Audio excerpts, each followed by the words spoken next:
yourself, trying to show you things. In this video, you're going to learn exactly what dreams are from an esoteric view, how to control dreams, and how to dream more frequently. Dreams are not nonsense. They are expressions of the subconscious mind. In the daytime, we're using our conscious mind, what we are aware of. This represents the daytime, the sun, the external world. We're operating in the external, outside the body in the day. But when we go to sleep, we return inward. Everything does this breath. We breathe in through the nose and out through the nose. Everything does this in and out process in the universe. We live, we die every single day. We wake up, we express things in the external. Then at nighttime, we return back to darkness, back to the internal. This is the breath of the universe. We have summer, we have winter. This is the breath of the sun and the seasons with the earth. You have an internal world and an external world. External is physical, the internal is spiritual. Like I said, when we go to sleep, we are returning back to the internal world of your own consciousness and subconscious mind. Your subconscious mind holds everything about you,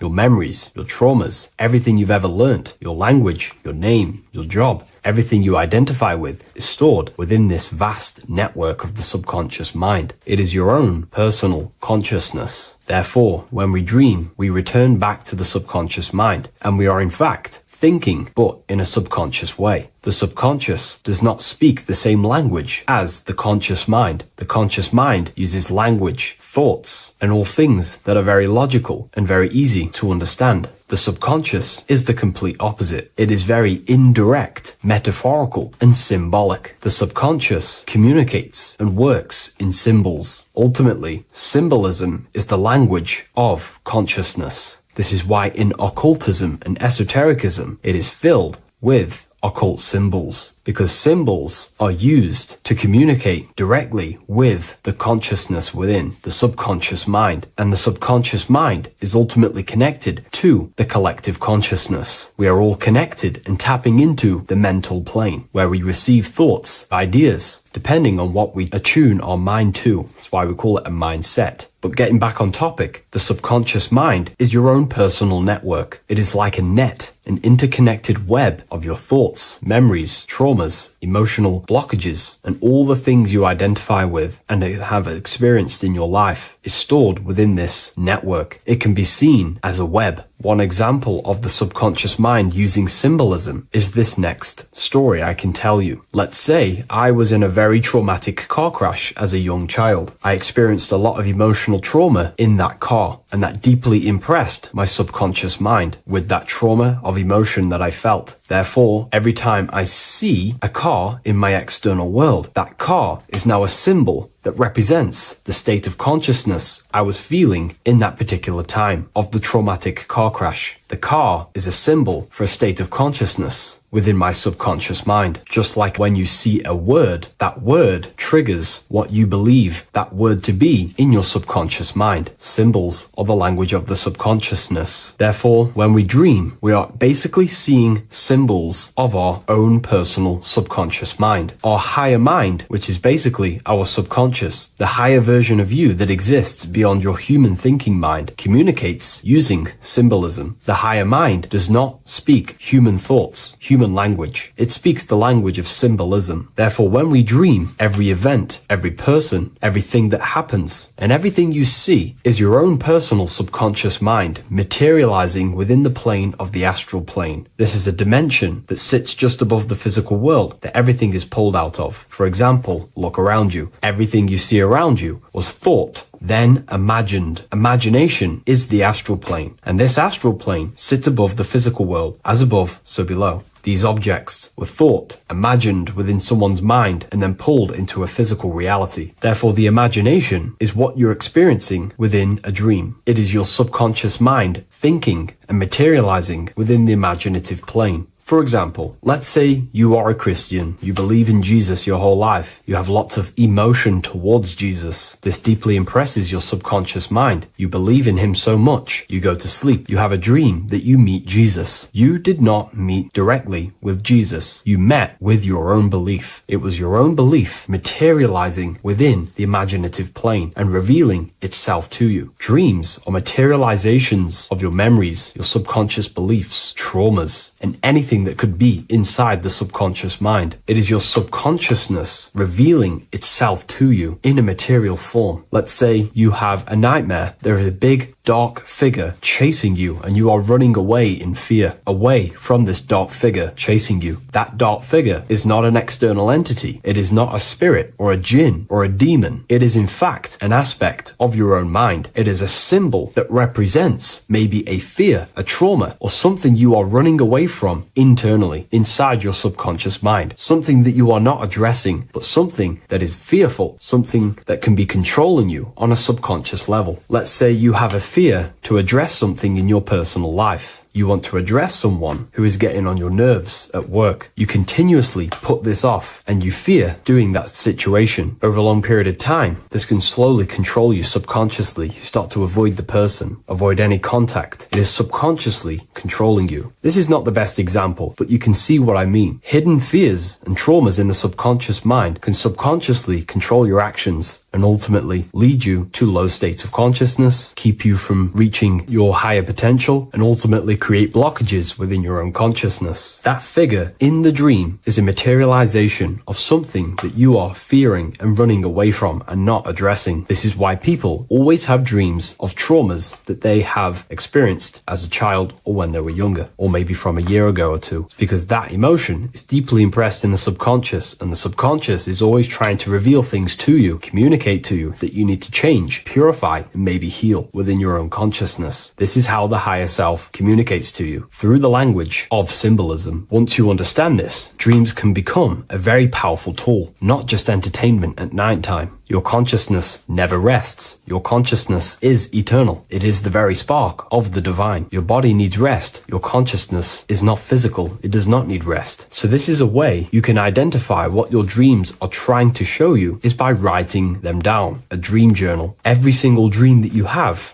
a book placed near your bed. Every time you wake up, first thing you should do is pick up the book and write every single detail that you can remember about the dream. The people that you met are all symbols or aspects of yourself. Maybe it is a friend you saw in your dream. That friend represents a state of consciousness that is within you and is trying to reveal something to you. It's about making the subconscious into the conscious, to become conscious of the unknown. Write down every detail, everything you saw, every event that played out, even the details of the clothes that they were wearing. Everything is symbolic within dreams. Write everything down and then analyze the dream. Don't analyze it from a logical mind. Analyze it with the right hemisphere of the brain, which allows you to see metaphors, read between the line. Try and gain the message that it's trying to show you. What does this overall mean to you? And what could this reveal about aspects of yourself that you need to heal or maybe take action in your life and world? Because your higher self is always guiding you towards awakening and fulfilling your mission in the manifested physical world. Dreams speak in symbols, not logic. Ask about your dreams. What is this trying to tell me? Don't take things literally. Look for an emotional tone and symbolic resonance. With practice, you'll begin to understand the personal language of your subconscious mind. Now that you understand that, again, please leave a like or a comment on this video. This is now a technique for lucid dreaming and dreaming more often. This is not going to happen overnight. This is not an easy method. It simply takes practice and dedication. Every morning, choose 3 time slots. For me, I choose 4:30, 5 a.m. and 6 a.m. 3 alarms that are going to go off at these 3 times, half an hour apart from each other. Each time you wake up, stay awake for 5 to 10 minutes. Turn off the alarm. Try and keep your conscious mind awake, but drift back into sleep. There's no other better way for me to explain that. It's very difficult, but try and keep the mind awake, but the body falling back asleep. More than likely, you will drift off back to sleep. Then the next alarm will go off half an hour after. This will wake you up again. Guaranteed. You will probably drift back to sleep by repeating this process. After the 3 alarms go off, each one of them times, you're either going to have a dream or a lucid dream, but definitely you will have a dream. And if it doesn't work one time, keep trying it. I've been using this method for a very long time, and I can tell you 70-80% of the time it triggers a dream, and a very vivid dream. And it's ideal for lucid dreaming because keeping the conscious mind awake while letting the body fall asleep, you can become conscious within these subconscious realms of your mind. But when you are conscious inside the dream world, you can do what you want, but you also want to let the dream naturally fully unfold. If you try and take too much control, then you will wake back up. If you feel any fear in your dream, you will wake back up into the material world. Another tip to dream more often is to meditate before bed. Simply close your eyes and think about nothing for 5 to 30 minutes. Detach from everything outside you, your name, your job, work, thoughts. Mentally detach from the world and the physical pleasures and become pure awareness before you try and go to sleep. This will help you become conscious while being within the self. If you wish to learn more about consciousness yourself, the Book of Wisdom Volume 2 can definitely help you. I'll leave a link in the description. Thank you for watching this video, and I'll see you in the next one.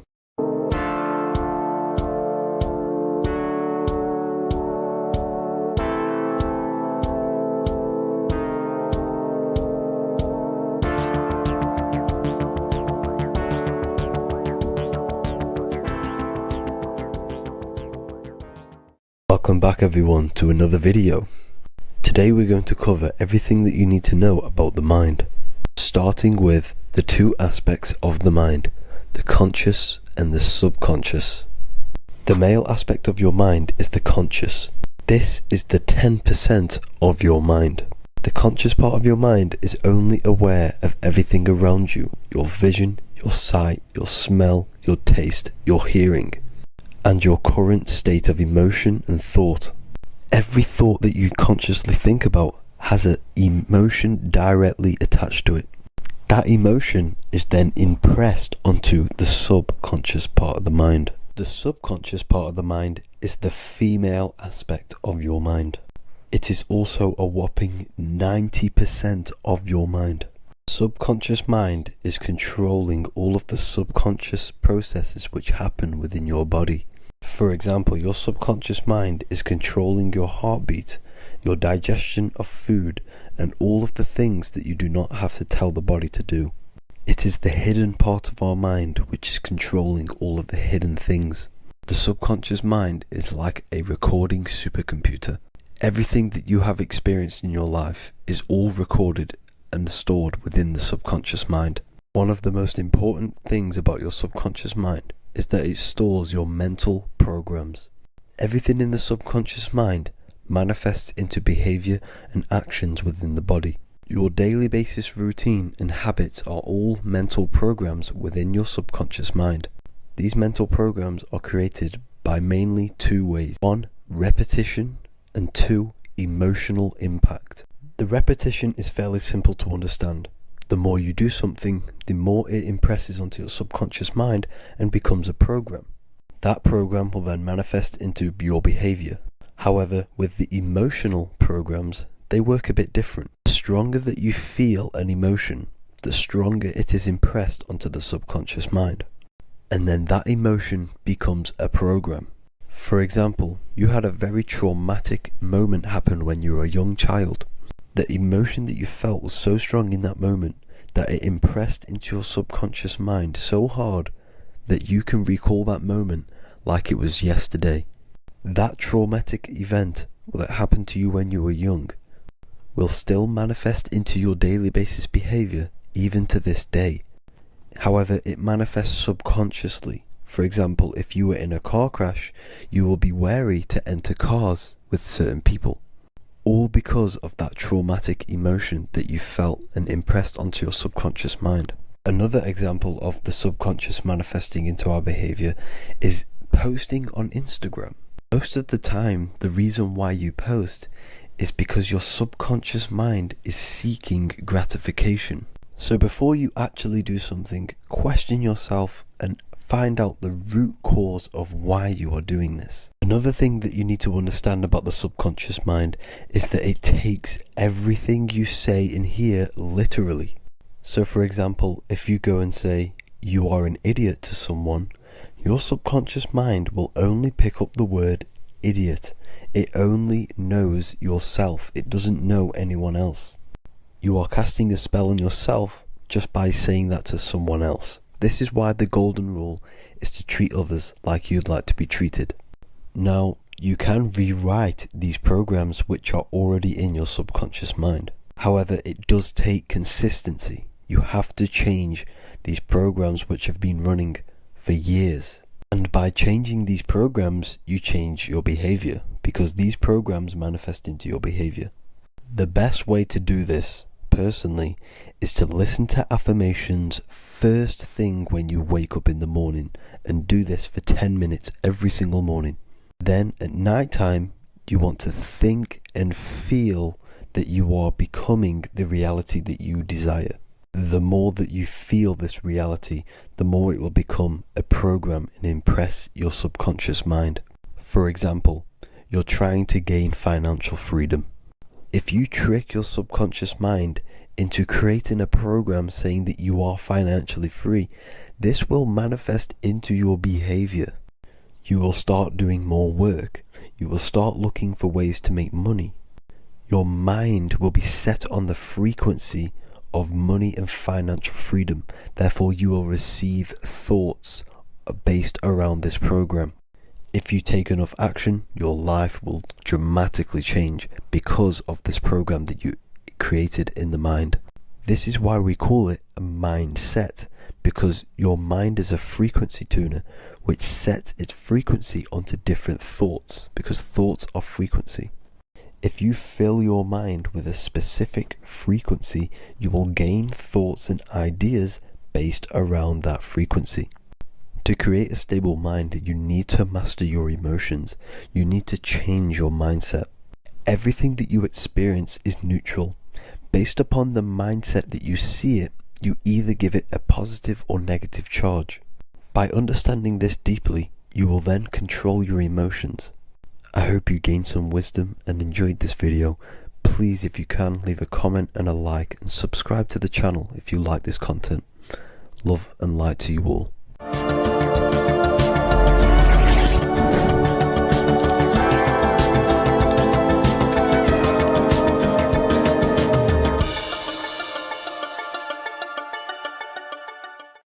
What if the word Yahweh is proof that God is embedded in our very own being? Stay with me, because what I'm about to show you might change the way you see yourself forever. Today's topic is decoding the mystery name of Yahweh, the sacred name of God from the Hebrews. By the end of this video, you'll uncover the true meaning of the word Yahweh and how your connection to it unlocks your own personal power. When we look at the word Yahweh in Hebrew, we flip it on its side. We're actually looking at the human body. These are the legs, this is the torso, here are the arms, and here's the head. So if we actually switch this on its side, we see the human body. The Hebrew name Yahweh often translates to I am. The I am. Now, what is the I am? The I am, when you say I, you're referring to your highest self. Everything with the letter I in the beginning, most of them words are referring to our inner self, inside, intelligence, internal, in. The I represents the inside self, the invisible self. You cannot see the I am, because this is the spirit, this is our consciousness. It's the intelligence controlling the human body. When you say I, you're not referring to your name, your job, your reputation, your ego, or your thoughts. You're referring to the observer who is beyond the thoughts, the one who's observing the thoughts. That's the soul. Look at the word Yahweh, Yahweh, the sacred name of God. Yahweh can be observed in the natural rhythm of the human breath. When inhaling, we subtly hear Yah. When exhaling, we hear Wei. Do this yourself. Breathe in through your nose, you'll hear Yah. Breathe out, you'll hear Wei. And in fact, the letter H, H, when it's pronounced, it carries the soft sound of wind or breath, a gentle exhale that mirrors the very essence of life, giving air. Breath is the spirit of life. It's what connects us with consciousness. If we stop breathing, we lose consciousness. The body shuts down. We're breathing the spirit of breath. We're breathing in the spirit of life. It's the very essence that gives us physical existence, and we're constantly staying connected to this breath at all times. Now let's look at Yahweh.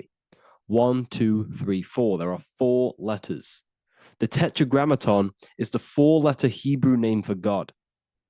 Okay? Tetra, meaning four. We have four gospels of Jesus. Jesus is depicted with a cross with four sections. Jesus has the four sacred animals around the side of him, always depicted with these four: a bull or an ox, an eagle, a man, and a lion. These are the four fixed signs of the zodiac. Aquarius, the man; Scorpio, the eagle; Leo, the lion; Taurus, the bull or the ox, which are related to the elements. Leo is a fire sign, Aquarius is an air sign, Taurus is an earth sign, Scorpio is a water sign. These are the four elements.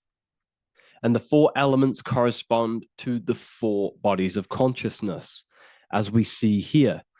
This is fire, this is air, this is water, this is earth.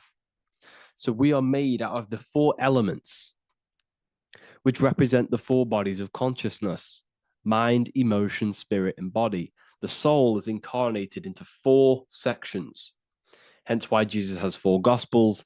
Hence why Yahweh is a four-named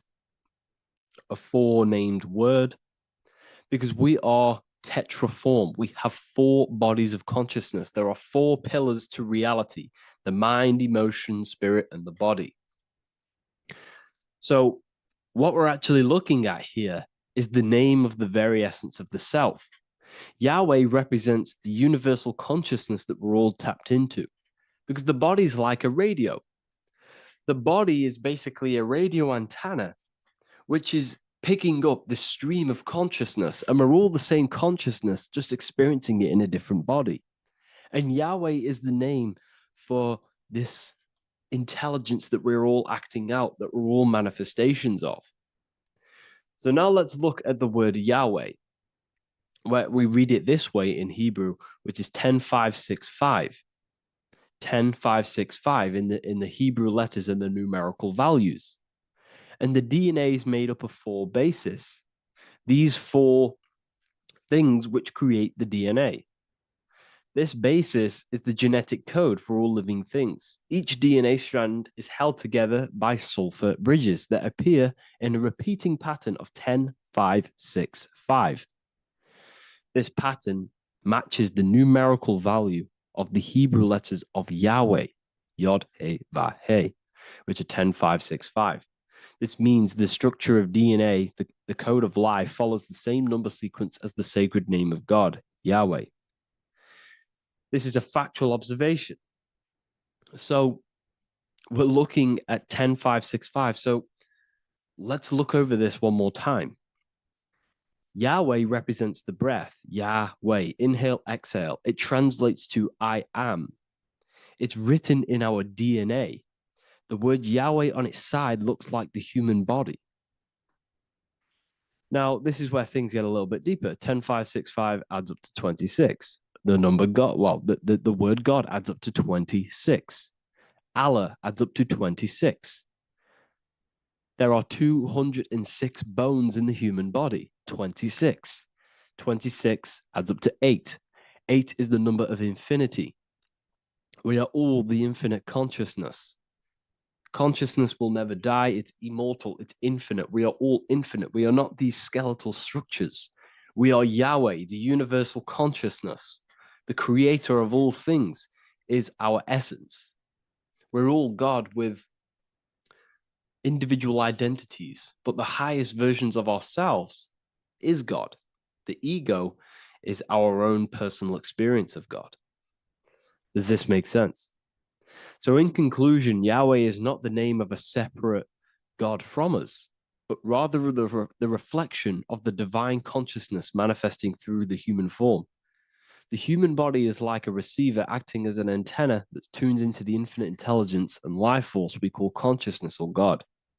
This means that rather than being external, the divine presence is within us, expressed through our very existence. It's very interesting when we look into this, and what religion has done has flipped all of this knowledge. All of this sacred knowledge has been externalized. They've externalized God so that we worship God and we view God as something separate from the human experience. They do this so that we don't find the God within us, so that we don't find that we have the power of creation. The mind is the creative force of God. The body is the will to act out that thought. They don't want us to figure out that we are creators and we're all creating our own earthly experience. We're all projecting this reality. And they don't want us connecting with the divine intelligence within us because they want to be the creators. They want to keep this knowledge. They don't want the masses to wake up to this powerful knowledge. So what they've done is that they've taken the scriptures, they've externalized it so that we start worshiping and giving away our power to these external things. And when God is external, we start to fear God because we start to think that God has power over us. He can send us to hell or heaven.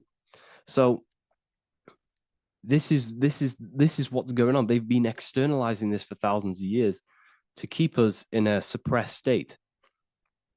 Okay.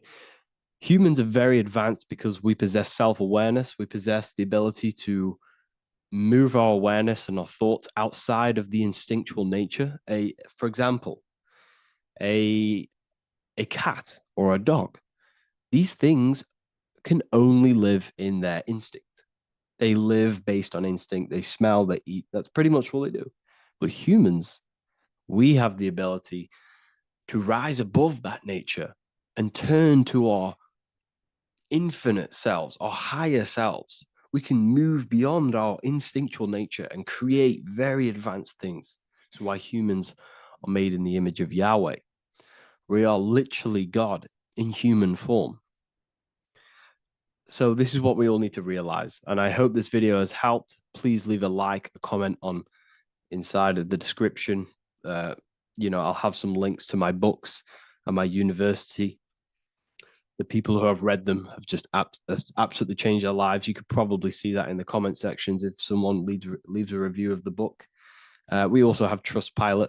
But yeah, I thank you all. And I'll see you in the next one.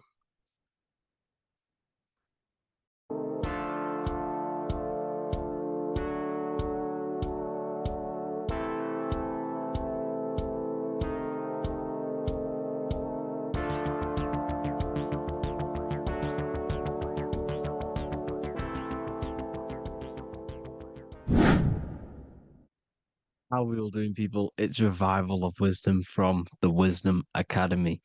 Today, we're going to be breaking down God, consciousness, and the higher and the lower self, and how to overcome the lower self.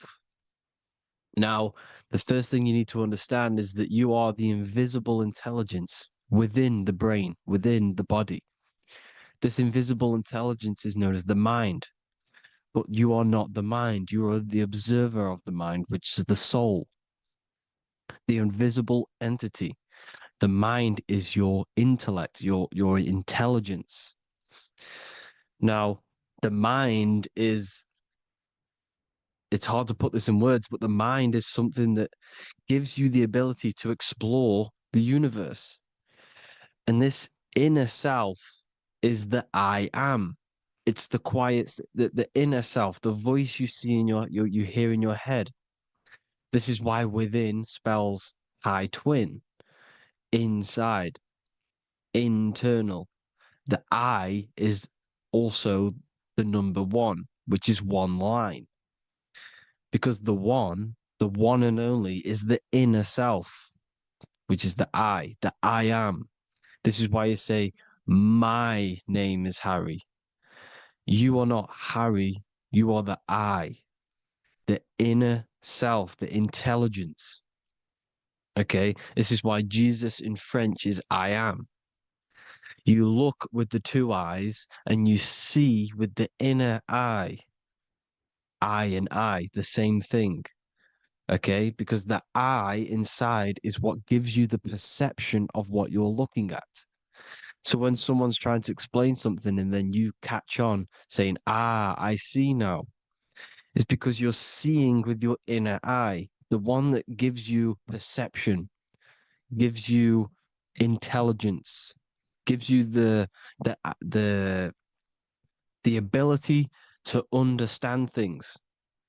This is the internal I, the invisible self, which the physical body is nowhere near as complicated as this inner self. Is in infinite potential, infinite potential. God, God, generator, operator, destroyer, soul, mind, and body. Brahma, Vishnu, Shiva, the Father, the Holy Spirit, and the Son.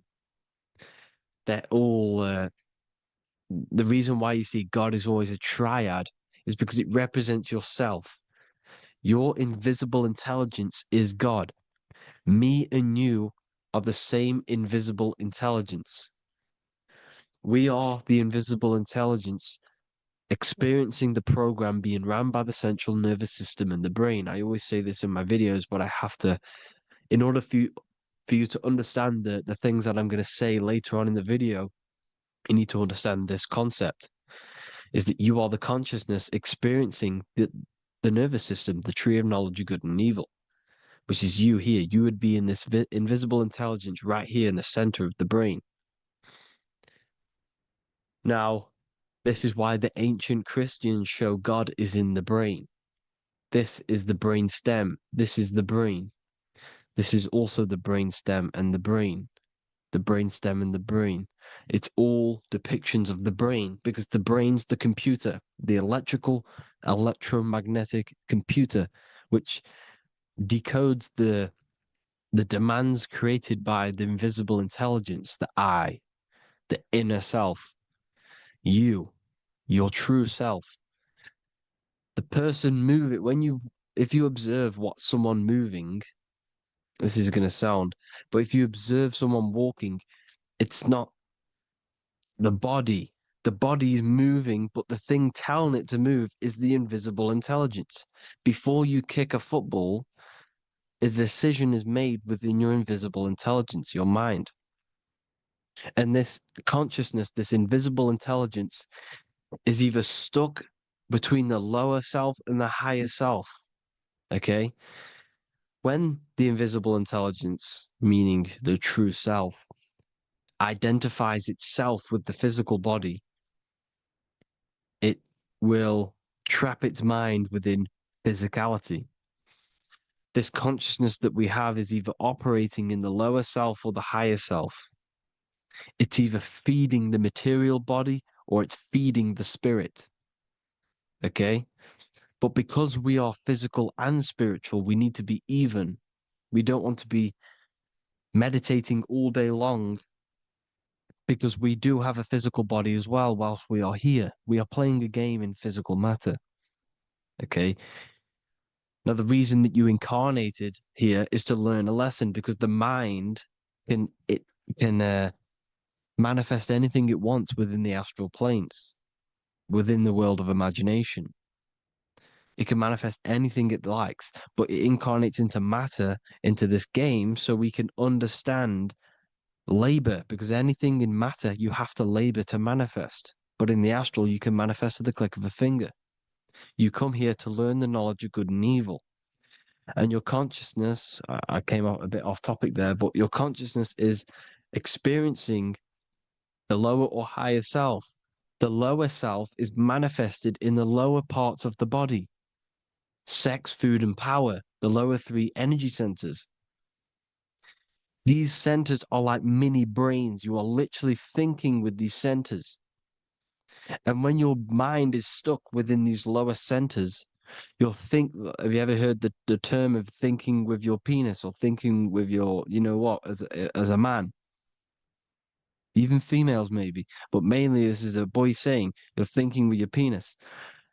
This is a truth, it's truth in plain sight. You think with these energy centers.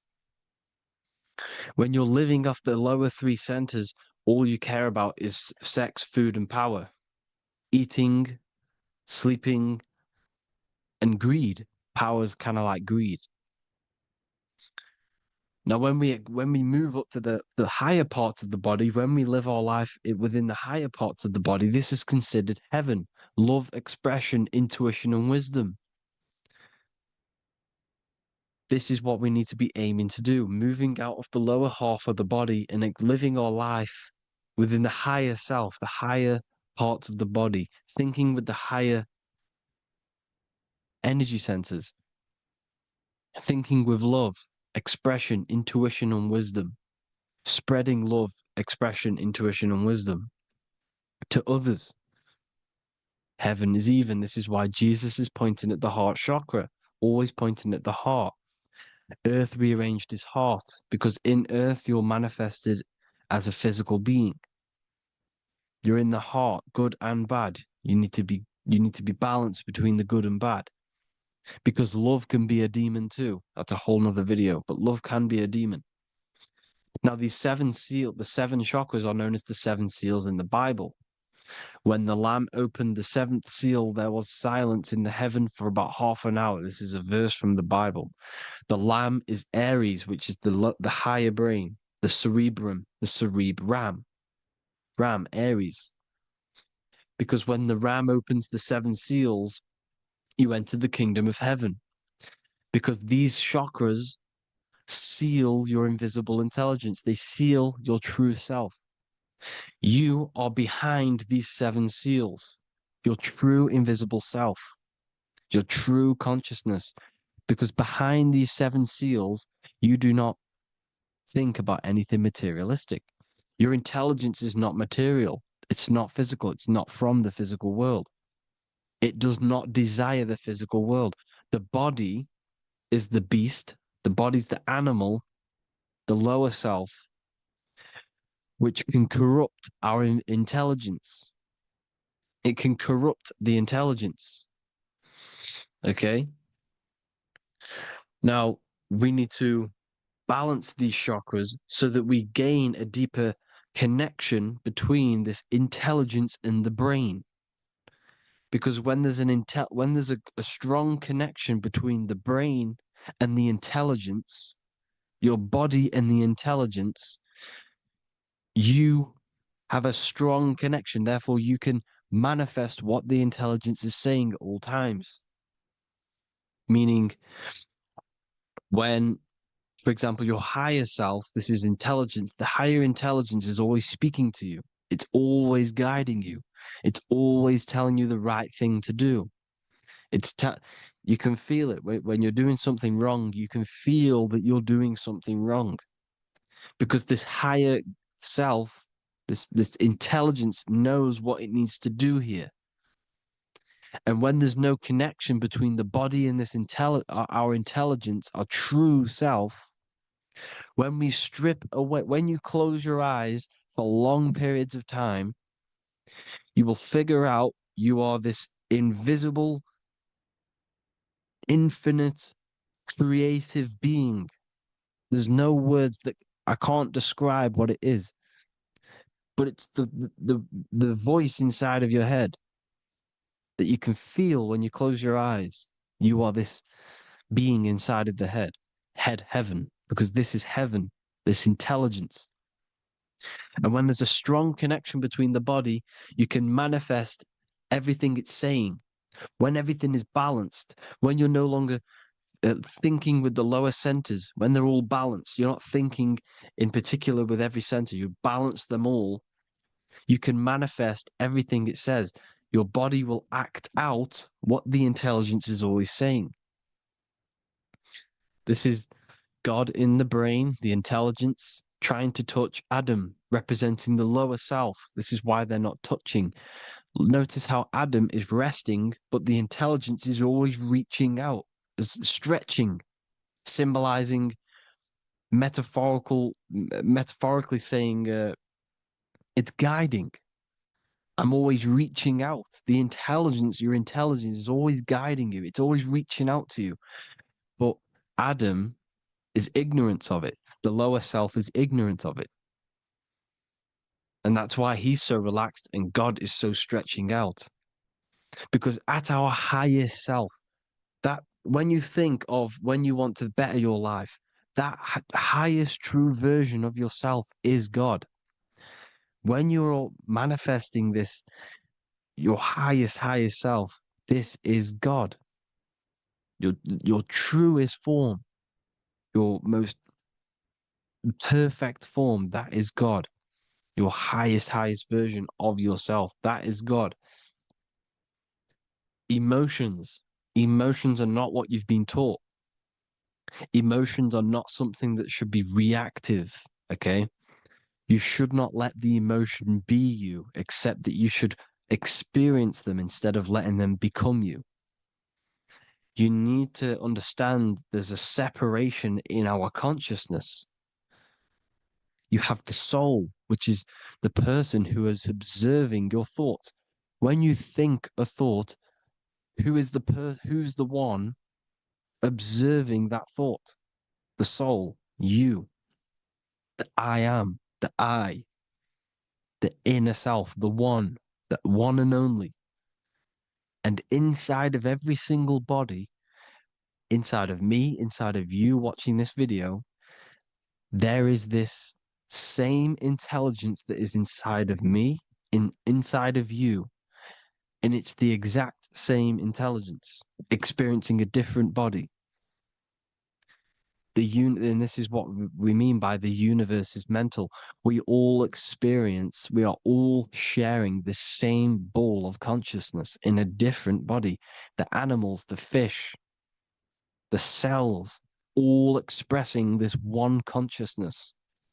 Me and you are the same. This is why the golden rule is treat others like others should be treated, because I am you and you are me in a different body. Now, going back, you need to identify that there's different levels of consciousness: soul, mind, emotion, and body. Okay?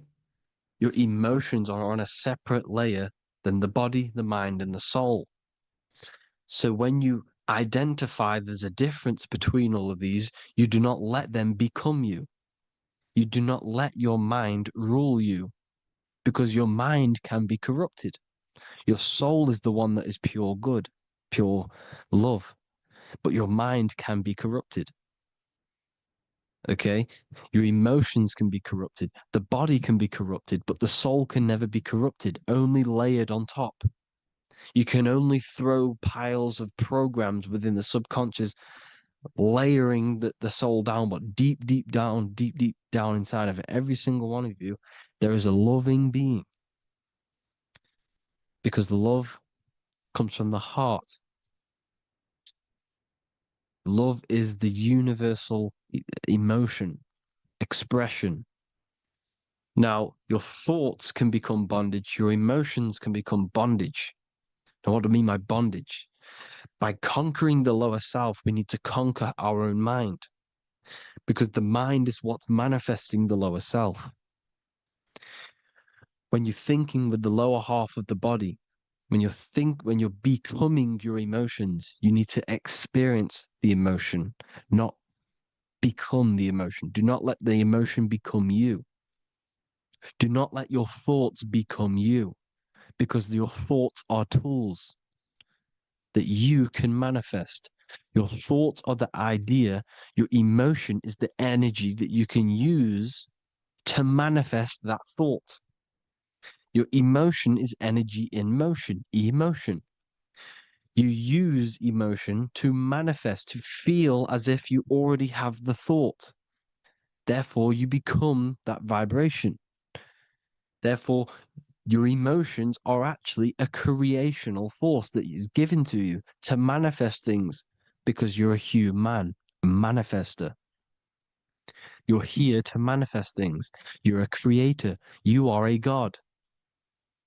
Your inner self, your intelligence, your I am, the one and only inside of you, the inner self, the quiet one, the one that's deep down, the invisible intelligence, is it's creating things all the time. All the time. Speak no evil, see no evil, hear no evil. This is the astronauts, they're Freemasons, but they understand this, because thinking, seeing, and hearing can corrupt your mind. And when you have a corrupted mind, you'll have a corrupted subconscious. The subconscious will manifest into the body, because 90% of your behavior comes from the subconscious mind. So you got to speak, see, and hear no evil. A sin, what is a sin? To overcome our lower self, to overcome our lower self, the 7 deadly sins are not something that goes against an external God. A sin is something that goes against your inner guide, your inner conscience, the inner self that's always speaking to you. It's always telling you the right thing to do. A sin is something that goes against this inner guide. And this is why you can feel something where you can feel you're doing something wrong. Because the inner guide is speaking constantly. And when you commit these 7 deadly sins, which are 7 internal states which keep your invisible intelligence bound to your physical body.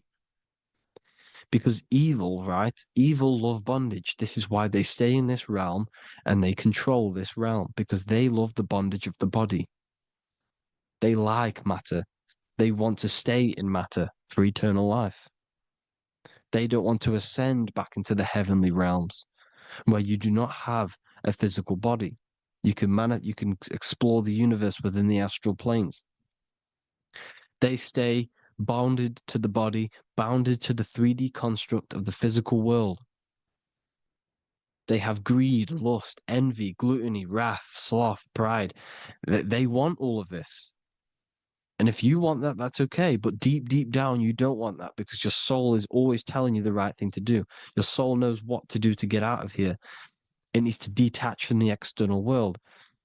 Detach from all of these 7 internal states which bound you to your lower self, your lower centers. That's what a sin is. You have a left and right brain. The left brain is always analytic. The right brain is metaphorical. So the right brain is producing a holistic view of reality. Now, what do I mean? And not view, perception.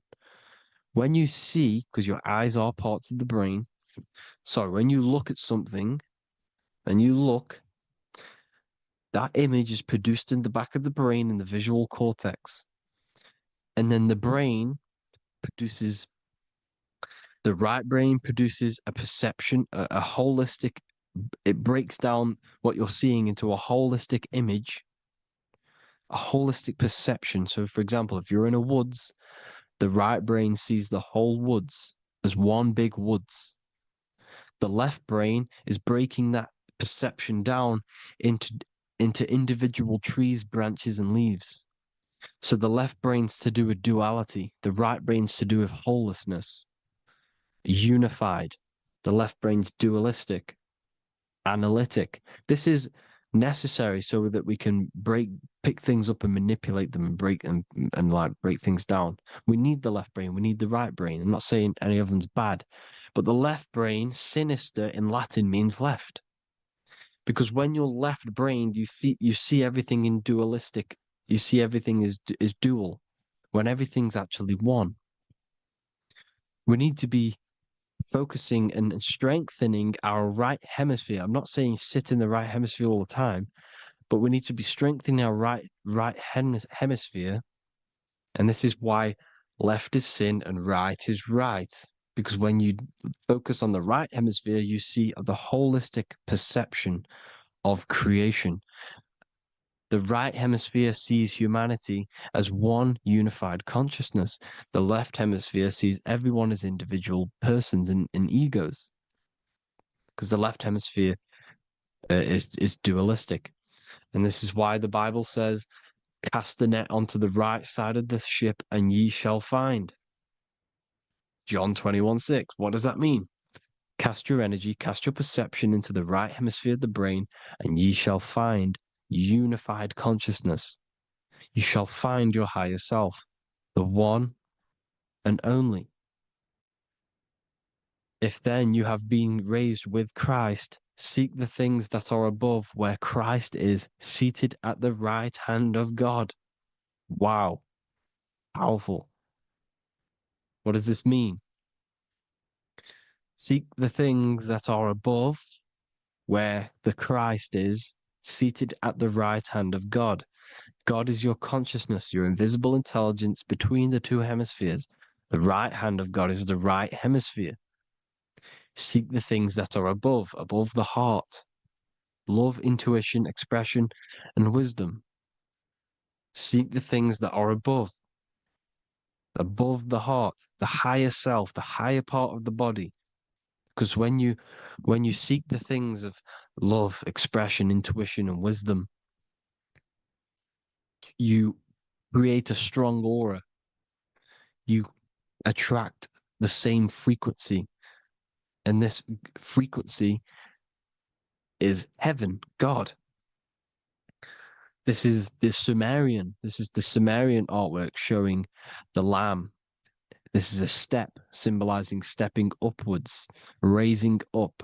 He's stepping over the lamb up to the bird. His hand is going to the bird. The lamb symbolizes the lower self. Okay? The bird with the wings is in the sky. It represents the higher self. This is why angels always have wings, because it represents the higher self in the sky. The lamb is a ground animal, symbolizing the lower self. He's stepping over the lamb to the bird, his higher self, his invisible intelligence. Horus and Set, Jesus and Satan. Look, Horus has an evil brother, Set, just like Jesus and Satan. Horus is a bird, higher self. Set is a ground animal, lower self, which is the devil and the angel on your shoulder. You see? The right and the left hemisphere, the two wings. So the devil and angels always speaking to you. The higher and the lower self. It's the battle between the higher and the lower self, between the invisible intelligence and the physical body, because the body's the one that wants the sugar, it wants the pleasure, it wants the sex, it wants the porn, it wants all of the materialistic things, it wants the seven deadly things. Okay, it wants this. There's a battle between the higher and the lower self, your intelligence and the body. This is why you need to become balanced, so that there's a deep connection between the body and the invisible intelligence that I am. You need to master your mind with discipline, and you gain a connection between the brain, the body and the intelligence. Resurrection, transmuting sexual energy. Okay, this is important. Res is Resh, which is Hebrew. The early Hebrew Resh symbol is the head. This is the head. Resh, erection. Erection is a sexual stimulation.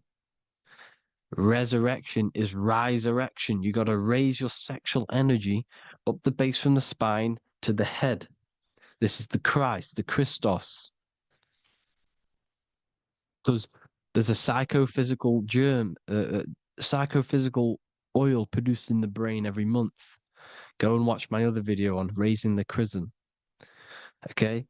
And every month there's this fluid produced in the brain, which takes 2 trips, because one's produced by the pituitary, one's produced by the pineal, magnetic female, magnetic and electric charge. And it takes 2 trips down the spine to the solar plexus, the bread of life in the Bible, or Bethlehem in the Bible, because the River Jordan's your spine. Goes down to Bethlehem. It gets born in Bethlehem, just like Jesus. Because when this oil travels to the solar plexus, it creates the seed, the seed of life, and it feeds the body, all the central nervous system, all the cells. It regulates the blood, does all sorts of good things for the body, this oil. Now, when you save your sexual energy and you raise your resurrection, you awake the Christ, you raise it from the solar plexus or the sacrum bone up to the brain, you activate 100% of the brain, and this is the true resurrection of Christ. instead of wasting the energy and giving away your sexual fluids, because behind the fluids is the energy. So when you release that fluid, the energy is out there. You've released the energy. Your sexual energy is the most potent emotional force a human could possibly feel. Same with any animal or anything. The sexual urge, the sexual emotion is the most powerful, potent emotion that you can feel. It takes over the whole body. When you feel sexually aroused, it takes over everything because it's so potent. And when you fight the serpent, when you fight the sexual energy, which is shown here in the Egyptians, the cat cutting off the head of the serpent, or Hercules fighting the serpent, or in the Greek mythology fighting the seven-headed dragon, the seven chakras. The serpent is your sexual energy because it symbolizes your kundalini. When you fight it and you transmute this energy instead of releasing it, instead of acting sexually on it, you can transmute the energy, transfer it from the solar plexus up to the brain. You can do this with other tasks. Instead of releasing it, instead of raising it from the solar plexus to the brain, you can use it for other things. So, for example, you want to think critically. You can use it for critical thinking. You can use it for going to do exercise. You can transmute sexual energy into anything, but you can do this. You can raise the sexual energy and you can use this energy to push the cerebrospinal fluid from the solar plexus up through the spine, up the 33 vertebrae to the brain, and it'll activate 100% of the brain. And this is the resurrection of Christ. Jesus was never dead. Jesus was never rose from the dead. It symbolizes the Christ, Jesus Christ. Christ is Christos, which means oil in Greek. The resurrection of the Christ, the Christos, the oil. When it activates 100% of the brain when it's raised, and it can regulate all the systems, it can regulate all the blood, it can regenerate the body. And this is the true antichrist. They don't want us doing this process. The antichrist is not against Jesus, it's against the fluid in our body that makes us live hundreds and hundreds of years and makes us live as gods. This is the true resurrection. And when you fight the serpent, you fight your sexual urges, your sexual emotion, the most strong emotion that you could ever feel. You can do this process. And this is the true secret of transmuting sexual energy. Because when you transmute the sexual energy, you can become a god. And this is why Hercules is fighting the serpent. Notice how the serpent is low. He's reaching down to it. It represents the lower self. Because the lower self wants the lust. It desires sex. The body desires sex. There's a fight between the higher and the lower self. But when there's balance, there's even. Heaven is even. When there's evenness between these, this is the kingdom of heaven. This is when heaven is on earth. So at our highest levels of ourselves, the highest level of our intelligence, this is God. God is something that we manifest. We need to achieve Christ consciousness by battling the body. There is no battle outside of the physical body. It's an internal battle. Jesus and Satan have been externalized. Nothing exists outside of you, because I explained in the beginning how you are the consciousness experiencing the central nervous system. Therefore, there is nothing outside of you. It's all internal. Jesus and Satan have been externalized. Why? Because it's business. The church is a business. It's all a business. They've created these figures to be historical when they're not historical. The Bible's not historical. It's all externalized. It's called exoteric when the truth is esoteric, internal teachings. So anyways, people, Balance the chakras, balance the two hemispheres of the brain, balance the conscious and the subconscious. Balance is perfect, the yin and yang. You are spiritual and physical. You live in day and night. You need to be balanced, oneness, seek oneness. And this is the true kingdom of heaven. And when we all realize that we are all the same intelligence, the same consciousness expressed in different bodies, when we all realize this, we all realize we're all one. Doesn't matter what race you are. It doesn't matter what race you are, where you're from, your nationality, because none of you are actually from here.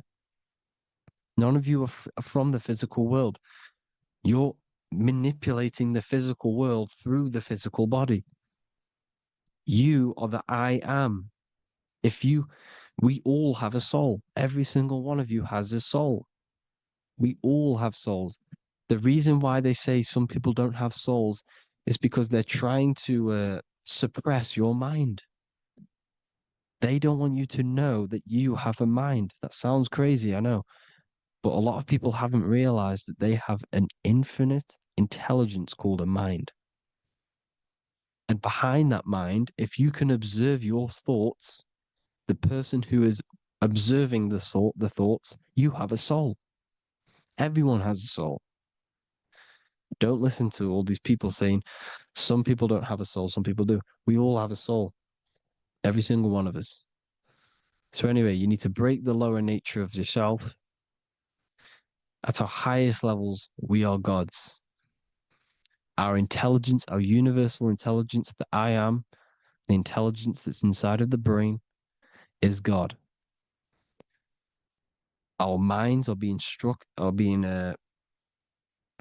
corrupted within believing that you are the body, and the result of this is a society like today, because everyone thinks they're the body, and everyone's living in the lower nature of self, where everyone only cares about themselves. But when we realize we're all one big consciousness ball, we're all the same consciousness expressed in different bodies, there will be peace. So thank you all, people. If you do want to learn more, if you do want to read my book, it's called The Book of Wisdom. I'll put it in the description. It's an amazing book, people. It's going to give you the best understanding possible about creation, yourself, and the world. It's amazing. The Bible, everything. I have just launched a new cymatic library. A friend of mine has just added this to the website. He creates beats and he creates the purest beats. So they are actually the frequency that it tells you. Most of the stuff on YouTube and Spotify and Apple Music it says it's a certain frequency, but we know these major platforms are all playing with the frequencies of the app. So if you want a real binaural beats, solfeggio scale frequencies to meditate on or listen to throughout the day, join the Occult Library. You can get a 2-day free trial. I'll put the link in the description. Thank you all, people. Hope you all enjoyed this video. God bless you all.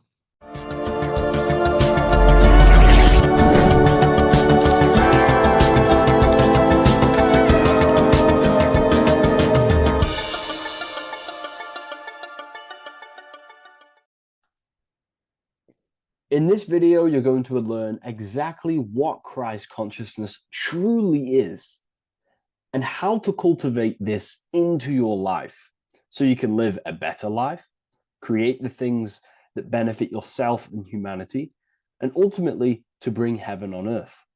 This is the true way. If you're familiar with my work, you know that, I'm pretty much obsessed with symbolism. Symbolism is such a massive topic, and it unlocks profound ancient wisdom that is hidden behind these layers of symbolism of the ancient paintings, symbols, and texts. So I was going through some Christian artwork and I came across this painting. It's a well-known painting called The Sacred Heart of Jesus. And it just blew my mind what this is revealing about human consciousness and Christ consciousness, which is what Jesus represents. If you're not familiar with Christ consciousness, you should definitely do a bit of research on that. But I'm going to explain it today in detail. So when we look at this painting, we are looking at symbolism. We're looking at consciousness, a state of being, a state of living, a way of thinking, a way of feeling, and a way of acting in the world. As I've said this many times, we're all creators. We all create and generate reality. And you don't just have your personal reality, you have a collective reality. Your reality is affected by the collective consciousness. Depending on the collective consciousness's understanding of reality will also affect your life. We have a collective life and a collective experience.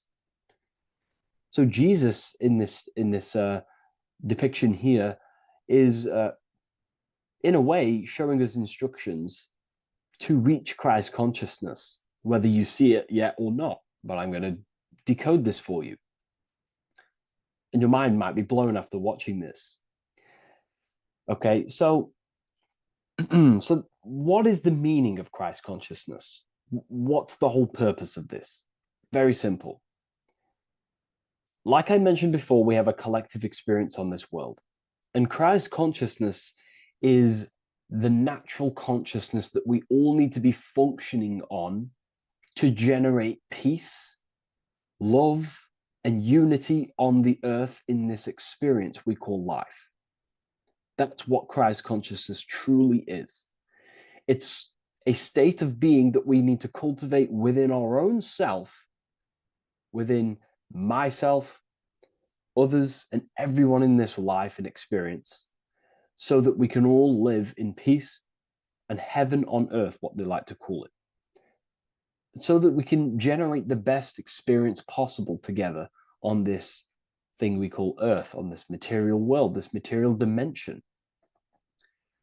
The material dimension is simply just a physical dimension of thought. It's a physical outcome of thought, but that's a whole other lecture. So please leave a like, leave a comment if you have any topics to talk about that you wish for me to cover, and definitely leave a subscribe if you like my content and channel. So to go deeper into this, right, we've explained what Christ consciousness is and what it actually, will do to the earth and what it will do to reality in our collective experience. And it's also representing a profound understanding of self, a deep understanding of the true nature of self, the true source of self, what the self is, pure consciousness, pure God. We are all Jesus. Jesus is you, a physical manifestation of the divine made manifested physically. A physical manifestation of consciousness, okay, of spirit descended into matter. However, Jesus is a symbol that should not be worshipped, but something that we need to cultivate, maybe look up to, and cultivate within our own mind and hearts and actions. So he is someone that we should embody into our own very own being. We need to reach a level of intellect, the mind, a level of emotional understanding, and ultimately this creates Christ consciousness. Okay, and now I know that was very, very vague what I just said, but I'm going to explain it a bit more. I don't want to give it fully away yet because you need some more information, more keys. So let's observe the top end of this painting. Jesus with this circular light emanating around his head is symbolic of the mind, of the our thinking aspects of consciousness, the way we generate thoughts, ideas. The mind is also good at also ruling communication. It also rules what we give attention to. Okay, so this is symbolizing the mind of every human being. The mind is a very powerful center of consciousness located in the head, of course. This is why Jesus is the head at the top. with the circle around it, representing the mind. Now, to reach Christ consciousness, we need to purify our minds. Purification of the subconscious mind. The subconscious mind is the hidden aspect of our mind with all of our memories, belief systems, and everything we've ever experienced is stored within there. We have traumas there, we have bad belief systems that hold us back. So it's about reprogramming the subconscious and aligning the subconscious with higher consciousness, with higher understanding of self. Removing any mental blockages from the mind. Because in today's world, most people's minds, including myself before I, purified myself, and I'm still continually purifying myself. That's not to say I'm perfect, because I'm definitely not. But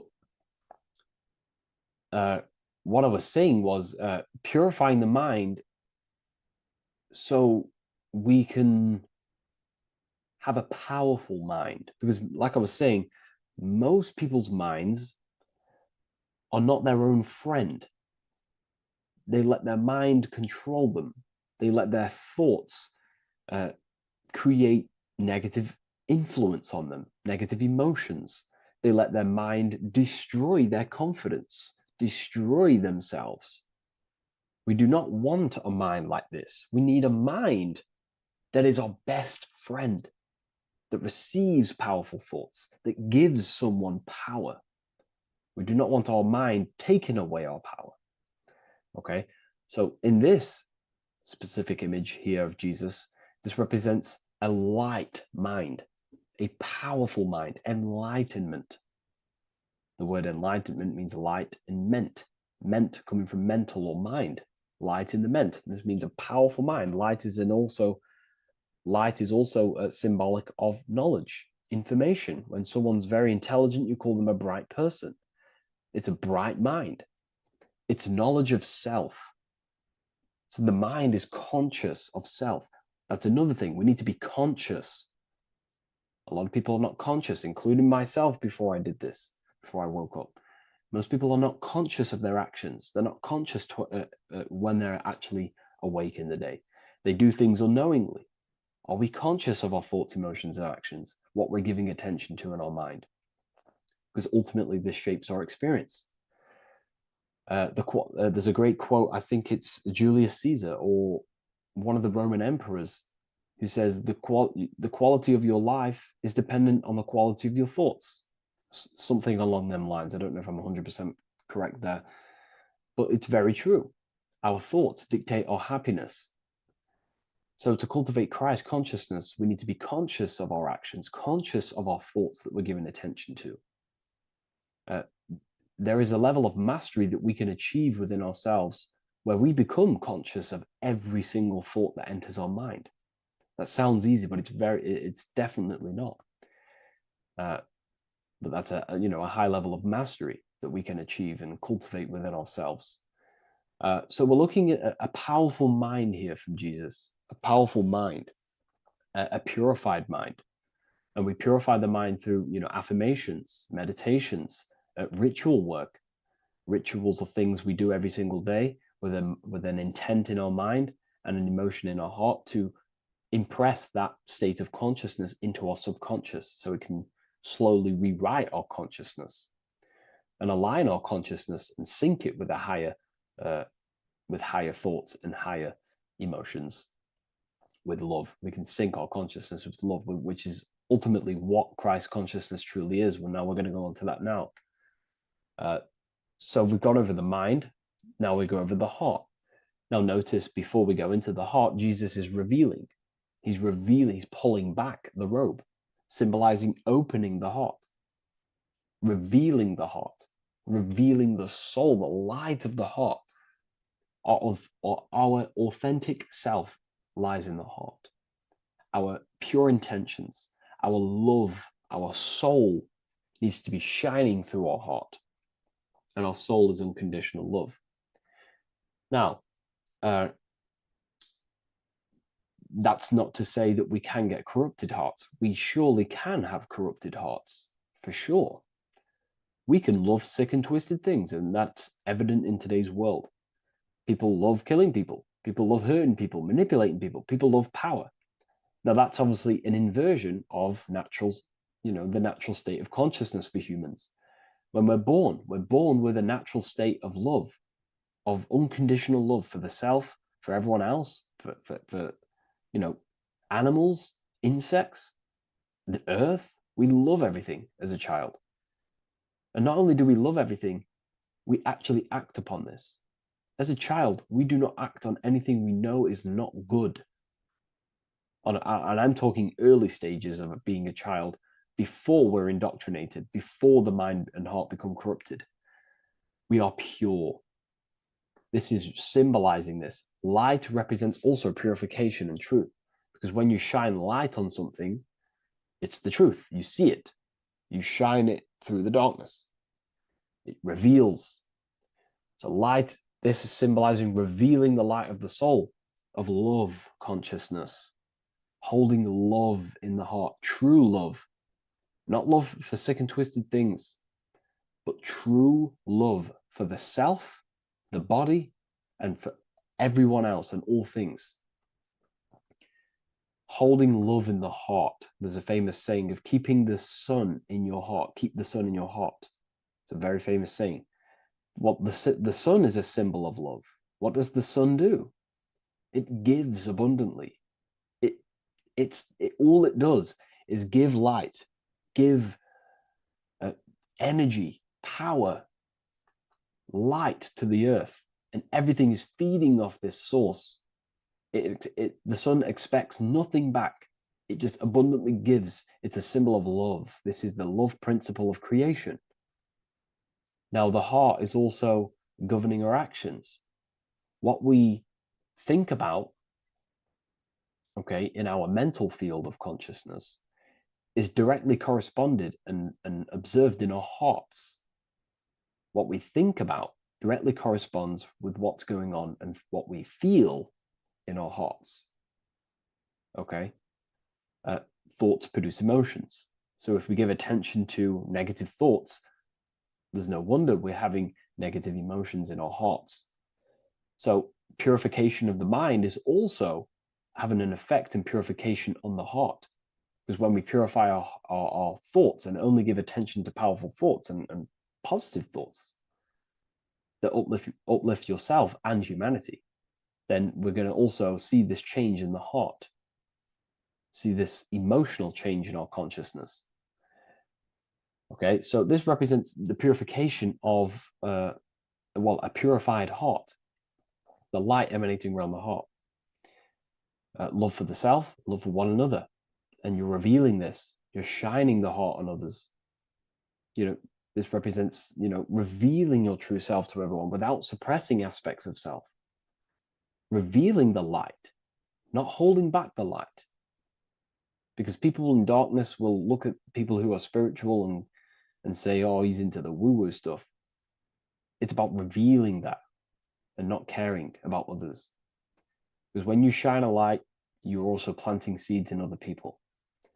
Now, I'm going to tie this together with the hand gesture. Now, what we're looking at here, we're looking at a hand gesture with two fingers up. We have the middle finger and the index finger upwards. And notice how they're crossed over. They're crossed. They're not separate. They're crossed, representing unification. Unification here. This is a unified two fingers. Two represents division. Crossed over represents oneness. It's the unification of the mind and the heart. A lot of people talk about this, but not many people go into detail about it because, for many reasons. But this is the unification of thought with emotion. This is how we truly reach Christ consciousness.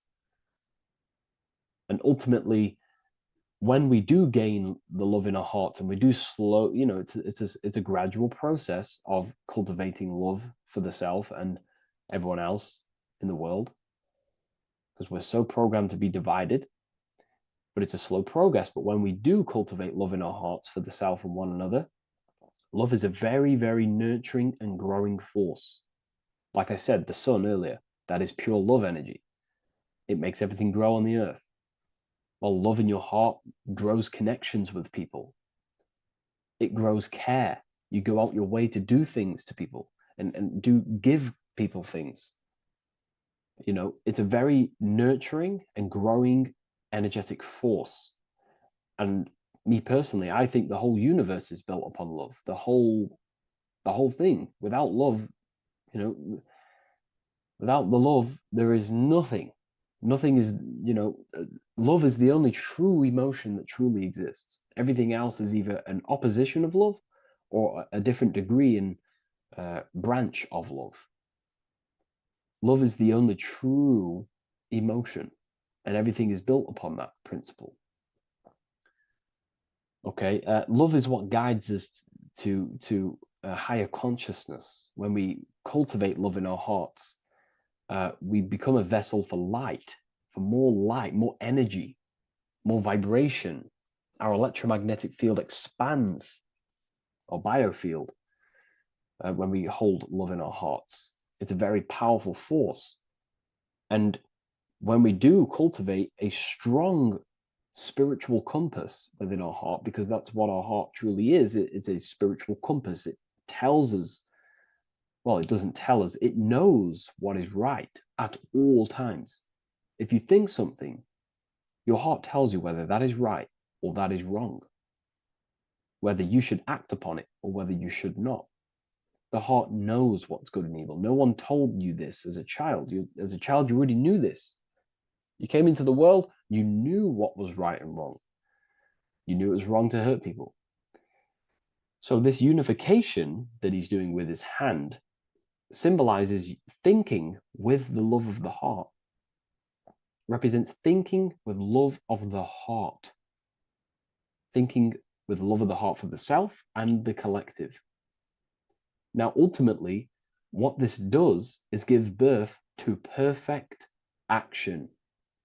Why? Why does this give birth to perfect action? Think about it.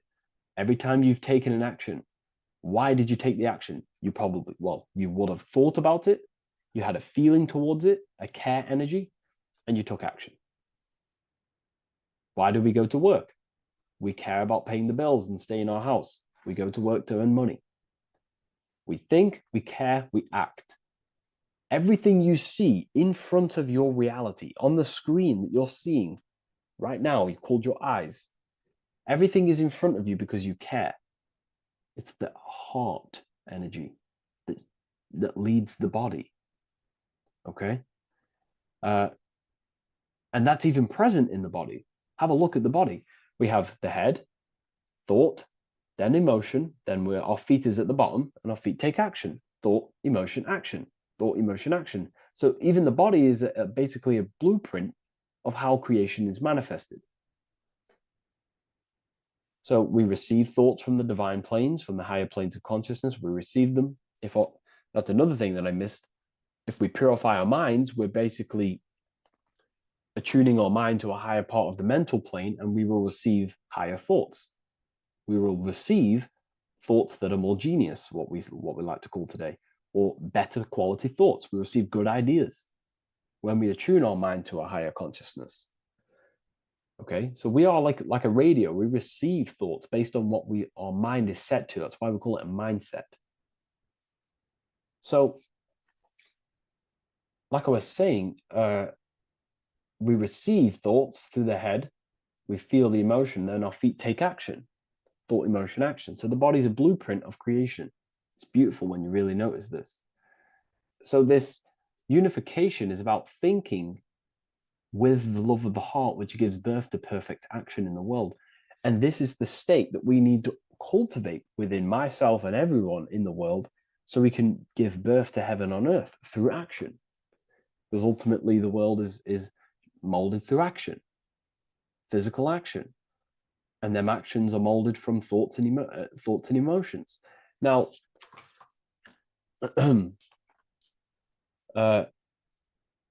just to have a little announcement, I am now opening 10 more spaces inside my symbolism masterclass.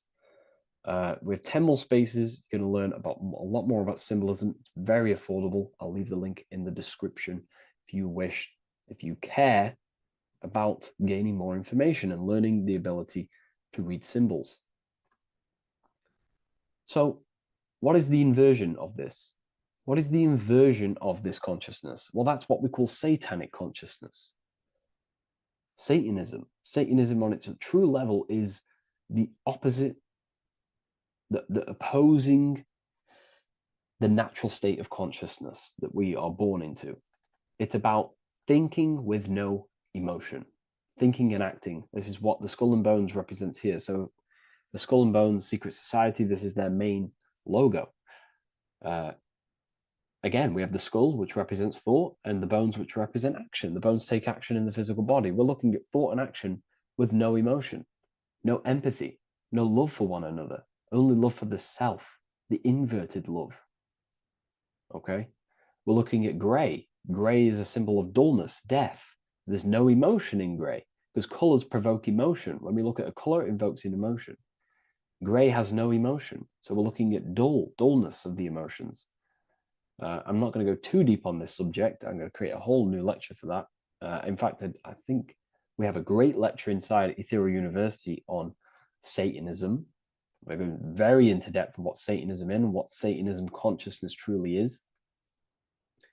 And again, it's just the cross inverted. Satanism is just it's the invertation of, I don't know if that's a word, but it's the inverse of natural law, natural consciousness, of love consciousness that we are born into. Okay, so ultimately, the message in this video was to create love in our minds, love in our hearts. Think with the love of the heart. Think with the care for one another. And that gives birth to perfect action.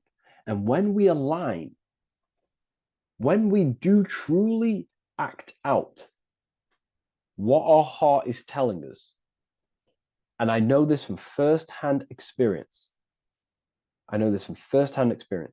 This is what happened to me. I woke up, I started to follow my inner guidance. I always took action on it. I was saying yes to it every single time. And it led me, this is, I'm getting goosebumps actually saying this. It led me to where I am. Like that action, me saying yes to my heart, to that knowingness of goodness within me, was like a domino effect.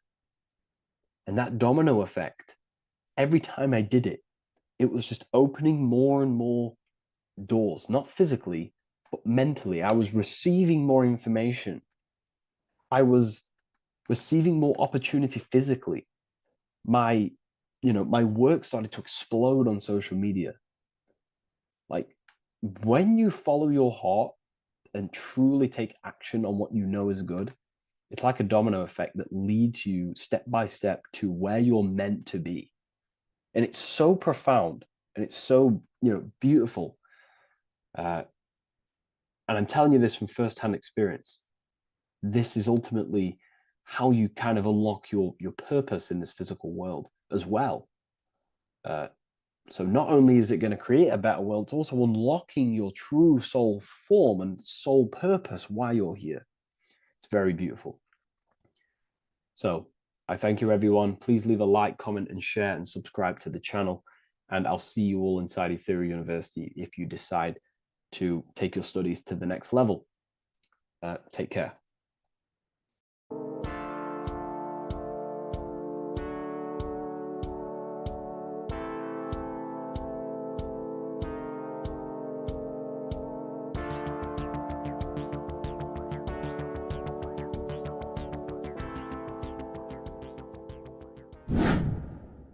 Hello and welcome to another video, people.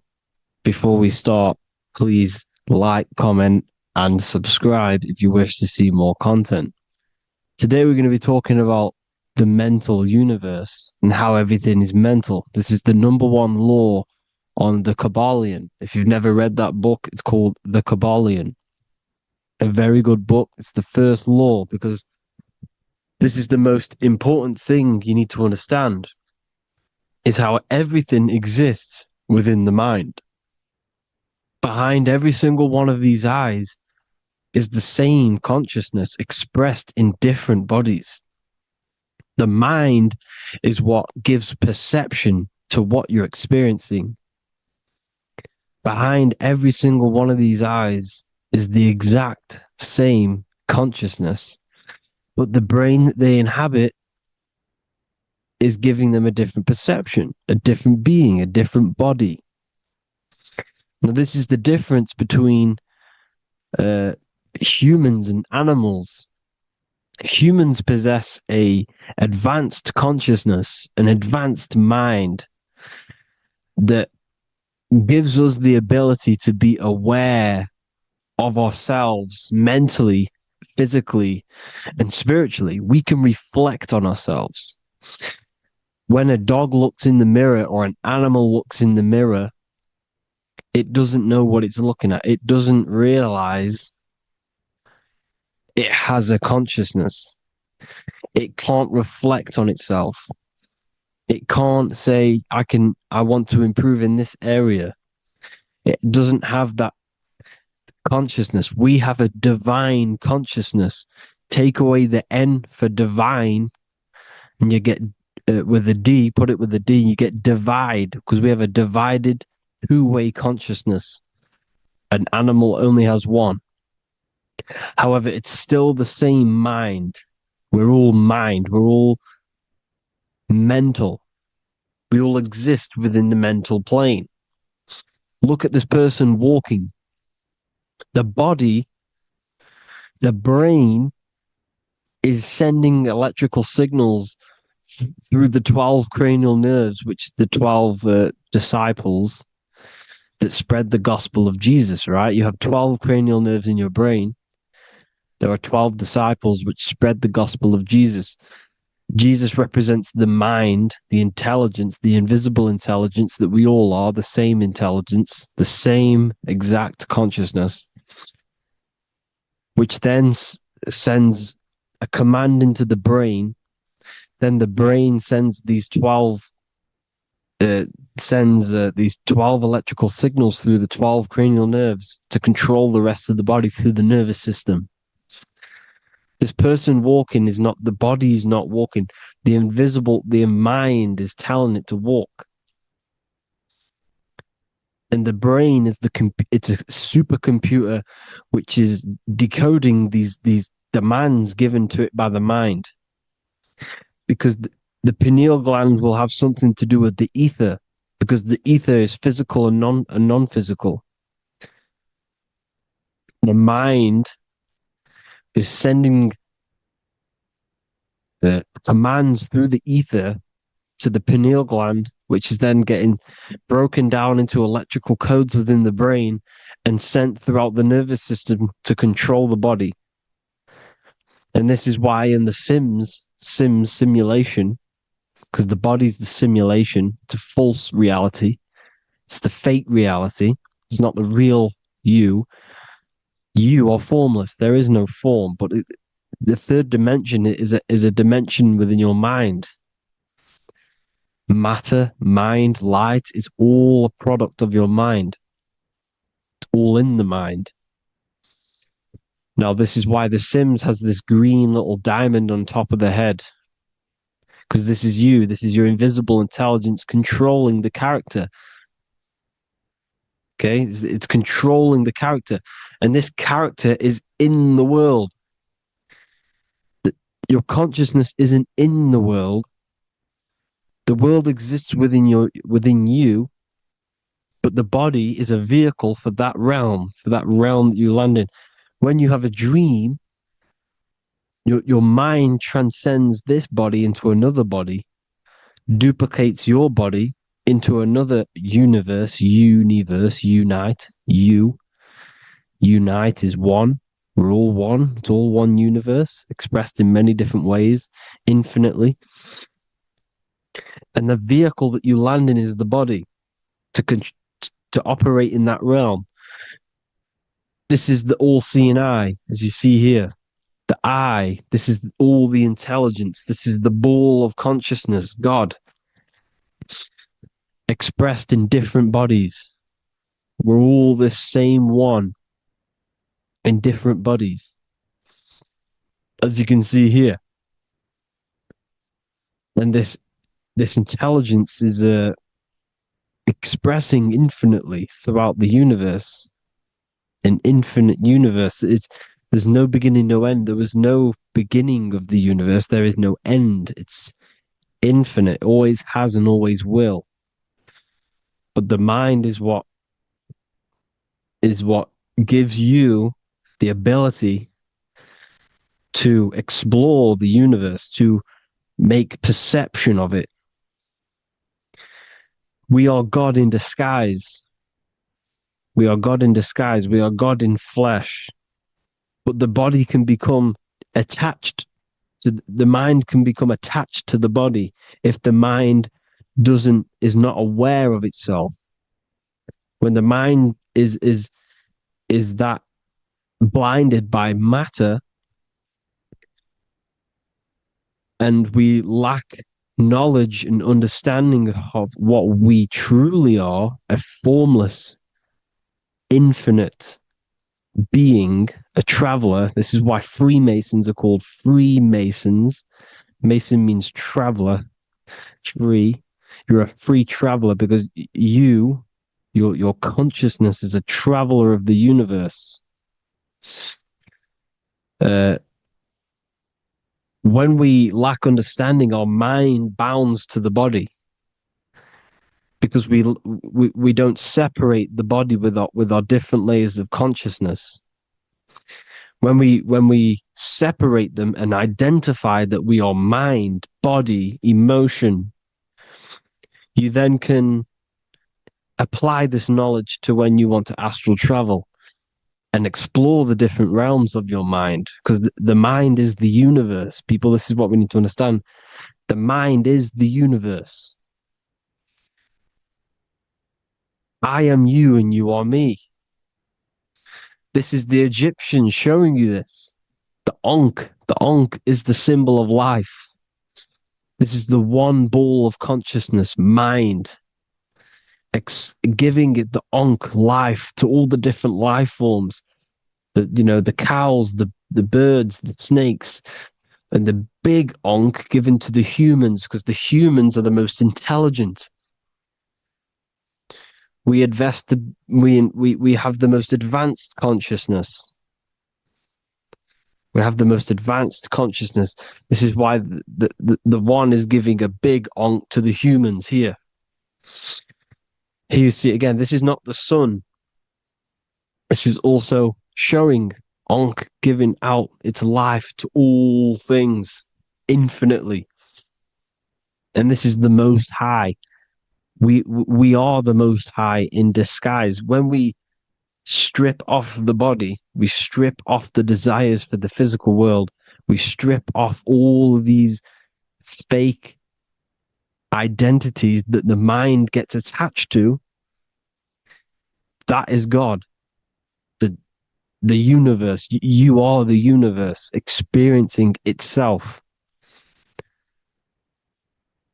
I and I. The letter I and the number one is just one line. The letter I is the number one. Because your I am, when you refer to yourself as I, every single one of you who's watching this video refers to yourself as I, which is the one. We are all the one. We are all intelligence. We are all invisible. We are all the one. One is the only number. 1, 2, 3. Everything goes up in ones because there is only one. Doesn't matter how far you go down the line with numbers, all of their numbers are created by one because there is only one. It's me and you are the exact same consciousness expressed in different bodies. Mind. Cause. There is only one cause. There is only one mind. There is only one being. But because we lack understanding of this, we think we are the bodies. And this causes division because the physical world's the most illusionary world. It's an illusion. It's all an illusion.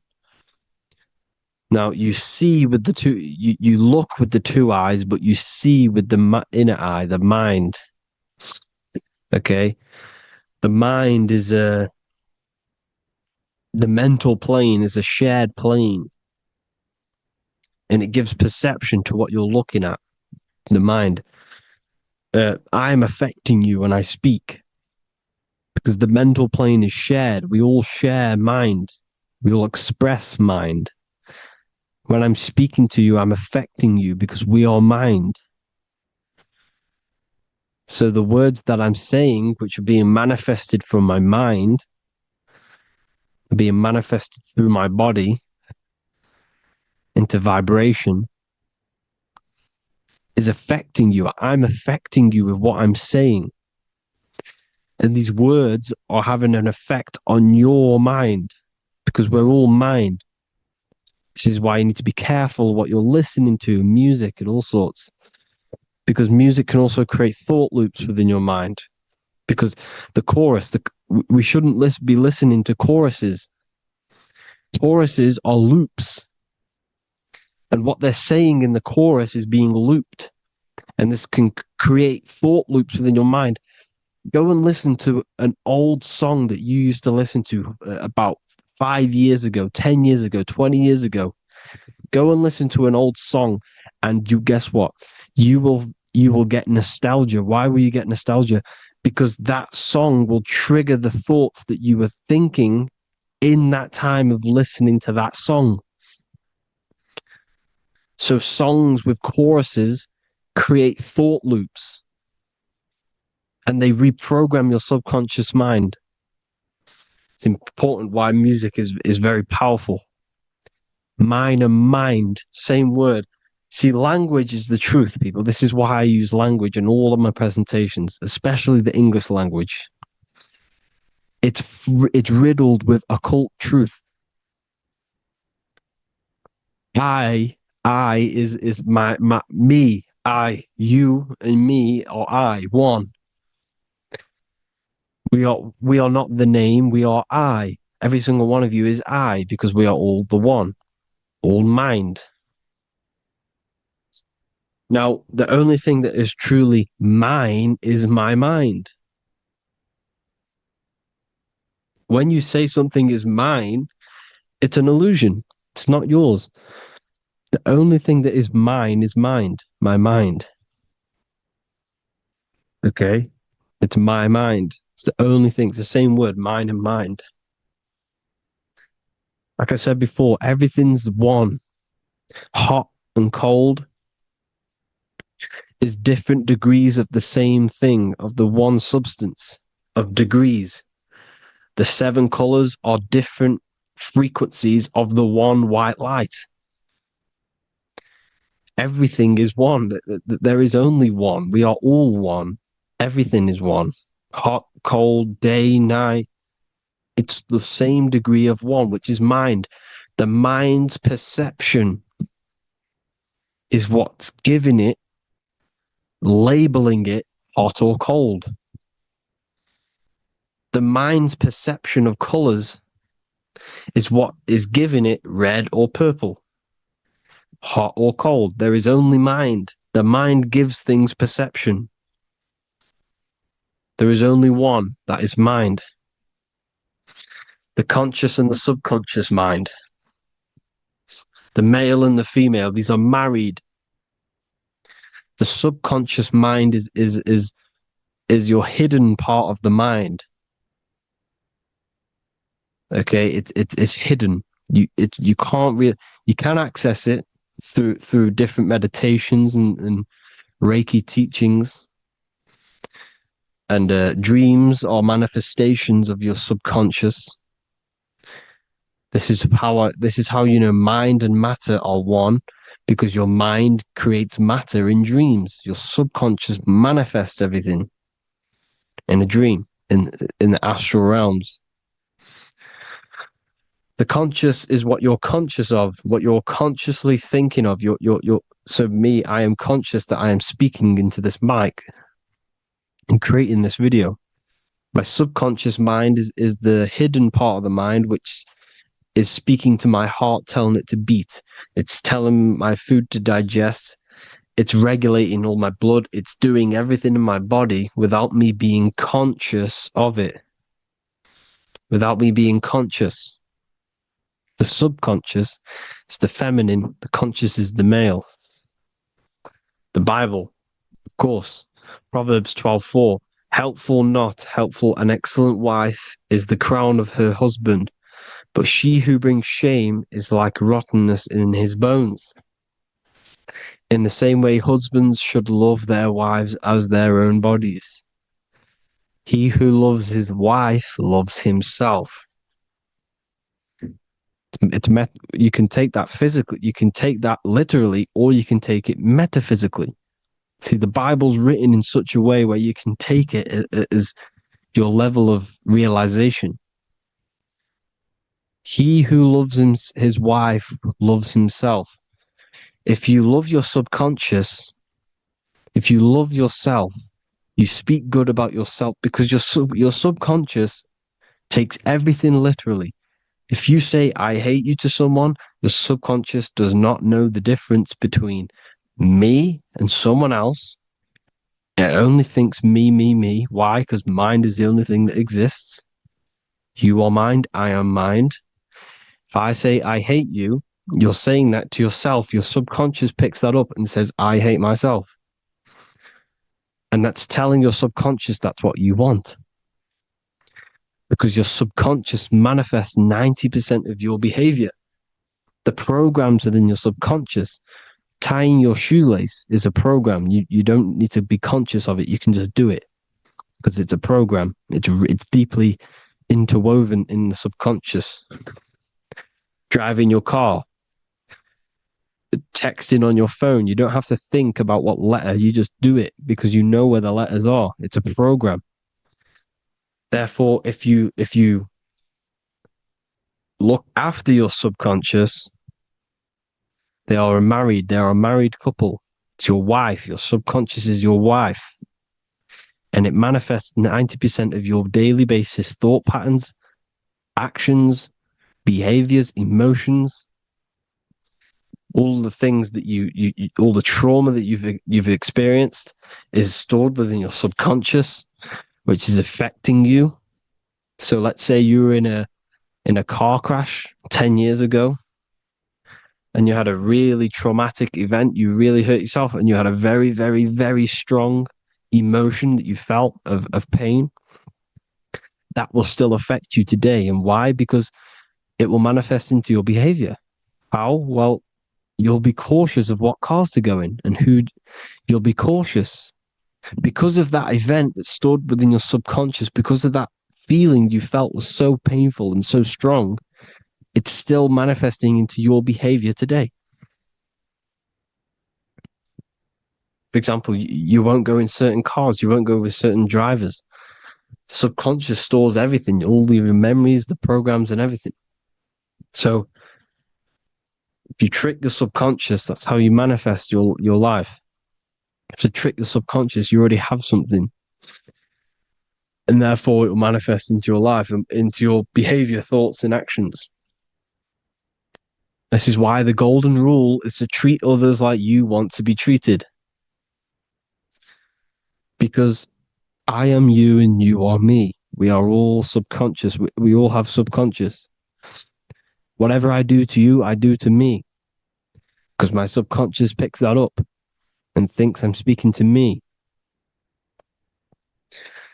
Mind is very powerful. Whatever I do to you, I do to me. Treat others like you want to be treated. The golden rule. That is the only rule we need in this realm, in the universe. If everyone understood this rule and how the subconscious works and how karma works, we'd live in heaven on earth, the Garden of Eden, the golden age. As a man thinketh in his heart, so is he. Proverbs 23:7. Where your heart is, there will be your treasure. Your heart's the emotions. This is the storehouse of emotions. It is where you feel emotions. You have to let your emotions move through you, not become you. You can't let your emotions become you. Or except be like the sky and let them pass through you. Be like the clouds and the stars passing over. Let them pass through you. Do not let them become you. And this is how emotions can take over your mind. We are driven by, when a man is driven by emotions, he has no self to control. You must control the mind, because the mind can be corrupted. Because your thoughts are electrical in the brain. Your thoughts come from the mental plane. So how the mind works is that you place your attentions on something in the mind, and infinite information just flows in. Think about it. When you think of a certain topic, as soon as you think of that topic, information comes flying into your mind. Different ideas, ping, ping, ping. It's all connected. It's why we call it a mindset, because your mind sets itself to frequencies. And when we think of something, we tap into that frequency, and just the universe, the mind, the mental plane just flows in information based on that frequency and that thought. The universe is just information. All of the information out there, nothing is new. It's all there. You just have to tap into it. You can tap into these different thoughts, and it's all there. Everything already exists within the mental plane. You don't think anything. You receive thoughts. We all share the mental plane. We affect each other. I'm affecting you. Listening to me is affecting your mental plane, your mind. The physical plane is the lowest plane. It's the world of effect. Everything you see in the physical plane is the effect of mind. Like I said, the person walking is the effect of their mind telling the body to walk. The physical plane is the lowest dimension of your mind. Mother Earth, we are in a mother. We're in the womb still. The Earth is feminine. It looks after you. It provides you with food for free. It grows on trees with water. It's Mother Earth. It's the womb. The dome above your head is your mother's belly. Okay? Is your mother's belly. You're in the womb still. You're forever in the womb because your mind's constantly expanding. Because when the baby's mind figures out that there is a reality outside of its mother, starts to hear the people on outside of its mother, what does it do? It figures a way out of the mother, and it becomes born again in the water, in a hospital, into the other world. It's the same with our minds. When our minds figure out there is other worlds beyond this physical, we explore them. The astral plane, for example. You figure a way out of the body. Because when you're the firmament, look at the word firmament, meant at the end. Firm is firm, something strong, something like a rock is firm. If your mind is firm like a rock, you will be stuck under the firmament. So, for example, people who are very programmed and can't think outside the box, they have a firm mind and they'll be stuck under the firmament because your mind is the only thing that's keeping you under the firmament. It's the only thing. When you're doomed, doom is dome. This is the dome, which is your head. Your head is the dome. Above your head, above the earth is the dome, the ethereal barrier. But that's just an external manifestation of your head. You don't leave the earth, you leave your body to leave the earth, because your body is the earth. It's a dimension within your mind. So when you're doomed, you're doomed. Your reality is your level of realization. You realize something, or when you have an idea, the mind, and the EYE or I, same thing, mind, it's all mind. Reality is your level of realization. You realize there's other worlds. That's your reality. Your perception's your reality. Mind in Latin is mens. Jesus was known as the fisher of men, which is the fisher of minds. He was fishing minds worthy of knowing the higher truth, the deeper occult knowledge. Jesus figured out that we are all God. And he got killed for it, because in that age they were trying to suppress this information. Jesus figured out he was God because we are all God, every single one of you, and they killed him because we're all mind. We are not the body. We're the invisible intelligence, which is God. But you are not God if your mind is attached to this physical world, to the worldly pleasures.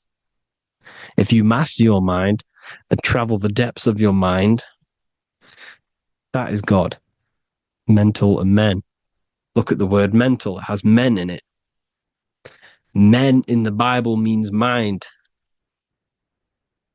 Here you see the Masonic symbol with the eye, the mind.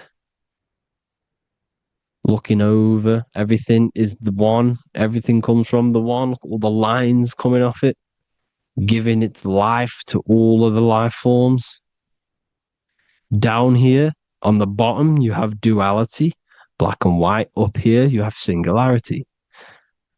One and the two. Unification and division. The lower self is divided into the left and the right. So the Bible even says, I forgot what verse it is, but it says, it's better to go through life with one eye than to have two and be cast into the fiery abyss of hell. I'm not sure what verse it is, but you can research it yourself. It's better to go through life with one eye, to be unified consciousness, dimension. No-brainer. The language tells you the truth, people. Dimension. The dimensions are in your mind. Entertainment. Entertain the mind. Disappointment. It's all in the mind. Environment. The environment that you are in is a product of your mind. Within, rearrange spells high twin. Within is your mind, and your external world is mirrored from the decisions you make in your mind. Advertisement, commitment, it's all meant, it's all mind. Everything is mind. Everything. So, this is important. The collective thoughts and collective beliefs. The collective, because we all share the mental plane. And because of this is why we are in a weakened state of consciousness at the moment. Because the collective thoughts and the collective minds overall are asleep. And they don't believe in anything. You see, everything is true within the mind. You think of something, it is there instantly. You think of a chair, it's there in your mind. You think of anything, it's there instantly. So everything is true within the mind. Anything can happen in the mind. anything can happen on the physical plane if the collective consciousness, the collective minds, believe it to be true. This is why back in the days, in the ancient days, you look at all the old world stuff, you see all this crazy technology, and it's because as a collective, as humanity back then, they believed that they had much more open minds. Therefore, the things manifested in the physical world were a lot more out of the box, so to say, compared to today. For example, magic is not as powerful today because the masses don't believe in it. It's still powerful, don't get me wrong, but if the masses believed, or if everyone knew magic could be real, because it is, anything's real in the mind, it would be a lot more powerful. You see? So and what they're trying to do is create a hive mind worldwide. They're trying to make one religion, an external god. What happens when you worship something external? You give energy to it, because where attention goes, energy flows. Where your mind gives attention to, energy goes there. And when we all believe in external gods and give our worship and our power to these external things, we all give energy to it, which will manifest as a demon in the astral planes. It's a hive mind. They're trying to make a hive mind to summon our energy. Trying to summon our energy. And it through mind, through collective thoughts. The hive mind. They want one religion, one government, one currency, one belief system. And that will create a hive mind, which will limit our consciousness, which will limit what we can do in the physical world. Because if everyone doesn't believe in certain things, it cannot happen, because it's all in mind. Mind is so powerful. I am you and you are me. I hope you all enjoyed this video, people. If you haven't already, join the Wisdom Academy. The Wisdom Academy, we have many occult lectures just like this one. Also, we have just launched Mindwave Hub. If you want genuine frequencies, genuine binaural beats, because the ones on YouTube, the ones on Spotify, Apple Music, they're all tuned to A440 hertz, which shuts down the right hemisphere of the brain. If you want to gain access to your true consciousness, your mind, you need to balance the two hemispheres and balance the chakras. You can do that externally by listening to binaural beats. If you want true frequencies, true binaural beats to hemisync the chakras, hemisync the brain, to gain access to the different dimensions of your mind, well, you can gain access anyway, but it's going to help you if you're trying to learn this. Join Mindwave Hub. The link will be in the description. Listen to the binaural beats, meditate to them, listen to when you go to sleep. They'll massively benefit you. Thank you all, people. Hope you had an amazing, lesson. Hope you learned a lot. And please subscribe. God bless you all.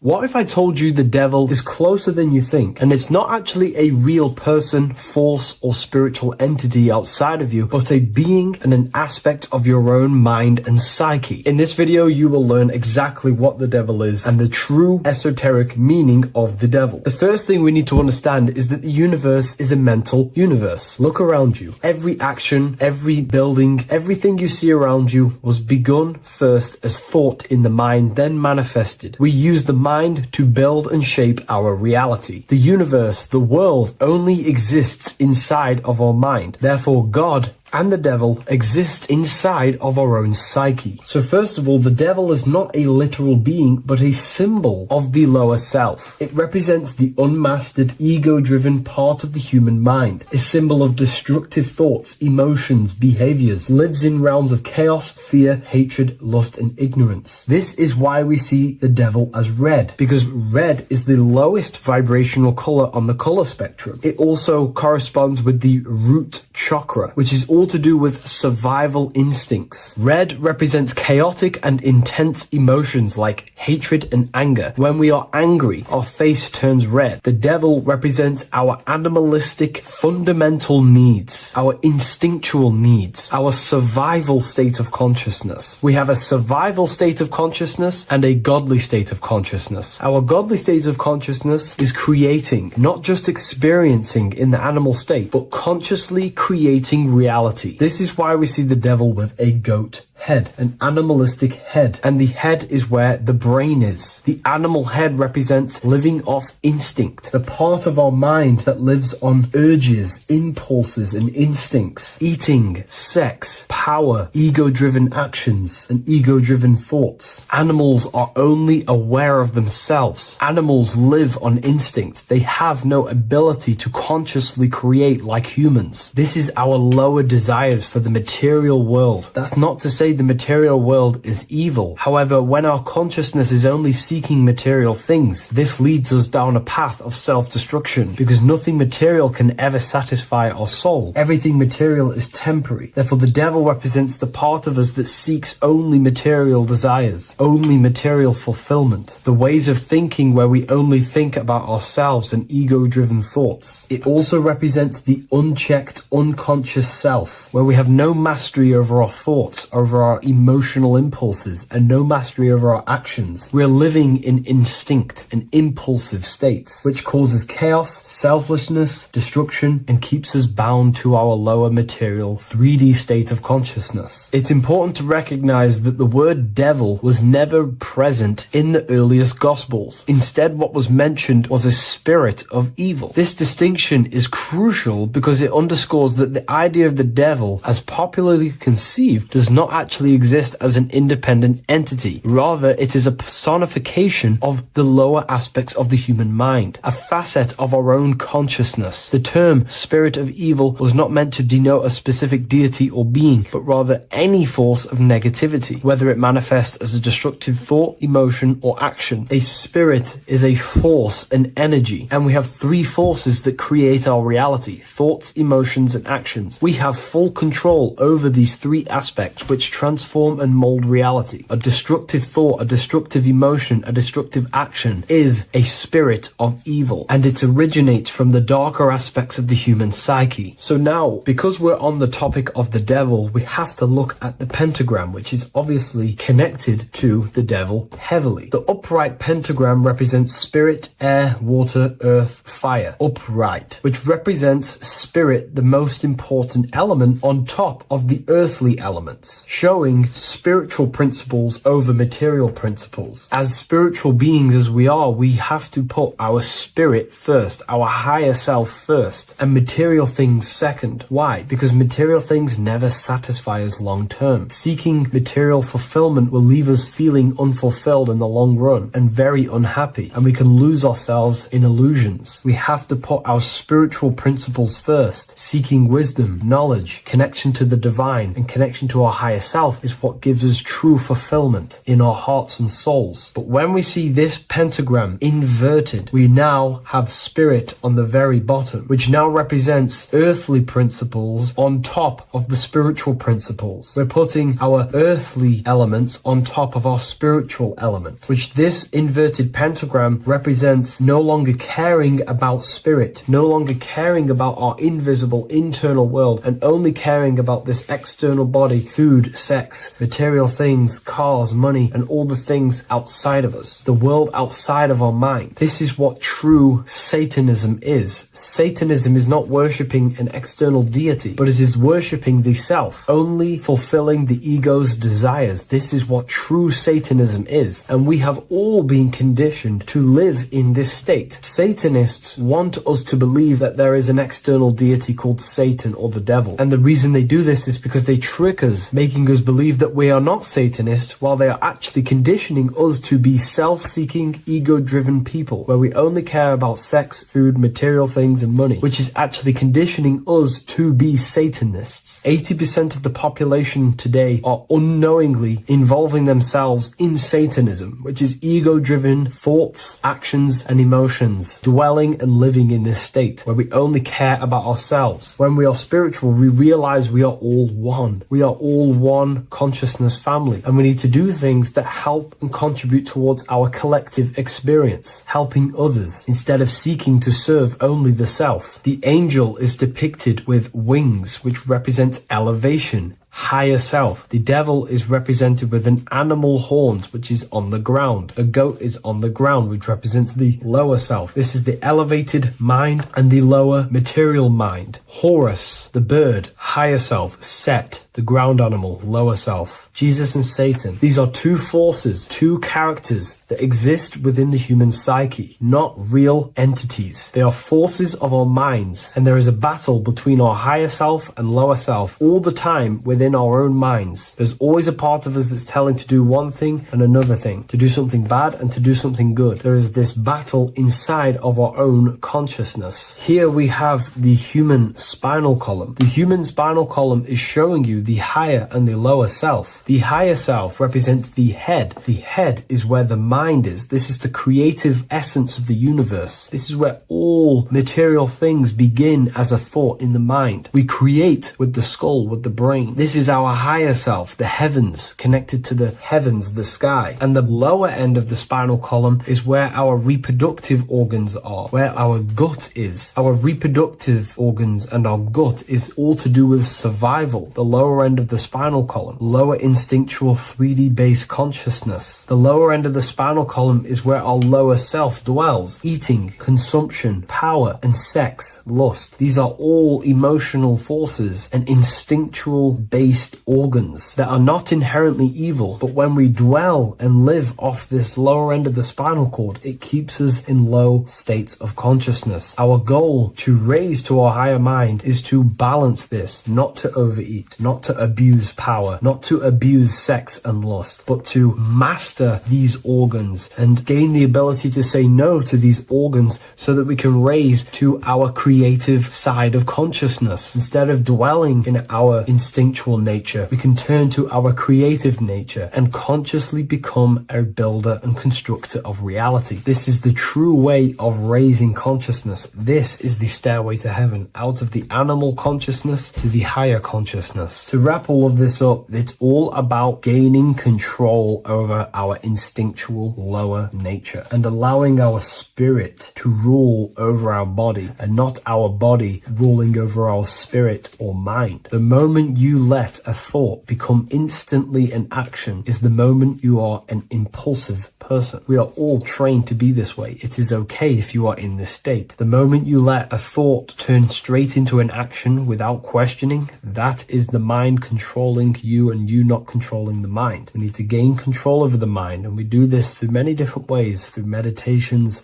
affirmations, and discipline. We slowly gain control over our minds. And once we gain control over our minds, we gain control over our thoughts, and we gain control over the attention that we give certain thoughts. We can then start to uplift our mind, our thoughts, out of our instinctual state to the higher mind. If you wish to learn more about consciousness, I'll leave a link in the description for the Book of Wisdom, Volume 2. By the end of this video, you will understand the 3 expressions of consciousness, how to use them to create the life you truly want. You'll discover the hidden meaning of the word God, the secret power of the number 3, and how consciousness itself is the key to your reality. We have 3 main expressions of consciousness. We think, we feel, and we act. God is 3-fold. It stands for generator, operator, destroyer. The generator is the mind. This is what thinks, generates ideas. This is the beginning of all creation. This is the first expression of consciousness. It is the first form of consciousness, not a physical form, but a spiritual form. Then we have the operator, which is emotion. When we think something, if we have care or any emotion towards it, then we take physical action. The body, the destroyer. We think, we care, we act. Thoughts and emotions are the two spiritual forces which merge together and give birth to actions. Think about it. Why are you watching this video? Because you had a care to watch the video. Therefore, the reality in front of you is because you had a thought, you had a care, you took action to express that reality. Everything goes through this threefold process. This is why we say follow your heart, because the body does follow the heart. We think something in the mind, we feel something in the heart, and the body takes action towards it. Everything operates on the care energy of the heart. The body follows the heart. If you do not care about something, then you do not act towards it. It is the care energy that guides our actions in this world. Going back to the generator, the mind is a part of the mental plane, the infinite dimension of infinite information. There is no limitations in the mind. Everything already exists as a piece of information or a thought. This is the beginning of all creation, the spark of creation itself, thought, the mental plane. And our mind exists like a radio, our conscious mind. This is why we call it a mindset. What we set our mind onto through attention, mental attention, whatever we set it on, we receive thoughts that are very similar to what we set it on. The mind is like a radio, and whatever we tune that radio to, we receive that frequency and play that song. So if we purify our minds through ritual work, meditation, and affirmations, the mind can become a temple to receive higher thoughts, higher ideas, and better genius ideas. Going back to operator, this is the Holy Spirit. This is what we care about, our emotion. This is the feminine side of consciousness. Thoughts is masculine, the Father. Emotion is the Holy Spirit, which is feminine. And these two create a child, which is Jesus, the Son, which is actions. When thoughts and emotions merge together, you have a physical action, which is a masculine force, which is why it's a son. The Holy Spirit represents a purified heart, love consciousness, holding love in the heart. And when we purify our minds, we have an effect and purify our hearts. And the reason why I say that is because whatever we think in the mind directly corresponds to what we feel in the heart. As above, so below. Thoughts create emotions. If we think something and our heart tells us that is bad, we have a feeling that that is wrong, then we should not take physical action towards it. And if we do take physical action against the feeling of knowing it's bad, then you are going against the spirit. That's what the word Satan means, or Satan. The Hebrew word for Satan is Satan. It means adversary or opposer. You're opposing the Holy Spirit. You're opposing what you know is good. You're taking a sin against the spirit, against the guidance from your soul, the knowingness of good. So when we do purify our mind, we purify our hearts. And when we cultivate love for the self and one another's in our hearts, we gain the Holy Spirit, which is love consciousness. And when we think in our mind with the love of the heart and we merge our thoughts with love, it gives birth to perfect actions. This is what the true Christ consciousness is. We think with the love of the heart and it gives birth to perfect actions.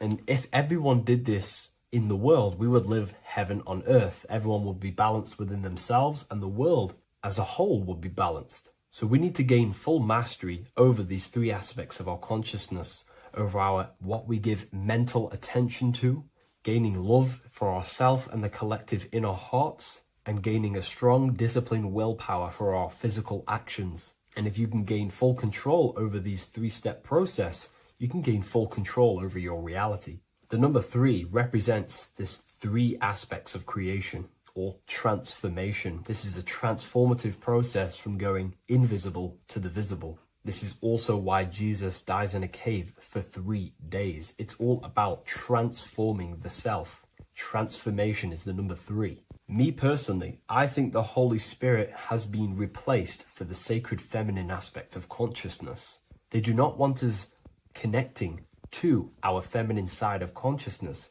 because then we will cultivate love in our hearts for the self and one another. And love is the most potent force there is in the whole universe. It is what unifies everything. It nurtures everything. It allows things to grow. Think about it. When you hold love or care for someone, you grow relationships.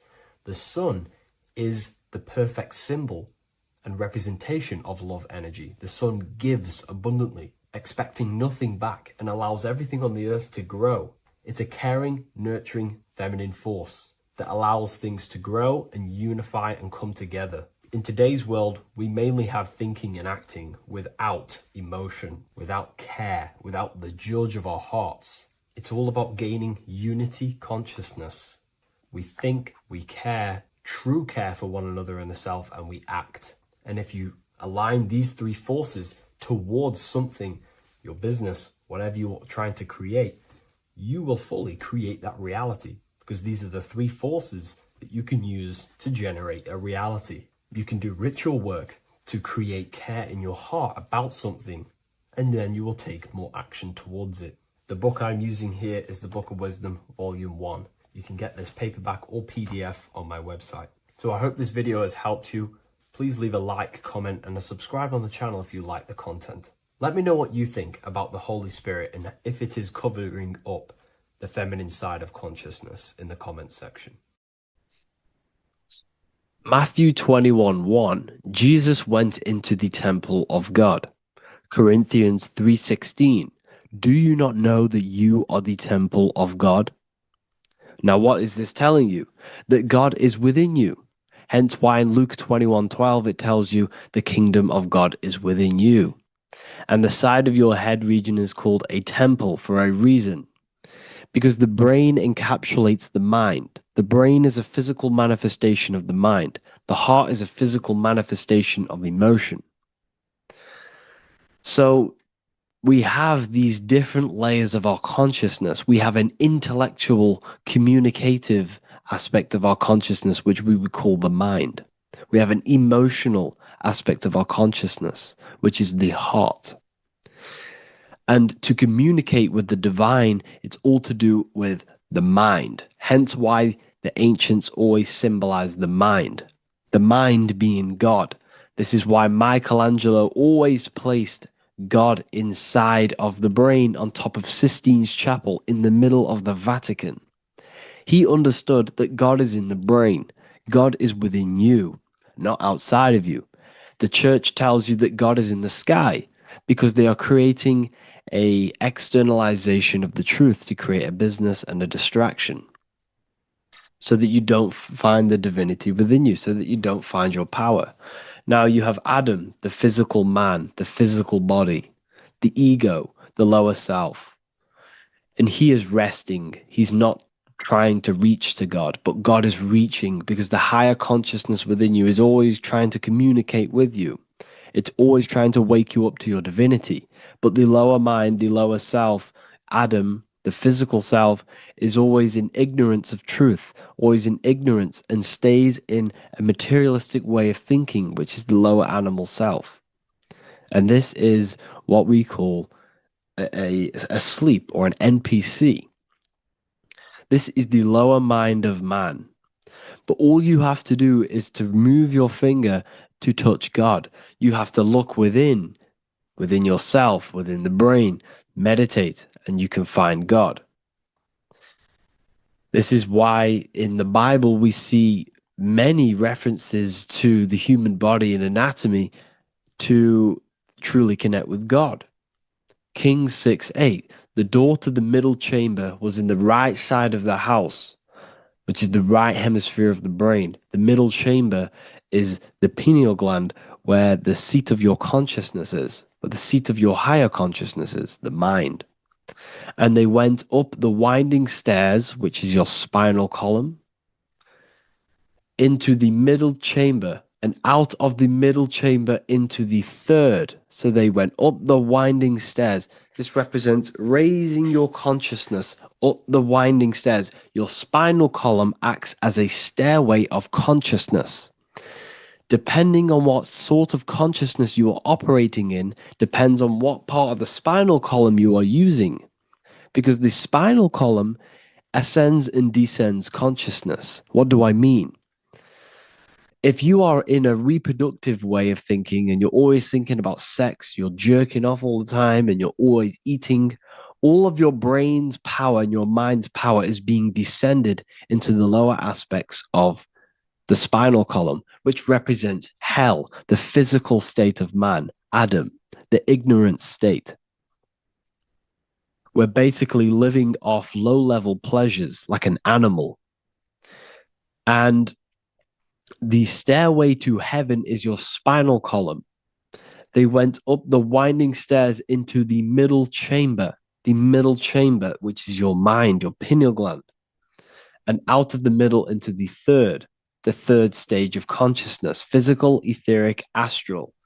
When you meditate and you start to raise your consciousness during meditation, you enter the astral plane when you turn off thought. But this is the middle chamber inside of the brain. Here we see another painting inside of Sistine's chapel of God inside of the brain. This is the brainstem. This is the brain. This is the frontal lobe. This is the back lobe. This is the back lobe. This is the cerebellum. Here's the reptilian brainstem. Here's the claustrum. This is what we are seeing here. Anatomy. Here is another one in Sistine's chapel in the middle of the Vatican. This is depicting the brainstem. God's neck looks exactly like the brainstem. Here we see a real brain compared to God's neck, because the neck is just below the brainstem. And this is what they are symbolizing, because they knew that God is within you. God is a part of the human body. God is inside of the body, because the body is a vessel for consciousness, for universal consciousness. Inside of you, inside of me is the same spark of consciousness. And this same consciousness is spread out into every living essence, because everything comes from the one source, the one God, the one consciousness. Matthew 6:22-23. The light of the body is the eye. If therefore thine eye be single, thy whole body shall be full of light. Practicing the single eye. What is this? This is meditation. This is entering within yourself. So the Bible's telling you to practice the single eye. But if thine eye be evil, thy whole body shall be full of darkness. What does this mean? If your consciousness is in an evil way of thinking, if your mind is filled with an evil, negative mind space, then your body shall be filled with darkness, with evil, with negativity. Because negative thoughts destruct the body. Positive thoughts heal and regenerate the body. So he tells you to be, the light of the body is the eye, your consciousness, the inner eye of consciousness, the eye that lets you see.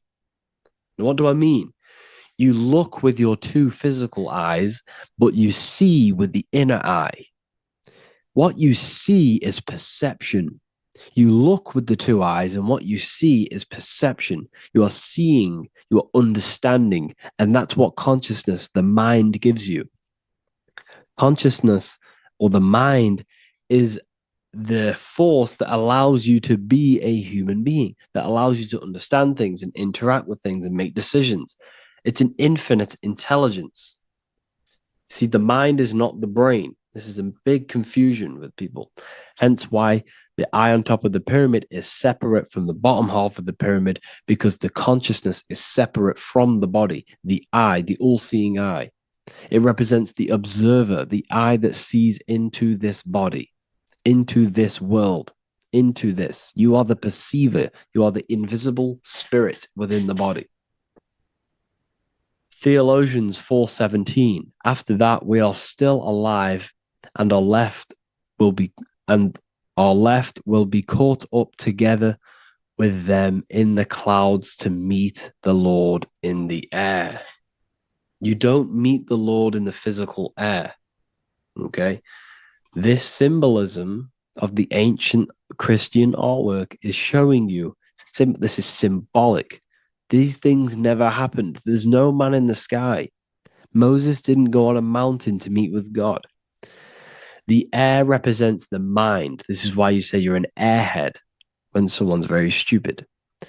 Earth is your body. Water is your emotions. Fire is your spirit. Air is your mind, the invisible mind. So Anton Mengs, an ancient Christian art worker, is showing you anatomy of God in the clouds. But this is the anatomy of the human body, raising yourself to the mind and turning the mind inwards on itself during meditation. And that's how you meet the Lord in the air. You meet the Lord in an elevated state of consciousness. The air represents an elevated state of consciousness because the air is up. You have to raise your consciousness to meet the Lord in the air. This is why Moses went on a mountain to meet with God. The mountain represents elevation of consciousness, raising the mind up the spinal column, taking all of the mind's attention away from the reproduction and the physical aspects of self and raising it to the brain and turning off the brain and going inward into the air. It's talking about raising consciousness. It's allegorical. It's a spiritual, metaphorical text. The side of your head's called a temple because inside that where that temple is, right in the middle of where you call the temple, is the inner chamber, the open room, the holies of holies in the Bible, or the land flowing with milk and honey, or Mount Zion. There's so many different names for the brain, or the upper room where Jesus meets his 12 disciples, the 12 cranial nerves in your brain. This is the temple of God.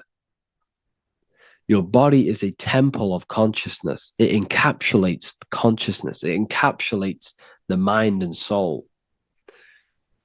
John 10:30, Jesus states, I and the Father are one. Psalms 46:10, be still and know that I am God. He's talking about the I am within you, not within Jesus. Everyone refers to ourselves as I.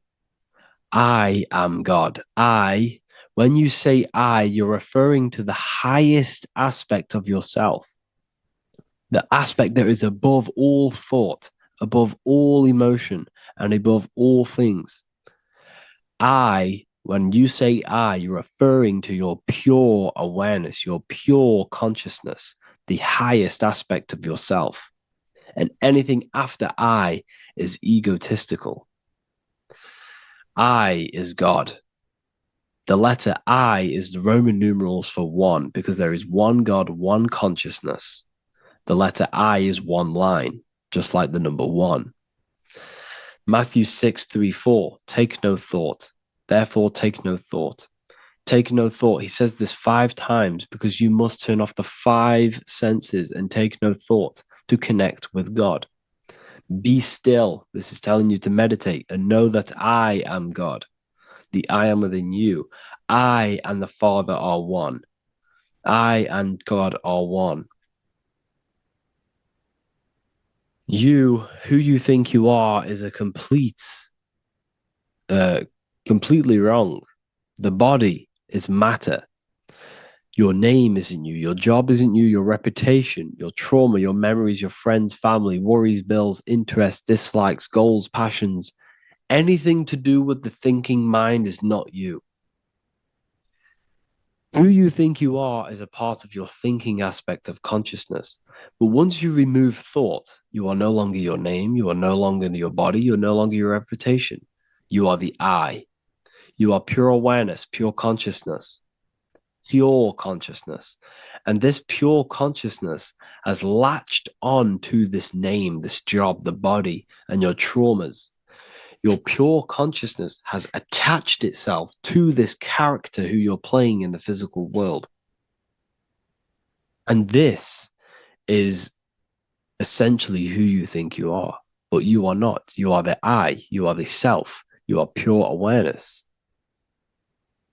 So in order for you to detach from these things, you must learn how to detach from your name, your job, your reputation. And you do this through meditation by turning off the thinking mind.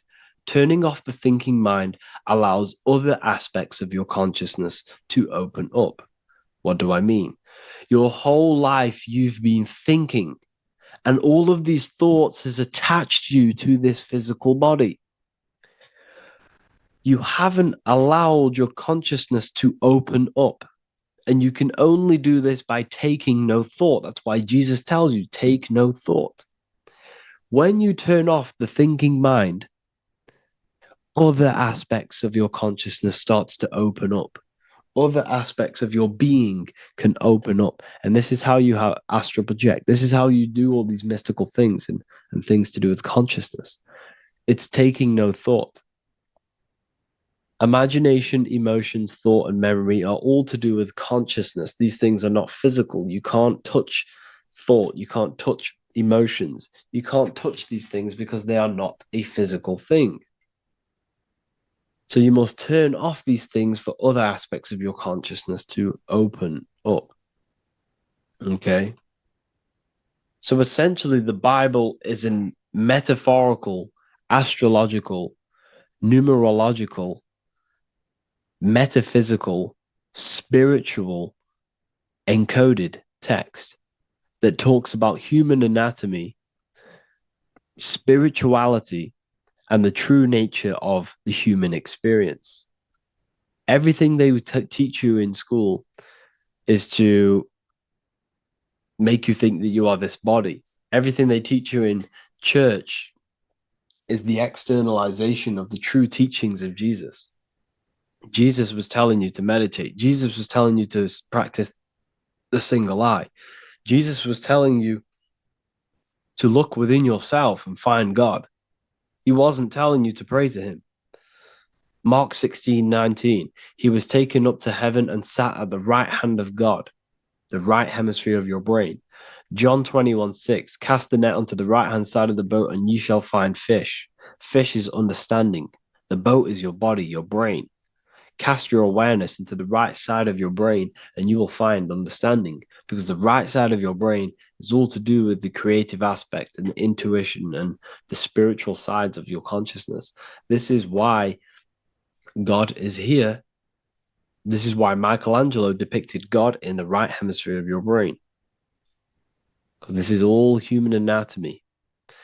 And I speak about all of this in the brand new Book of Wisdom, Volume 2, which is now available. The start of the revolution has begun. This book is truly going to change the way people see the world. It's got so many more topics than the last one. It's truly a revolution. It's written in so much detail. It's very practical. I cannot wait to share this one with you. I just want to say thank you for the opportunity for me to create this book, because without you, I couldn't have created this. And I just love sharing my work with you.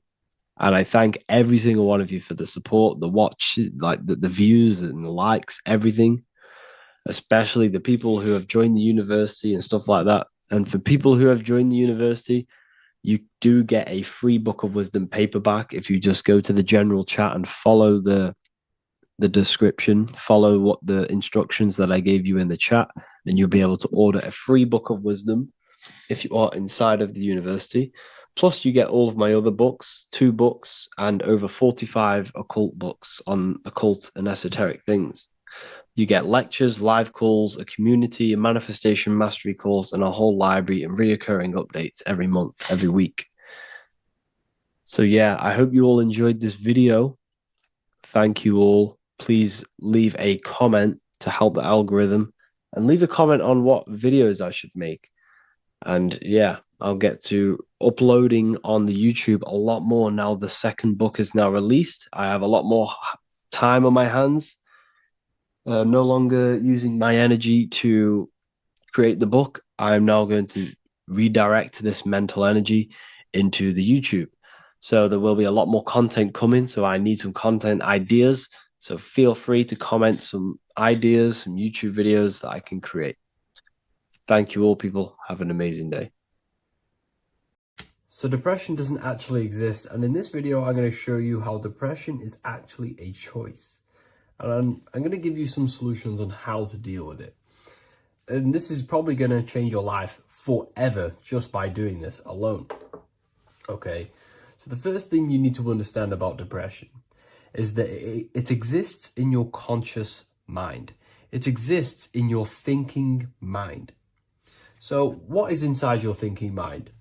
You have your body, your name, your reputation, your trauma, your memories, your family, your worries, your interests, your bills, your passion, dislikes, goals, right?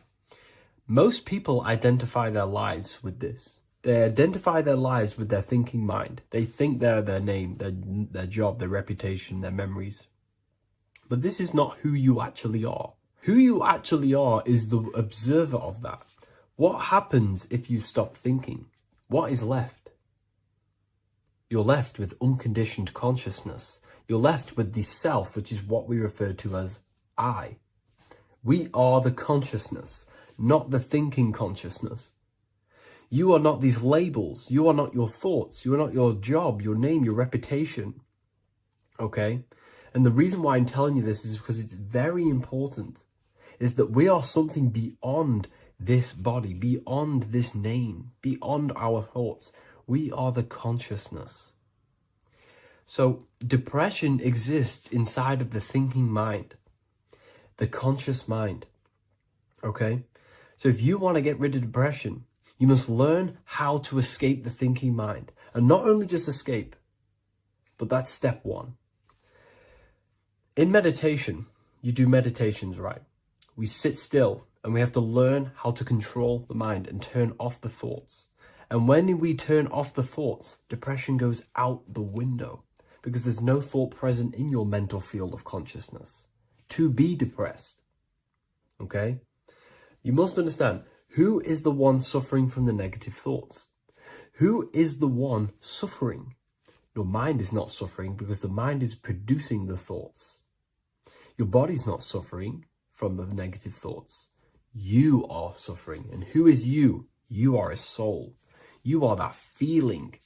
You are that person beyond the thoughts, beyond the feelings, beyond that. You are the one experiencing. You are that. Meditation gives us the ability to turn off the thinking mind. This allows us to escape our thoughts, okay? And it gives us, over a long period of time after meditation, you'll be able to turn this switch, and this switch will be able to turn off your thoughts. And by doing this, we will be able to control our conscious mind directly by the hand. So when you notice yourself gaining them negative thoughts, we can then turn off the switch of turning off the conscious mind and rising to our authentic self and knowing the thoughts are just illusions. Now, let me tell you something that's very powerful. Most of your thoughts are coming from beliefs. Most of your feelings are coming from beliefs. So if you have a feeling of lack, this is coming from a belief that you don't have much. If you are feeling alone, this is coming from a belief that you are alone.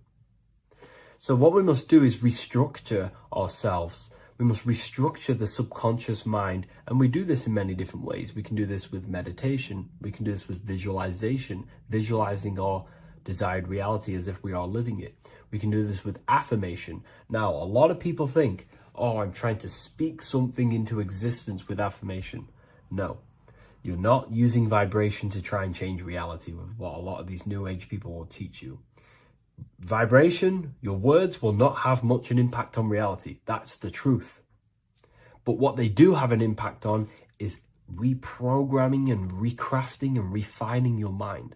If you repeat, I am wealthy all day long, your subconscious mind, that word will be lingering inside your subconscious and you will start to mold that into your conscious. You'll start to be consciously thinking about this.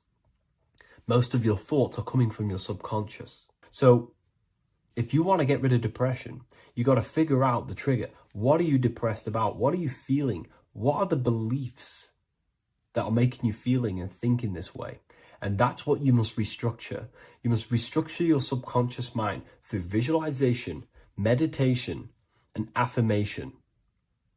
You do these all the time. You do these every single day, and you will slowly, if not surely, restructure your subconscious mind. While by doing the practice of meditation, you'll gain the off switch as well.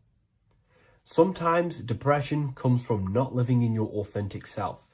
You're not doing the things that your soul is telling you to do. We all know what we should be doing at all times. I don't care what you have on. We all know we should be doing something. We all know that we have there's a higher aspect of our mind that tells us, oh, we need to be doing this, but I'm actually sat here on my phone. Oh, I shouldn't be eating this, but I'm doing it anyway. There's always that higher voice. And that is the voice that has to be connected to. And when your body's not acting out the voice of the soul, then the soul becomes sadder, sadder, and suffers more and more and more. There has to be a connection between the soul, the mind, and the body. They have to work in unity. Okay? So I hope this video helps with depression, with whatever you're going through mentally. Hello everyone, and welcome to another lecture inside Ethereal University. In this lecture, you will learn about the death process and how to prepare for it, and why that preparation is so important. So let's get straight into this. You must understand, as a spiritual creature that you are, you have a visible nature and an invisible nature. You never truly die. You are an eternal soul experiencing a temporary physical world.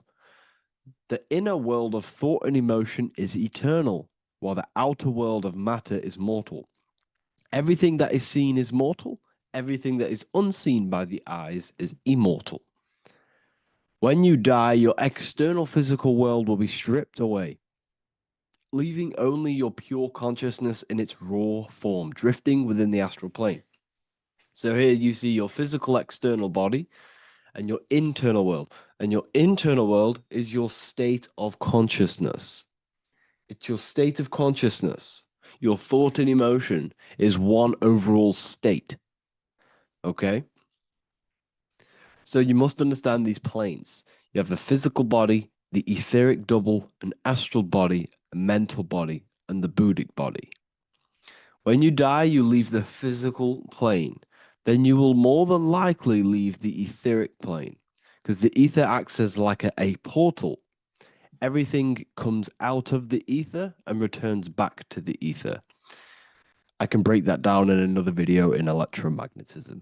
But electromagnetism is ether, energy coming in and out of the ether. You will, every single day you die, every single day. There's a cycle of life and death occurring all the time. Every single day, you go to sleep, you go back, your consciousness slips back through the ether, and then when you wake up, your consciousness comes back through the ether into the physical plane. Death is just a bigger macrocosm of the microcosm cycle of life and death. So you will return back to the astral, which is the realm of imagination, infinite possibilities, and this is where thought forms start to manifest. Okay, so depending on how advanced you actually are mentally and emotionally will depend how long you stay in the astral. Now, what we must understand is that there is many different components to the astral. We have the higher astral, the middle astral, and the lower astral. These are all vibrational states. So if your mind and soul is operating in lust, lust, desire, hate, food, physical addiction, smoking addictions, then these are quite heavy. These are quite heavy attachments to your consciousness, and they're quite low level desire, which means they have a low vibration. You will manifest in the lower astral when you're stripped from your physical body.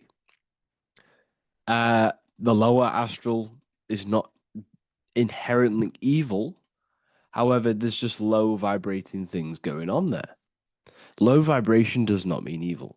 Okay? So, just like bad doesn't mean evil.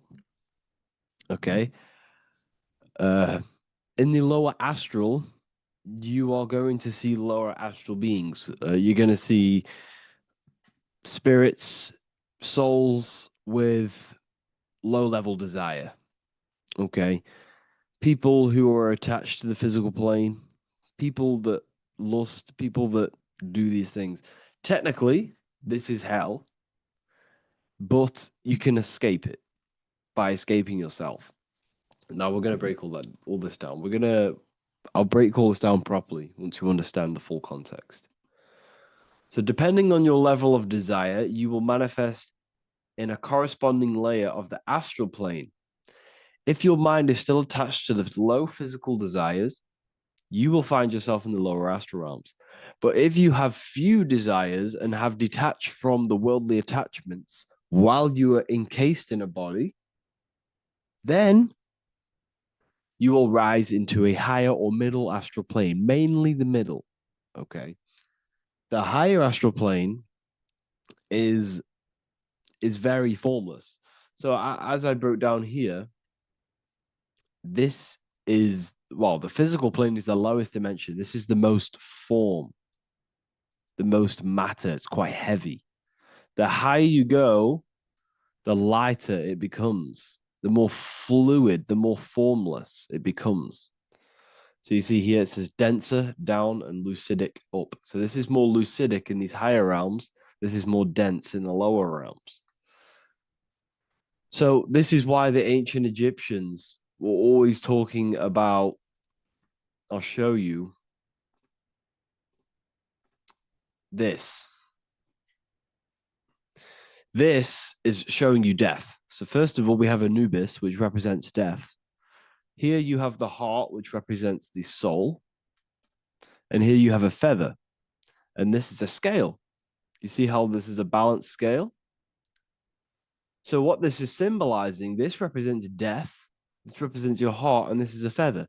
So when you die, your heart must be as light as a feather, which means your emotions, your soul, should have no attachments to the world. It should be light. It should be detached. This is why the word light and light are the same. Light is in heavy and light is in very bright. Because when you're less attached to the things, your soul shines. You're authentic. You're light. You're very bright soul. And you have no attachments. Your light is in not heavy. So you must detach from the worldly desires. We have to detach from the smoking, the food. This is why we should fast. Smoking, this is why we should detox. We should also meditate. We should also be able to sit with ourselves for long periods of times. Okay? I'm going to break all this down properly. But that's why the Egyptians show you the symbolism here. Okay? So you're stripped of your material body. So that state of consciousness you're in right now, your inside world, if you shut your eyes, that state you're in, that is what you're going to experience when you die. Okay? And you're going to be manifested into the astral. In the physical plane, you can mask or hide almost anything. But in the spiritual realm, you cannot. The astral body, your thoughts and emotions directly shape your spiritual body, your astral body, revealing your true inner state. So your desires that you can hide in the physical plane, your emotions, your thoughts, you can't hide any of that in the spiritual plane, in the astral plane. That will directly shape who you are, your color of your astral body, and your astral body as a whole. So here we have Kim Kardashian. If you could see this lady's astral body, you would run so far that you would be horrified for the rest of your life. If you could see their spirit, their astral form, it would be horrific because their mind is so attached to, physical things, so attached to desire, money, fame, worship, power. These people do not want to die. These billionaires and millionaires will never want to die. They will do whatever they can to stay alive because they understand when they die, they have to face themselves. They have to face their inner world. And their astral body, their true authentic self on the inside, is horrible and horrific and so low vibration. So this is where it comes in. You must be as light as a feather. This is what the Egyptians are showing you in their artwork. Your soul must be as light as a feather. In order for the soul to ascend to a higher plane and not look at that physical plane and say, I want to go back or I want to desire things down there, you must detach now and prepare for death. Hell is not a place, it's your own personal suffering born from within. If your mind and soul are deeply attached to mental fixations, emotional wounds, and physical addictions tied to the material world, that pain will follow you into the astral. This is your true judgment day. You judge yourself when you die. You see your authentic self. There's no hiding. Right. Imagine right now that you that everything you cling to was stripped away. No matrix, no electricity, no food, no TikTok, no phone, no possessions, no distractions, no one else. Could you sit alone with yourself for just 1 hour? Could you sit alone with your thought and emotion? That moment of truth is what you must begin to prepare for. Could you sit alone with yourself? Can you sit alone for long periods of time and just think? And if you cannot, then you're running from your internal world. You're running from your thoughts. You're distracting yourself from your thoughts. This is what we must address. Now, don't feel bad if this is you. We've all have problems. We all have internal problems. But this is what we have to face directly in order to prepare for life after death. We must meditate for long periods of time. Not even meditation. We should be able to sit with ourselves with no distractions and just think. This is what the people of the past used to do when we had no technology. People would sit and think for hours. This is what we need. Because if you cannot sit with yourself, imagine sitting with yourself with no physical body. That's the level that's going to happen. And we need to prepare for that. The soul and mind must become as light, as weightless, as radiant as a feather to ascend to a higher plane and move beyond the physical life. To rise, they must release heaviness, attachments, burdens, fears, and desires. The lighter and brighter your inner being becomes, the more freely it can rise into a higher state of existence. Ascension is not about going somewhere, it's about becoming something pure, clear, and luminous. Okay, this is very important. Very, very important. We must detach from the worldly things. So enough of that. How do we do it? How do we attach? How do we prepare? Number one, you must detach from the material things. Start loosening your grip on things, possessions, titles, even identities. They are temporary. Appreciate them, but don't let them define you. Let nothing outside of you define you. Nothing. Your name is not you. Your job is not you. Your reputation is not you. Your bad past is not you. Your good past is not you. Your business is not you. Everything outside of you is not you. Now, what I'm saying is, I'm not saying go full right-hand path and never care about anything physical, never care about your family, don't love your family. I'm not saying that. What I am saying, love these things, love these outside things, but do not become attached and do not let them define you. You must be okay with losing anything that is outside of you. You must be okay with that, because you must understand the physical plane it's promised that everything is temporary. Everything is temporary in this plane. So don't ever think it's going to be there forever, because it's not. And you must remind yourself, not remind yourself, but I think about this sometimes when I start becoming a bit attached to work and stressed. I just remind myself that I'm going to, this is temporary. I'm going to leave this world one day and I'm not going to care. So you must have the balance. Okay. The balance is key. You can go down that right-hand path and just fully cut off from the world like a monk and shave off your hair, disconnect from the physical world. You can do that. That's not wrong. There's different paths in life. You have the left-hand path, purely physical. You have the middle path, which is balance between the physical and spiritual. Then you have the right-hand path, which is monk mode, where you fully disconnect from the world. They shave their hair off to disconnect from the physicality. They meditate for long periods of time. This is what they're doing. They're preparing for death. Monks prepare for death. They understand this. They understand that you don't die. Your inner world is the true world. The inner world is the only world that exists. Everything outside of you is an extension of you. Number 2, cleanse the mind. Watch your thoughts. Are they rooted in fear, anger, regret, or craving? Meditation, mindfulness, and inner reflection help purify the mind. The cleaner your thoughts, the lighter your spirit. So your astral body is formed by your thoughts. It's formed by your emotions. If you sit around thinking about eating all day, you're going to have a very heavy astral body. It's going to manifest in the lower planes.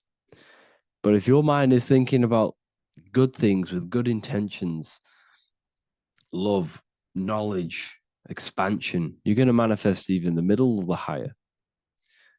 And there are ways to even ascend out of your astral body.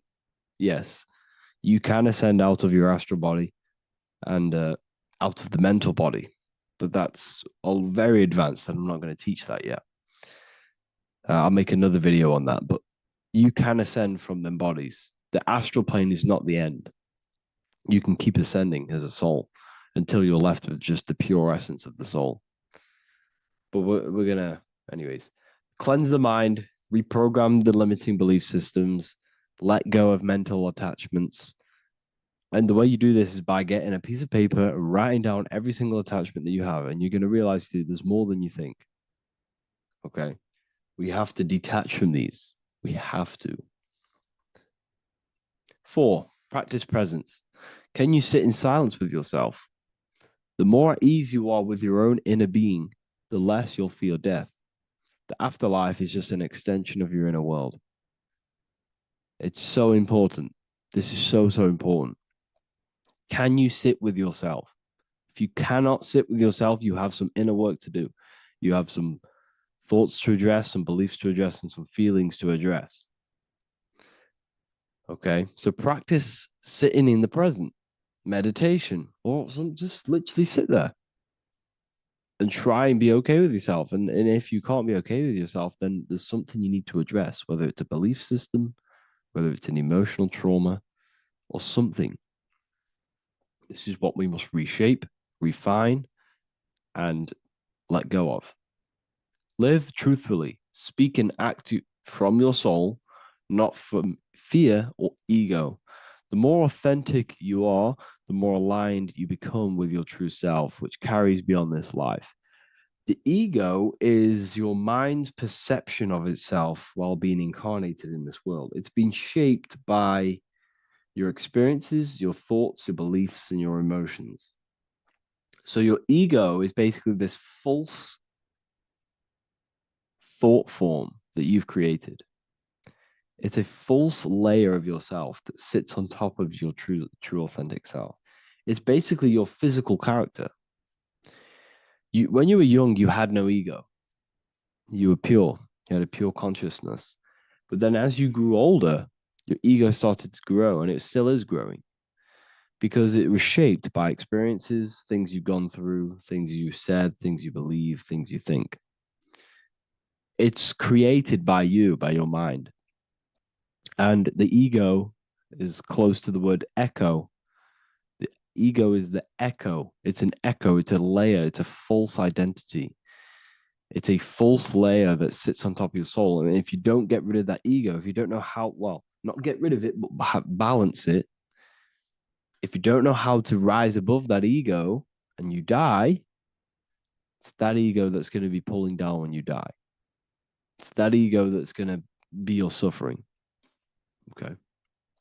7, connect with the divine, whether through prayer, meditation, Tune into something greater than yourself. The connection is the soul's compass beyond this world. If you can meditate and rise above them clouds of thought, that's the soul, that's the observer. We must connect with that. Okay, this will definitely help with just allowing yourself to connect with your true self. Meditation's great because you can just fully detach from the world. And the more you meditate, the more you can prepare for death. A powerful way to cultivate detachment is through daily detachment meditation, done either at night or in the morning or the first breath upon waking. Or do this as many times as possible per day. Start by physically grounding yourself in the present moment. Say out loud, I am here right now, nothing else matters. Let that phrase draw your awareness into the now. Just keep saying it until you're present. Then begin to slowly list everything you identify yourself with, one by one. I am not your body. I am not my body. I am not my name. I am not my possessions. I am not my house. I'm not my children. I'm not my everything. I am not my thoughts. Release each layer gently. Imagine, if you want to, if you have a good imagination, imagine placing these things into a big box. Placing your body, placing your name, placing your possessions, placing your house, your car, your thoughts, your beliefs into a box, and then shut that box. If you have a good imagination, do that. That can help. And you'll be left with yourself. And you're not even that. It goes even deeper. Eventually, you'll reach the mind itself. Detach from the language that the mind is even using. Now, that's very difficult. And not many people have ever thought about that, and they've ever even been there. Detach from the language that the mind is using. Think about that for a second. Your mind is not what you actually think. It goes very deeper. Your mind is not that little voice. It's that voice that the language is using. So even the language is a spell on your mind. Okay, it's an attachment. Eventually, you'll reach the mind itself, detached from the language it uses, the voice in your head, the need to define. What remains is something beyond thought and beyond words. I can't even describe what's left, because words, once the language is gone, it's purely metaphysical. All I can say it is pure awareness, and it's symbolized. This is why symbols are so amazing, because they can symbolize things that are beyond words. A flame, it's just a flame, and you won't be able to understand that until you've been there. It's just a flame. It's pure cause. Words can't describe it. You'd have to experience it. Connect with this essence daily. This is truly who you are. So this is a great way to detach. We can do these detachments every single day during meditation. This will definitely help over long periods of time. Of course, you're not going to be ready tomorrow for death, but just try and prepare for these things. This is the whole reason people used to meditate. It's the whole reason why people do these spiritual practices, because they understood that this plane is temporary and your soul moves on from this plane. And you'll never truly believe in the soul until you experience it. So I can show you these things, but you must go out and experience it. The soul is real, but you won't understand unless you cast off everything else. Okay. So I hope this video helps. It's a very deep video. I'm going to be making more of these stuff, of more self-mastery. And of course, we've made the self-mastery section now. So I'm going to start filling up this place with lectures. And I think it's a great time to start this, because a lot of people have been asking on how to master yourself, prepare to death. So hope this video helps. See you in the next one.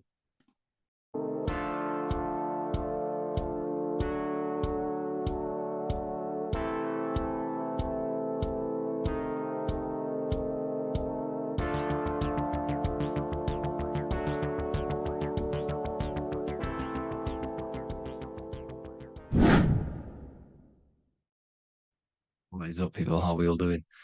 Today, we're talking about the flat earth cosmology. So let's jump straight into this. Please drop a follow and leave a like. to help the algorithm. So we live in a torus field. Everything's made out of torus fields. And every torus field has motion. It's what it is. It's the motion of energy. And every torus field has a center, which is the black hole. It's a womb of creation. It's counter space. Now, this is why the North Pole is magnetic, because the center of this torus field is the most magnetic part, the strongest part of the field. So this is why all compasses will point you to the center. And the Earth's magnetic field is spread across the whole of the Earth. And it's spinning, as you can see here, it's like a tornado at the center. And this tornado is the force which is spinning the sun and the moon around us. You got the sun, the moon, Polaris, just like in the Masonic cosmos here. The sun, the moon, Polaris, the all-seeing eye. Now we'll get into Polaris a bit later, but the sun is the magnetic force. Sorry, is the electric force, because every field is electromagnetic. Now, the sun is electric. It's positively charged. It's gonna give you energy. It's feeding energy. The moon is more magnetic energy, which is taking your energy away from you. And this is why you become sleepy when the moon comes out, because it's taking away your energy. So these two forces is the balance. It's the yin and yang. It's the balance. Everything in this creation is balanced, because the torus field is the Earth is the plane of inertia, the 0 point within the field, because physical matter is a result of two opposing forces equalized on the plane of inertia. And that is where matter crystallizes into physical results. And this physical plane is the plane of inertia, planet Earth. And at the center of this plane is the black hole, the womb of creation. And outside of this black hole gives birth to light. So the torus field is constantly rotating, going into counter space, the black hole, and then out of counter space gives birth to the white hole, white light. You see? So it's going around, black hole, birth again, black hole, birth again. And it just keeps going around. It's an infinite cycle of energy. And this is where the infinity sign comes from. This is the motion, this is the force which is creating everything to spin inside of this circle. Okay? And it's making the stars spin. It's making the sun and moon spin around us, around this center point. Now here you see Horus and Set. Horus and Set putting their feet inside of this dome. This is the royal arch, the arch of the dome above us, which is like you see in the Masonic cosmos, the royal arch of Freemasonry. This is the dome above us, the firmament that the Bible talks about.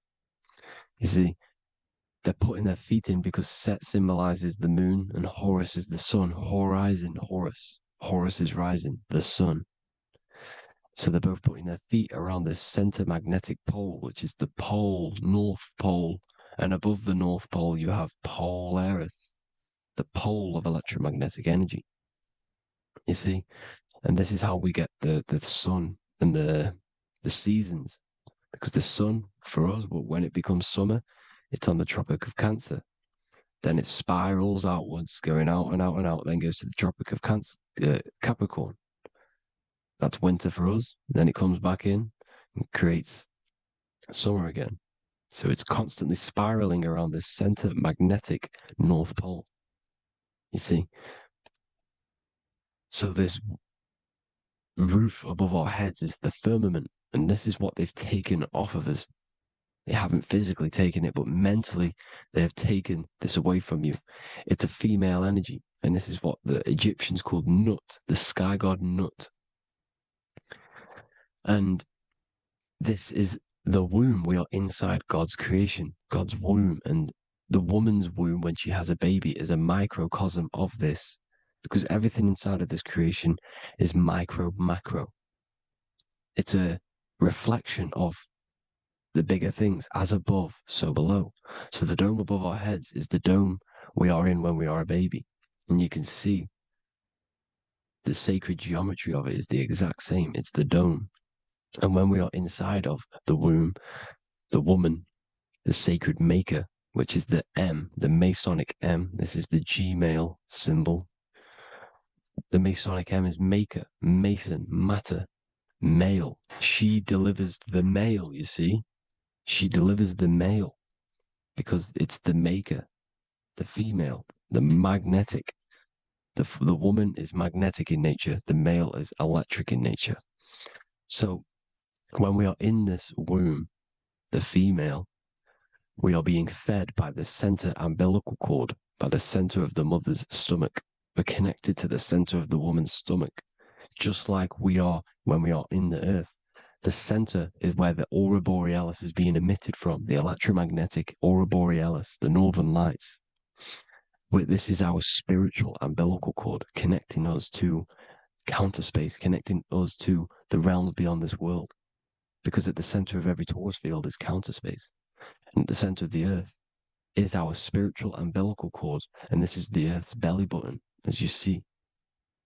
As above, so below. We had a physical umbilical cord. We have a spiritual umbilical cord. And this gets cut when we die, when we're cut away from the physical reality. You see, here's the ancient Egyptian tablet showing this female. You can see the hair, it's a female above us because the female energy is nurturing, helping, looking after. And that's exactly what the dome is. It's protecting us. It's the Ark of the Covenant, the Ark covering us, you see? And this is what they've taken away from us. By you believing in space, it completely destroys the idea of this being a sacred creation. They've taken the roof off your head, whether if you believe in space, you believe that there's chaos, there's planets, there's asteroids that could kill us at any moment. But this isn't true. They've made you fear your own creation that you're inside of. They've made you fear what's above you. You see, and it's to hide the power of astrology, the power of the lights in the firmament, which are constantly flowing through the ether. These powers which are above us are sending rays down to the earth, which are influencing our psychology and how we behave. And this is what astrology is. It affects human consciousness. It interacts with our consciousness. And there's a different energy every day because the planets are in different houses, different alignments. And this is, we'll go into this a bit deeper later on.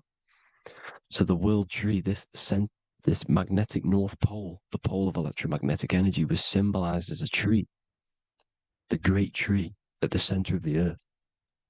You see? And this tree is symbolized everywhere. You can see here how the center person, this Egyptian person, is holding up the sky. This is the North Pole, the hyperboloid, at the center of every torus field. And this tree was in the Mayan cosmology. This is an ancient depiction. This is the torus field. There's the plane of inertia. Here's the center tree.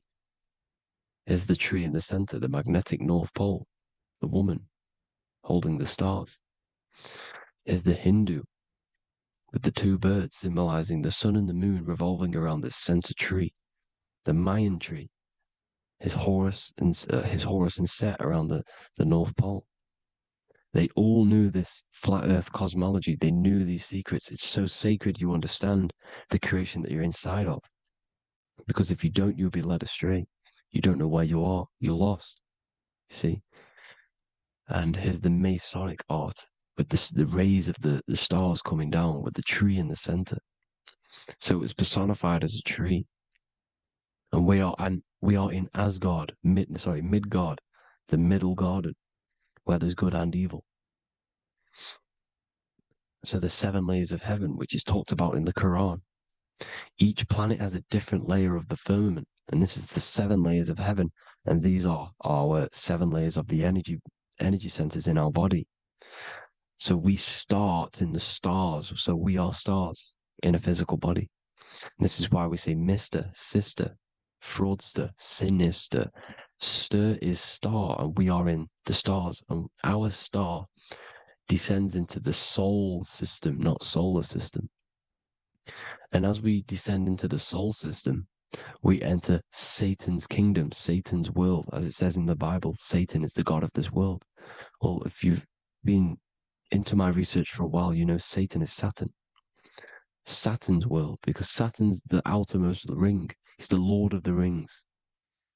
and you enter his kingdom, the kingdom of time. And this is why Saturn's the time god. As soon as you go past the rings of Saturn, you're now in the soul system. You're now in time. You're now bound by space and time. And you're bound to the earth plane, the heart. Earth is heart. It's a rearrangement, it's an anagram for heart. And the heart of the electromagnetic color spectrum is green, and that's why the earth is green. And above green is blue, and this is why the sky is blue. In order to go to heaven on the macro scale, you have to go through the blue sky, through the 7 layers of heaven. In order to reach heaven in your body, whilst you're here, you have to go through the blue chakra to your head, which is heaven. It's micro, macro. Everything is micro, macro inside of this creation.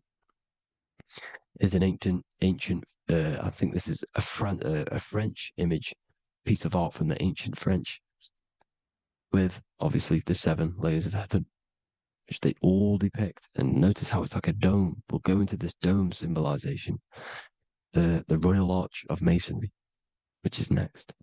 But these 7 layers of heaven give us the 7 metals, the 7 days of the week, the 7 diatonic tones, the 7 chakras, the 7 everything. It's God's favorite number. And this is why the Masons use the G inside of the compass, because the G is the 7th letter and God starts with G. You see? So it's 7. God is 7. Here's another depiction of the heart, the soul system, the 7 layers of heaven. La fermente. You see, la firmament, with the stars on the outermost layer. Here are the 7 planets: Jupiter, Mars, la Sophie, the sun, la luna, the moon. So Saturn. So we are in the heart of this soul system. In order to ascend, we need to ascend up our chakra system, reach 144,000 hertz, God consciousness, the God man. You have to unfold God man, master of the mind, mastery of the mind. So what are the stars? The stars make everything unique. The stars are constantly rotating around the center, magnetic North Pole, the tornado at the center, which is stirring everything. It's stirring the ether. The center is the ether, and the 4 elements are born out of this ether. There's 5 elements: ether, spirit, water, air, and earth. The ether gives birth to the 4 other physical elements, which the whole of creation are made out of. About them 4 elements. 4 is the number of stability. You know, a chair, a table has 4 legs. It stables things. It's a foundation, and these 4 elements are the foundation of this creation. You see, and this magnetic North Pole is stirring this, and the 4 vibrational states of the ether are the 4 elements. Now let me get back to the stars. I just wanted to give you that. The stars are being stirred around this center point. Center. It's stirring everything. And they're always in different alignments. Every millisecond they're moving in different placements of the stars. And the planets are called the 7 wanderers because they're not fixed. The stars are fixed. But the planets are called the 7 wanderers, the 7 layers of heaven, because they move faster and slower than each other. Each planet is slower and faster. Has a different rate of speed it's moving. So these alignments are mixing in with the energies of the different 12 constellations. And this is why you have a unique characteristic. You have a unique look, a unique energy, a unique personality. This is because when you were born and you took your first breath, that energy which was in the ether, because the ether is all around you, and energy travels through the ether. The energy that the stars were casting down and the energy that the planets was mixing in with the 12 constellations was in the ether. So when you came out of the womb and you your first breath, because breath is spirit, okay? So that first breath you took, that is the energy that is imprinted within your DNA, your soul. And you reflect that energy, you emit that energy. That's the energy that is with you forever until you die. Till this physical body dies off. And that's what the stars are. The stars are giving a unique energy, characteristic, personality to every living thing. Every dog, every cat, every animal has a unique personality because it was born at a different time and place in the sky. Okay, the stars are your destiny. Now, the stars are constantly changing as well. If you look at stars through a telescope, they're constantly changing and forming different forms. You can see here, it looks like water. It looks like light through water because it's the ether above us, a sea of ether. And this light is being emitted through it, and it's just constantly changing, giving different energies, each star. So this is why this is what the zodiac is. It's the expression of energy. It's the expression of the stars. And each constellation has many different personality, different energies, different traits. Each planet has different traits, depending where your planets are, depending what energies you hold. No two person have the same energy. There's no one. It could be similar, but no one's the exact same. It's because of the stars. The stars are never in the exact same split place. The planets are always in different houses. So here's some Royal Arch symbolism. Here's the Royal Arch of Masonry, as it says here. The sun and the moon, the constellations. Here's Cancer, the 7 planets, the 7 stars. Here's the Royal Arch. This is the firmament. Here's the duality. Black and white, duality, good and evil, rest and motion, dielectricity, magnetism. See? So this is what the Royal Arch is. It's symbolizing the cosmic dome above us. The womb we're in. We're inside God's womb. And here's George Washington, the Freemason, inside of the Royal Arch. You see?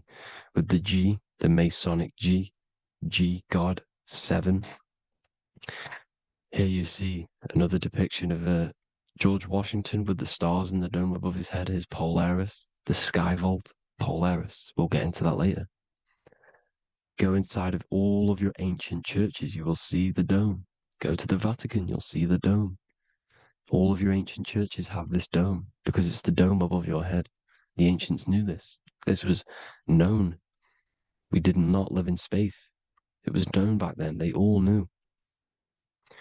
This is Crown Court, which is one of the most important courts in the UK. You can see it's clearly so much Masonic symbolism. You've got the 4 pillars of Masonry.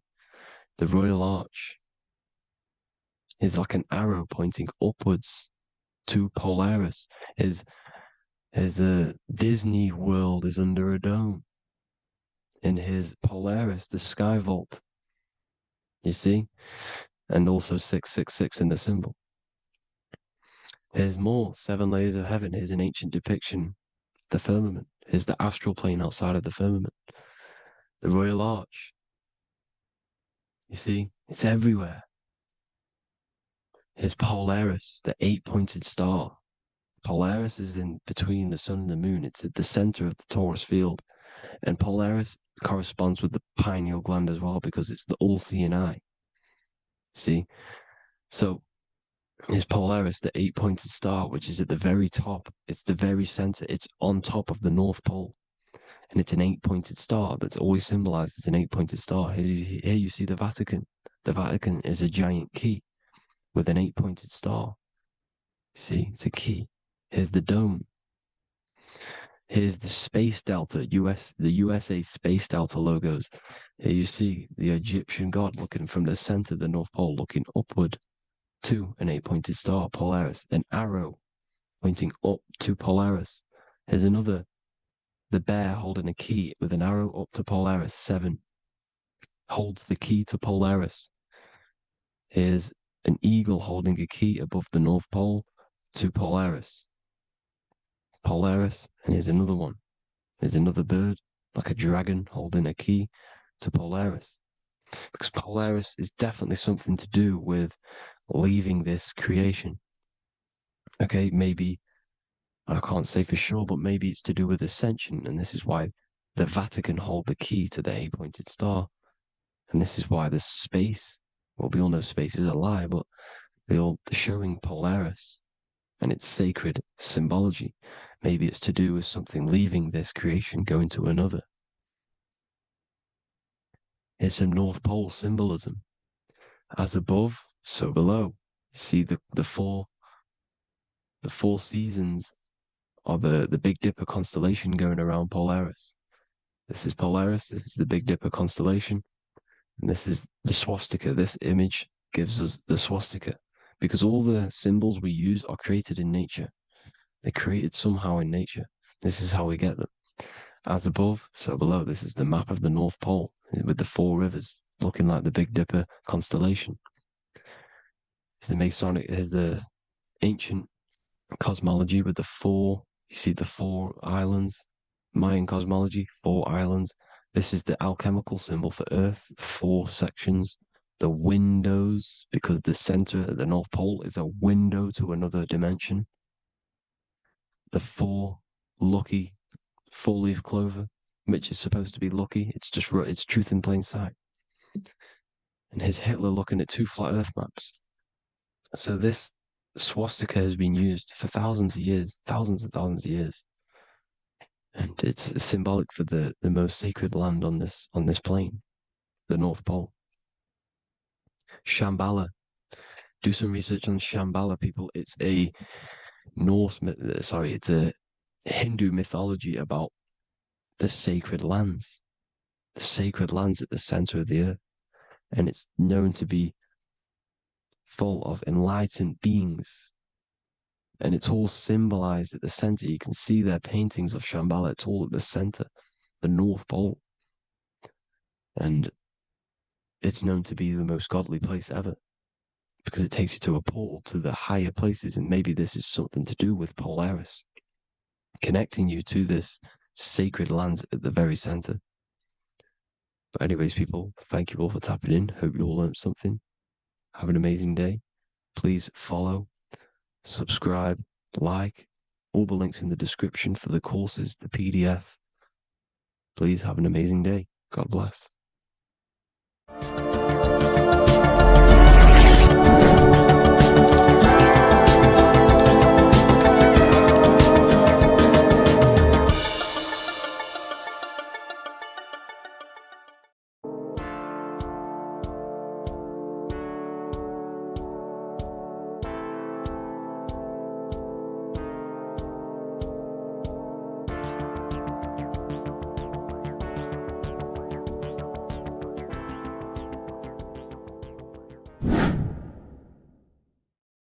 People, how are you all doing? It's Revival of Wisdom, and today we're going to be talking about your birth certificates and how we are slaves to a system and how they have trapped us into this system. Okay, so the first thing you need to understand about this system is there are 2 types of laws. You have the law of water, which is admiralty law, and the law of the land. So the admiralty law is the law of water, and this is what money is. Money is water. This is why we say liquidity, currency, the current. A current is water, something moving through something. Cash flow. And this is why banks are called banks, because a river bank is on either side of the water, and it directs the currency. You see? So money is water. And as you can see here, Ripple, the cryptocurrency, Ripple, water Ripple, and they're building a bridge over water, overseas, international banking with cryptocurrency. So money is water, and this has specific laws about water, but water is the same everywhere, you see. What the difference is with the law of the land is that you can have different laws in different lands. I can't do certain things in the UK that people can do in America, for example. You see, that's the law of the land, but the law of water is the same because water is everywhere. Now, this is very important to understand when it comes to, these birth certificates. So, Pope Gregory, this is where we're going to start off. Pope Gregory in 1582 took the Orthodox Eastern sunrise calendar and changed it to his own Gregorian timeline, not a calendar, a timeline. This timeline was copyrighted by Pope Gregory, under the name of the Vatican. So the Vatican owns the timeline that we are using today, 2023. They own it. They own the title of this Gregorian calendar. Okay. Therefore, anyone who is born under this copyrighted timeline, not calendar, they are subjected to Rome because Rome owns the timeline. They have a patent, a copyright for that timeline. What is on our birth certificates? That timeline. We are born underneath, we are subjected to the Vatican. This is why all birth certificates go to the Vatican. They own every single birth certificate. Okay? So when we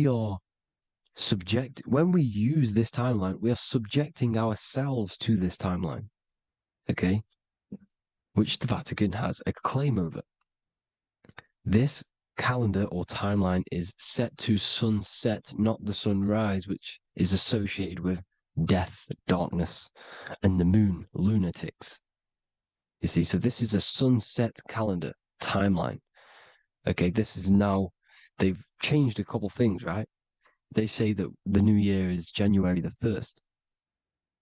Okay, when we know this is in winter. January is winter, which is associated with darkness, death, the death of nature. So this is a death cult, people. These people are evil. They're so evil. The Vatican. And this is why we use April Fool's Day, because April is in Aries, and Aries is always the start of the zodiac. This is why Aries rules the head region. 12 zodiacs, 12 systems of the body. Each zodiac is associated with each part of the body, and this is why Aries is the head, cerebrum. But we're not going to talk about in this video. But yes, that is what April Fool's Day is. They're putting it in your face. April Fool's Day is the real start of the year, when the sun starts to rise again, when the risen Savior is resurrected, when it's born again. This is when the Jews celebrate the Passover. This is when the Christians celebrate the resurrection of Jesus, and they eat lamb. The Jews eat lamb because we're in Aries, the new year. The sun is now born again, our risen Savior, the light of the world. So yes, this is what April Fool's Day is. It's the first day of the year, which they changed. Pope Gregory changed. So you need to understand is that you are in the womb. You are inside of a ship, because every ship, literally a ship, every ship is female. This is why they say she delivers the product, because she does deliver the product, you, the baby. Same thing with a ship, they deliver products. They are a she.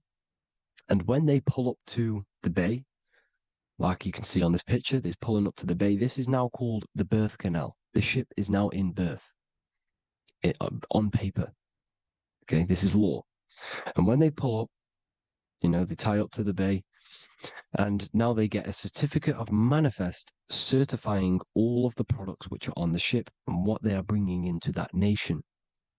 Okay, so you're bringing in this many of that, everything's on the certificate of manifest. And this certificate of manifest is also your birth certificate, because you are traveling through water when you are in the birth canal of your mother, because you are in water when you are in the womb. And you travel through the birth canal, and when you arrive, you get a certificate of manifest with the name, how many, the quantity, that's your birth certificate. Okay. And this is what it is. We are a we're not a corporation, but we represent a corporation, which is your name in full capital letters. That is your corporation.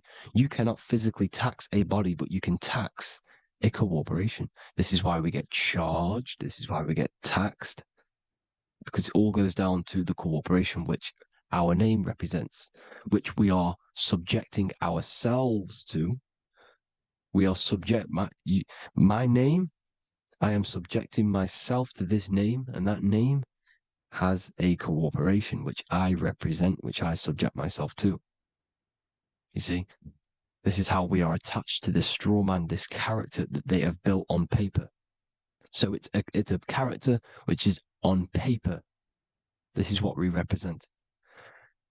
So when the woman gives birth, she delivers the baby, and then she has another substance. Now I'm going to break down how they attach this name to us, how they do it.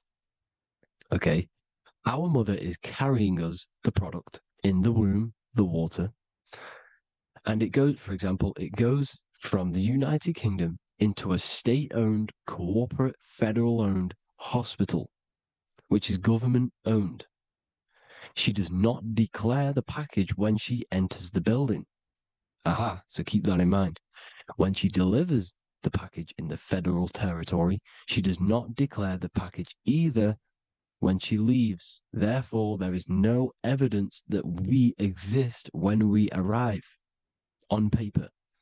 On paper, there is no evidence that we came into the building or left the building. We have not been declared. So we do not exist on paper at this point. When the woman gives birth, she delivers the baby, and then she has another substance, which is called the afterbirth material. Okay? This afterbirth material has the same DNA as our physical body with the body, mind, and spirit. Okay? This is how they get this corporation. Hold on. The afterbirth material does not get claimed by the mother nor anyone. Therefore, they salvage that substance because we are under the Vatican. Every state is all Catholic. Your birth certificate is Catholic. No matter what religion you think you are, every single birth certificate is Catholic because we are subjected to Rome. All roads lead to Rome. Rome runs all of this. Okay? We're still under the Roman Empire. Okay, so Rome are Catholic and they believe in salvation. This is how religion comes into this. This is how they use religion to get this. So they salvage the afterbirth material and they claim it and they salvage it and give it and charge it to Rome. And they give it a name. Here's the legal term, born alive. Here's what it says. Each product of such birth is considered live born and fully recognized as a human person. So each product of such birth, so that could be anything, the afterbirth, the person who actually comes out, the baby. So your afterbirth, which we do not take with us, we take the baby with us, they keep that in the hospital, they collect the afterbirth, and they salvage it, and they give it the name, which it is us. We are a representative to that afterbirth material, which they put the name on, they claimed, which is subject to Rome. So we are walking around our whole lives as a representative to that claimed salvaged afterbirth material, which the federal state have. Okay. We are under the Catholic Church, Vatican. Therefore, the afterbirth material is a child of God. See, on paper, therefore, they believe in salvation and salvage the afterbirth material. This material has no mother or father. The state pick it up. It becomes a war to the courts and gets charged to the state. So we are a representative to that character they salvaged because it is the exact same DNA as you. Subject is the name or the title, and the matter is the physical aspect left behind in the hospital, which represents us. You see? So now we're moving on to Unum Sanctum. Unum Sanctum was in 1302, a very, very important year. Very important year. Unum Sanctum says this is basically how they claim everyone in the world. So the Vatican had all this power, all this gold, all these people under them. They need to get a claim for them so then they can rule over them and make them slaves. So what they did, they created Unum Sanctum. Pope Boniface VIII did this. And it says, the spiritual man judges of all things and he himself is judged by no man. The spiritual man, keep that in mind. unless he invent like Manichaeus, two beginnings, which is false and judged by heretical, since according to the testimony of Moses, it is not in the beginnings, but in the beginning that God created heaven and earth. Furthermore, we declare, we proclaim, we define that it is absolutely necessary for salvation that every human creature to be subjected to the Roman pontiff. So they are claiming us in unum sanctum, and it's in the vaults in the Vatican. They will put a spell on it because they are sorcerers, they are magicians. They put a spell on it, they lock it up, and whatever goes on that piece of paper goes. And this unum sanctum is claiming all of us. So what does it say in the beginning? The spiritual man judges of all things, and he himself is judged by no man. The spiritual man, the man with the body, mind, and soul, the first baby that comes out the birth canal. That's you, your body, you, body, mind, and soul. You have the Christ, which is I am, which is grace. Grace means here, now, in the present. You have the Christ, which means I am. Therefore, you have a soul. If you can say I am, you have the Christ. You have a soul. But a creature can be anything with no soul. You see, so no man can judge the man with the soul. However, as it says in the second part,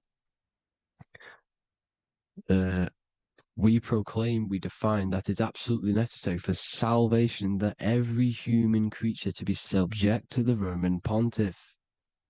So they are subjecting the afterbirth, not the man with the body, mind, and soul, but the afterbirth to the Roman pontiff, to the Roman Catholic Church. We are the ones who are claiming to be the afterbirth material, which is our birth certificate, which is our representative.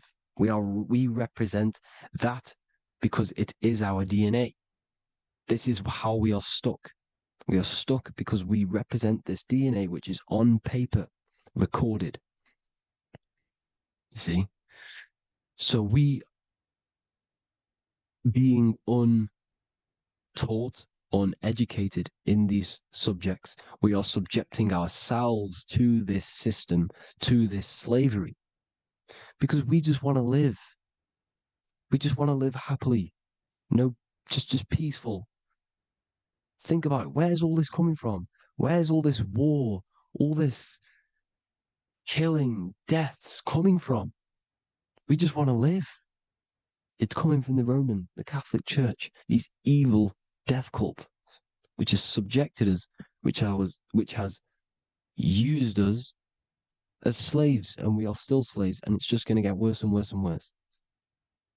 So this is how we have subjected ourselves to be the slaves to this system.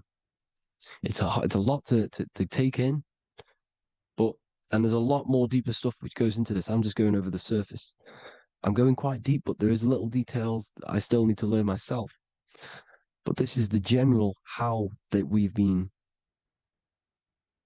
stuck to this slave system. So we are batteries, okay? This is why we get charged. When you go in a court, you get charged, okay? Because you're a biological battery. This is why cities look like motherboards, because we are feeding energy to this matrix. Okay, when we look outside of ourselves, when we give power to so-called Jesus Christ, worshipping idols outside of ourselves, where attention goes, energy flows. We are feeding the matrix with energy. By looking within, placing your attention within yourself, you are taking back your power. Because the I am is Christ. The you, the soul, is Christ. It's God. The awareness is God. Okay? However, we are subjecting ourselves to this system. We're subjecting ourselves to this system and the feeding of our energy. So what we need to look for the future is that, think about it, with the end goal is to change our DNA, is to literally make us robots, transhumanism slaves. This is why we have smart cars, smartphones, smart watches, smart meters, smart cities. And all of this is going to be connected by the smart grid, which is 5G. This is why 5G is rolling out. 5G is going to connect all of these technologies to one. It's like a big net system. And you know why they're doing this? It's because all of this is going to be connected through AI, through this 5G, and that 5G is going to be controlled by the elites. So you say anything wrong, you do something wrong, you say the wrong thing online, they'll turn off your car, they'll turn off your phone, they'll turn off your smartwatch, they'll turn off your TV, because it's all going to be connected and controlled by the smart grid. And this is what the Great Reset is, people. But they're going to trap us inside of these 15-minute smart cities, so we can't leave the area, because they're going to use climate change as a tool to enslave us to not travel because of so-called climate change and the fumes that we are putting into the air, which is all BS. They're doing this to push these new cities, to push all of it. But listen, they're trying to get inside of your body. The only way they can do that is to get you addicted and using this technology. First, they got on the body with the smartphone. Well, first of all, we use the technology. We get used to it with it in our hand. The next step for them was to get on the body, which is the Apple Watch, as you see down here. They have now successfully got onto the body. The next thing is to get inside of the body. This is the brain chip. You see how they've slowly lured their way in, slowly got you addicted to this technology, got you dependent on this technology. And what they're going to do is that they're going to mold society to be dependent on the brain chip. So in order, for example, if you want to go and pay for food, you're going to have to get a chip to pay for the food, because it's all going to be digital money. And that digital money will be connected to the chip, and you'll need the chip to pay for things. You see? So this is how they're slowly transhumanizing us.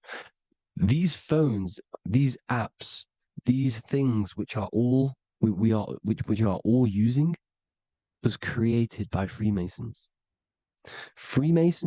Mason means traveler, because they travel the depths of the mind. They understand human consciousness. They understand the brain. They understand the mind. By the deepest root cause, they understand it. This is what Masonry is. It's the occult. So these technologies is designed by these people. This is why they're so addictive, because they understand how it works. They understand how to get people addicted, because they understand human consciousness, the brain, the body, and the mind.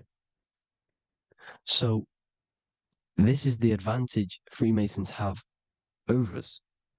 And these secret societies, which have gone through the orders of Freemasonry and progressed onto these secret societies, which are the evil side, because I'm not saying Freemasonry is evil, okay? But the societies which they go beyond Freemasonry, because you can go beyond the 33rd degree into these secret societies, and they use this knowledge for the bad, to enslave people. And this is what's going to happen. Transhumanism. So I hope you all learned some insight for today. Please do a bit more research on, the birth certificate and stuff like that, the straw man. And have an amazing day, people. Please like, comment, and subscribe. Peace.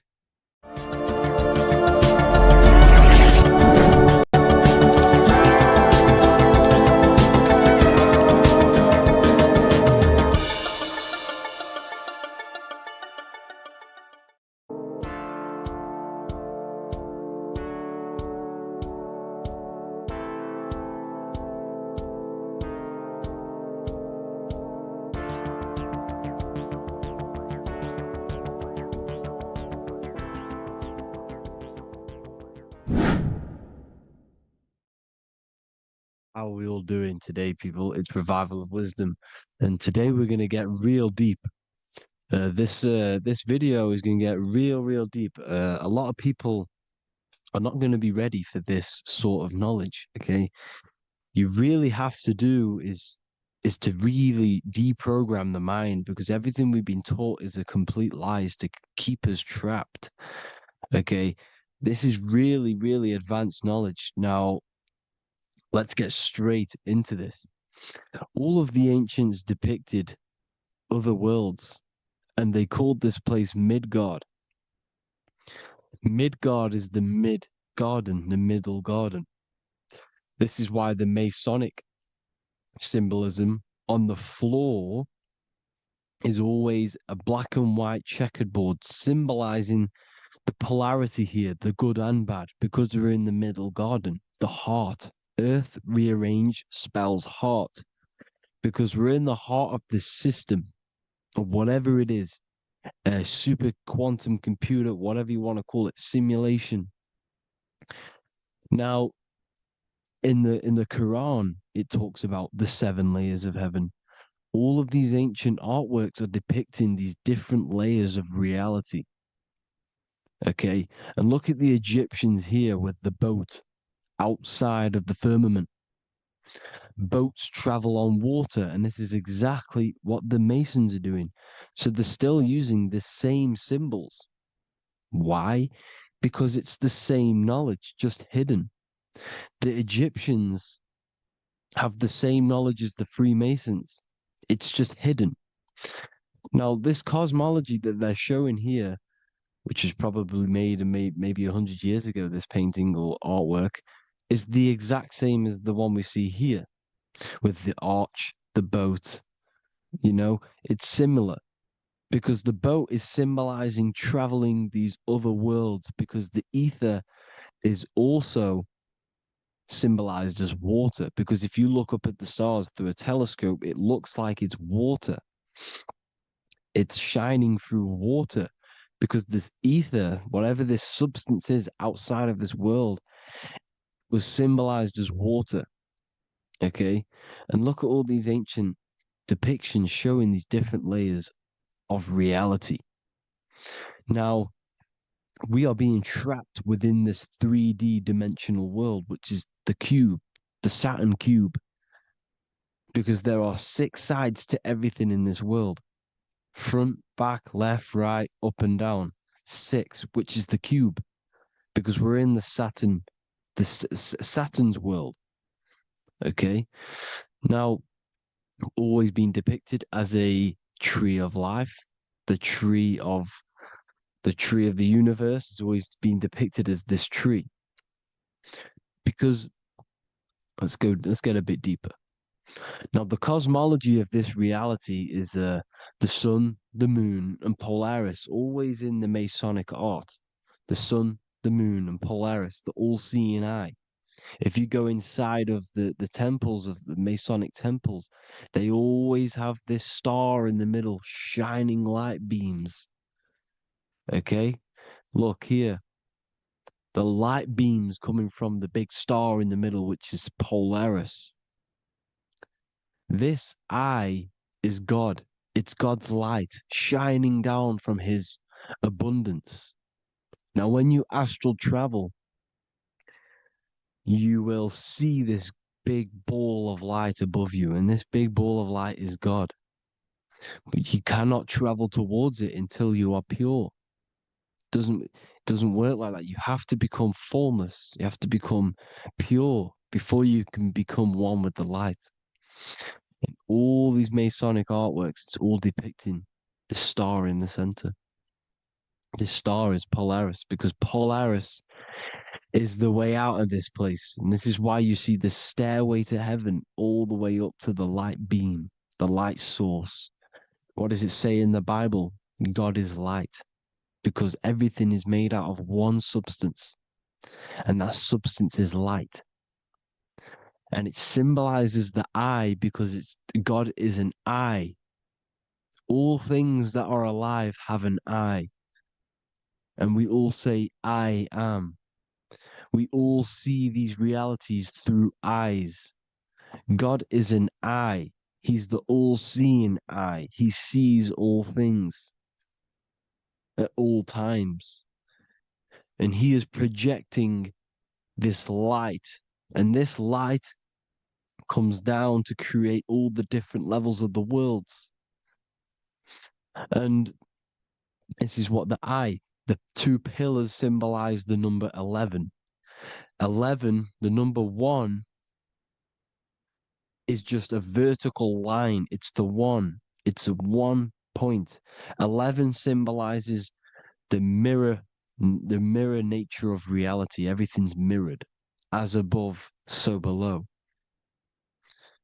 Now, the 11 also symbolizes openings, doorways. And as you can see here, an opening to the all-seeing eye. And you see here again, an opening to the stairway all the way up to the light. This light is the light of God in the astral worlds, beyond this world. Now, Polaris has also been symbolized as the UFO. They put the truth in plain sight. So, you know, in the films, how the UFOs suck people up. That's what Polaris is doing. If you ascend beyond this world, if you do not ascend beyond this world, you will be reincarnated in this world. The whole thing is to outgrow this consciousness to the plane above. And I'm not just making this up. I'm going to be bringing in scriptures after this. But you can see with the Christmas tree, we always put a high, big star at the center, at the top, which is the star of Polaris, which is exactly what the Masons are doing here. The star at the top. And it's on top of our Christmas trees. And all of these symbolize the other stars, because Polaris is the most high star. And all the other stars are wrapped around the firmament lower than Polaris. And that's exactly what the Christmas tree is. And it's a triangle. It's a triangle, just like light beams travel from one point in the triangle, just like the all-seeing eye. It's a triangle. The light is coming from one point and sending its rays downward. You see, it's kind of like you see here with the water. And the lower you go, the darker it gets, the more evil it becomes. And this is what the ancients would call hell. Now, this all-seeing eye is Polaris. And below Polaris is Mount Meru, the North Pole, the magnetic North Pole. The Tower of Babel, which is in the Bible. The etymology of the word Babel, Ba meaning spirit, which gives the ability to move the soul through the worlds, that's the ancient Egyptian description of the word Ba, meaning of the word Ba. You have the Ka, the Ba, the Ak, but the Ba is the one that gives the ability for the soul to move through the worlds. Your soul can't speak into a world without incarnating into it. Now, the Tower of Babel symbolizes Mount Meru because it's the word Ba is the spirit which gives the ability for the soul to move through the worlds. The Tower of Babel is the magnetic North Pole, Mount Meru, which gives the ability to move through these different worlds. And you can see the ancient Tibetans always showing this depiction of these different worlds coming from the center. Because we have to ascend our consciousness. It's not about how good you are to reach heaven. It's about how you expand your consciousness, you expand your mind. So they teach now that you have to be good in order to reach to heaven. It's about expanding the mind, expanding your consciousness to these different planes, these different realms. So that's what it's about. And Jesus was known as the fisher of man. Now, Jesus is a massive part of this. He was known as the fisher of man because he was fishing. He could have been fishing. He could have been one of these deities that had come down from these different higher realities and pull people up. So they would so they called Jesus the fisher of man. And he says unto them, follow me, and I will make you fishers of men. So these deities that we see in the past, like Buddha, Krishna, Hermes, Thoth, Jesus, could all be these entities who were coming down to pick up the minds that were worthy enough to see the higher planes of reality. And this is why they called him the fisher of man. Now, when Jesus walks on water, there is a parable with Paul. And he says, but Jesus immediately said unto them, take courage, it is I, don't be afraid. He's talking about astral travel here. He's talking about leaving the body. Because when you leave the body in astral travel to see these alternative realities, you can't be afraid because fear is a bondage, which is what the Emerald Tablets talks about. Lord, if it's you, Peter replied, tell me to come to you on the water. The water.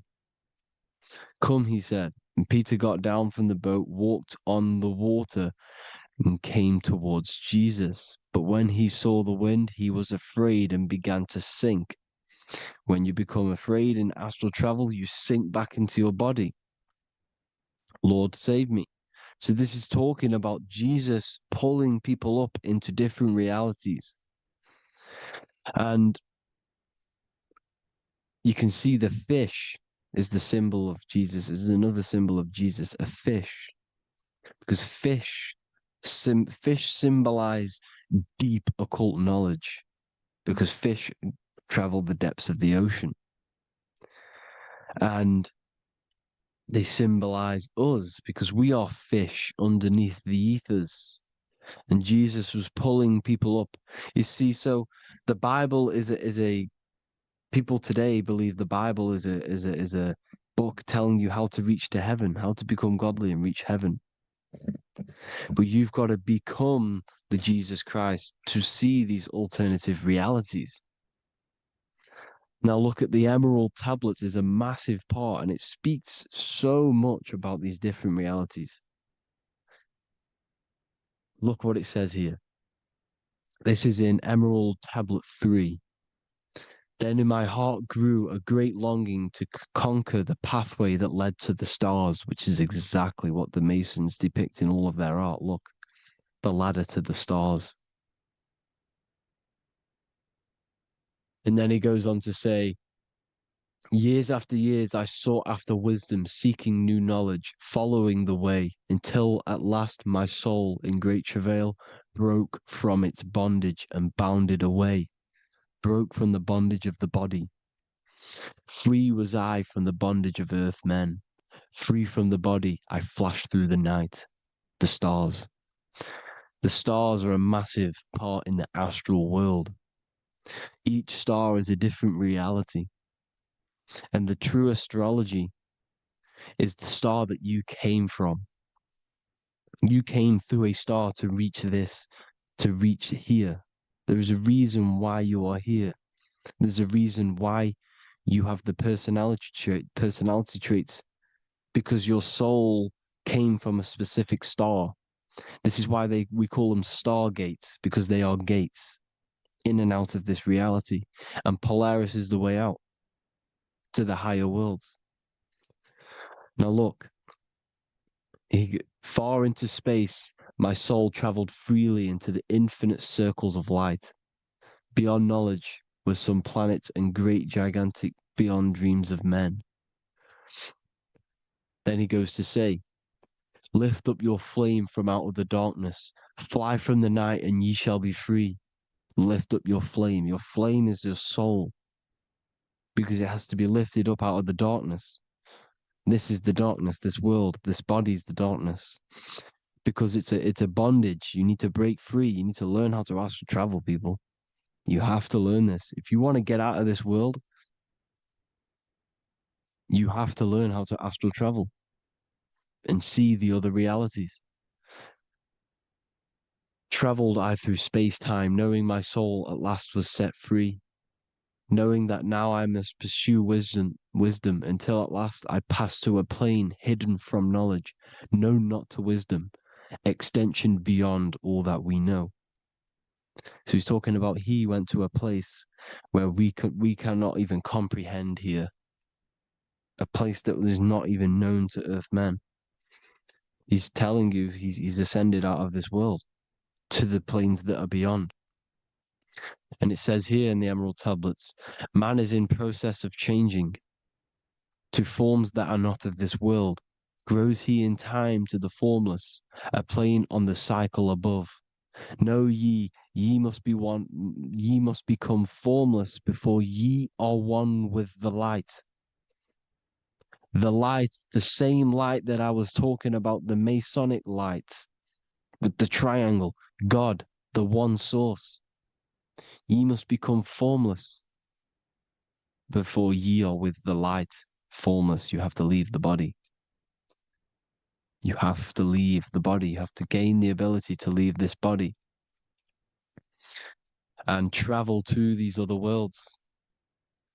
Now, it says here, not as man am I, for free have I become of dimensions and planes. In each I take on a new body.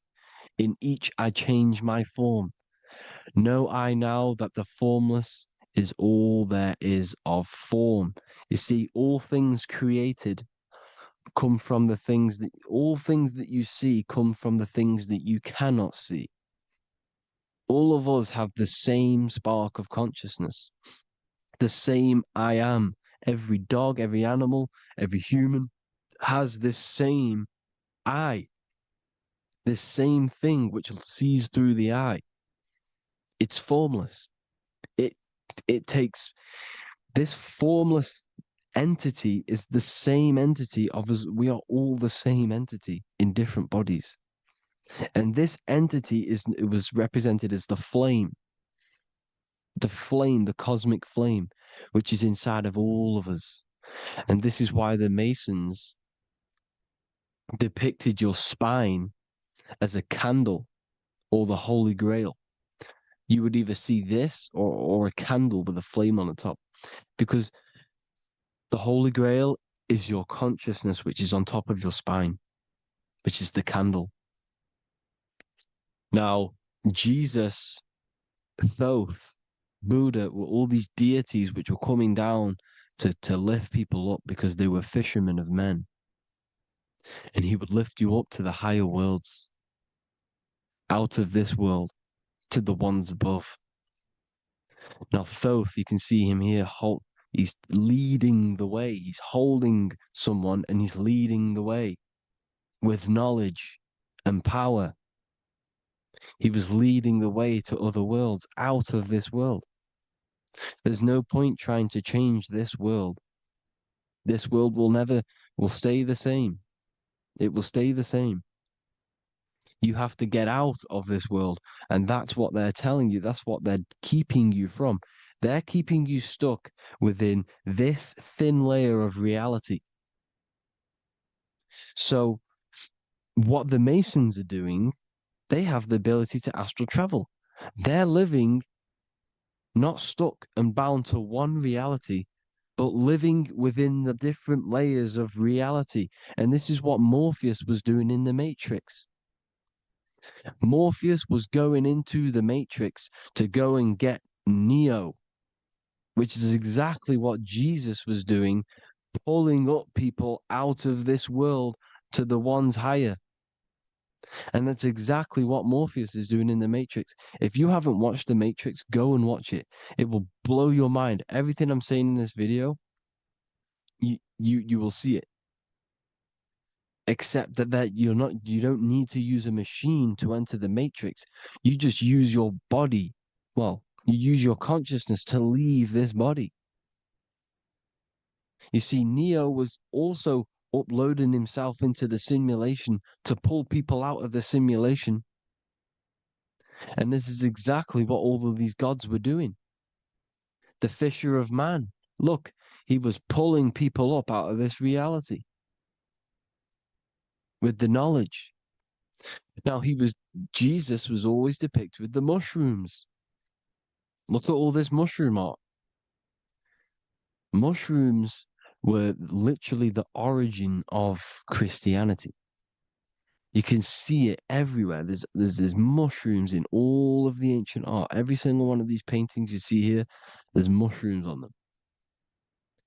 Mushrooms have the ability to see alternative states of consciousness.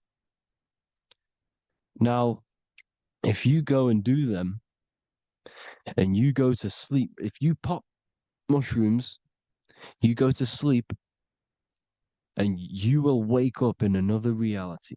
You will wake up in another reality. Don't try it if you don't want to do it. But if you've got the heart to do it, do it. Eat them and go to sleep. You'll wake up in another reality. And Jesus was handing out mushrooms to the bright minds, to the minds that he wanted to fish out and pull up to the higher realities. He was giving them mushrooms to see themselves in an alternative state, in an alternative reality.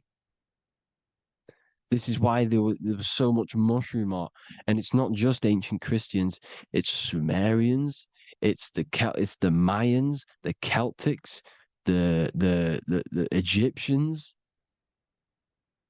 All used mushrooms, all of them. Look at all this art. It's on stones. It's everywhere because mushrooms. See, everything in nature is a micro macro. Look at the form of a mushroom. It's literally your spine and brain because they alter your consciousness. Your body is just a radio receiver. Everything that you're experiencing is a program being ran by the central nervous system, and your consciousness is experiencing this program, these electrical impulses of the nervous system, because it's all feeding back to one point, which is the pineal gland. And this is the candle with the light on it. Type in Masonic candle and you'll see it. It's your spine with your spark of consciousness on top of the spine. And it's a mushroom because this sends you to alternative states of consciousness, alternative realities. Now, they were all doing this, the Egyptians, the Mayans. Now, there's more symbolism which goes into this. Look at the Christmas trees we use. The Christmas tree with the presents underneath them. Magic mushrooms grow under trees. And these are the presents under the trees that we symbolize today with Christmas. Santa's red and yellow for the red and yellow mushrooms. The same mushrooms Mario has to collect. And when he gets enough mushrooms, he levels up. And then what does he do when he go past the world? When you win that world in Mario, you go to another reality. You go inside of another world. It's truth in plain sight. And it's using mushrooms.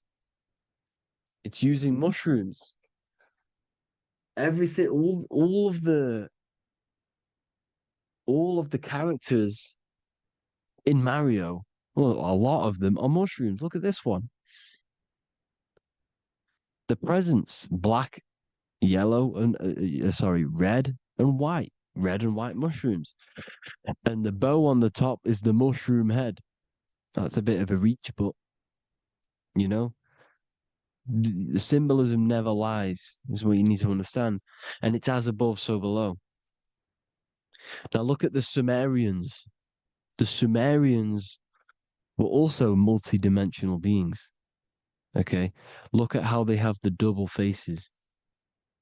They had 1 foot in this reality and 1 foot in another reality. And look at this one, a double-headed god inside of like a portal.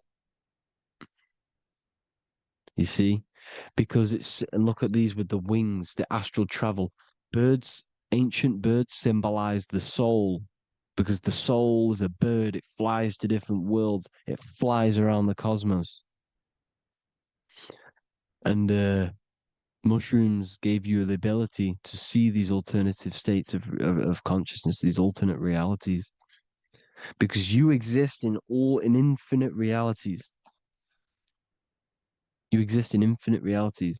Now look at the 33rd degree Ordo Ab Chao badge. You get this badge when you become a 33rd degree Freemason, and it's a double-headed eagle. A double-headed eagle. And you can see this in Sumeria first. Sumeria have the same symbol, a double-headed, bird. You can see it here as well. And the Masons are still using this symbol today. And when you become a 33rd degree, 33 vertebrae on the back of your spine, above the vertebrae is your consciousness, and it's a double-headed eagle. One reality in one. You become a multi-dimensional being in the 33rd degree. And I've heard many interviews of Masons say it becomes Luciferian. You see, they speak in code. These Masons can't tell you about what they learn about, but they will speak in code. They said it becomes Luciferian. The word Luciferian is lucid. The root word of Luciferian is lucid, and lucid is lucid dreaming, alternative realities, dream worlds. You become a god. Luciferian means you're becoming your own god, pretty much, because you are becoming a multi-dimensional being living in between the different layers of reality at the 33rd degree of Freemasonry. And look at the double-headed eagle, because the birds symbolize the soul.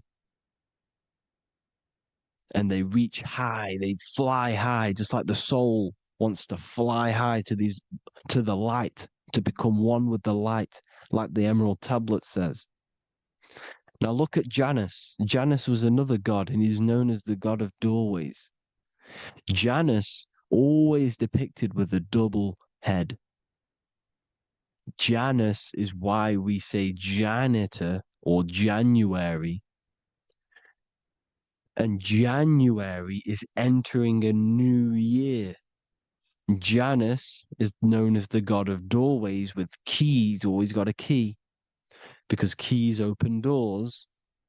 That's why the janitor holds all the keys. And Janus always has double heads, because he had one foot in this reality, one foot in another. He was a multi-dimensional being, a Luciferian, living between the different layers of reality, instead of being stuck in one like we are.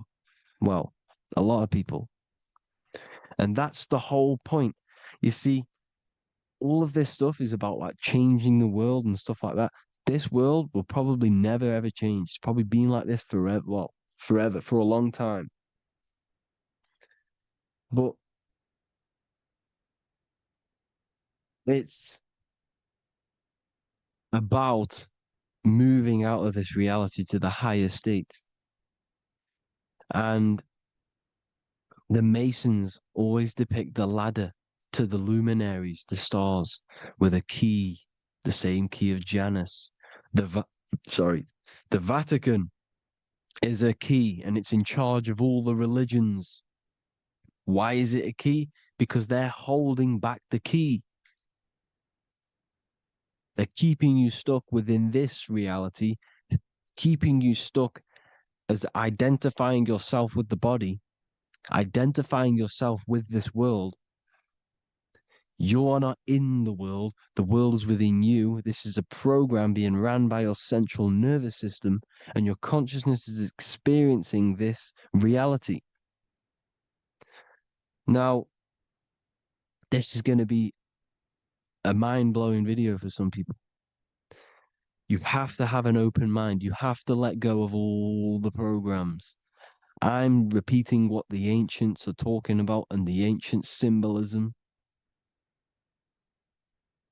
Look at Janus with the double-headed god. He was just another god coming down, giving keys to people who had the worthy mind to be pulled up out of this reality, to be pulled up to heaven, just like Jesus was teaching how to reach heaven. But really, it's an encoded scripture. But anyways, hope you all gained some insight on this video. Have an amazing day. Please like, share, comment. All the links are in the bio for the PDF, for the Manifestation Mastery course, and all the other amazing stuff. And if you want to support the channel, I'd greatly appreciate if you became a Patreon member. Hope you'll have an amazing day, people. God bless.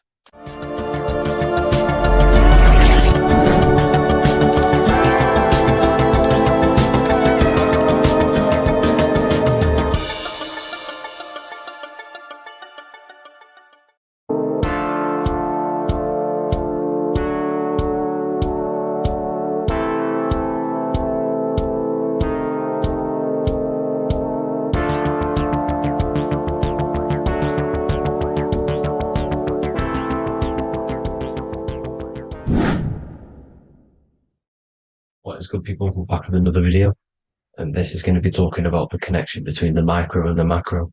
You know, you are the universe, everything is inside of you. So the first thing you need to understand is that the law of mentalism, we are a thought in the creator's mind, everything's being thought into existence. We have a spark of this mind, this same mind of the creator, and everything is a state of mind. Particles or atoms, whatever you want to call them, are a mental thing. They're a product of the mind. Everything's thought into existence. Thoughts influence everything. Thoughts are energetic effects which send out waves into the quantum field around you. And your consciousness is actually the universe experiencing itself, expressing itself, and viewing itself. So we are the creator, but viewing itself in separate bodies. And this is why they call the material world the world of illusions. Because everything's separate here, but we all forget that we are all one. We've all been brainwashed to think we're all separate, but we're all one. We're all the same mind, the same consciousness, everything.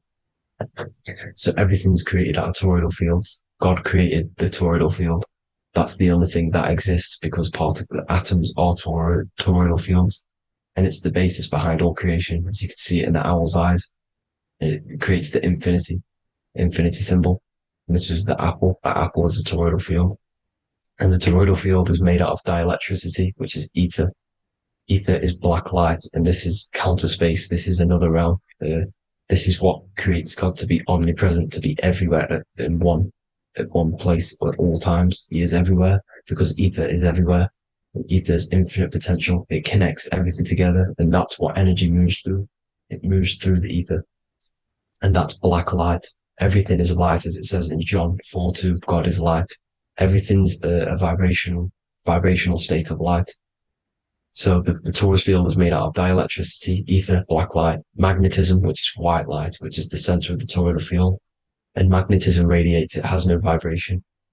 And then when white light splits, it turns into electricity, which is physical material, and that has a vibration. This is the Holy Trinity.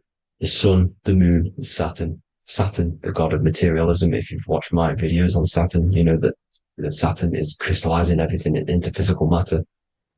And that's why his old name was El. The ancients called him El. And this is why we get El electricity. This is where El electricity comes from. Because El electricity is only a product of the physical world, which is redshift, blueshift, Adam and Eve.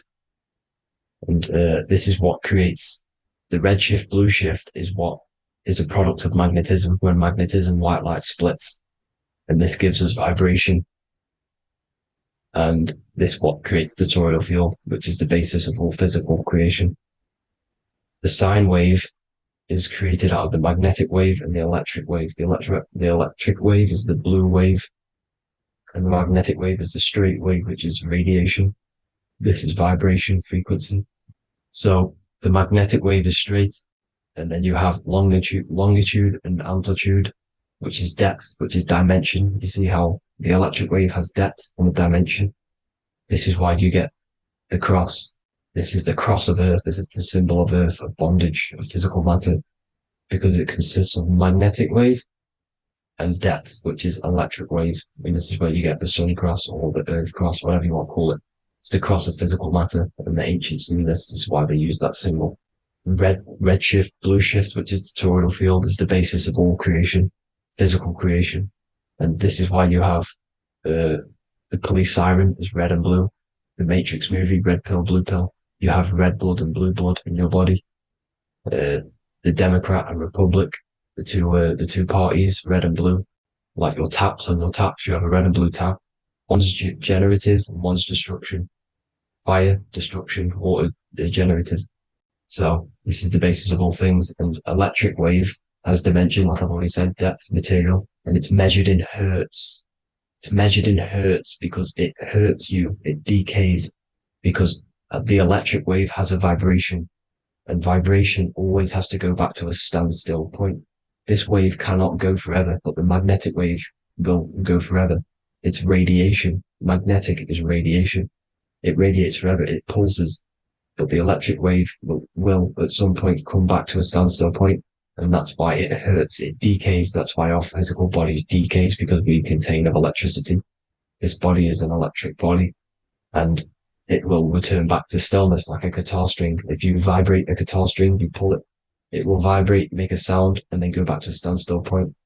It's the exact same with every single toroidal field within the body. It will decay, and this is why our bodies decay, and everything in creation decays. So we're born into sin. The sin of Eve. The sin of Eve is us biting into the tree of knowledge of good and evil, which is the systems in the body. And the sin of Eve is biting into the sine wave. We bit into the sine wave. The sun moves in a sine wave. Our DNA is a sine wave. Time is a sine wave. Everything in this creation is a sine wave. This is why the dollar bill is a sine wave. Magnetism and electricity and electric waves in one. And this is the sun doing its sine wave, which creates, when you go bowling, it kind of creates that pin that you hit over. That's the pin of the sun. The zodiac sign is a sine wave because the zodiac sign is an expression of the toroidal field, because magnetism unfolds into 12ness. And that's why you have 12 zodiac signs, 12 systems in your body, 12 cranial nerves in your head, in your brain. So if you can imagine this, see where my pointer is. Always starts with Aries. Aries is the head. It's the first thing that's created in the womb. And this is Aries, the ram. And this is why it's called a cerebrum in your brain, which is the first thing that creates when you're in the womb. And what's the element of Aries is fire. Fire is the first element. F-I-R, first, because it's the first thing on the wheel, the first expression of energy. As you can see here, my pointer, this is the center of the toroidal field. It would go Aries, Virgo, Capricorn, Pisces, Scorpio, Cancer. Then we go back to Libra. Libra would be center. But you see how the toroidal field is the expression of the 12 energies. That's what the constellations are, the energy expressions of the toroidal field. So it would go outwards, starting from Aries here, all the way back to Pisces, which is beyond the bottom half. But Libra would be the center. That's why Libra is the equinox. It's the equinox. Libra is when it goes from summer over to autumn. It's the equal. It starts to transition into the winter side. Equinox, equal, which is Libra. And that's why Libra has the two scales. It's symbolized with the two scales. That's because of the sun moving over. It's being judged. It's equal now, but then it's going to tip over into the winter. That's why Libra is here, the center of the sine wave. And like I said before, magnetic energy unfolds into 12ness. Magnesium is number 12 on the periodic table. It's the sacred number. And this is why the scientists are NASA is trying to bring in another constellation to destroy the holy science of astrology. So Aries rules the head, which is Mars. Taurus rules the neck, the lower head. Gemini, the two twins, which is your lungs, your two twins, your arms, two twins. Cancer, the breasts or the chest area. Leo, the heart, which is the sun, which is fire, the center of the toroidal field. Virgo, the belly, which is the intestines. Libra, the kidneys, the two scales, the kidneys, balancing out everything. Scorpio, the sex organs. Sagittarius, hips and thighs. Capricorn, I've missed that out, which is the kneecaps. Capricorn, kneecap. Aries, which is the ram, which is the cerebrum in your brain. And then Aquarius, the calves and the ankles. And the Pisces, the two fish, the 2 feet. So everything corresponds, as you can see here. This is an ancient way of depicting it, of the folded human. And this is everything. Each constellation rules that part of the body, gives energy to that part of the body, makes you do certain things. So magnetic energy unfolds into 12ness, electricity unfolds into 7s. That's why when you get electric, the light spectrum that we see, it consists of 7 colors. Why we have 7 planets. The 7 planets give us our 7 metals and the 7 solfeggio scale frequencies. So the rotor, this is the rotor, and rotor is an anagram for Torah. The Torah, which is I think it's the Hebrew Bible. Don't quote me on that, but it's one of the holy books, which is the Torah, the Taurus. Everything goes back to the Taurus field because it's the basis of all creation. So the chief cornerstone, it says in the Bible that the builders rejected the chief cornerstone. The chief cornerstone, you are the builder. You decided to incarnate into the physical world, into the electric world, El, the world of El, Saturn. When you are created in the womb, it takes you 9 months for you to be created. So for example, if your parents, if you went into the womb here, it'd take you 9 months. So let's say you're born in Scorpio. So you'd go back 9 months, 1, 2, 3, 4, 5, 6, 7, 8, 9. You consist of all of these 9 energies because it takes 9 months or however long you took to be born. Some people are born earlier. You'd have to find out how many months you were in the womb for. But you consist of these 9 energies, and each constellation has a cell salt associated with it. And these cell salts are vital for your health. And your cells and the optimal health of your body. So the chief cornerstone that you rejected is these 3 cell salts, these 3 constellations. So you're mineral deficient in these 3 constellations. For example, fluoride, magnesium, phosphate, and potassium sulfate. So that's the chief cornerstone. And a cornerstone, people always get it rejected with the cornerstone. The cornerstone is not, it doesn't say the cornerstone in the Bible. It says the chief cornerstone. The cornerstone is a cornerstone of a building, but the chief cornerstone is the top of the pyramid. This is where we get the pyramid of the wheel. So you're mineral deficient in whatever 3 zodiac signs you're not. You were not in the womb for. This is the chief cornerstone you rejected. So the human body is the micro. It is the universe in a physical form. It consists of everything in the universe. Just like your consciousness is the universe watching itself, experiencing itself. Your body is the whole universe. 12 systems in the body, 12 zodiac signs, 7 chakras are the 7 planets. The Holy Trinity of you is your Temple of Solomon, the soul and the mind, the sun and the moon. You know, everything is in you. You consist of everything, all the energies, everything. Heaven and hell. Heaven and hell is a mind state. It's a state of the mind. Head, H-E-A, which is heaven, and the heel, the bottom of your foot, is hell. And the bottom of your foot is the soul. So they're basically saying, well, it's wordplay. They're saying that your soul is in hell because, you know, with the elites being in control. So they call the bottom of your foot the soul, trying to say that you're in hell. The Christ is in you. And this Christ is Greek for what? Christos. Christos is Greek for the oil, and this oil is produced in the cerebrum, the Aries, the ram, the cerebrum, it goes down the pineal, the pineal and the pituitary are underneath the cerebrum, goes down the pingala and the ida, the pingala being the positive charge connected to the pineal gland, pin, and the ida connected to the pituitary, and this is the 2 serpents going down the spinal column. And this is why Jesus goes from Nazareth to Bethlehem, and then Joseph and Mary are waiting for Jesus in Nazareth.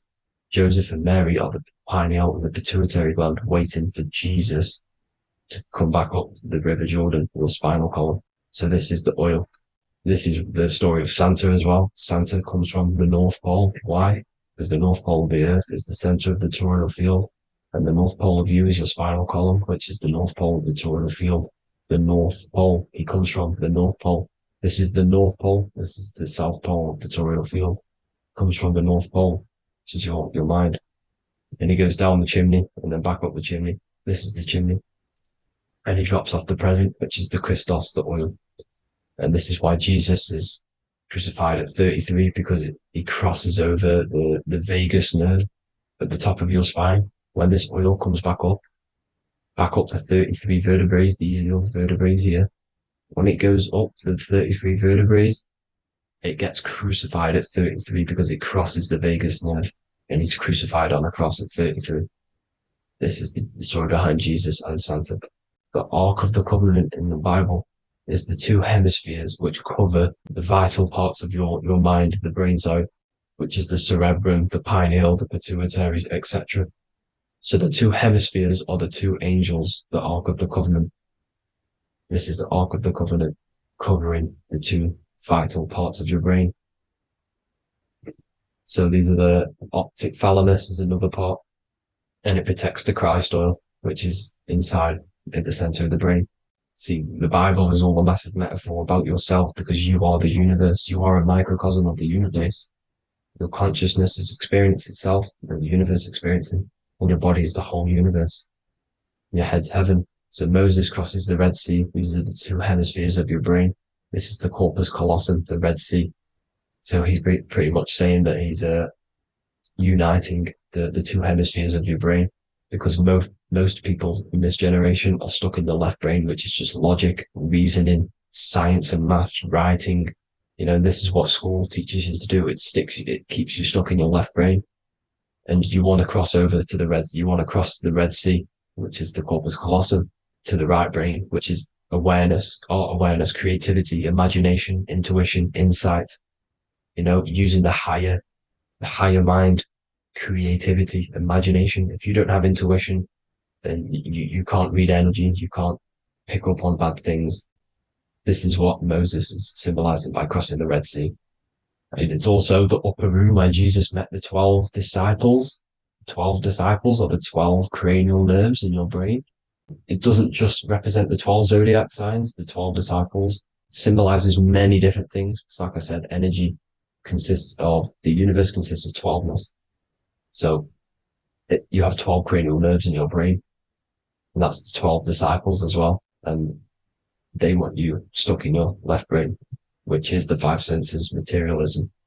So they say in the Bible that Satan blinds the mind. Satan is Saturn. If you've watched my videos, Satan is Saturn. And you consist of the Holy Trinity, which is the sun, moon, and earth. The soul, moon, the soul being your sun, the solar, the moon being your mind, the earth, your physical body. And Satan blinds the mind. Why? Because we enter a soul system. This is a soul system, not a solar system. And Saturn is the Lord of the Rings, which is the outer ring. When your soul enters the soul system, your soul starts to materialize. It hits Saturn. Why? Because Saturn starts to materialize you. You take on the 7 virtues, which are the 7 planets, which are your 7 chakras. And to get out of this soul system, you must get out of your lower nature, your animal nature, which is lust, desire, greed. The number of the beast, 666, which is Saturn, Satan. So you enter the soul system, you take on the 7 energies, which you turn into physical matter. And this is your descension from heaven to what you say hell. And then you must raise back up from matter to spirit. They say Satan blinds the mind. Why? Because your mind gets materialized. Your soul and mind get materialized. And when you get materialized, it's an intense experience. You lose the divinity within you. You forget the divinity. So Satan, which is the first planet, the first energy you take on, the material body, he blinds the mind. He makes you forget everything, your divinity. Then you must remember, ascend up Jacob's ladder, the 33 vertebrae, to heaven. And this is a microcosm of the macro. because you will ascend back up to heaven if you do this, when you leave your physical body, when your body decays. So when it talks about in the Bible, completely destroy them, the Hittites, the Amorites, the Canaanites, all the ites, this is what God says to the Israelites. It says completely destroy them. It's basically symbolizing saying destroy your lower nature. The Canaanites, cannibals. We're under a Canaanite system now, which is cannibalism. And this is flesh eating, lust, greed, all the demonic stuff, all the lower vibrational stuff, the lower nature, eating, sex, and survival, the lower three chakras. You must get out of these lower three chakras and return back to spirit, which is heaven, which is spirit, love, being holy, being truthful, being passionate, going back to Satan blinding the mind. All of the planets are made out of these three symbols. Satan blinds the mind. And that's why Satan's symbol, this is the symbol for Saturn, Satan, the symbol of Saturn is the cross, which is physical matter, the earth, over the moon. The moon is your mind.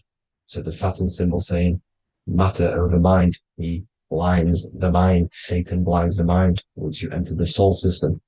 And you must remember, in the Bible, it talks about the Genesis, which is Eve, the sin of Eve, which is biting of the tree of knowledge. The serpent, which wraps around the tree. It says the serpent placed himself on the tree. Well, the serpent is the spinal column. It's the serpent telling you eat from the tree of knowledge of good and evil, which is your nervous system. And eating from the tree of knowledge of good and evil is doing bad things. For example, over-sexualized, overeating, eating the wrong food. That's eating from your nervous system. It's decaying you. And it's preventing you from achieving the God self, the God consciousness. This is the symbolism of, the tree on the serpent, telling you to eat from the left brain, with the left brain being the sinister. Sinister is Latin for left. That's sin. Sin is left. And left is lefty Lucy, Lucifer, right, righteousness, right, God, godly. The tree of knowledge of good and evil, which is your nervous system, because it determines good or bad. That's the only thing you experience in this world is your nervous system. And then the tree of life is the cardiovascular system, and the Garden of Eden is your body. So that's it for this video, people. I hope you've got a greater understanding of how you are the universe and everything is inside of you. Just keep in mind you are the universe experience in itself, and your body is a reflection of everything. The 12 constellations, the 7 planets, everything's inside of you. This world is an expression from the inside outwards.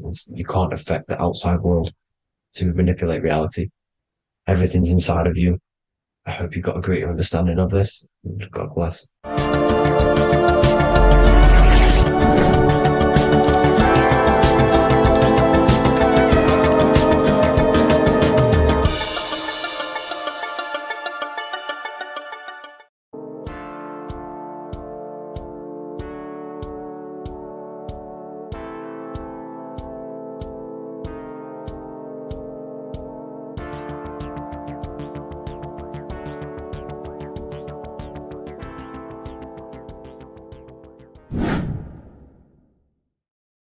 What are we all doing, people? Survival wisdom. Today we're going to be breaking down the Bible and its real, true metaphysical meaning. All of these slides within this video is taken from my book, The Book of Wisdom. So you can get all of these slides. So the Temple of Solomon, you are body, mind, and soul, which is the Holy Trinity. The moon, sun, and earth. The sun is your soul because the sun is its infinite source of energy. It is its own source of energy. And that is what your soul is. It's its own source of energy. The moon is mind. This is why you call people a lunatic. You're a lunatic. Luna means the moon. And inside of your mind, you have a specific mood. Mood is moon. And mind in German is Mond. And the word Mond means moon. And earth is your physical body because your body contains of the 4 elements, the 4 physical elements. Well, the Temple of Solomon is the temple of the soul and the mon, the soul and the mon, the soul and the mind. And it's the temple of the Holy Spirit in the Bible. everything leads back to one singular point in the center of the brain. The brain is not the mind. It's mind over matter. Okay. The brain is the physical manifestation of the mind. The brain is the electrical computer which decodes the light waves given to it by the mind. This is why everything in the body leads back to one singular point. And we'll go over this in a minute. But this is controlling the physical body.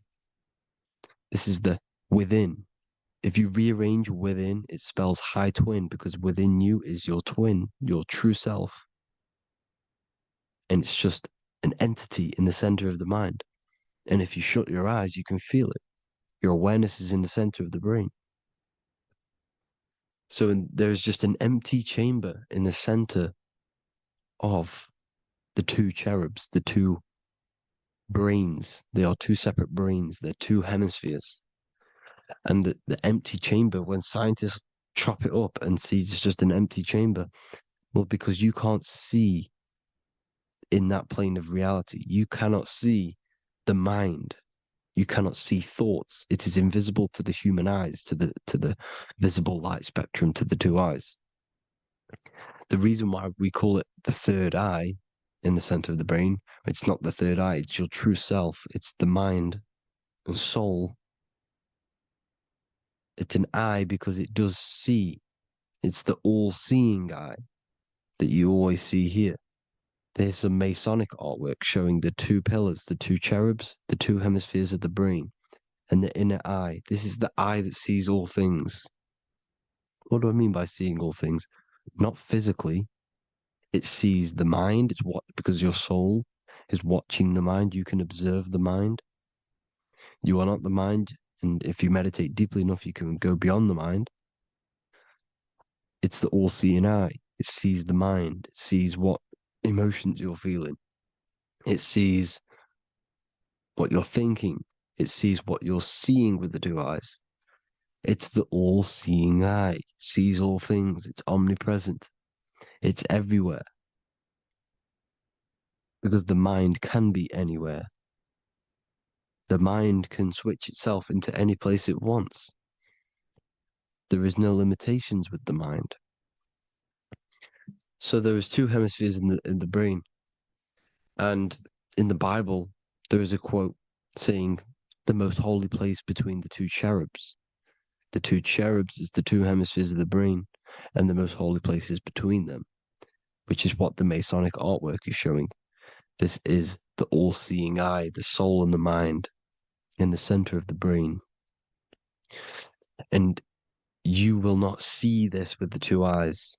So when scientists come to seeing the empty chamber in the center of the brain, they wonder, because they do not understand the occult side of the world. They do not understand the layers of reality. How the two eyes, everything physical comes from the unseen. Everything seen comes from the unseen. Now, the two hemispheres of the brain play a major role in our lives.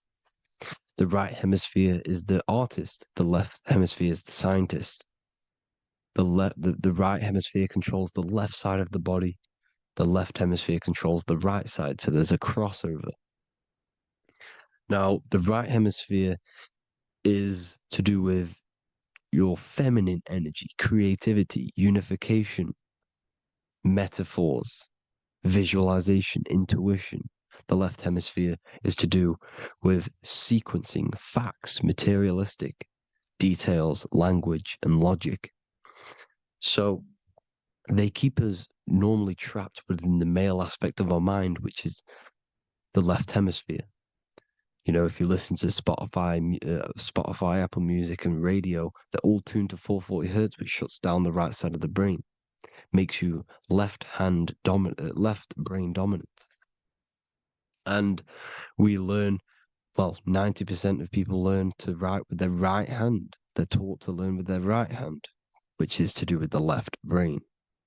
You see, so we are being trapped within this left side of the brain, which is all to do with logic, thinking logical, not creative. You know, very analytic. But the right side of the brain is to do with your creativity. So the right side of the brain is perceiving reality as a holistic perception. Now, what do I mean? If you're riding through a woods, for example, if you're riding through a woods, your right hemisphere is seeing the whole woods as one unified woods. The left hemisphere's job is to break down the perception given to it by the right hemisphere and break it down into individual trees. So what am I saying? The right hemisphere is seeing humans and everything in creation as one unified consciousness. The left hemisphere is seeing individual egos. This is why the left hemisphere is the place of the ego, the right hemisphere is to do with the higher self. They're both needed, though. I'm not saying one's better than the other. It's balance.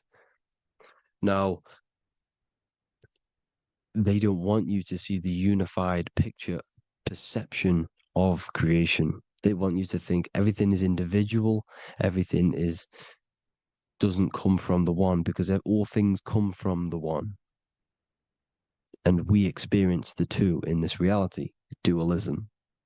In order to understand the one, we have to experience the two to advance. So, anyways, let's get away from the two hemispheres. The right hemisphere, like I said, is to do with the higher self. And this is why in John 21:6, it says, cast the net onto the right-hand side of the boat and you will find fish. Meaning, cast your energy, cast your perception into the right hemisphere of the brain, and you will find God, unification, and higher self. You will see things from a unified perspective. How we are all one, because we are all the same consciousness. The same spark that is in me is in you. This is why I am you and you are me. We are all the all-seeing eyes of God, just split up into individual bodies. We are all made up of the same essence, consciousness. And that consciousness, that mind and soul, is in the center of the brain. You are just in different avatars. And until we see this, we'll forever be divided and conquered. Until we figure this out as a collective consciousness, we will forever be divided and conquered and ruled over. This is why the Bible says, ye are gods. You are the sons of the Most High, because we are. We are the Word made flesh. We are God made flesh. Mark 16:19. So then after the Lord had spoken unto them, he was received up into heaven. Head is heaven, H-E-A, and sat on the right hand of God. God is the consciousness in the center of the brain. Heaven is the head, and the right hand of God is the right hemisphere of the brain, meaning he sees things in unification, creativity, intuition, the higher mind, the higher brain. When Moses crosses the Red Sea is the corpus callosum, moving from the left to the right hemisphere of the brain to see unified perception of reality. Head, H-E-A, heaven, same root word. This is why the ancients always depict God in the center of the brain. Here you see ancient Christian artwork showing God in the center of the brain, the light. Here you see it here.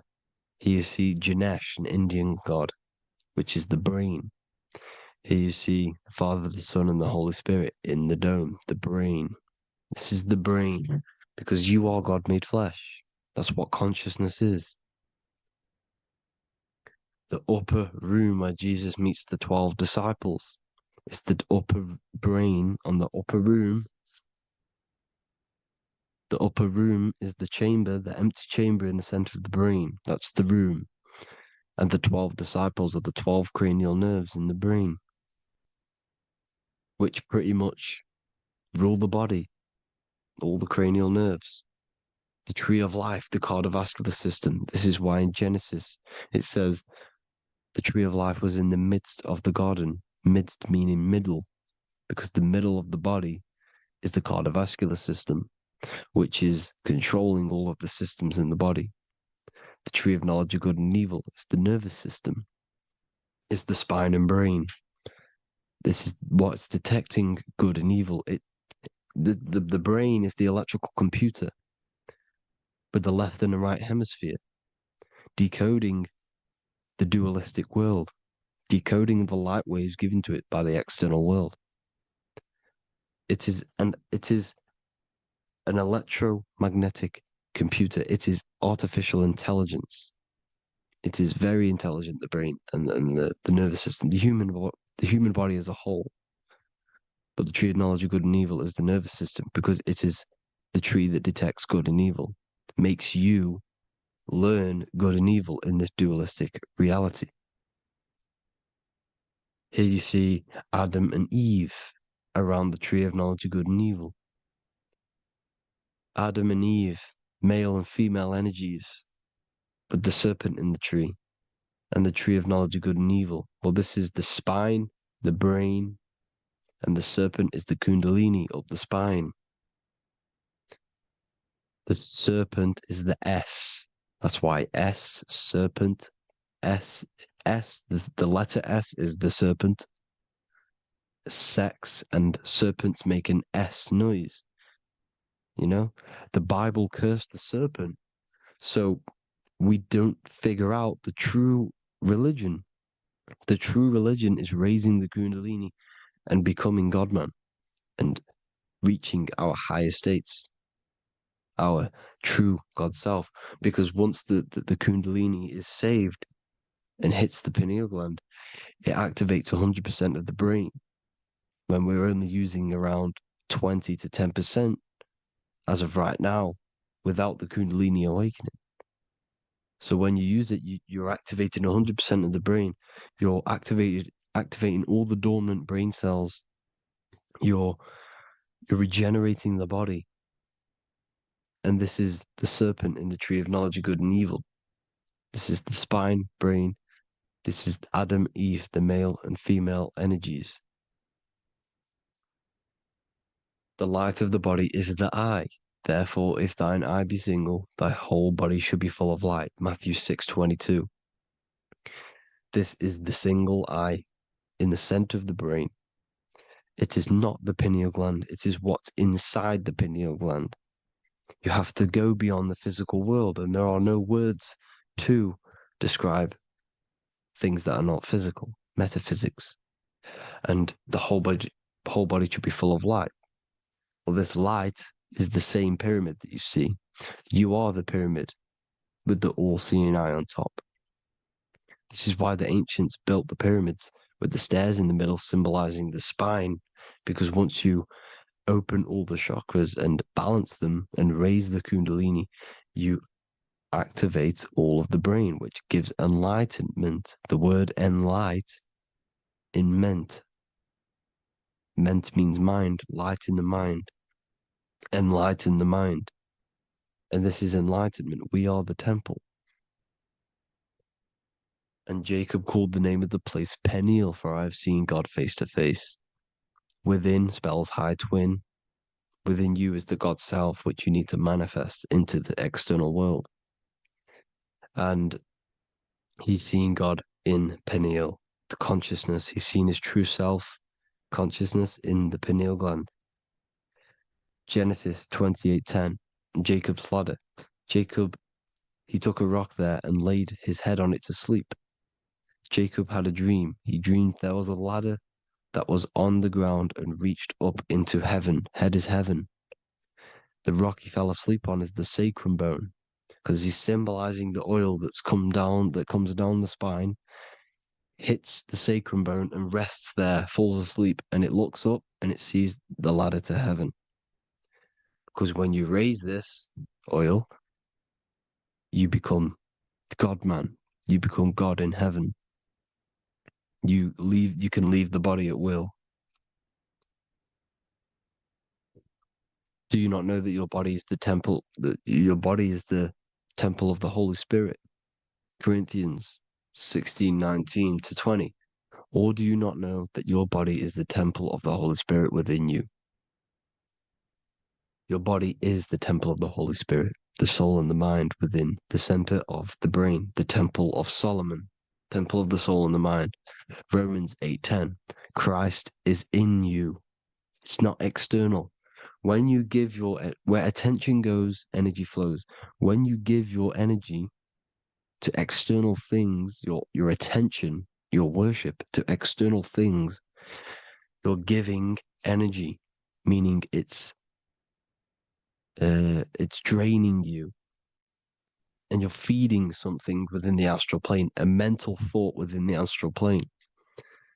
So with you realizing that the Christ is in you, that you don't have to worship anything outside of you, this means that you're internalizing your energy. You're not giving your energy, because where attention goes, energy flows, which means you become more present.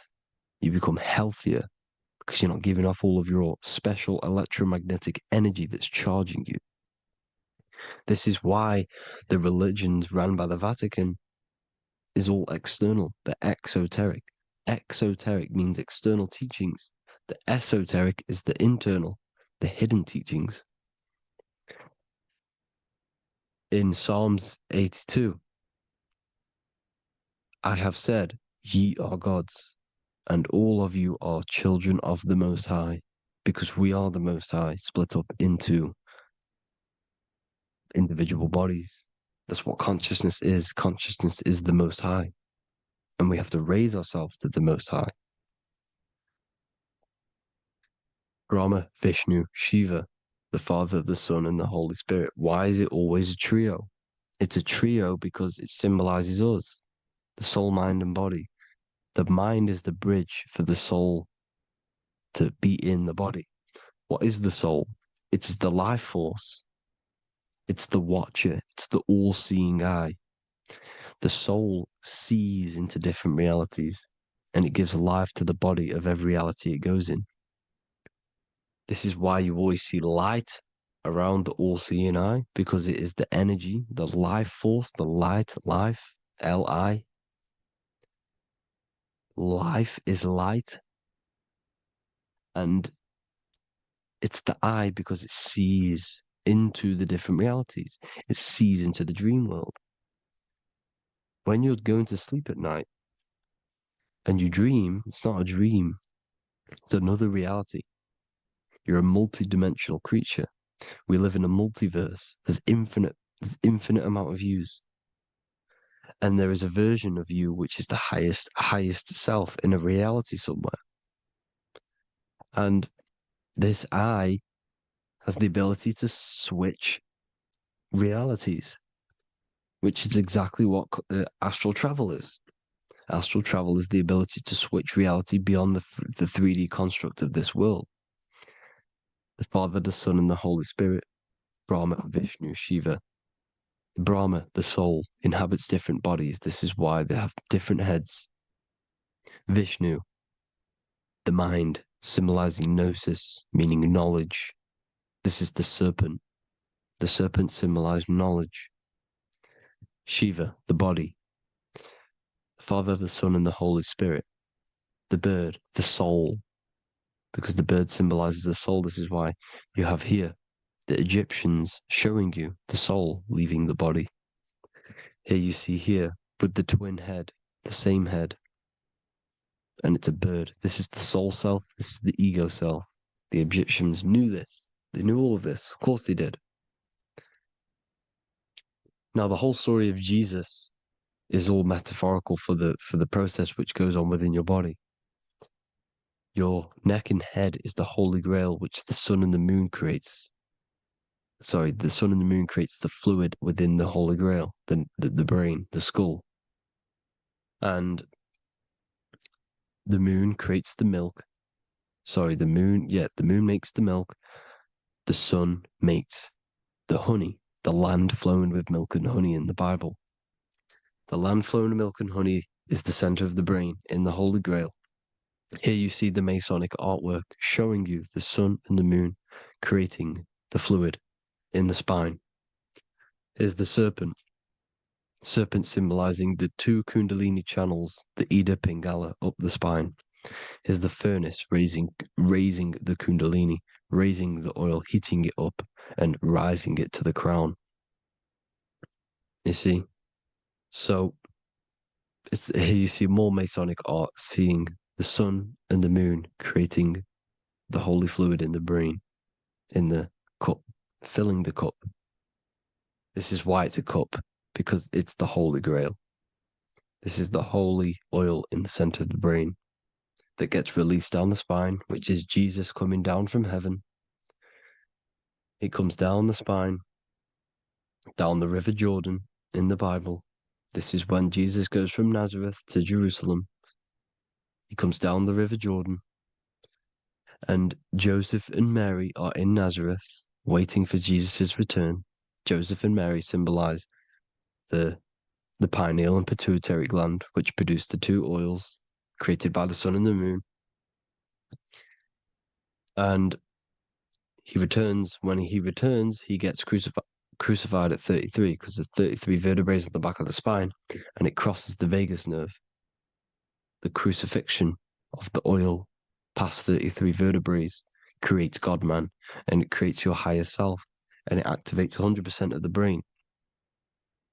And you turn into spirit, you turn to your spirit self. This is why Jesus dies. He didn't physically die, it metaphorically dies and becomes his higher self.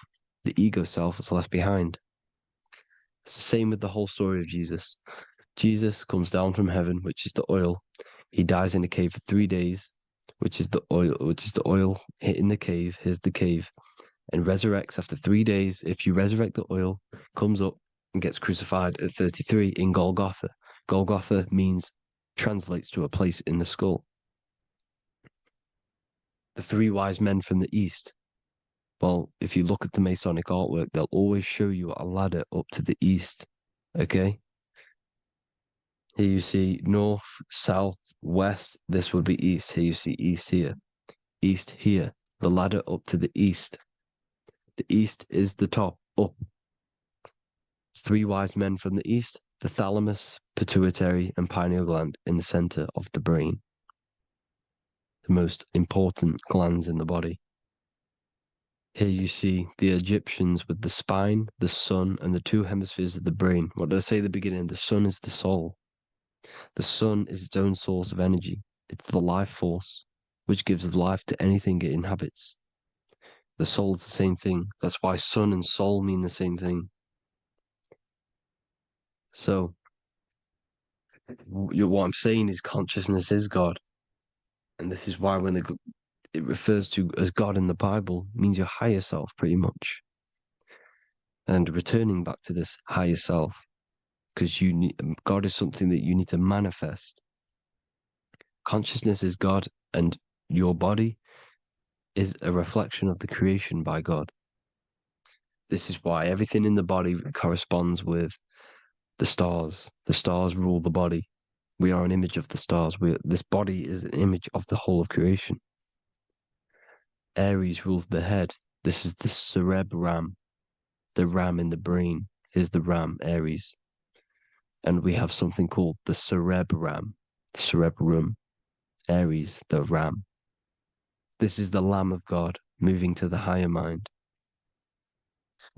Taurus, which is the lower brain and neck, the cerebellum, the bull Taurus, the lower mind, and the cerebrum and the cerebellum, the ram and the bull, is what makes you ramble on. Ramble meaning walking. The higher mind and the lower mind working together makes the body ramble. Ramble is what makes you walk along. Thank you to Santos Bonacci. Gemini, the two twins, rules the two arms, the hands, and the lungs. These are the two twins of the body. Sagittarius, the horse, which rules the hips. Hips means hippo. Hippo means horse. Hippopotamus means water horse. Hippo means horse, and this is why we call them hips, because horses have massive hips. Capricorn, the kneecaps. Pisces, the two fish, the 2 feet. Then they make us swim. We are an image of the stars, people. Well, the body is anyway. Consciousness is God, and the body is the image of the whole of creation. It's a reflection of the whole creation, as above, so below. 12 systems in the body, 12 cranial nerves, for the 12 constellations, 12 cell salts. The body's made out of 12 cell salts. So this is where it gets kind of deep. You know, this is where we get deep. And he said Jesus was known as the fisher of man. And fisher of man, meaning man does not mean man as in the male. Man means mind. He's the fisher of minds. So the Bible is not patriarchal. It's not patriarchal. Man just means mind, pretty much. So the fisher of mind, man, because he was fishing minds out of this reality into the higher realities. He was teaching people how to leave the body when he walks on water. Walking on water is the physical, etheric, astral, and mental. These are the different planes of reality. The ether is the either, because the ether is the substance that's on either side, astral and physical. It's the fifth element, is ether.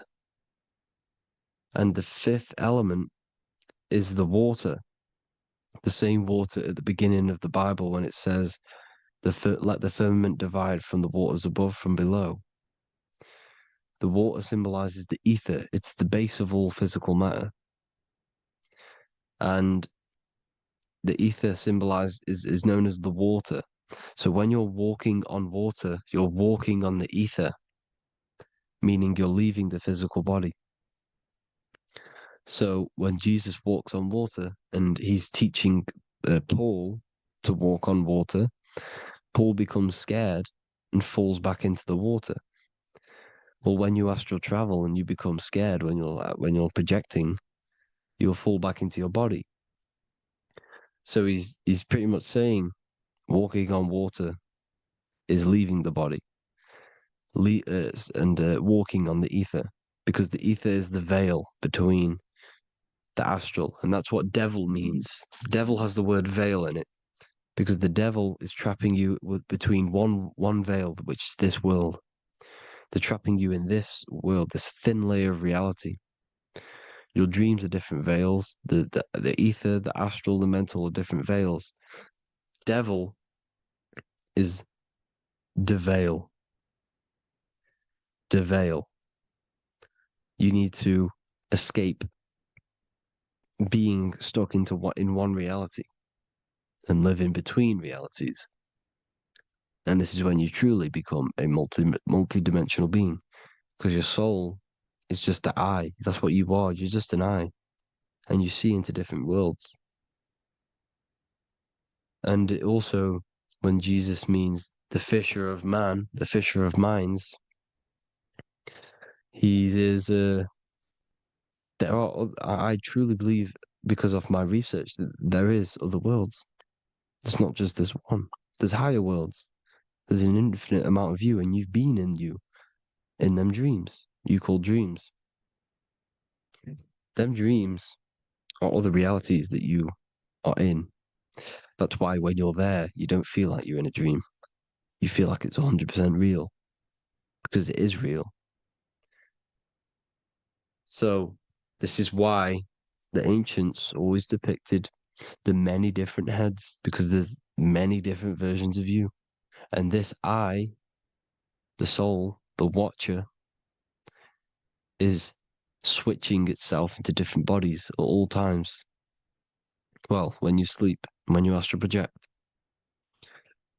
And this is what the ancients were doing.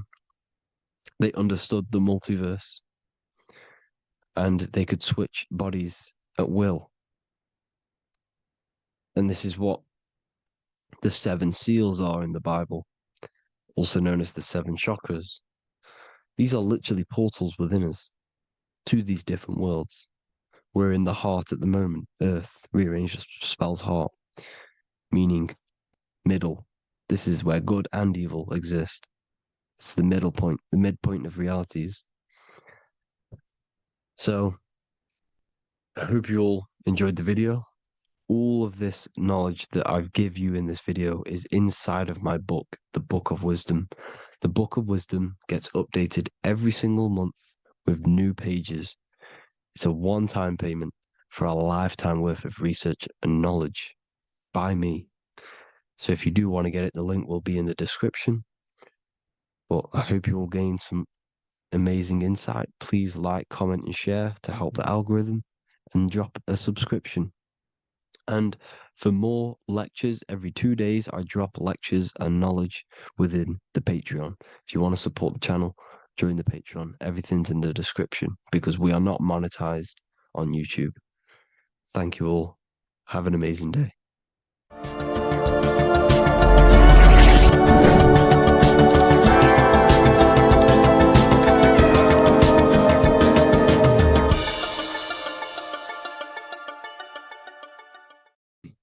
This one secret that is hidden and guarded within secret societies grants you profound power, which can fully transform your life and perspective on reality. Today, I'm going to reveal this one secret, which you probably already know, but never realized how deep it truly is. This has the power to change your life. It is the key to your potential. And if you stay with me, this power may be yours, and you could transform your life with this hidden secret that is guarded within secret societies and esoteric orders. And this secret is not really a secret, but something people overlook, that the universe is mental. Everything we experience and interact with and perceive originates within the mind. The universe is a boundless field of consciousness, a mental construct molded and shaped by thought. We do not just live in a physical world, as they want you to believe. There are hidden forces that mold the material world. They want you to believe that you are only a physical being inside of a physical universe. But this is completely wrong. You are the architecture of the universe. Your consciousness is the very fabric of reality, and you create your own universe. The universe is an infinite field of consciousness, a vast and limitless mental construct, intricately woven and shaped by the power of thought. It is a dynamic and ever-evolving field where the interplay of awareness and attention gives form to existence. Within the boundless realm, every idea, perception, and belief contributes to the creation and transformation of reality itself. Each thought holds the power to transform reality. Your consciousness is the very fabric of reality. And this is shown in the symbol of the flower of life. The flower of life is a symbol. It symbolizes the interconnectedness of all existence, illustrating how every thought is not merely a fleeting moment, but a ripple that reverberates across every layer of reality. Each action, like the intricate overlapping circles of this pattern in the symbol, extends its influence far beyond its origin, weaving a web of interdependence where every choice impacts the whole. It serves as a profound reminder that everything is connected, bound by an unseen field of consciousness. This symbol represents how one action, one thought is a ripple in the whole vastness of the ether of consciousness. To master your mind is to master the universe, because your mind is a miniature universe. The mind is the very fabric of reality. So if we gain the hook, if we gain the power and the mastery over our minds, we have now gained the power to create reality to your will and intent. You see, most people live in a cycle, and this cycle is the outer world manipulating how they feel on the inner world. People's external circumstances are creating their thoughts and emotion in the inner world of consciousness, which is producing a constant cycle of negative manifestation. For example, let's say something negative happens to me in my external world. Then I start to think negative and feel negative. What that is actually doing is manifesting and projecting more negativity, because our thoughts hold the power to control and weave our own life. Your life is a direct correlation of every thought you thought in the past. What we need to do is stop and not let the mind control you in your reality. You need to control the mind so you can control reality. So what does this actually mean? Reality is an externalization of consciousness. Consciousness and matter are one. They're not separate. They are inseparable and interconnected. Everything we see, experience, and observe is a manifestation of thought, beliefs, and consciousness, shaping the world around us. Now, this ties in with the secret fifth element that they have hid from you. They've hid from you this sacred and very important symbol and pillar to reality. And this pillar, this sacred thing they've missed, is called the ether. And they've held this from you for a reason, a specific reason. This is the true fifth element. Why do they hide the ether? Because the ether has the power to shape and manifest whatever we imprint upon it. Every thought is a vibration interacting with the ether and actively shaping our reality. The ether, you could see it as the codes to physical reality. It's like an energetic blueprint which surrounds all physical objects. It is the life force that gives life to all things. All energy comes out of the ether and returns back to the ether. Energy, it's 0-point energy, and it is an infinite source of energy. So this is why they hide the ether, because whatever our mind can imprint onto the ether, we can create into a reality. And we imprint the ether through thought and imagination.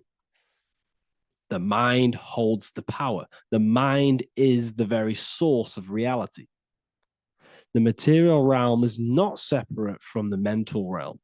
Rather, it is intricately shaped and influenced by it through the ether. This subtle, all-pervasive medium bridges thought and matter, allowing consciousness to mold and manifest the physical reality. To transform our lives, we must first transform our minds. True change begins within, as our thoughts, beliefs, and perceptions shape the reality we experience. By shifting our mindset, we unlock the power to reshape our world and recreate the life we desire. This is the power of the mind, and this is the power that's been hidden from you. We're not taught these things in schools for a reason, because they don't want us all to be conscious creators. Instead, they feed you your beliefs. They feed you your thoughts through the music, through the entertainment, through the movies, through the news. They're controlling your thoughts with this information. They're installing beliefs and information into your mind. So you are producing their reality. But this is what we need to stop. We need to take control. We need to stop consuming their music, their movies, their information, their news, because all of this is contributing towards your reality. They have the collective consciousness at the tip of their fingers. They do not create the world. We create the world by believing their beliefs and their thoughts and installing their information into our minds. You see, it's mind over matter, and most people live in matter over their mind. Most people let matter, the external circumstances, dictate their mind, when it should be the other way around. It should be mind over matter. This is the mental plane. This is the astral. This is the etheric. This is the physical. The mind holds power over the emotions, over the imagination, over the physical, and over our spirit. It holds power over everything. It's mind over matter. It's the mental body that we must transmute and change. Most of us live in a chaotic state of mind, and this is what we must change. Turn chaos into order. So we need to be mind over matter. We need to install this belief into our subconscious. I, Harry B. Joseph, have created the ultimate esoteric school on the earth. As a member, you'll gain access to live mentoring calls twice a week, along with new lectures, books, and exclusive content released every week. Additionally, you'll have a full access to all my life-changing programs. If you're ready to transform your life and start your journey today with me, join Ethereal University. These are the campuses. We have the real lecture sections filled with lectures that you can watch. Manifestation Mastery, which teaches you exactly how to reprogram your subconscious mind so you can live that reality. Sexual Alchemy, the path to empowerment of how you can transmute your sexual energy. The Real Library, where you gain access to powerful esoteric books, PDFs. Symbols of Secrets, an amazing course. The course that allows you to see beyond the veil that has been pulled over your eyes. The language of symbolism that secretly rules the world. I teach you how to read symbolism. Esoteric Exchange, live calls. You get to rewatch all of the old live calls. Mindwave Hub, this is a place of binaural beats where you can listen to infinite amounts of binaural beats. So you can meditate to them. Meditation section, numerology, health section, and electromagnetism. This is a life-changing place. And if you are serious, we only accept serious about changing your life and studying the occult and esoteric, this is the place for you. I've been there. I've been on YouTube looking around for valuable information, trying to find good accounts, good channels. It's very hard. I had to go through years of trying to find good information on YouTube. But what I've done is instead of you searching around everywhere for bits of information and connecting the dots, I've put it all into one big place. You get your binaural beats, you get all the programs you need to walk the path of enlightenment to transform your life. I will connect with you on the inside, and I hope this lesson, this lecture, you gained some information, you gained some power from it. Please like and comment, or don't. It's up to you. If you have any reviews, if you have any ideas of lectures that you know, if you don't understand certain things, make sure to leave a comment and I can make a lecture about it. I can make a video about it for sure. I don't mind taking recommendations for videos. So I thank you all, people. Have an amazing day.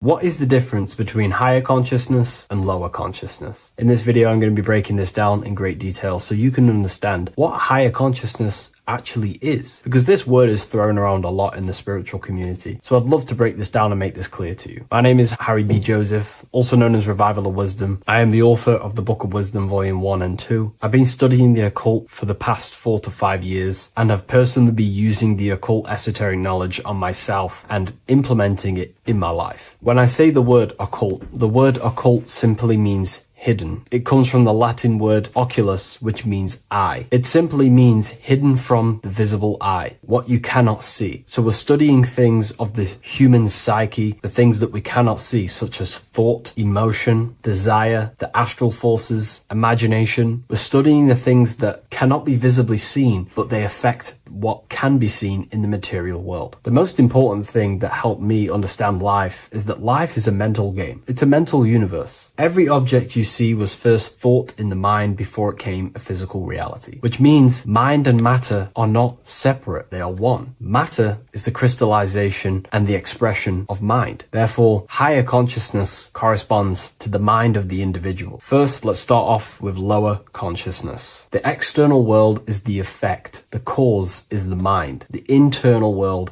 expresses the external world. Reality is created from the inside out. Lower consciousness simply means they're not aware of their internal world. They have no connection with their internal world. They act unconsciously. They are unconscious to their thoughts, what's going on inside their mind. They are unconscious of their hidden desires that drive their physical actions. They are unconscious. This is what in the occult they say spiritually dead, symbolized as a grave or a casket. Someone who is not aware of their internal world and they exist within the darkness. They think, feel, and act unconsciously. They have no awareness of their internal self. They think imagination is just a fantasy, which I don't blame them, because imagination in the modern world is painted to be some fantasy thing. Oh, you're just imagining things. But in the occult, this is a very powerful faculty of the mind. The imagination is the dimension that sits just above the physical plane, that pretty much all thoughts manifest there before it materializes in the material reality. Low consciousness simply means they are in reactive consciousness. The individual reacts to the effects that they have created through the cause of their mind, thoughts, emotions, and actions. If something bad happens in their external reality, their mind starts to think about reacting, complaining,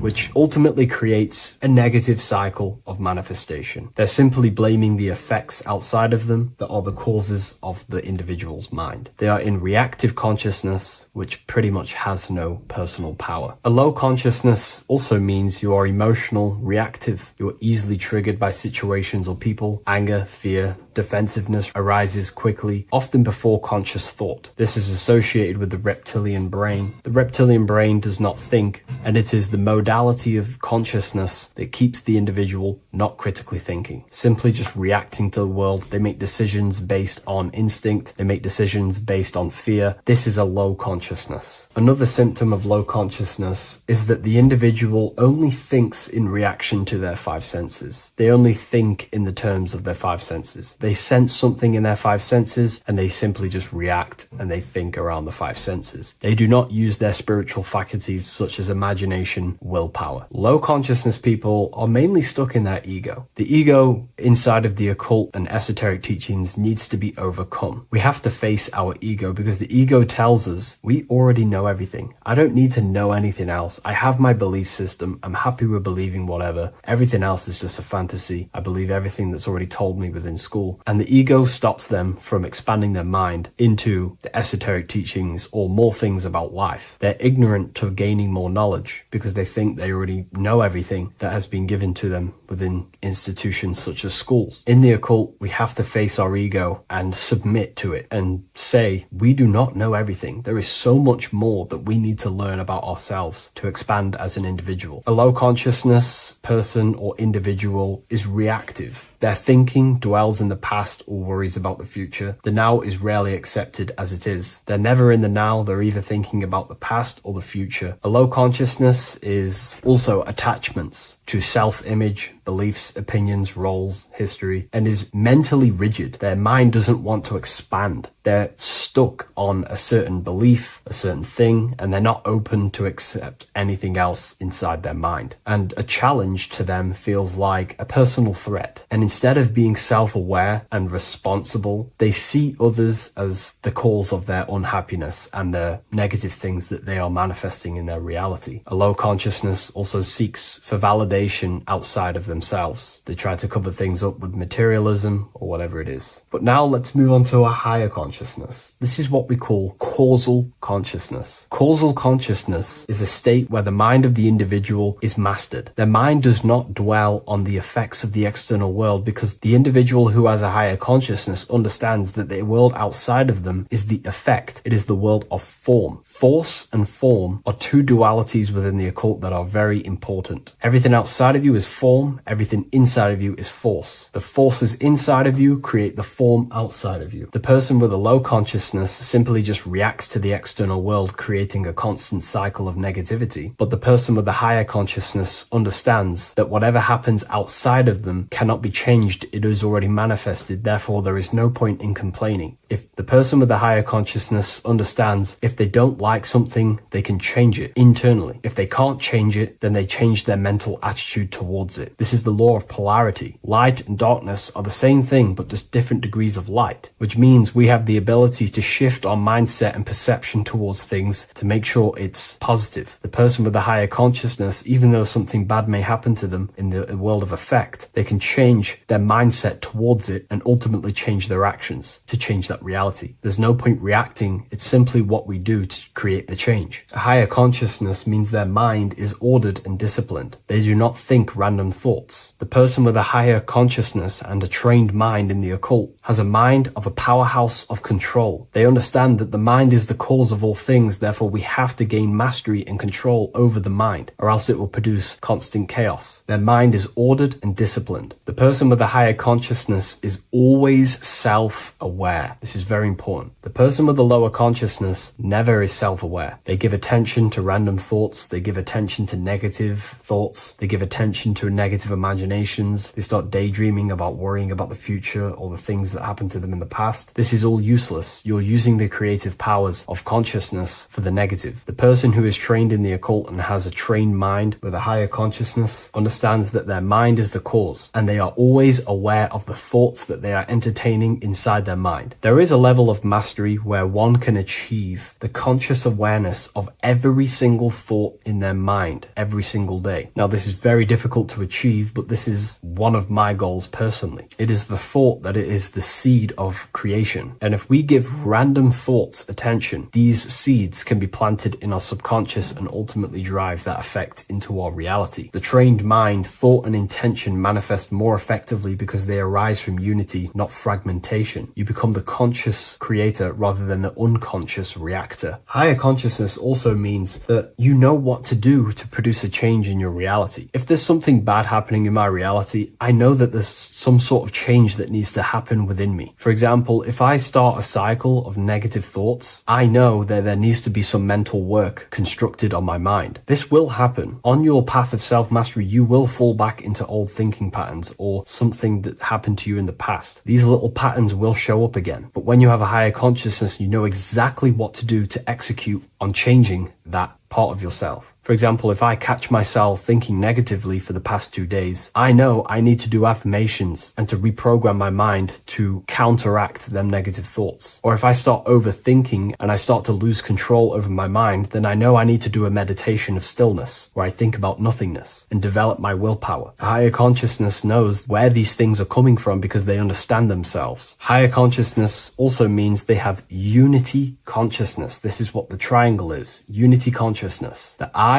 within the triangle. The I in the triangle is the number 1. The triangle is the number 3. These are the 3 expressions of consciousness: thinking, feeling, and acting. And they are one force. If they have a goal in mind that they want to create, a desire in their heart to manifest, they unify all 3 forces of consciousness towards that goal. They think, feel, and act. A person with low consciousness is divided within their own consciousness. They think about creating a business, they feel like they're hungry, and they act scrolling on TikTok. This is what you call divided consciousness. And this is what creates chaos in reality. Their 3 forces and 3 expressions of consciousness are not working together. When we align thinking, feeling, and acting all towards one thing, you can quickly start to generate realities and create worlds. So a person with a higher consciousness will be working. They may get the thought of playing video games, but then they remind themselves of think, feeling, and acting and get back focused on whatever they're trying to create. A person with a higher consciousness will pause before reacting. There is a stillness between stimulus and action where awareness chooses rather than reflex response. A person with a higher consciousness has no fear inside their consciousness, inside their mind, because they understand that fear is the mind killer. It kills the creative powers and forces of the mind. Fear is an illusion. And again, going back to the law of polarity, the person with a higher consciousness understands the laws. That if there is fear, then there is ultimately an opposite of that, which they can transmute their mind from fear into the opposite, which would be strength. They start to fear something, they instantly shift their consciousness into the polar opposite of that, instead of dwelling on fear, which destroys the creative power of the mind. A person with higher consciousness understands they will never die because they have truly access to mystical experiences, which proves to to them that they will not die. The person with the higher consciousness does not identify with the ego, the name, the job, the reputation, because they understand these are constructs of the mind. When you turn off the mind, you are left with the observer. You are no longer the mind, you are the observer of the mind. The person with the higher consciousness seeks to be the observer of their life, looking over their thoughts, emotions, and never dwelling in them too much, because when you get caught up in your emotions, you will be moved by the wind of the emotions. They are the observer of them, and they are connected with their soul. They are connected with the observer. The person who has low consciousness is constantly in battle with their thoughts, emotions, and the things that are happening outside of them. Their emotions blow them away like the wind or the seas of the ocean. But the person with the higher consciousness understands they are the observer. They can watch over them. They're like a bird looking over the earth. Now, I'm not saying this is easy to gain this level of mastery,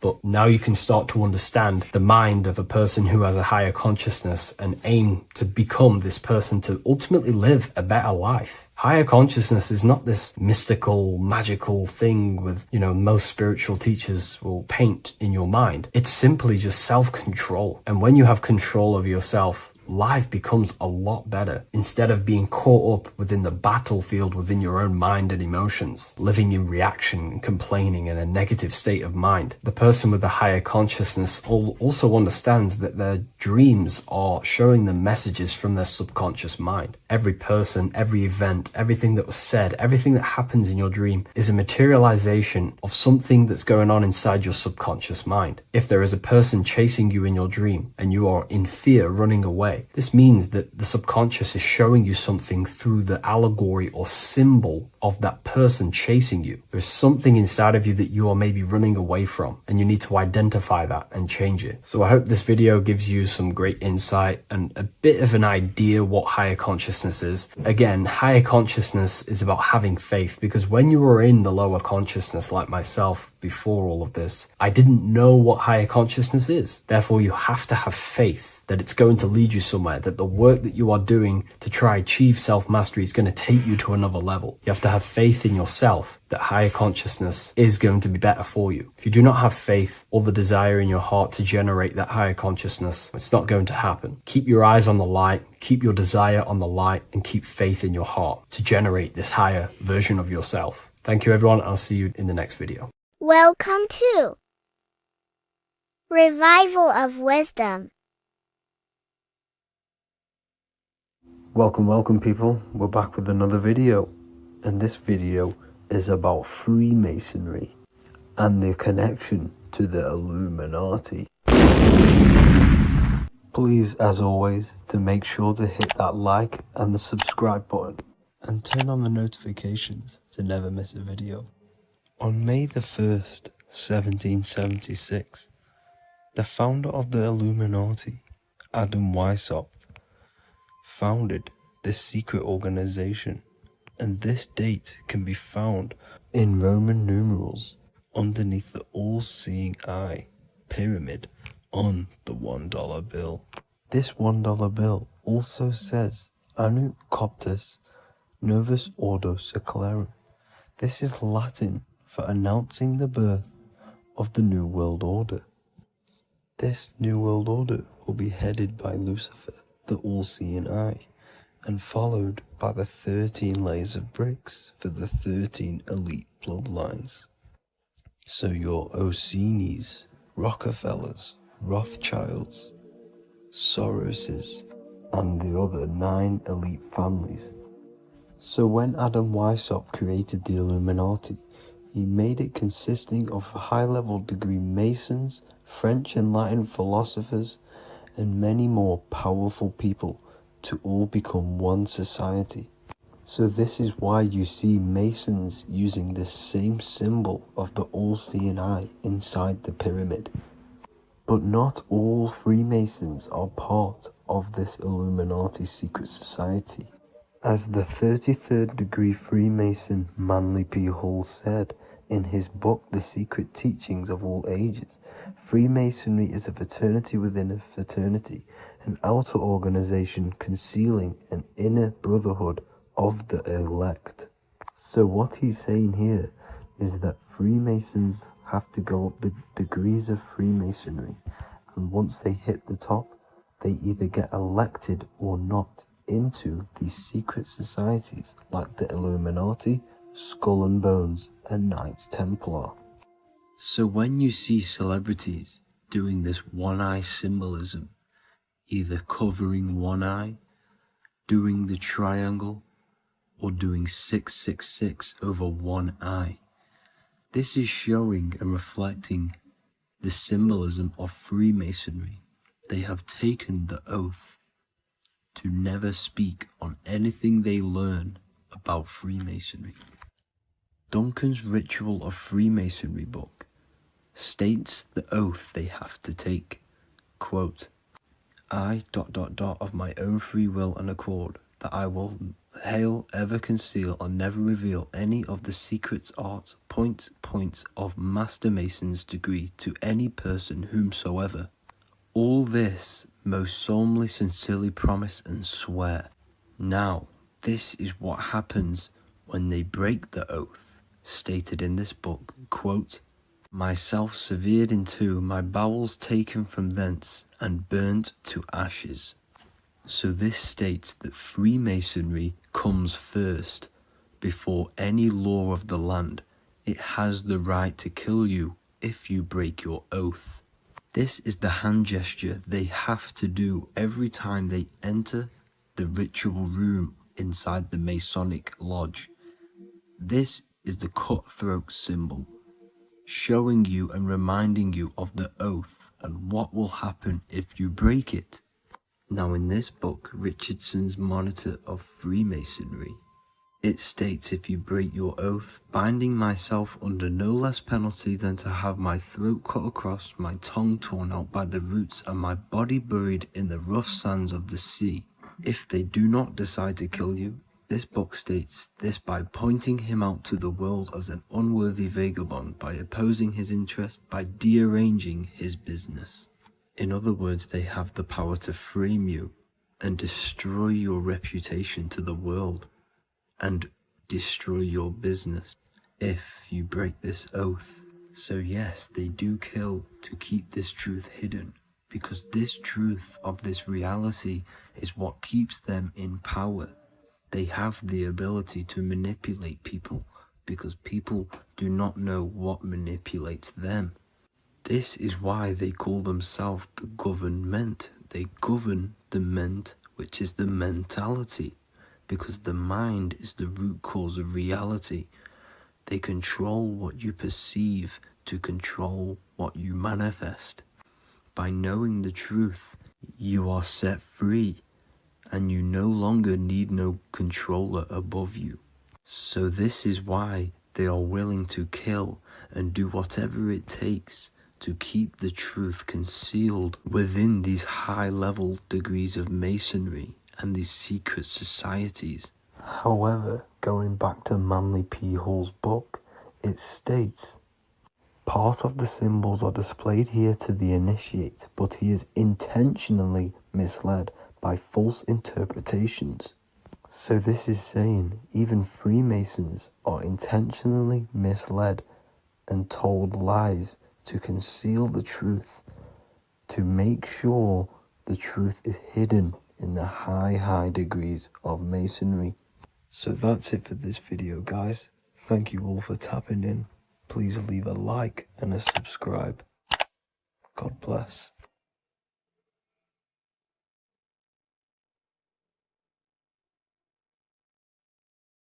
There is a secret meaning behind the number 666. 666 is 3 sixes. The number 3 in occult and esoteric numerology represents the 3 aspects of human consciousness. We see this symbolism in the all-seeing eye with the light and the triangle. The triangle is the number 3. The eye represents consciousness, observation, and the light represents the light of consciousness, because consciousness is pure light. The 3 aspects of our consciousness is thoughts, emotions, and actions. Every thought creates a feeling, and the feeling creates the action. All physical manifestation is driven from these 3 aspects of our consciousness. All physical manifestation comes from thought. Every object you see around you, this screen, the phone you're on, the laptop you're using, or the iPad, was a thought in the invisible realms of consciousness. Then it was brought into physicality through feeling and action. This is because man is made in the image and likeness of God. We are all mini creators. We are all extensions of God's creative consciousness. Therefore, the number 666 represents 3 sixes. 3 is thoughts, emotions, actions. The number 6 represents the cube, because cubes have 6 sides. This material world that we experience, everything has 6 sides. Everything's created by cubes. We can move forward, we can move backwards, we can move left, right, up and down. This is the cube that we are stuck in. Therefore, 666 represents our 3 aspects of our consciousness, thoughts, emotions, actions, all contributing towards our physical self, material world, material pleasures, completely cutting ourselves off from our spiritual, true, divine self, which means 666 is representing a state of consciousness. A state of consciousness where we only operate from a place of material needs and survival things. As humans, we possess a physical material body in the physical material external world, but we also possess an invisible inner world, which is what we call spirit. When we disconnect ourselves from our inner world, we become lost in this materialistic way of thinking and acting, which can lead to no life purpose, a feeling of emptiness and voidness in our hearts. Humans possess the ability to transcend our animal instinctual natures and turn to the divine mind, to the spiritual inner world.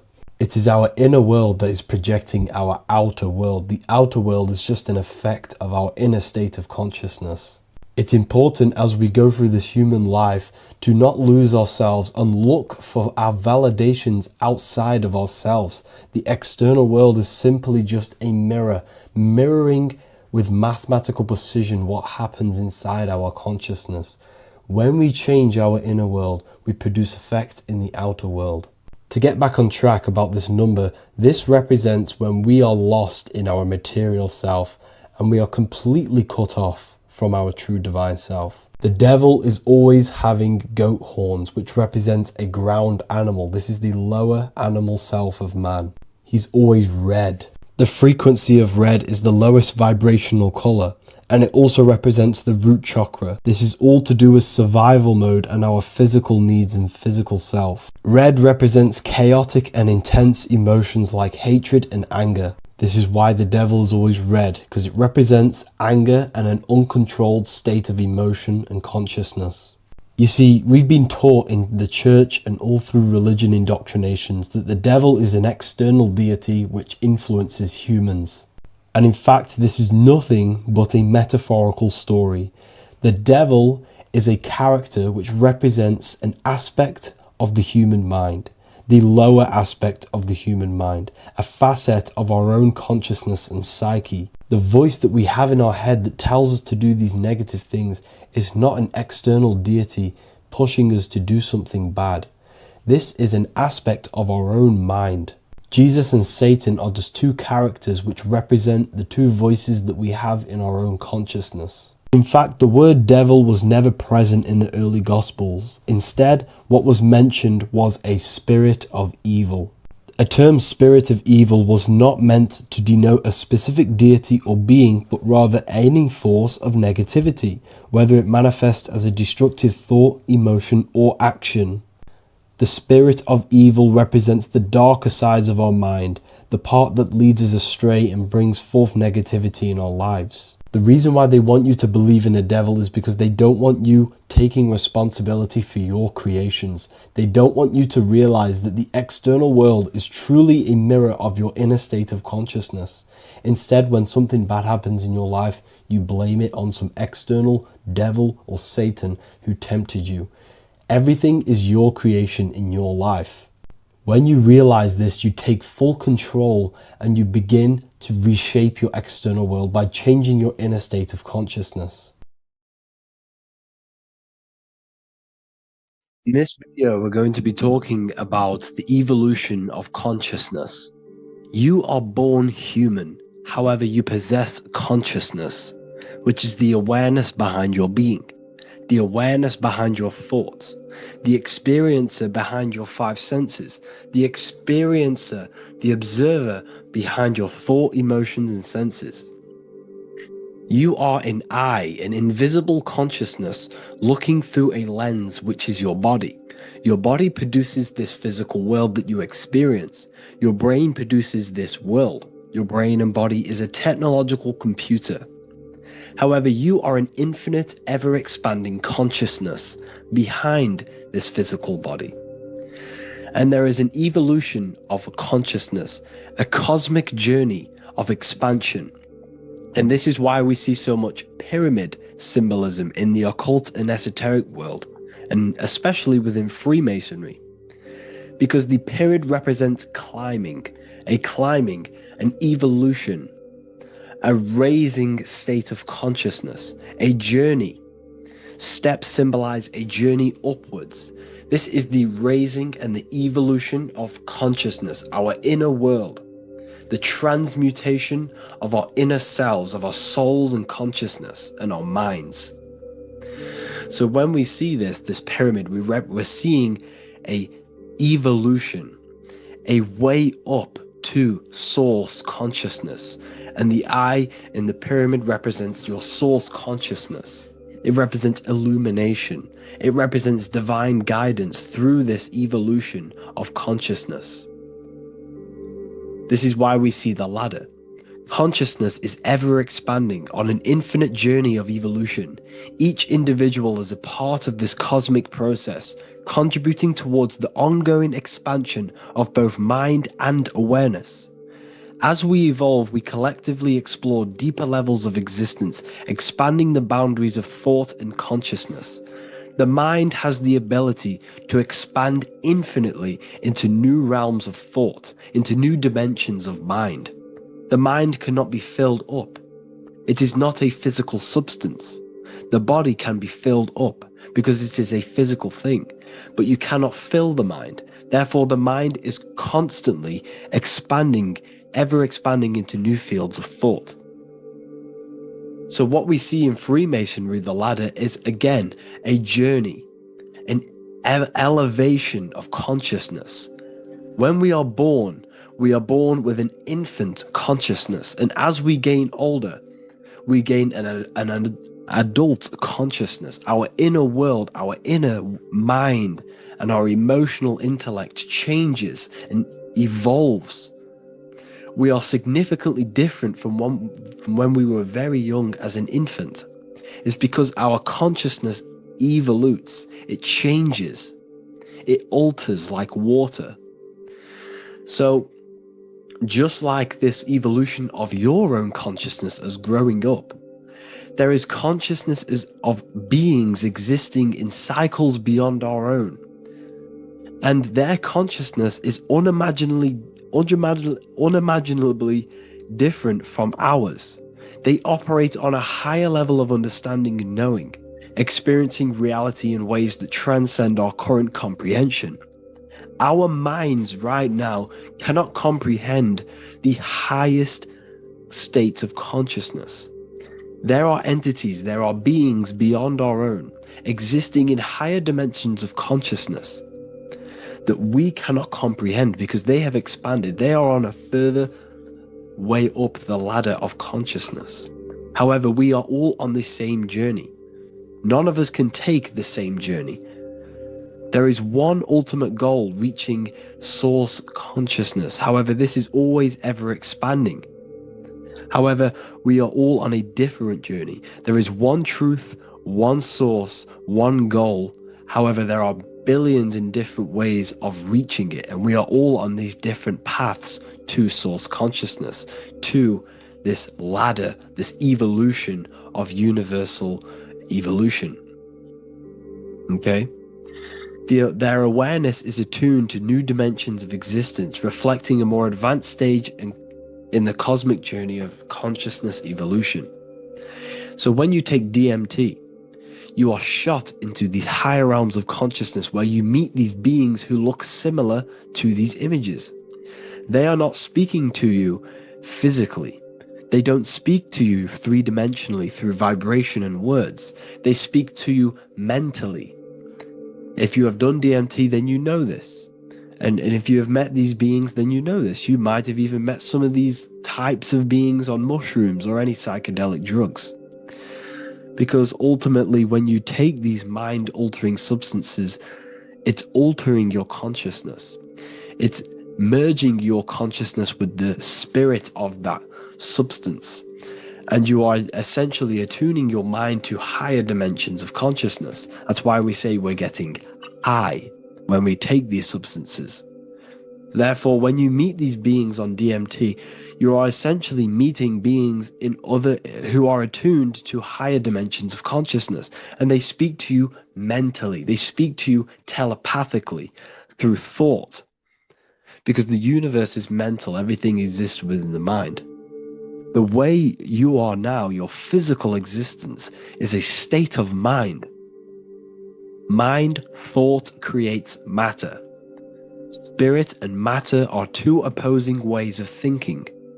If we have a very spiritual mind, we have an expanded mind, we are a spiritual person through the mind. However, if we have a very low state of consciousness where we think about food, sex, lust, and all physical things, then we have a physical consciousness. Matter and spirit are two opposing forces, two ways of thinking. The mind attunes itself to different levels of understanding in different dimensions. So, essentially, this is what we're looking at. The body is a vessel for the fluidic, formless consciousness, a temple that houses the essence of our awareness. While the five senses are limited to perceiving only the physical plane, the mind transcends these limitations, capable of perceiving the full scope of reality. It is through the mind that we access deeper truths beyond the material, tapping into boundless nature of existence. Physical existence is a thin band, a thin layer of reality. It's like 0.001% of reality. And your five senses are only tuned into this layer of reality. But the five senses are, by design, only allowed to perceive physicality. But the mind has the power to expand beyond this physical five sense state. The mind has the power to expand and evolute. It is a conscious decision whether you want to take this path or not. You can stay in a three-dimensional way of thinking, or you can expand your consciousness from within. It's not an external journey. There is no God going to save you. You must save yourself. Therefore, behind every single one of these eyes is the same source consciousness. However, we are all different cells in a different journey. The organs in your body, the cells in your body are all alive. They all possess same consciousness, universal consciousness. However, we are all on a different journey of evolution. As above, so below. As the baby is in the mother's womb, when the baby becomes conscious, there is a world outside of its mother. What does it do? It presses and seeks a way out to be born in the other world outside of its mother. It is the same with your consciousness, your mind. When your mind becomes aware that there is realities beyond the immediate surroundings, it seeks a way out. And this is exactly what I'm doing to you now. I am now expanding your mind and telling you there is other ways of reality. There is other dimensions of consciousness which you can access through inner transmutation, through different ways of thinking, spiritualism, and meditating and connecting with yourself and detaching from external things. We can upgrade our consciousness. Your body is a womb. Why Jesus says you must be born again to see the kingdom of God, because you are born physically and then you must be born again spiritually, awakening your inner consciousness. So like I said, as the baby is in the womb, it's the same principle. As above, so below. You were a baby. You were in your mother's womb and you figured out there is a world outside of your mother. So you seek to weigh out your mother to be born in another world. It's the same now. You must do this now. This is your spiritual evolution. This is the evolution of consciousness. It's ever expanding. When you die, this is a transition. You must learn to not fear death. This is another part of your spiritual journey. You must master death. Therefore, like I said before, the mind has limitless capacity to expand into new realms of thought, continuously exploring uncharted ideas and concepts without boundaries. The mind can ever expand. It can never be filled. It can never ever know everything. There is infinite fields of knowledge, infinite fields of thought. Your current state is just one stage on an infinite pathway. You won't remain human forever. The human experience is a crucial phase where we learn to balance polarities, master the fundamental laws of the cosmos. It is a period of growth and transformation, preparing us for the next stages in our cosmic evolution. The goal is to strive for perfection, yet the true perfection is unattainable. It's like a tunnel, and there is a light at the end of the tunnel. And as you walk through this tunnel, the light is ever moving backwards. You should forever seek to meet that light, but you will never meet that light because consciousness is ever expanding. You should strive for perfection, yet knowing that perfection is forever unattainable. The journey is endless, with each step revealing deeper layers of understanding and experience. The pursuit of growth and expansion is itself the essence of our evolution. You can find all of this knowledge in the amazing book that I have read for years. I have read this book, The Emerald Tablets of Thoth, the Atlantean, by M. Dorial, translated by M. Dorial. I'm telling you now, this book, now that I've told you this, you have some context on the book. The whole book is about evolution of consciousness. He's talking about higher dimensions beings. He's talking about how you can transcend this physical plane. It is truly the most amazing book you will probably read. One of the best spiritual texts you'll see. It's hard to understand, so you must read it over and over again. And the more your mind progresses, like for me, I read this every couple months. And the more I learn about consciousness, the more I expand my own consciousness. And every time I read this book, I pick out something new that just completely blows my mind. Because you can only understand this book to your level of consciousness, to your level of understanding. So now that I've told you all this information, go and read this book and it will absolutely blow your mind. And so will the Book of Wisdom Volume 2, which is now available. I released it the other day. I'm just going to read a page out now. This page is called Spirit and Matter. The Earth is not merely a dense, lifeless rock drifting through space. It possesses spirit, a living essence that animates its form. But what do we mean by spirit? Spirit in esoteric terms refers to the energy, the life force, animating the principles infused in matter. So essentially, what this page is talking about is how everything has spirit, consciousness within it. You are the middle, you are spirit and matter. You have the ability to expand your mind to the God self and raise above our animal instinct, our material self, and know the divine and expand. Animals cannot do this. Animals are not self-aware. Humans possess self-awareness. We can observe our consciousness. We can say, why do I exist? We can look in the mirror and know that we need growth.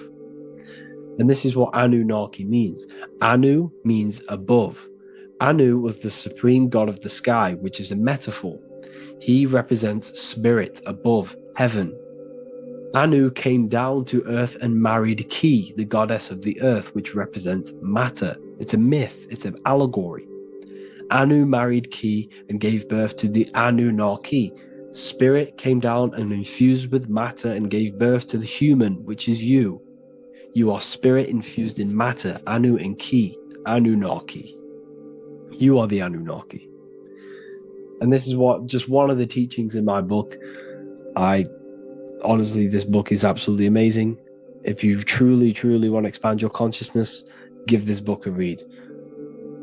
And obviously, if you're inside the university, I give you this book for free. A paperback version. If you join the university, follow the steps inside of the general chat, you'll be able to download this book, or sorry, not download it, order a paperback for free. All you have to do is pay for the shipping. You'll also gain amazing knowledge inside of my library, where your mind will just be overblown with the amount of esoteric books. There's over 45 rare occult books, plus you get a PDF of the Volume 1 and Human Health Guide. You get reoccurring updates where I expand on symbolism, occultism, where you will just feel absolutely amazing once you understand esotericism in yourself. You'll also learn how to create the dream reality that you want with the Manifestation Mastery course, where I teach you how your consciousness creates reality. You'll have a real lectures where I post lectures on symbolism, occultism, esotericism. There's a conscious community and live calls and Q&A where you can ask me questions and I'll answer your questions. I just want to say thank you to everyone who has joined the university. Thank you for even liking and watching this video. Any support I just appreciate every single one of you. Please, if you can, leave a comment and a like on this video and let me know any videos you want me to make in the future. And I will start uploading a lot more to the YouTube. So yeah, thank you all for tuning in today. Have an amazing day. Neo is plugged into the matrix on the back of his neck. And if we look at the human brain, the back of the neck is the reptilian brain stem. And when one operates their life out of the reptilian brain stem, they are unaware, unconscious. They are consciously dead because the reptilian brain does not really critically think. It acts on instinct, fight or flight mode. This is considered in the occult spiritually dead. When one is taking actions without intention, simply very reactive to life. They're not living, they're simply experiencing. When you're walking down the street and you see someone and in your mind you think me versus them versus me, that is an animalistic way of thinking. I used to be trapped in this way of thinking, always thinking of fight or flight, always judging people, always reacting to the world, never consciously creating and commanding with intention in the world. This could be considered the matrix, when one lives unconsciously, simply surviving in the world. Another symptom of living in the reptilian brain could be obsession, a constant need to assert your power over others to feel safe or superior. Views relationships as power hierarchies, not as mutual connections. It could be a conquest for sex, lust, seeking validation through sexual activity. Sex becomes a tool for dominance, escape, and self-worth. Intimacy is avoided. Pleasure is pursued without emotional depth. Seeking pleasure all the time. This is all to do with the reptilian brain. Seeking safety. It could be compulsive eating or food hoarding, driven by craving and not actual hunger. Eats to soothe fear or emotional discomfort, often unconsciously. This is the unconscious. Fear-based decision-making. Every choice is shaped by perceived threat or insecurity or fear within the subconscious mind. Long-term vision is sacrificed for immediate safety and gratification. All the reptilian brain. Territorial behavior overacts when personal space, possessions, or status is threatened. Acts as though survival depends on ownership or status. Addiction repeats patterns to feel safe, even if they are harmful. Avoids anything unfamiliar or unpredictable. Low empathy. No empathy or emotional care for one another and for fellow beings in the world. Sees people as threats, tools, or competitors. This is all to do with the reptilian brain. Intense jealousy or possessiveness. Sees others as rivals or objects to control. Cannot tolerate perceived threats to loyalty or status. Quick to be angry. Slow to reflect. Reacts with rage, withdrawal when challenged. Lacks emotional regulation or deep self-awareness. So this is considered, this brain could be considered the matrix, hence why Neo is plugged into this brain. He's operating the life out of this brain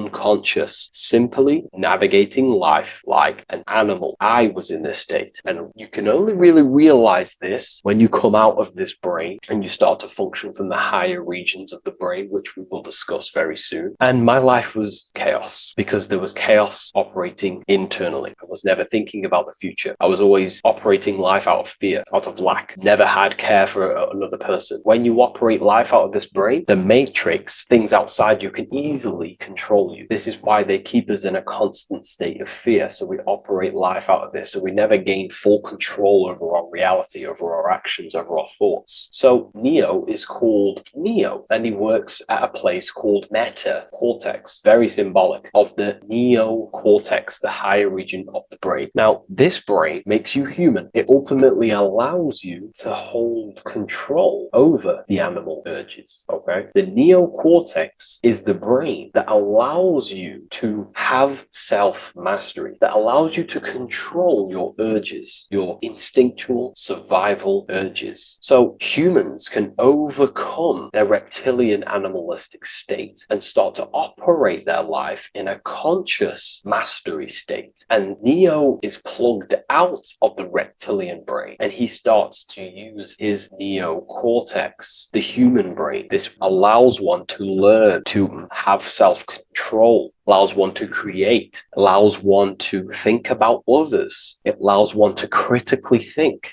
deeply. It allows one to be self-aware. Who am I? Where did I come from? And where am I going? This is ultimately the brain that has shaped the world. We look at humans. We built technology. We built all of these amazing things. They all come from the neocortex. This is the higher region of the brain that allows consciousness to function on a higher degree. It allows you to truly become a creator and have self-control instead of living in a reactive animal state. You see, animals are only aware of their five senses. They're only aware of surviving. If you notice, look at animals. They're always looking around. Even in their home, they're always looking around, sniffing around. That's because they operate in an animalistic brain. Humans have the neocortex. This is a higher region of the brain, which if you wish to master yourself, this is the brain that you will be using. This allows you to operate life on a higher degree. We see this reptilian brain symbolized everywhere. See it as reptiles. Reptiles are symbols of this brain. We see the Egyptian god Osiris with the green skin representing a reptile, a crocodile. Sometimes we see Osiris depicted in Egyptian artwork with crocodiles or reptiles, if you do a little bit of research on that. And also, if we look at the overall symbolism of Osiris and his story, we notice that he is the god of the dead or the underworld. This is not literal, but the dead or the god of the death,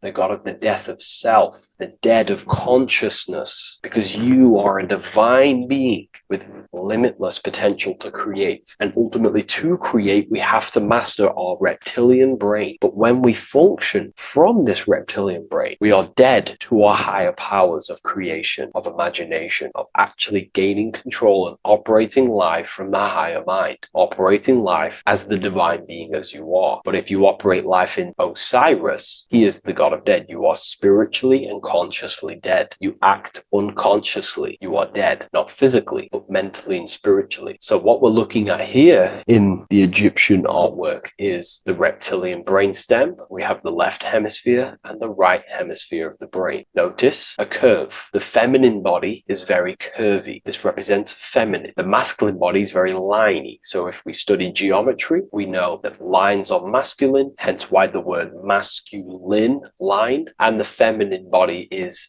in geometry, feminine is represented as curves. So this is the left masculine brain on the left side, and this is the right feminine brain on the right side, with Osiris, the reptilian brainstem, in the middle. So we're going to go deeper into some Mesopotamian artwork now. Now let's have a look at this. We're looking at the reptile on the very bottom. We see the left brain and the right brain, the Eye of Ra and the Eye of Horus on the left and right in 3 Freemasonry, we still see the symbolism of the two pillars. Yakinimbo as in Freemasonry, with the two pillars symbolizing masculine, feminine forces of consciousness, also representing the masculine left brain and the feminine right brain, with the reptile down here. But if we have a little look here, right, we have a little look at these reptiles. This person is standing on top of the reptiles. When you are on top of something, you have power over the below. You are standing atop of something. You have mastery over it. You have control over it, symbolizing gaining control over the reptilian brain, the reactive actions, the sexual urges, the addictions, the territorial behavior, the fear-based decisions, constant internal tension, never being able to focus. It's symbolizing gaining control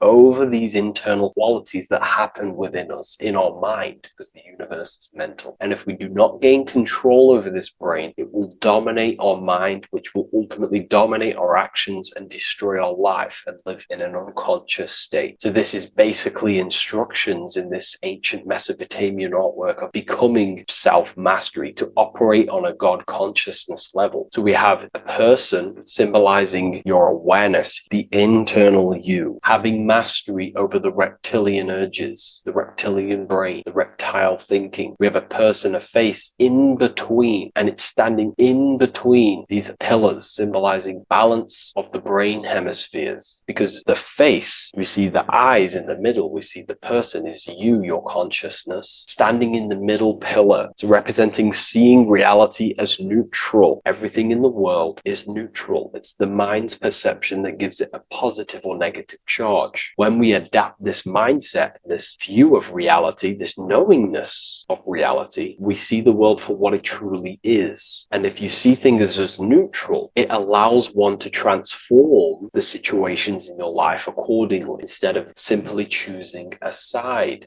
This is a major problem in society, and this was a problem within myself also. We like to choose sides, and choosing sides can keep your consciousness locked in a certain mindset, in a certain belief. And belief is what is ultimately destroying humanity. It's about knowingness. And knowingness is in the middle. We want to seek to know things. Knowing things allows you to go out there, directly experience it, and know it for yourself. For example, I know I'm not on a spinning global ball flying through space. Why? Because my senses tell me I'm not doing that. My senses tell me I'm not going 1,000 miles per hour and 360,000 miles per hour through space while spinning around the sun. I know that because I know myself. I know I'm not my body because I've had direct mystical experiences beyond the physical body. So we should seek to know things, and that's what we call gnosis, direct knowledge obtained through direct experience, knowingness. And that is a middle pillar quality. So in Freemasonry, we see the middle pillar. The matrix is designed to give you two wings all the time. Democrats, Republicans, feminism,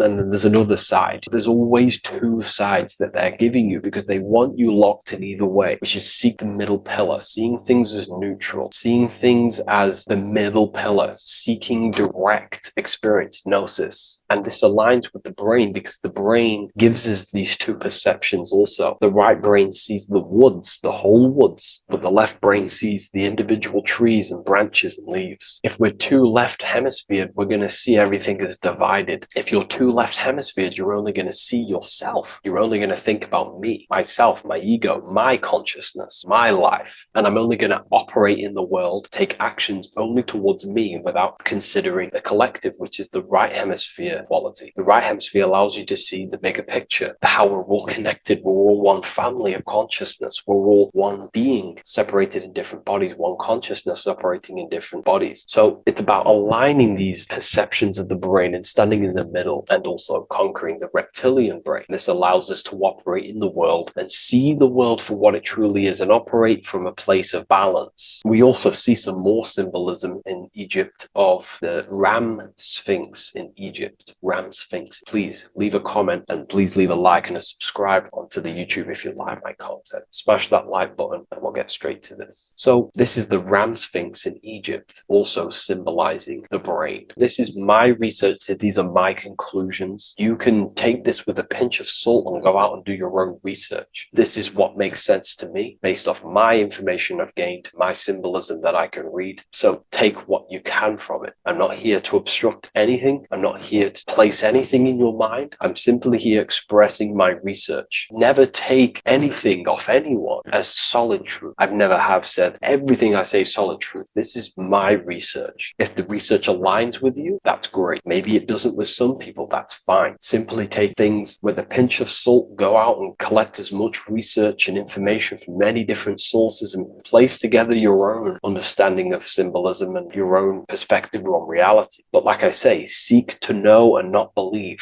So this is the Ram Sphinx in Egypt. This is a more powerful symbolism of the brain. We have Osiris here, the god of the dead, which is the reptilian brain, and an Aries symbol here symbolizing the hippocampus in the brain. So this is the reptilian brain stem, heavily aligned with the reptilian brain stem here. We can see the connections if we look closely. So this represents the dead of consciousness. This is the dead of self, living in impulsive, animalistic state, the symptoms that I listed earlier. I'm not going to go over the symptoms again. And Aries symbolizes the hippocampus in the middle of the brain. This is the hippocampus. And Aries is a symbol of a state of being. Why? You see, ancients and the ancient Egyptians, according to my research, Freemasons still use this symbolism today. So what they do is they use the path of the sun to symbolize a state of consciousness or a journey in consciousness. So what do I mean? So Aries here is the transition from the winter arc. So this is the winter arc from Libra, Scorpio, Sagittarius, Capricorn, Aquarius, Pisces. This is when the sun is dead. This is when the electromagnetic waves of the sun are not very present. This is the winter. This is when there's more darkness in the world. However, from Aries, Taurus, Gemini, Cancer, Leo, Virgo, and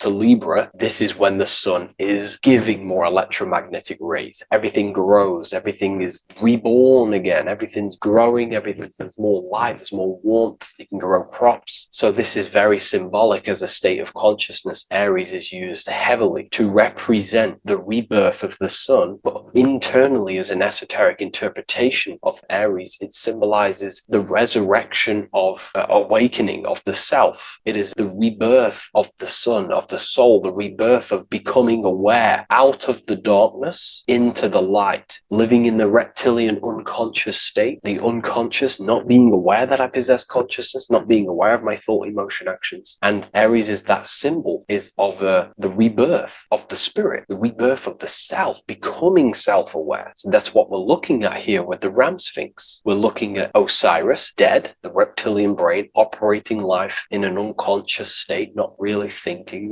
not self-aware of thought, emotion, actions, not aware of the soul, not aware of good and evil, not aware of the laws that are in the heart of love, not aware that there's always an intelligence in the heart telling us what's the right thing to do at all times, not aware of anything, just simply reacting to the world. But then we have a symbol of Aries above, which is the resurrection of self. So again, this is symbolizing by the Egyptians to me and my research, going from darkness to light. This is the resurrection of consciousness when we start to deepen our self-awareness, which is ultimately what I'm doing to you in these videos. Hopefully I can awaken some people's minds and make people think deeper. And that process of internally what's happening within you that's what Aries represents when you're starting to say, wow, my mind's going deeper and deeper into the self, and I'm realizing more. That is what Aries symbolizes. When the sun returns, it's also a symbol of a sacrifice, because obviously when the sun returns back to Aries, we're sacrificing the winter, when we're transitioning, and all transitions require sacrifice. So in Aries, the Jews celebrate the Passover. It's the Passover of the sun, and what do? They eat lambs in the Passover Aries, because it's all symbolic of this internal process. In Aries, Christians celebrate with the Easter, which is the resurrection of Jesus, the resurrection of the sun. Remember, it goes deeper. There's deeper layers to this. It's the resurrection of the self and the mind deepening into a deeper awakening. So again, we're going from the lower regions of the brain, and when we start to critically think and become self-aware, we're starting to use the mid part of the brain, and the mid part of the brain then expands into the neocortex, which is the resurrection of the self. The mind is no longer functioning in just the reptilian brain, but then it's going into the light of the higher brain, the neocortex. And this is the reptilian brain. This is the midbrain, what we're looking at here with the ram sphinx here. So this is the resurrection. It's the transition point of going from the reptilian brain into the midbrain into the neocortex. We're now resurrecting ourselves. Now, this is not putting anything negative on the reptilian brain. Without the reptilian brain, we wouldn't be able to live. We need the reptilian brain, but it's an abuse of the reptilian brain that can keep us in a very low state. It keeps us stuck in an unconscious state. But the reptilian brain is what's allowing you to breathe, to eat, to scan the environment for any threats. If there are threats, we do need the reptilian brain. That's not to say it's evil, but what I'm saying is an abuse of this brain, which is what most people are stuck in. They're operating their life out of this brain. And this is what the Egyptians, I think, are symbolizing, trying to tell us to resurrect ourselves, to become self-mastered, to become the highest version of yourself, to actively create in the world. Because when we are only operating from this brain, we're unconscious, well, then other people can use you as a vessel to create their reality. This is how the world is at the moment. The ones who know how to use the mind are controlling the other ones who do not know how to control the mind. So I hope this makes sense to you. Let me know if you have any video recommendations, and I'll see you inside Ethereal University. If you wish to take your research to the next level, I have things inside of there that are very powerful. We happily invite you. I'll see you inside of Join. If not, I'll see you in the next YouTube video. Religions were made to hide the truth about yourself, God, and the universe. You see, religion teaches there is a God separate from you. He created the universe separate from himself. They did this to truly disconnect you from consciousness, from God, and from yourself. Now let me explain. It's going to be very difficult to understand this from a left hemisphere dominated perception. The left hemisphere sees everything individual. The right hemisphere sees the whole. For example, if you're walking through a woods, the left hemisphere sees individual trees, leaves, twigs, and branches. The right hemisphere sees the interconnectedness of the whole woods. We've been trained our whole life to be trapped in the left hemisphere, to think logically, scientifically, with evidence. This way of thinking traps you in illusion, division, and separateness from everything. Plus, in science, they teach you the universe exists outside of you. You exist in a universe, and the universe exists whether you exist or not. This is completely false. You are the universe experiencing itself. There is only one person in the universe. There is only one awareness in the universe, and that is God. That is your consciousness. Not your name, your job, your reputation, your thoughts, your beliefs. That is not God. God is the infinite awareness that you are, the alertness, the essence of life. You are an individual. You have a dual nature, an inner world, consciousness, and an outer world, this physical body. The inner world is the immortal, consciousness, awareness. This physical reality is for the immortal within us to experience and enjoy. And the immortal consciousness, the immortal self, the individualized expression of the only thing that is truly real, which is God, consciousness, is seeking a way to understand itself through infinite vantage points. The same consciousness inside of you, inside of the dog, the squirrel, the plants, the stars, the same awareness is in absolutely everything. Only the right hemisphere can see this connection. The universe is one mind separated into the infinite bodies and life forms. This is why scientists tell you that the universe is forever expanding. It's truth in plain sight, because the universe is the mind. And the mind is always seeking more vantage points to understand itself. And the mind is always expanding into new realms of thought. The mind cannot be filled up. It does not exist in space. However, human awareness, human consciousness is very sacred. And the reason why I say that is because humans possess a two-way consciousness, unlike a dog, an animal, or a squirrel, for example. The dog looks in the mirror. It is not aware of itself. It doesn't look in the mirror and see that it needs to improve something. However, humans, we can look in the mirror and say, who am I? Where do I come from? And I need to change this aspect of me. I'm lacking in this area. Dogs do not have this awareness. They function only on their immediate surroundings, on survival and instinct. Human awareness is special because we have the ability to reflect on the self. We can question our consciousness. We can question, who am I? Where do I come from? And where am I going after this? The human mind has no limitation. We can surpass our animal nature and rise to a godly nature. This is the whole purpose of reaching Christ consciousness. which is just an ideal consciousness where we have control over self and we know who we truly are. Humans have been given the tools to awaken. Our five senses are locked only to perceive the physical world, but the mind holds the gateway to understand the unseen aspects of reality. The mind holds the secrets to the universe and consciousness. We just have to study ourselves to understand God. We are all individualized aspects of consciousness. There is only one pure consciousness in the universe, but we're fractaled into infinite life forms, experiencing this consciousness in a different form, molding this consciousness into individual egos and individualized consciousness. Me and you are made of the same fabric. However, I have thought different things, believed different things, experienced different things, which has conditioned my consciousness to be my own individualized aspect of God. And that's what makes me, me, and you, you. God is the creative power within us to turn thoughts into physical reality, to create things. We are a creator. Each one of us is a miniature earth, creating and building in this physical 3D reality. Our consciousness holds power over the 3D reality. We can mold it and create anything we wish. However, we have been conditioned to live like an animal, living in our animal nature, eating, surviving, lusting, and these low-level desires keep us trapped from figuring out our creative power. This is why the ancients always depicted God inside of the brain. Even in ancient Christian artwork, William Blake, Anton Raphael, all depict God inside of the brain. Why is this? Because God is our creative power.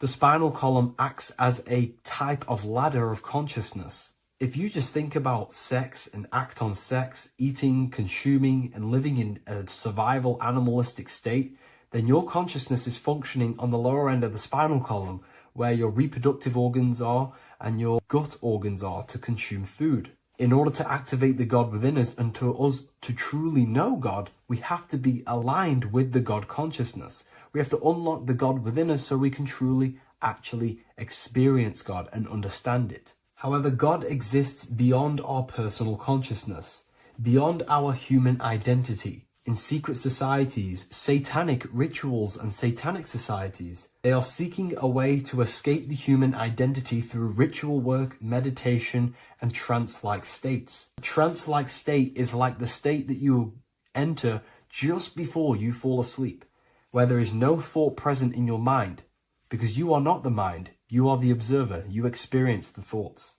And when we escape the human identity through rituals, meditation, or trance-like states, we can actually experience beyond the veil of this material world. However, satanic rituals do this in a negative way. Satanic rituals include ways to make the human mind tap out by pushing the human minds to the limit through pain, suffering, and even torture, to allow the mind to pass out so you can temporarily pass on the veil of the physical world and escape the limitations of the human identity and the human thinking mind. Now, you do not have to do it this way. You can experience the divine and beyond your human identity through many different ways, such as deep, deep meditation, rising above your thoughts, and setting 3 alarms, one for 6 a.m., one for 6:30, and one for 7:30. And when you wake up at these times, what you need to do each time you wake up is allow your mind to stay awake but your body to fall asleep. And you will enter this trance-like state. And you can gain ideas, experience lucid dreams, and maybe even astral project. All of these rituals in secret societies and satanic societies is all about escaping the human identity and experiencing the divine planes beyond the physical. To wrap all of this up, this is all about consciousness. Consciousness is the infinite awareness of the universe, just fractaled into separate bodies. And this consciousness is seeking a way to understand itself in infinite angles and vantage points. And religion was made to cut off your connection to the divine planes beyond this world and beyond your self-identity. Therefore, if you want to know God, you have to study the attributes and qualities of God, such as geometry, numbers, consciousness, the mind, the subconscious, human anatomy. All of these things are aspects of God. We have to study ourselves and study nature so we can see God. God is the infinite awareness of the universe. If you love this video, please leave a like and share it with a friend. I'll leave a link in the description for the Book of Wisdom, Volume 2. Welcome to Revival of Wisdom. Today, we're going to be talking about portals, portal symbolism, what portals are, okay, and how they show them to us, because they have to tell you the truth, guys. This is the thing with the universal law. They have to tell you the truth. And they tell you through symbols, they tell you through movies, and different things like that. But let's jump straight into this. So first, I want to talk about the Freemasonry symbols. Okay, so first we got, obviously this is some Freemasonry art, but notice how you've got the ladder with a key. Okay, so this is ladder symbolism with a key. So maybe this is talking about ascending. Okay, because look, because this is ascending into the heavens, because it's a ladder with humans going up it with a key. In order to ascend, you must have the key. Okay, so what else do we have with a key? Well, the Netflix show Lock and Key, which is all about portals and keys. Because what the keys do, they open doors, gateways.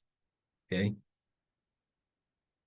so what's interesting about this is that they've got this key here, which represents the Kundalini energy rising up the spine. Okay, but we'll come back to this. But it's that same portal key symbolism. We've also got the Vatican. The Vatican is in the shape of a key. Okay, so you can see the start of it here and the end. So this is key symbolisms. Keys open doors. And notice how it's got the 8-pointed star. Okay, what is the 8-pointed star? Okay, we'll come back to this. This all ties in, guys. I'll break it all down for you. But then you've also got the god Janus. Janus, okay, is known as the god of the doorways. He's an ancient god of Rome, and they worshipped him. However, he's not a god, he's more like a high-level ranked demon. Because he is the god of the doorways. And notice how he's got two faces. Because doorways always have two sides. You're going into somewhere, there's always two sides of a door. And he's always depicted with two sides of a face and a key, because he holds the key to the doorways, to the portals, to other worlds and realms. Okay, as you can see, he's always got two faces and a key. Okay, so now we have the Sumerians, the Anunnaki, and they are always depicted with the two faces. Why do they have the two faces? Because they're symbolizing doorways, and the Anunnaki come to Earth through doorways and portals. So these are what these gods are symbolizing in their artwork. But they always have the 8-pointed star. Okay, what is the 8-pointed star? You see how they always have, look, let me try to find another one. It's the 8-pointed star. This 8-pointed star is Polaris. Okay, Polaris, just like the Vatican has the 8-pointed star with a key. Polaris is the center star. Polaris is a fixed star, it doesn't move. Okay, so the Anunnaki's symbol is also the 8-pointed star. So this is symbolizing the portals and doorways that they come through. in order to get to the Earth. But Polaris is that center star which does not move. It's always symbolized with the 8-pointed star, just like a compass. Why is a compass the 8-pointed star? Because at the center of our realm is where the most electromagnetic energy is stored. As you can see, we have an aura field, an electromagnetic aura field. So does the Earth. And in the center, so like our heart, for example, is where the most energy is stored. And like the center of the Earth, this is why all compasses point to the center, because this is where the most electromagnetic energy is stored. It's at the center of our realm. Okay. So like I was saying with the lock and key series, see this here? The Kundalini energy rising up the spine, just like your Kundalini energy rising up the spine. Let me try. I can't zoom in, but you know what I'm trying to say here. Let's go back to Polaris, because at the center is where pole. Can you see the pole of electromagnetic energy? Polaris, the North Pole. It's symbolized. The truth is in the words. It's like a pole of electromagnetic energy. And this is where the aurora aurebelis comes from. Notice how it's got the word aura in it, because it's the Earth's aura, electromagnetic field. Just like you have an aura, also known as the northern lights, because it's coming out of this center hole in the center of our realm, where the black sun is. And this is where the electromagnetic energy is coming up from.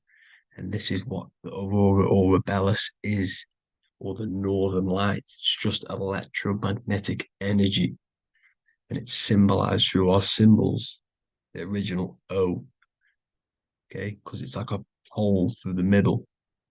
Polaris. So this Polaris is the sky vault.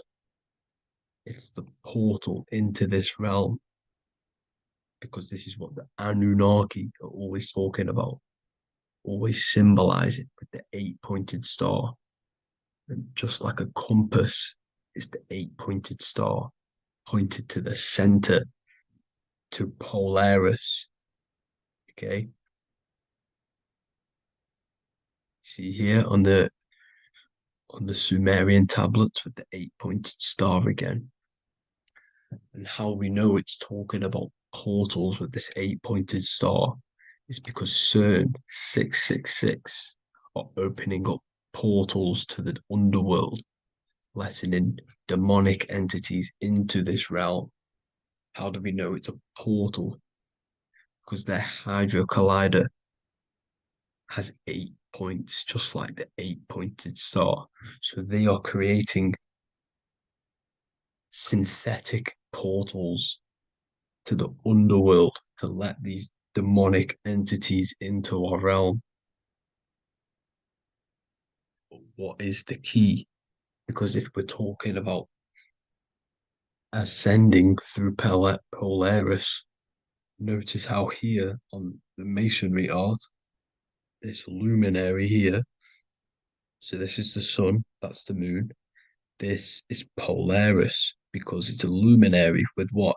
1, 2, 3, 4, 5, 6, 7, 8 beams coming off the luminary, just like the 8-pointed star. So you see the ladder with the key going up to Polaris. It's symbolizing ascending out of Earth. So what is this key that they're keeping from us? Because it's a human holding a key going up the ladder to Polaris. Well, chakras. We have 7 chakras. Okay, so this is what they are telling us in the lock and key symbolism. The Kundalini energy rising up the spine. Okay, just like they have 33 vertebrae on the back of your spine. Okay, this represents the Kundalini energy going up your 33 vertebrae, just like in Masonry has 33rd degrees. Okay, so what is the key? Your chakras. Your chakras have to be unlocked. Okay, you have to unlock your chakras, and you can't unlock this one without going through this one. You have to go through them all. It's like a ladder, just like Jacob's ladder. You can't go from the bottom to the top. You have to unlock each one. Okay, just like you have 7 chakras, you have 7 layers of your aura. Okay, you have to unlock your chakras to the highest point in order to reach Christ consciousness. And this is the key that they're talking about. They're symbolizing the organic portal within each and every one of us to ascend out of this realm. Okay, so this is the key that they're talking about, and they're holding back this knowledge to keep us trapped in this 3D realm. Okay, so like I was saying with the 33 vertebrae and the Kundalini energy coming up the spine, 33 vertebrae, you can see this sort of symbolism going up to the light, because it's the light you see here. Your crown chakra turns on and becomes enlightened, just like the Illuminati symbol. Can you see it? But also, Jesus also died at 33. So this is symbolizing, okay? They're symbolizing the death of the ego, the body. So once you open up your chakras and reach Christ consciousness, which is your 33rd vertebrae, once your Kundalini energy goes up your 33rd vertebrae, your body technically, not physically, but spiritually dies, because you then become formless. You reach Christ consciousness. So then you can travel other worlds. Okay. This is what they're talking about with Vatican, 8-pointed star, and the key. Janus with the key. The Sumerians with the 8-pointed star. Anunnaki, the 8-pointed star. Polaris, 8-pointed star. So Polaris is the way out of this realm, which is at the center. Pole, North Pole.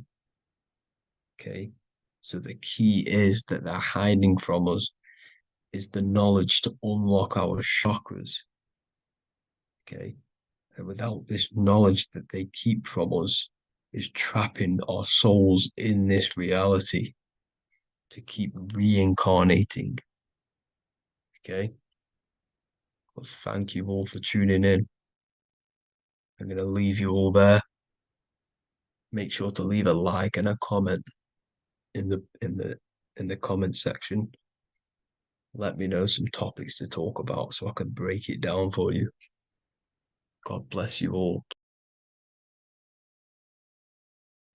Today's topic is the binary code behind the universe. You will learn the fundamentals of the binary code, deeper understanding of reality, which will give you more of a connection to the universe, evidence supporting the existence of this code, and how to use the binary code to shape your reality. Now, this is an important one. We have 0 and 1. This is the binary code of the universe. It underlies everything. It is the source of all creation. The universe is binary in nature, meaning it exists as both something and nothing, on and off, male and female, light and dark. Everything has its polar opposite. At its core, all that exists is 0, representing nothingness, infinite potential, and 1, representing something, order. 0 represents the feminine, vast, formless, and infinite potential. It is the space from which all things emerge, the womb of creation, the receptive and expansive force. 1 represents the masculine, structure, form, and order. It is the active principle, the initiator, the force that defines and shapes reality. Together, they create the fundamental duality that underlines existence, the balance between chaos and order, the void and creation, yin and yang. We see this in the masculine and feminine bodies. This is deeply encoded into the fabric of reality. And once you see this, you will never unsee this. So please leave a like on this video if you love my content and you love the wisdom that I share with the world. So we see this with the masculine genital areas. Remember, this is the genital area. This is all to do with creation. These are the generative principles, the generative organs in the body that allow creation to continually outfold into new life. The genital areas are all to do with the code. The male is the one, the action. He's the initiator. The feminine is the 0, which is the infinite potential, the womb of creation. 0 and 1. This is why we have 10 numbers. 0 and 1. Masculine and feminine. We even see this in the bodies. The feminine body is made out of curves, which is 0, curves. And the masculine body is made out of lines. So please leave a like and comment if you love this. And if you have any lecture ideas, feel free, and I can make a lecture on any suggestions that you have. So look at the word masculine. Masculine, line. Line is just one line, which represents order. 1. Feminine. 9. 1 and 9 equals 10. 0 and 1. The binary code of all creation. Why is feminine? Why the number 9 for feminine? Because the moon has to go around 9 times to create a human in the feminine's womb. And look at this image of nature. All nature is zeros and ones. Now you can tell. The stick is a 1. It's a line, and here we have curves. It's curves and lines. Curves and lines create reality, creates matter. Everything is 0 and 1. We even see this with the sky. The sky represents zeros. They represent curves, the heavens, the heavenly bodies, the sun. These are circles, the moon, circles, the planets, circles. Down here is matter, representing the square. We have the Freemasonic square and compass, representing lines and circles, masculine and feminine. We see this with Leonardo da Vinci, with the circle representing the spirit, the void, the womb of creation, and matter, which is the body. This is the soul in matter, infinite potential in matter. This represents spirit over matter. This represents the architect of reality, zeros and ones, spirit and matter. This is all the same thing. Understanding this binary nature of the universe, where 0 feminine represents the infinite potential and 1 masculine symbolizes order and structure, can benefit you in several ways. Manifestation and creation is the first way it can benefit you. Now that you understand this, you understand that everything comes out of infinite potential. 0, infinite potential. 1, action equals manifestation equals creation.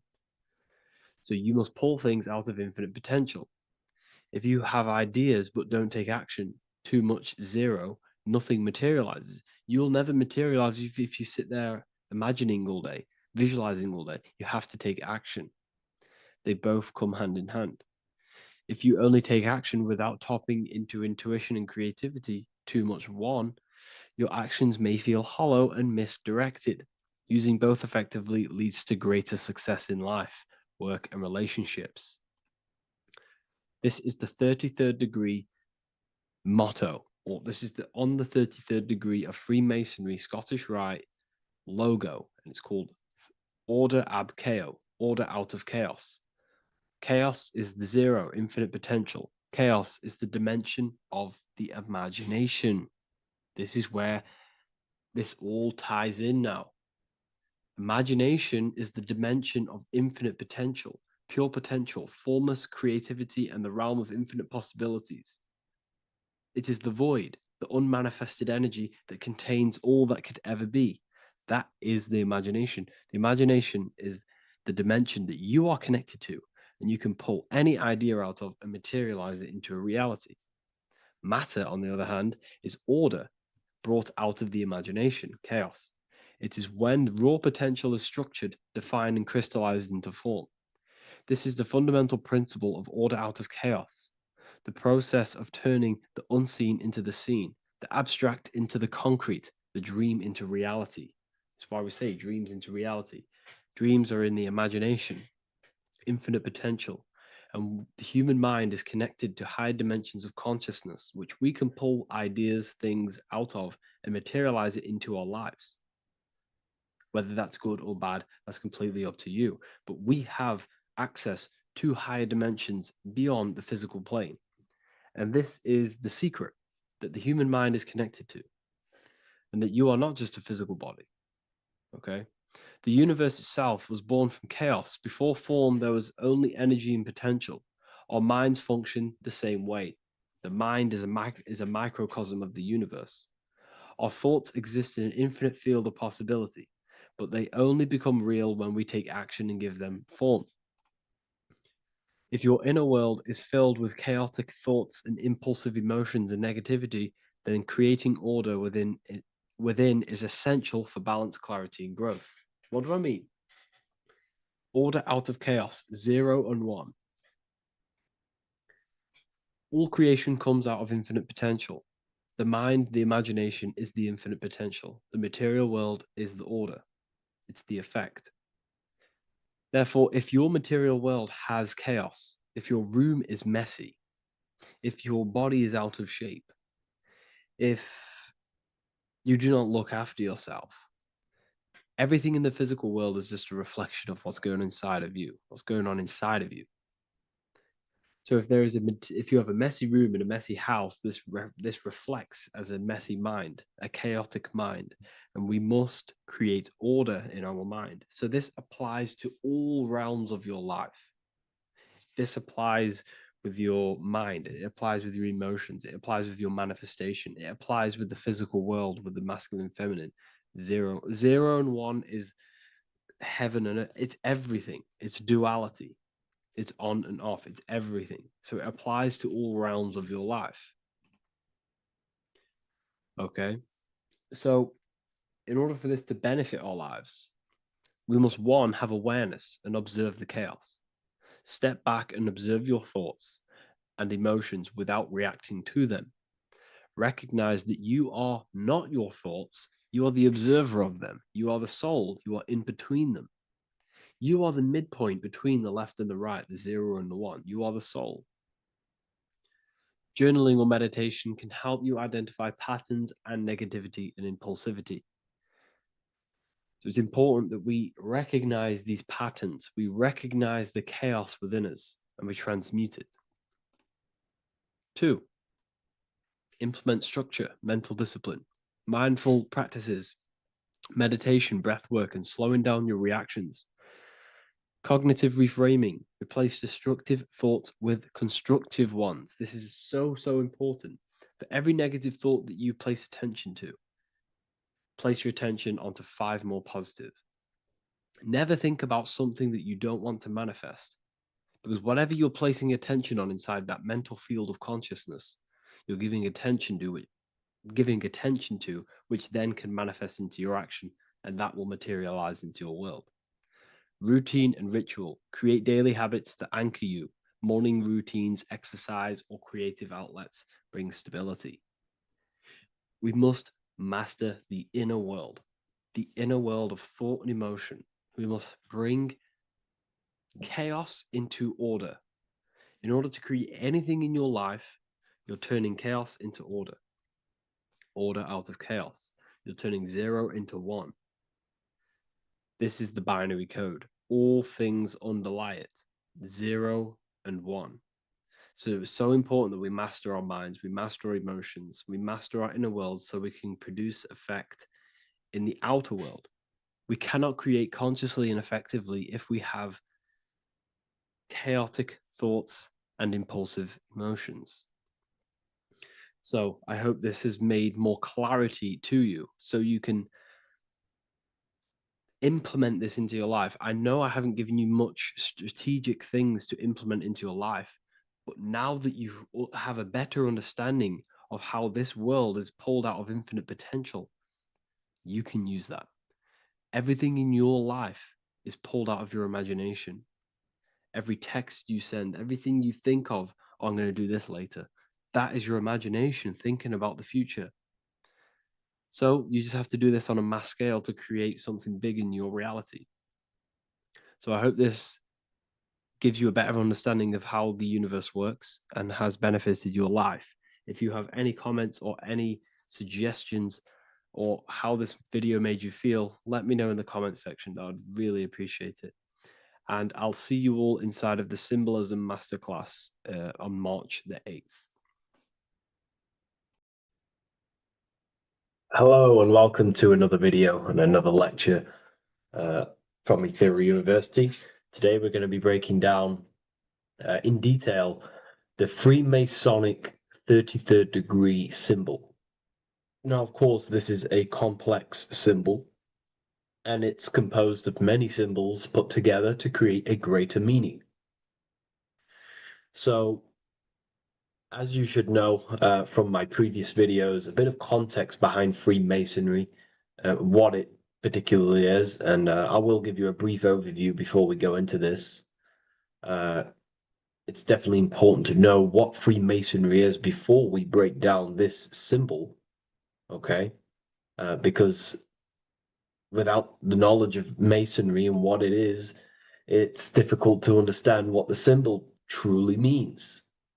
So Freemasonry is all about building. The word Mason means to build. And we're either building with light or we're building with darkness.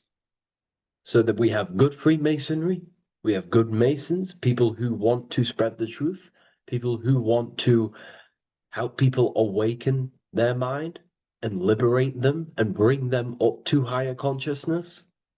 Or we have Masons who want to divide, keep the knowledge to themselves, create walls, build walls in people's minds, construct illusions in people's minds for their own personal gain.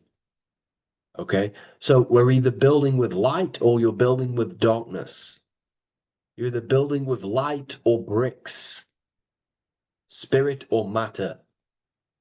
God and the devil, same thing. You're either uplifting people or dividing people. Each and every single one of you is a Freemason. Well, a Mason. Not a Freemason, but a Mason. You are a builder.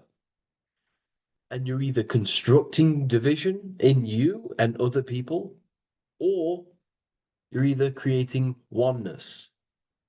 Everyone is doing this. Everyone is building.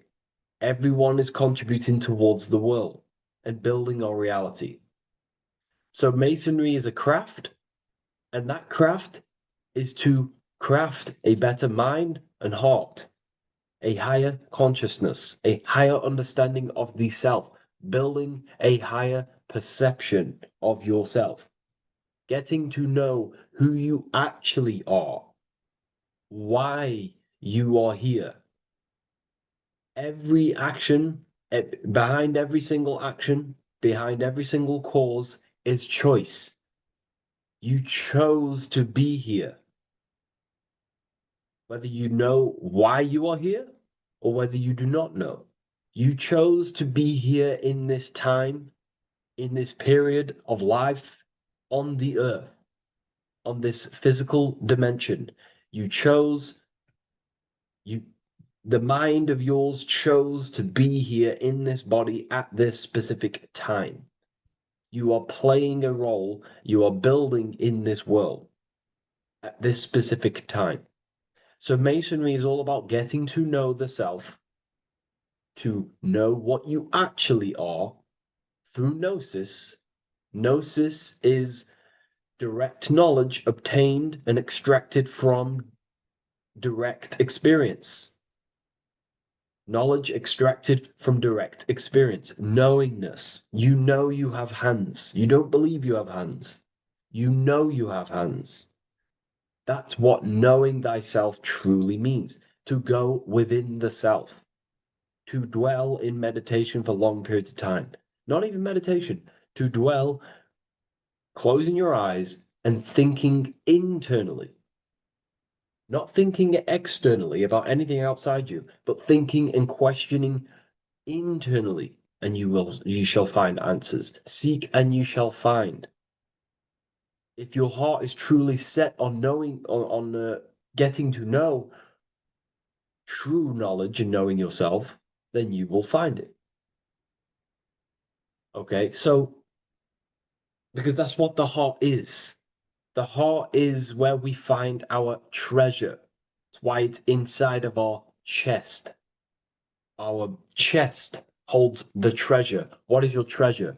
Your treasure is your physical manifestation. And whatever you act, whatever your heart cares about, your body follows. Your body takes action towards what you care about in life.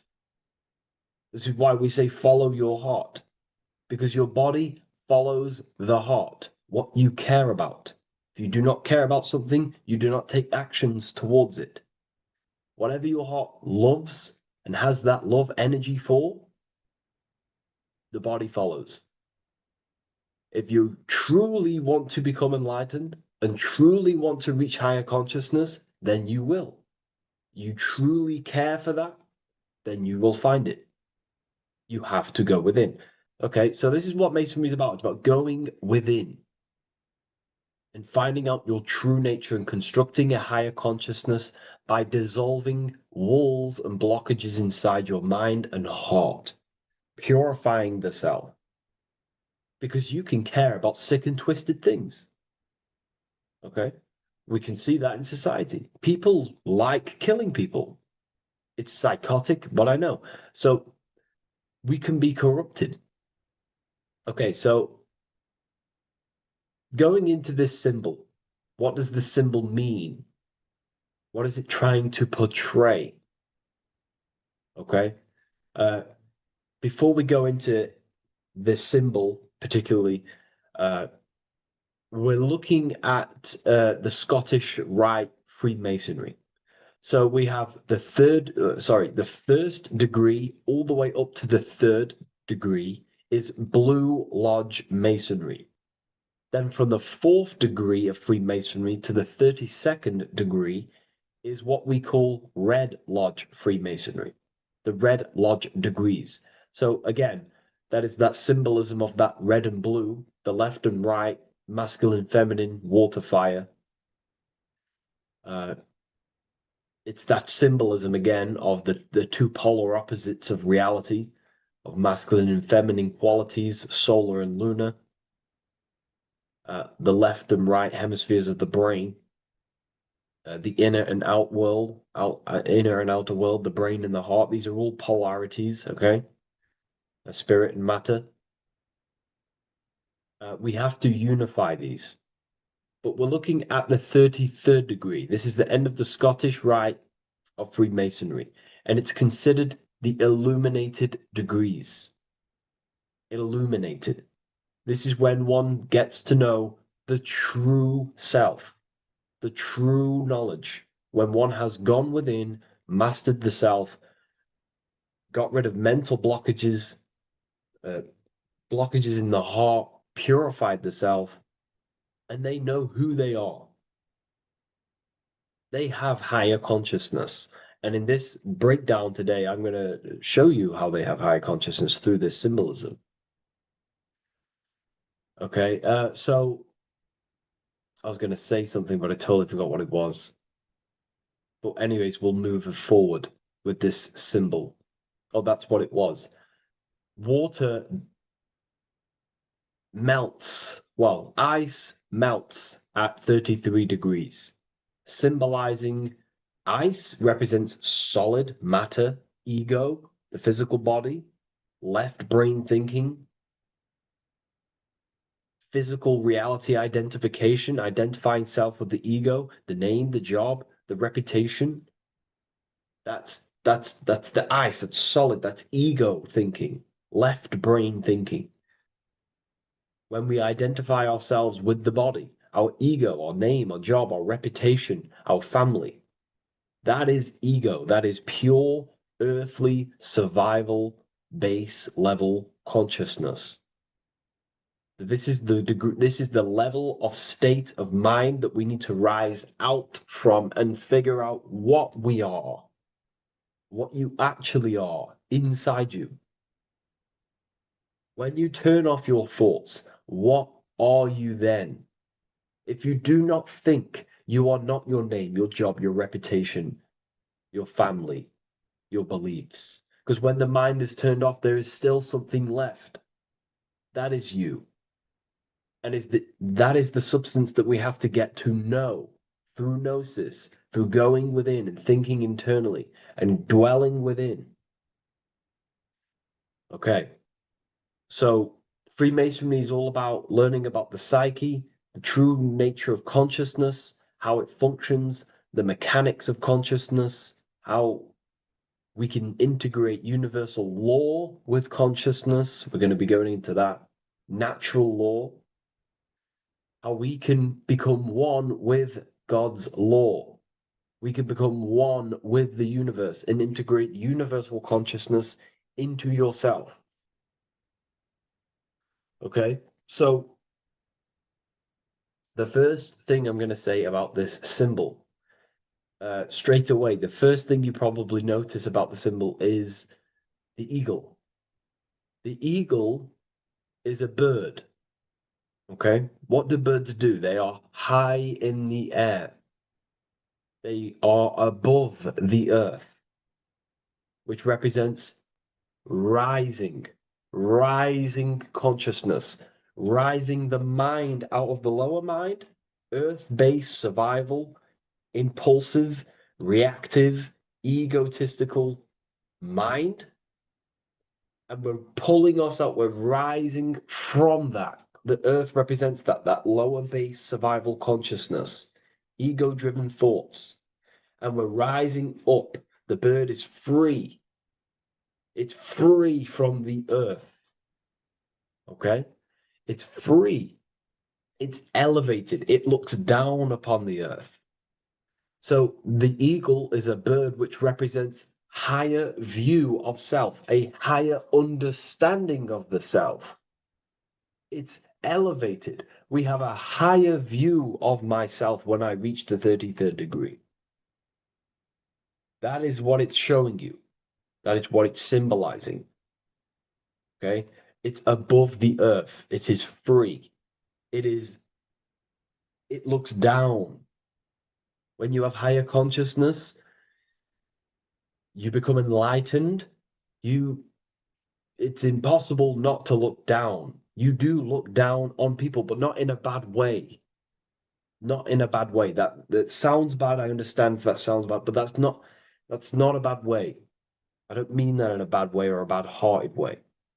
I mean that as when you have higher consciousness, you can see people who are living and dwelling in zombie mode, low-level earth-based consciousness. They think they're the body, they think they're their name, their job, their reputation, their family.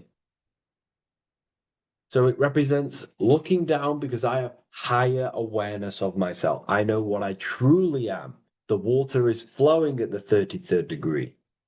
The water melts at the 33rd degree, representing the flowing of consciousness, the flowing of the mind, flowing of light energy entering the body. Because when we reach higher consciousness, when you raise your consciousness, which is just an easier way of saying mastering thoughts, mastering yourself, we no longer give attention to negative thoughts because we understand what thoughts are and why would you let your own mind take away your own power.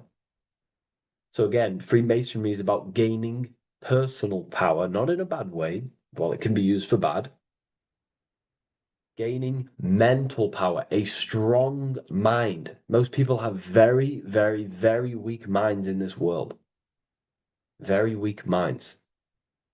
This world is a mental world. We have to gain strength in the mind. It's a mental universe. The stronger the mind, the better your reality. The less affected you are by external things. Nothing external should ever bother you. Okay?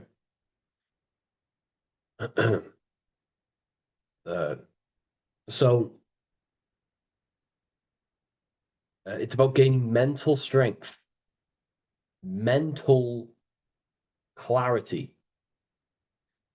So again, the bird is elevated, it looks down, it has a higher awareness, it sees things from above, it sees the world for what it truly is. That's the eagle. Okay? It's the higher view. This is the illuminated degrees. So we're looking at now the sword. The bird, the eagle, the double-headed eagle is standing on the sword. Very symbolic. The sword is not above the eagle. The sword is below the eagle. The sword moves through the air. On a basic breakdown of the sword, it represents power. Power. Because if I have a sword, I hold the power over you. That's what it symbolizes. In war, you have a weapon bigger than someone else and more destructive than someone else, you hold the power. So it's a power symbol. To go even deeper on this, on its true meaning, the sword, I've already broke this down plenty of times. It moves through the air. It cuts the air. It's the mind. Air represents the mind. Water is emotion. Fire is the spirit. Earth is the body. So we're looking at the mind, the power of the mind. And the eagle is standing on top of this, representing, I am conquering my own mind. I am conquering my mind. My mind does not conquer me. My mind is truly mine. I hold the power over it. I stand on top of my mind. The mind does not rule me. Thoughts do not enter my mind that take away my power. I think it, I feel it, I act towards it. It's unity. My mind is the monarch. It is the command center. It is mine. I'm above the mind. That's what it's showing here. I hold full control over this mind. I hold the power. Okay? And I have an elevated view of the mind. The eagle is elevated. It looks at the earth from above. It's the higher perception of the mind. The mind has a higher view of the self. It is conscious. Most people are not conscious. Okay? Most people walk around, they act unknowingly, they don't even know they exist. They don't realize they have consciousness. They think they grew from a monkey. They're born on a spinning ball in the middle of space, and they think they're the body.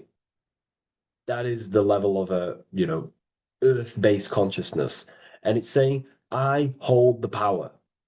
I hold my mind to what I want to direct the mind's forces to. I create with my mind. I carve reality. I shape my reality with my mind and thoughts and my intellect, my communication. Okay? That is what we're looking at here with the sword. It's on top, meaning I control it. When you stand on top of something, you are the top. You are on top of it. You hold the power. You rule over it. When you are the boss of your business, you rule the business. That's what we're looking at here. The sword needs sharpening. It always needs sharpening. You can't use a sword forever.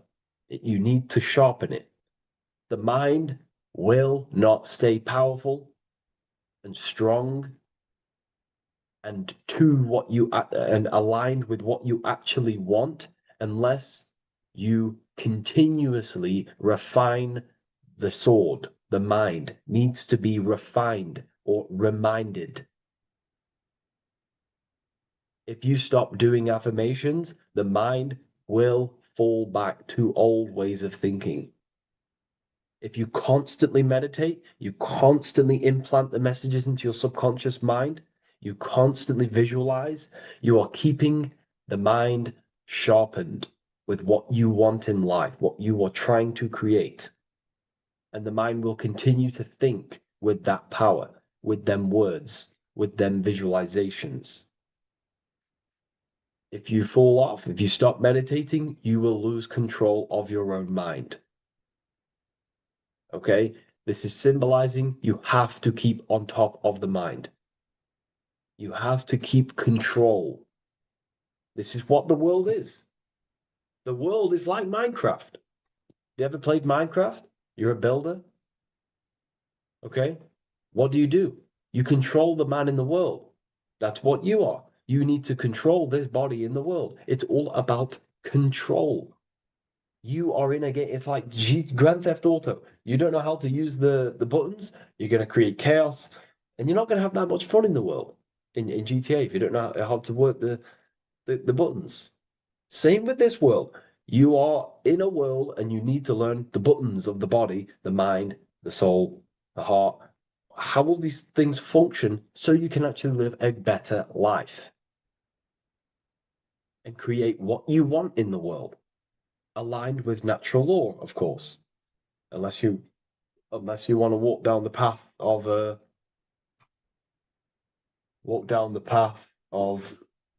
Satanism.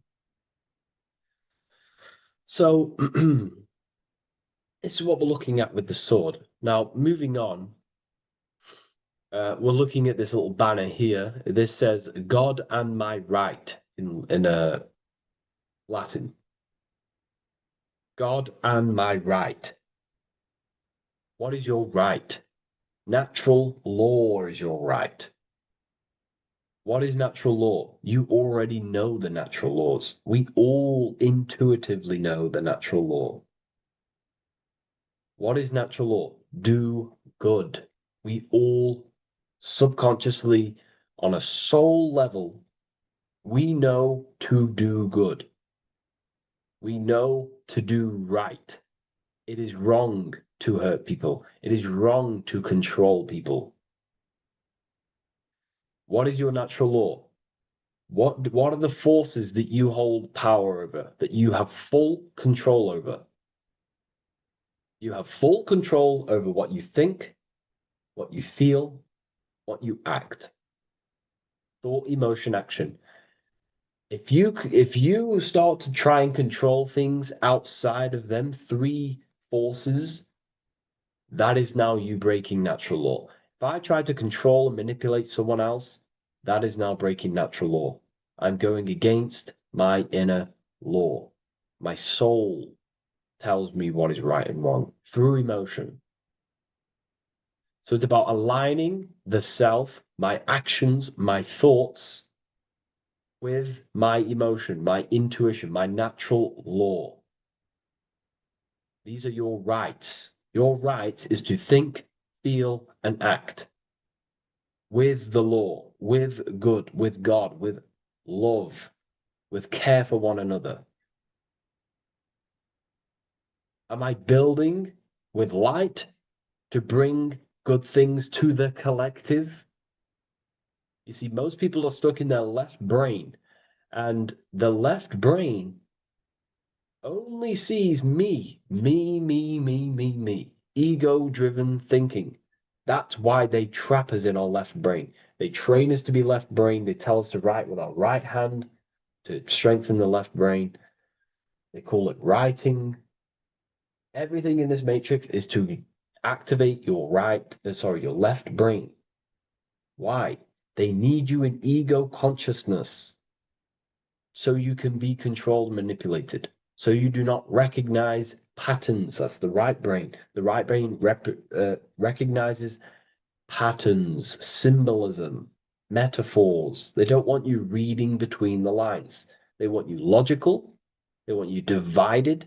Because the right brain sees the whole, the right brain sees the woods, the left brain sees the trees.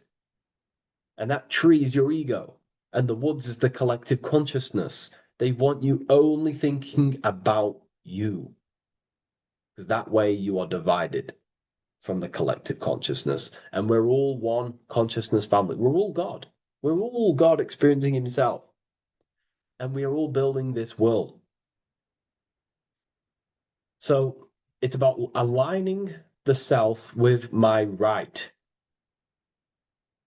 with God, with natural law. It's what Freemasonry is about. True Freemasonry, light Freemasonry, not dark Masonry or evil Freemasonry, whatever you want to call it. The crown, royalty. Royalty wear crowns. And what do the royalty have? Again, this is another power symbol. They hold control. Yes, royalty hold control. And that's why this crown is at the top of the image, not at the bottom of the image. It's at the top, representing I control the left, I control the right. I control my left brain and my right brain, the two eagle heads, the two views. The eagle has one eye on each side. It's looking, it's seeing. And that's symbolic of the left and right brain. We see, not physically see, but I mean perceive. We perceive reality with the left brain and we perceive reality with the right brain. And it's about unifying these two brains so we can see and perceive reality from a true lens. Because if we see reality only from the left brain, and a left brain dominated brain, we see everything as divided. But if we see everything from a right brain perspective, we see everything as whole. When everything is in the middle, you need to see reality from the middle. Yes, I have my own personal consciousness, and yes, there is a collective consciousness. So I need to balance between that. I need to see reality between the line, between the left and right brain, and align this worldview, and align my thoughts, align my actions with this. Because if you're left-brained dominated, you're only going to take action on ego. You're only going to take action on me. You're only going to think about me, me, me. But if you're right hemisphere brained, you're only going to take action for the collective, which is, yes, that's good, but you also need to think about yourself. Why did you come here? Your life has a meaning as well. It's not just about the collective, it's about you as well. But we need to balance this. You see? This is what we're looking at. The crown is in the middle, representing the balance, the power over the two. Okay? It's the balance, it's mastery, it's control. Royalty hold control over society, royal families. So it's about controlling the self. It's control over the eagle, control over the sword, over the mind. It's about personal power we're looking at here, self-control. Now we're looking at a upright triangle, which represents the element of fire, which is masculine. Masculine is all to do with action. Action, the physical body. We're looking at fire, which represents spirit or transformation. Fire is a very transformative element. It transforms things. Okay, so we're looking at self-transformation through action. This is what we're looking at here. Fire is a very, very masculine force. A very penetrating and transformative force. So we're looking at transforming the self, not through knowledge, but through action. We have transformed the self, 33rd degree. I've reached the 33rd degree and I have now fully transformed. Now there are higher degrees than 33rd degree, but we're just breaking down the symbol. That's a whole of a lecture. But this represents full transformation. 3, another If you watch my video on numerology, you know 3 is all about what? Transformation. Thoughts, emotions, actions. These are the transformative forces that turn and create reality. Jesus dies and dies and resurrects after 3 days. Transformation from dead to the awaken. Brahma, Vishnu, Shiva. God is threefold. Three, three, three, three, three, three. Electricity, magnetism, dielectricity. The 3 forces that pretty much create physical matter. Transformation is 3. So we're looking at transformation through action. Action is a very transformative force. There's no point learning this knowledge if you're not going to act upon the knowledge.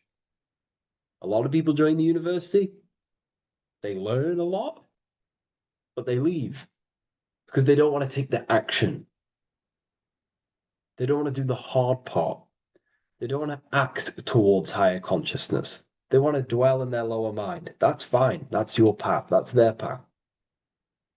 But if you truly want to raise your consciousness, you have to act upon it. You have to actively not take the action. It's about what you do and do not do, because not doing something is also an action. If you are not participating in the low level pleasures like sex, casual sex, masturbation, going out and getting blind drunk. These are low level pleasures. It's going to keep you on a low level frequency and a low level consciousness. That is also an action, not doing that. It's about what you not do as well, which is very important.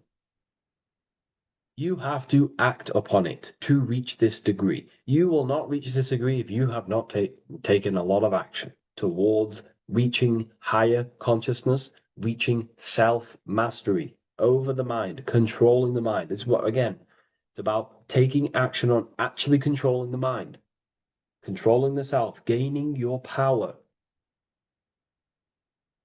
Okay? Okay. This is another fascinating part about the eagle head and wings. It also represents the past, present, and future. The crown is, again, symbolic of the crown chakra. This is all to do with knowledge. So we're looking at knowledge of the past, the eagle on the left looking behind, and the eagle on the right looking forward. So we're looking at the crown, knowledge of the past and the future. Looking at your past is very powerful. What has led you to this very point in your life? What actions have taken you to this point? And not only you, remember, there is a collective. Remember, you always have to keep that in mind. Every action you take, you have to always align it with the collective consciousness. It's not just you in the world. We have a collective. So how did you and how did the collective get to this point in life, in this present? How did we get here? How did we get into this mess? Humanity is in a mess. A straight up chaotic mess. And if you think everything is perfect and everything's divine and everything's just, there's some people out there in the spiritual community saying, everything's divine, everything's meant for this purpose.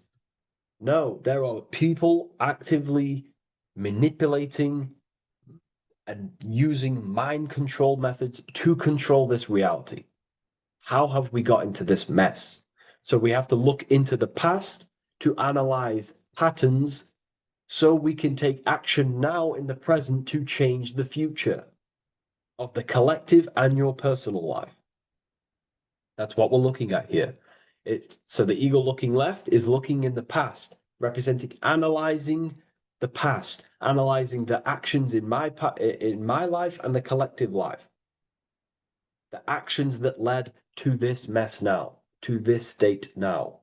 And what can I do now with my knowledge to change the future to a better future, aligned with, again, natural law, aligned with goodness, aligned with God, aligned with care and love for one another and the self. So it's all about knowledge of the past and knowledge of the future. And what I can do now to take action, the triangle pointing at the middle, which is the present, what can I do now to change the future? To create a better future, to transform the world. 33, transformation. To transform the future. Okay, this is what we're looking at here with the two double-headed eagles as well. Again, this is more art. This is a lot more complex symbolism here. But again, we have the Earth hemisphere here. And what? The eagle above. It is raised above the earth, above material pleasures, above the material thinking self, above the ego. Not to say get rid of the ego. We need the ego, but balancing, control, power over the ego, power over the two hemispheres of the brain, power over my past and my future, power over time. What am I using my time towards? Time is your spiritual currency. Okay? It's elevated. It sees things from a higher perspective. It is higher consciousness. We're also looking at the astral body. Birds on a deeper level represent the astral body. So symbols have layers of meaning. The deeper you get into the occult, so when you join the first degree, you get, a good interpretation, and the higher degree you go, the more deeper the symbol reveals, as the more deeper you know yourself.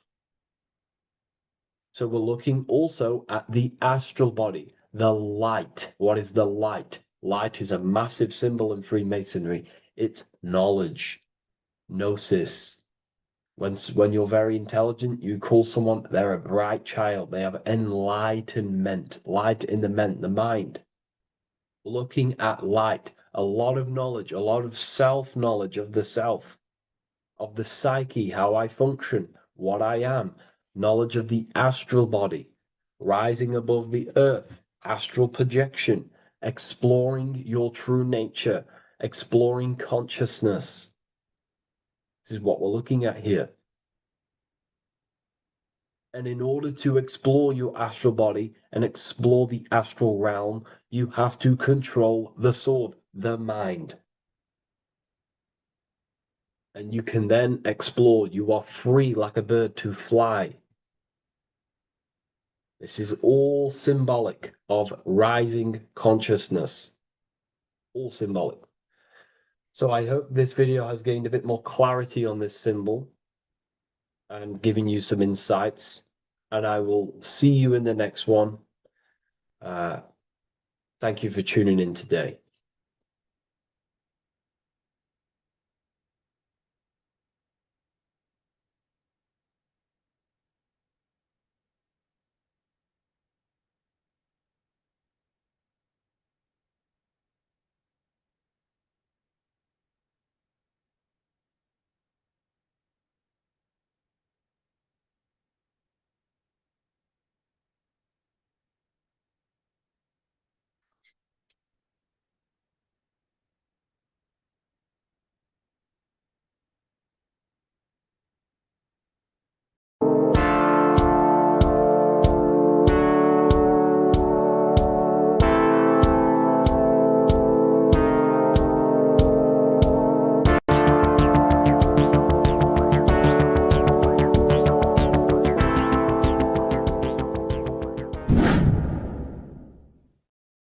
Welcome back, people. We're back with another video. Let's jump straight into this. Make sure to tune in till the end because this has got so much information in this video. So sit back and enjoy.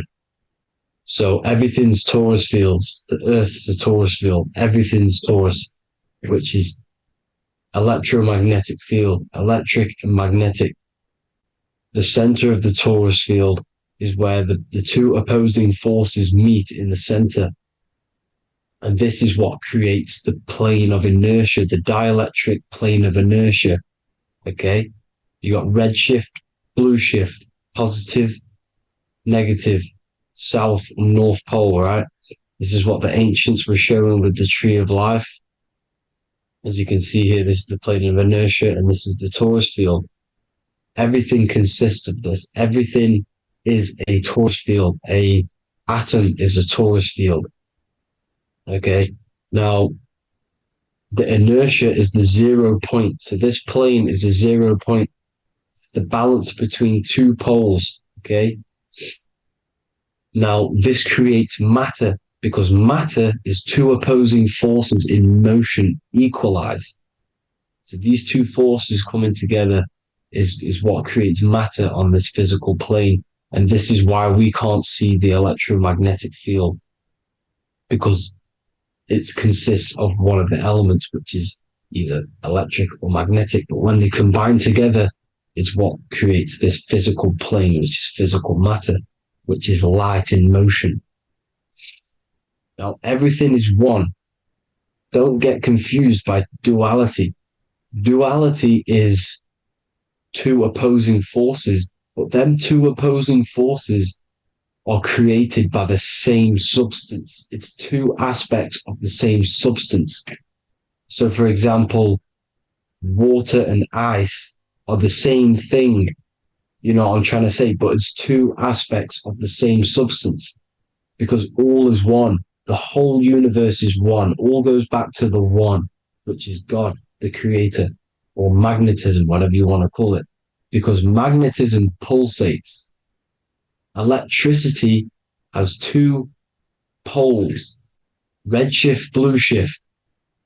Okay, so red shift, blue shift is electricity, and electricity vibrates, and all vibration always comes back to a standstill point. But magnetism is what pulsates. This is why your heart pulses. You breathe, which is a pulse. This is the breath of the universe, magnetism. Now, this is why the earth is green, okay? Earth can be spelled heart. If you just move the H to the beginning, it spells heart, okay? Because the heart is the center of the torus field, which is the heart chakra for us humans, okay? We consist of the same field, as you already know. Heart being the center, which is green, which is the center of the seven colors. The center of the seven colors. This is the most powerful chakra in your body. People think it's the crown chakra, but it's the heart chakra because it's the center of the torus field. You must align them all and combine them all into one, which is the heart chakra. Now, earth is green. Nature's green. Okay, this is because we live on heart chakra, the plane of inertia. It's the center of the torus field. Okay, and this is what the Egyptians called Isis, which is nature. Nature is balanced, and nature is female, Mother Nature, because it looks after us with the fruit it grows with abundance, and the water. It's a female energy, Mother Nature, and this is the symbolism of an equal, balanced arms. This is the scales, it's balanced. Mother Nature is balanced. This is why the sky is blue, because what comes after the heart chakra? Blue. Sky is blue. We live in Midgard. This is what the ancients called Midgard. You don't have to take this tree literally. It's a metaphor. We live in Midgard, where both positive and negative duality here. Now, Mount Meru. Mount Meru was known as the center of the earth, okay, or known as Hyperborea. And this is the North Pole, the electromagnetic North Pole. But when I say Mount Meru, it's not an actual mountain. They weren't saying there was a real mountain in the center of the earth, a magnetic rock. No. The plane of inertia, okay, there's something called a hyperboloid. That's what it's called, a hyperboloid. And this is the center of the torus field. And this hyperboloid is what is in the shape of a mountain, you see? So if I go to this next one, they say Hyperborea on this map. Why do they call it Hyperborea? Because this is the hyperboloid in the center of the torus field. And this is the electromagnetic mountain, a metaphor. Mountain, what they're metaphorically saying, this is the electromagnetic mountain at the center, the double vortex, the center of the torus field, which is the North Pole. Pole of electromagnetic energy. So this is why they call it Hyperborea. It comes from the word hyperboloid. And the center of the earth is so sacred. And they symbolize this with, obviously, the North Star, which is Polaris. And this is where the swastika comes from, because it's the 4 seasons moving around the North Star.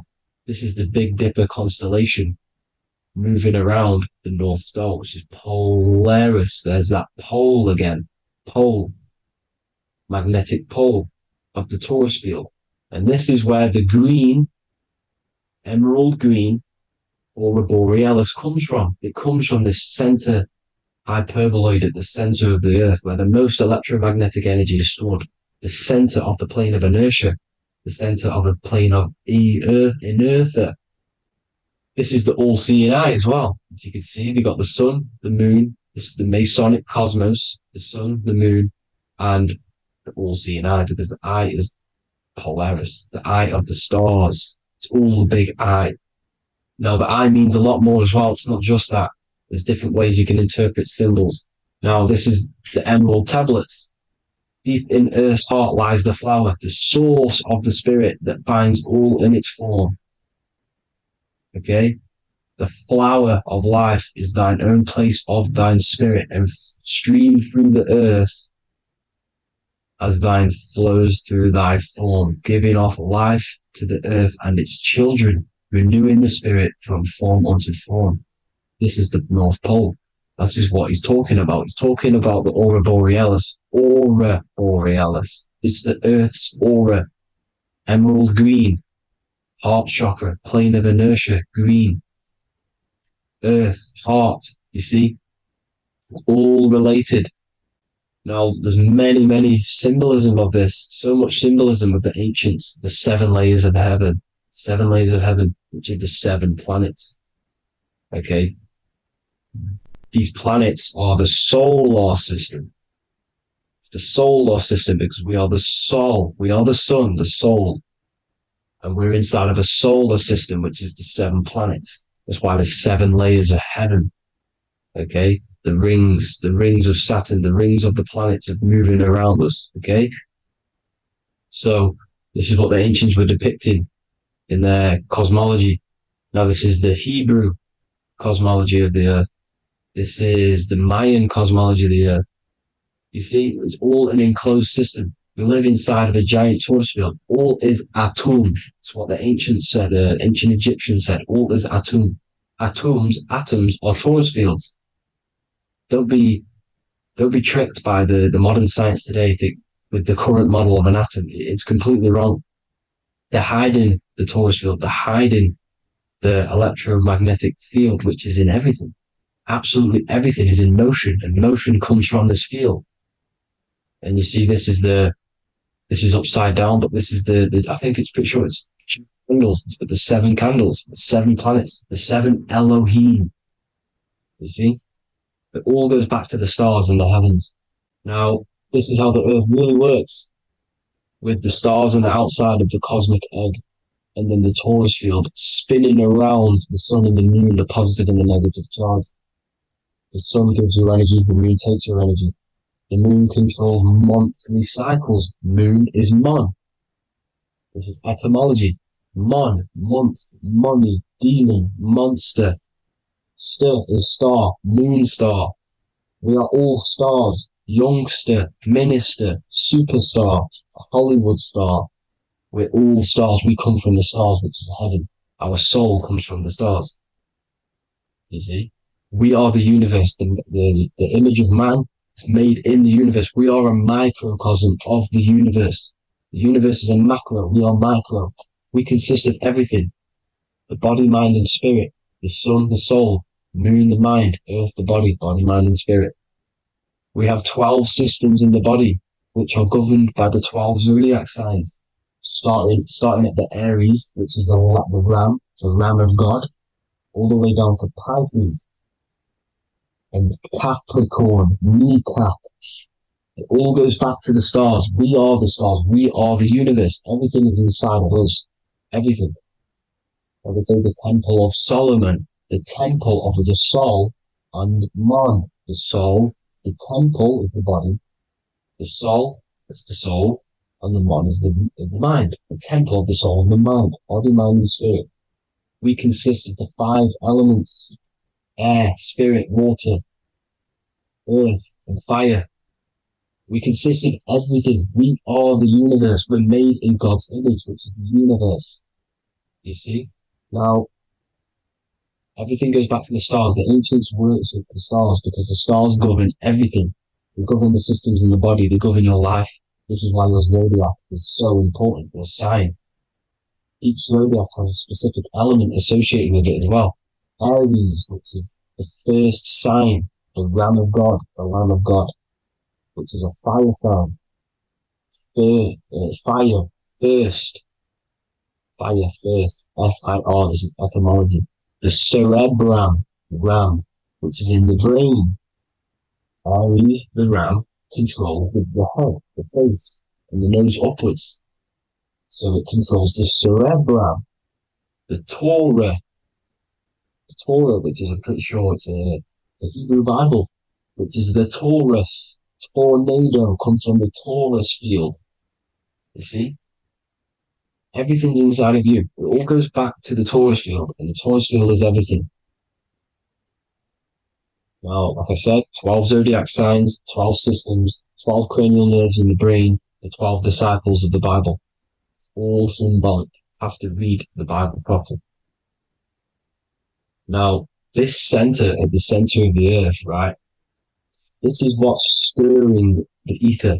And the ether consists of the 4 elements. Because there's 5 elements. Spirit can be called ether. People call it spirit or ether. Ether is pure potential, pure energy. It's what connects the astral to the physical. It's the dimension between the physical realm, which we're on, and the astral. So it has pure potential. It's pure energy. This is why we say either. I either want to go there or there.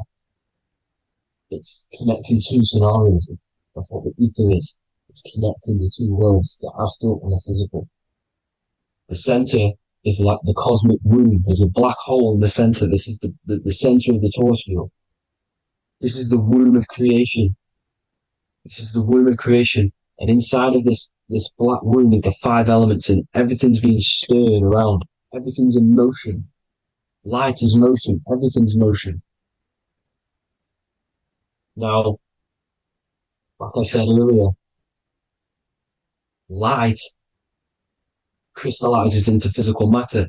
They are the same substance. Spirit and matter are the same substance, but different variations, different aspects of the same substance. Low vibrational spirit turns into matter. High vibrational matter turns into spirit. Or light, whatever you want to call it. Matter is light crystallized. This is where we get the 7 metals from. The planets. The planets are light.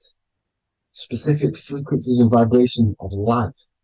When these lights, or the planets, materialize, material metals materialize, they turn into the 7 metals.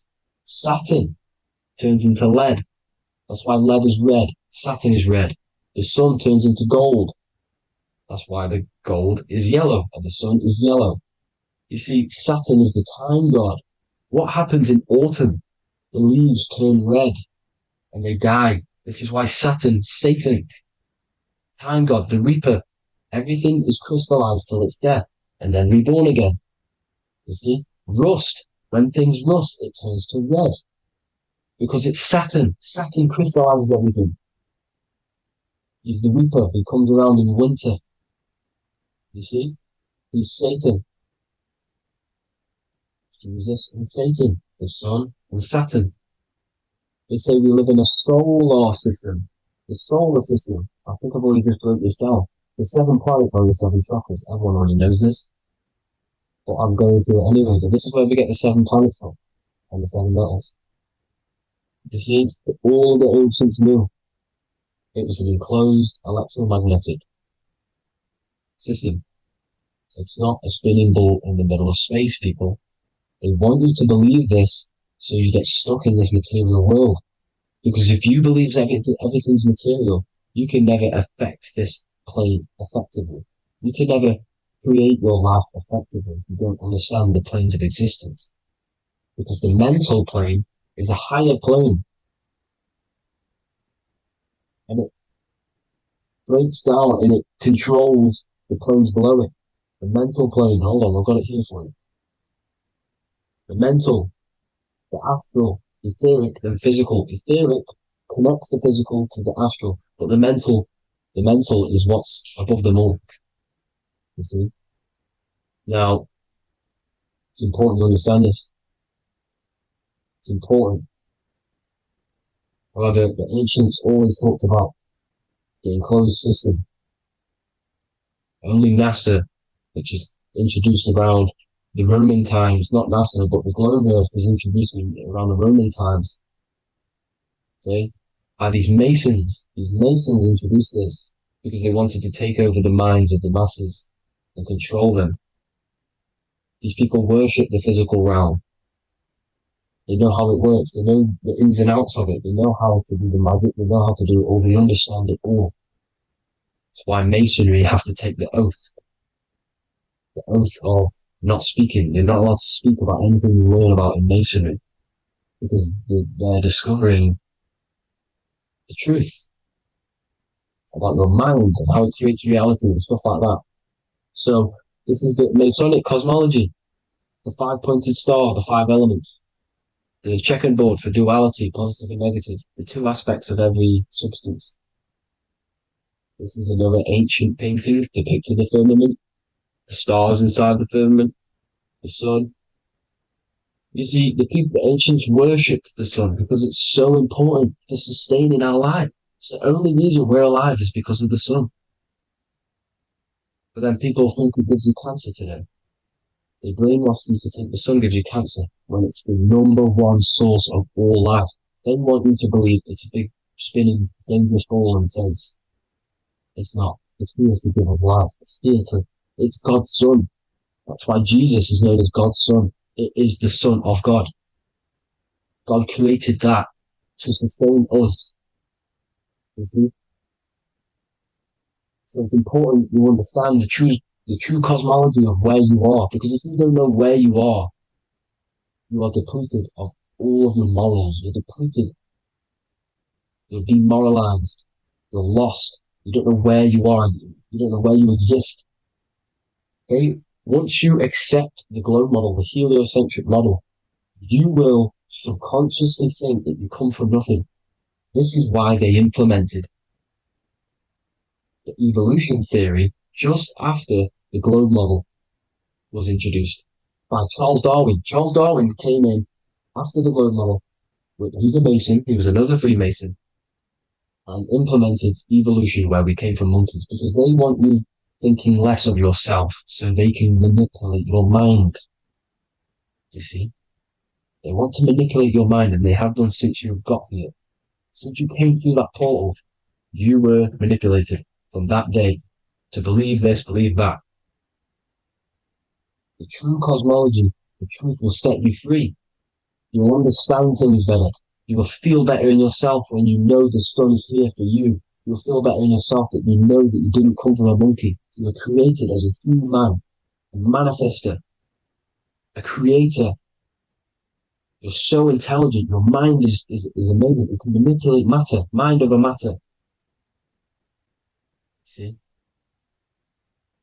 Thank you all people for tuning in. Tap in with yourself. Love yourself. Find the truth. Spread the truth. Nothing dies. Nothing in this creation dies. Everything's energy. Everything's light. Light can never die. You're a light being. That's why it says Q. Q man. Q is light in Hebrew or Latin. You're one of the two. You are light. You're a light being. You never die. Ever, ever, ever die. Ever. Stop thinking you're going to die. This body will die because it contains electricity. And electricity always goes back to a standstill point because of vibration. Electricity vibrates. You are pure light. You will never ever die. Thank you all people. God bless. Make sure to like, subscribe and share.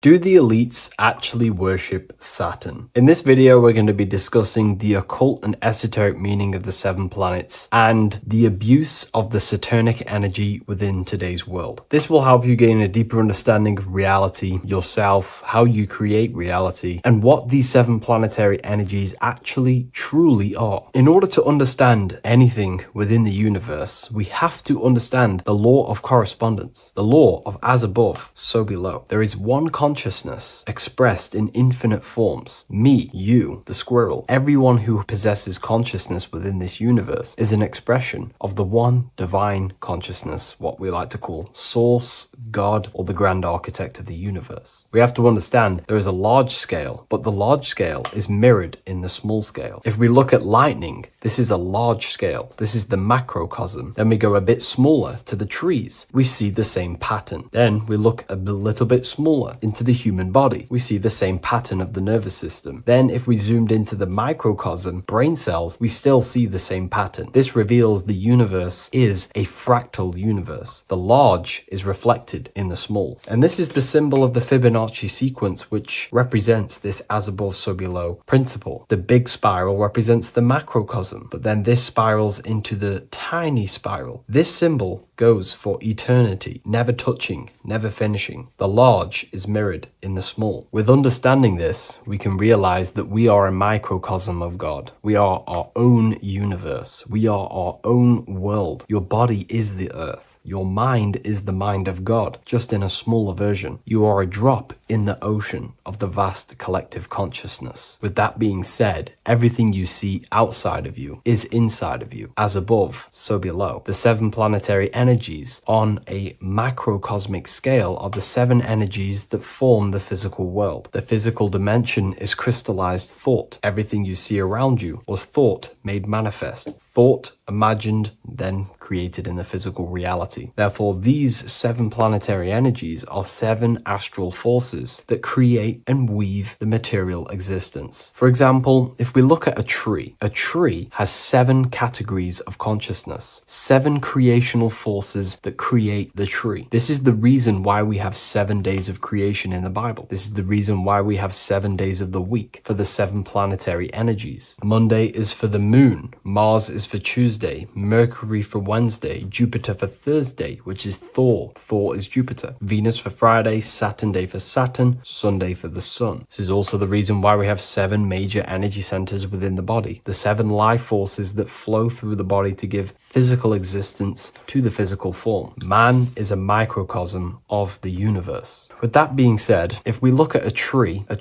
is nature, and nature is the macrocosm, the creation of God's mind. And if we look at the tree, we can see 7 creational categories that go into create the tree. For example, the stem of the tree, the trunk, represents the sun. The root system, the base of the tree, where the tree grows out of, is Saturn. If we look at the fruit of the tree, that represents Jupiter. The smell, the look, the colors of the tree, that's Venus. How the tree communicates with other trees through the root system is Mercury, the intellect, the intelligence, the communication. The leaves of the tree is the moon. The defense mechanism of the tree, how it defends defends itself from infections and other territories is Mars. So we can see all physical matter, all physical creation demands these 7 categories of consciousness, these 7 planetary forces. But again, that is the macrocosmic scale. The macrocosm is reflected in the microcosm, which means you have access to these forces, these 7 planetary energies, and you use them to create anything in reality. You've been using them maybe unconsciously your whole life. For example, this book that I've created, the Book of Wisdom Volume 2, you can find it in the bio if you're interested in reading it. It has the 7 planetary forces that go into this tree, into this book. I used the sun, which is my passion and my drive to take actions. I used Mercury, which is my intellect, my thinking, my communication. I used Venus, the layout, the look of the book. I use Mars, my defense of my work, my trademark, my copyright. I use Saturn. Saturn is my time, my discipline, my attention. I use Jupiter, which is the why, the reason why I created it. I used the moon, which is my care. My care is the generative force. Whatever you create in your reality is because you care. You care about keeping a house above your head. Therefore, you go to work and earn money. Care is the driving force to create anything in reality. What you see right now watching this video is because you care about watching this video. If you lose care about watching the video, you will turn it off and continue to do something else. All creation demands these 7 forces, hence why we have here a midsection. Sometimes we see the symbol of the earth, which is a circle and a cross in the middle, because these 7 forces create earth. But again, this video is specifically aimed to Saturn. We're going to be discussing Saturn's Saturnic energy because there is a lot of misunderstanding in today's world, and I'm going to give my perspective and my research on the energy of Saturn and how we use it and how it's being abused in today's world. Saturn externally, because remember, we have an external world, an internal world, a macro and a micro. Saturn externally in the material plane governs the foundational and enduring aspects of existence, such as the roots of plants, the bones of our body, even the insects that dwell beneath the ground. It represents the dull, hard, unyielding forces of life, symbolizing structure, limitation, and conditioning. Under Saturn's influence, things become rigid, bound by the god of time, bound by restriction and boundaries. In Roman mythology, Saturn is revered as the god of time, ruling over the cycles, beginnings, and endings. This connection with this emphasizes Saturn's role in marking the passages of life, aging,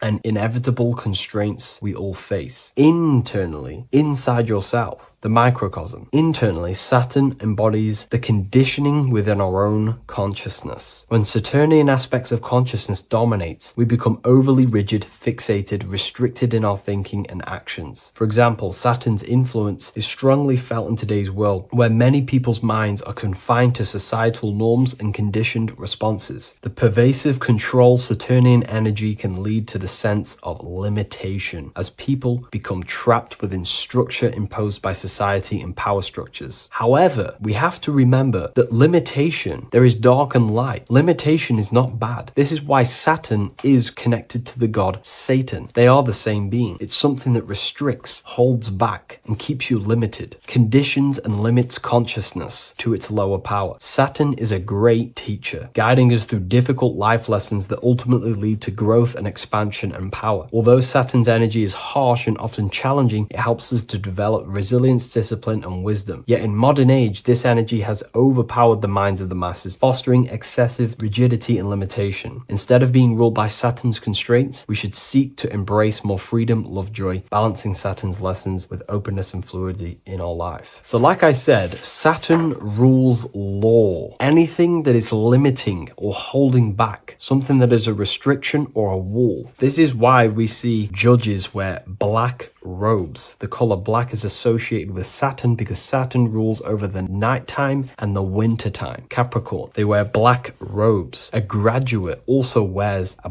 black robe with a black square cap on its head because black is associated with Saturn, restriction, limitation. University graduates wear this. Personally, not to offend anyone, these educational systems that we have in today's world are not here to give you power, to find you the power of consciousness consciousness or yourself. They are simply to restrict you, to keep the mind limited in a certain belief system. That's not to say the things in university are completely useless, but what I'm saying is it is a conditioning by the educational system. And if we actually look at the top of the hat, it's a square over a circle. And in Freemasonry, we see the compass on top of the square. In Freemasonry, we see the square underneath the compass on top of the square. The square creates squares and the compass creates circles. So this is symbolizing the square, which is matter, the circle, which is spirit, matter over spirit when it needs to be spirit over matter. This is a symbol of conditioning, limiting the mind into being locked in the five senses and base consciousness. Saturn's energy is keeping people restricted. This is why there is so much Saturn symbolism in today's world, because Saturn is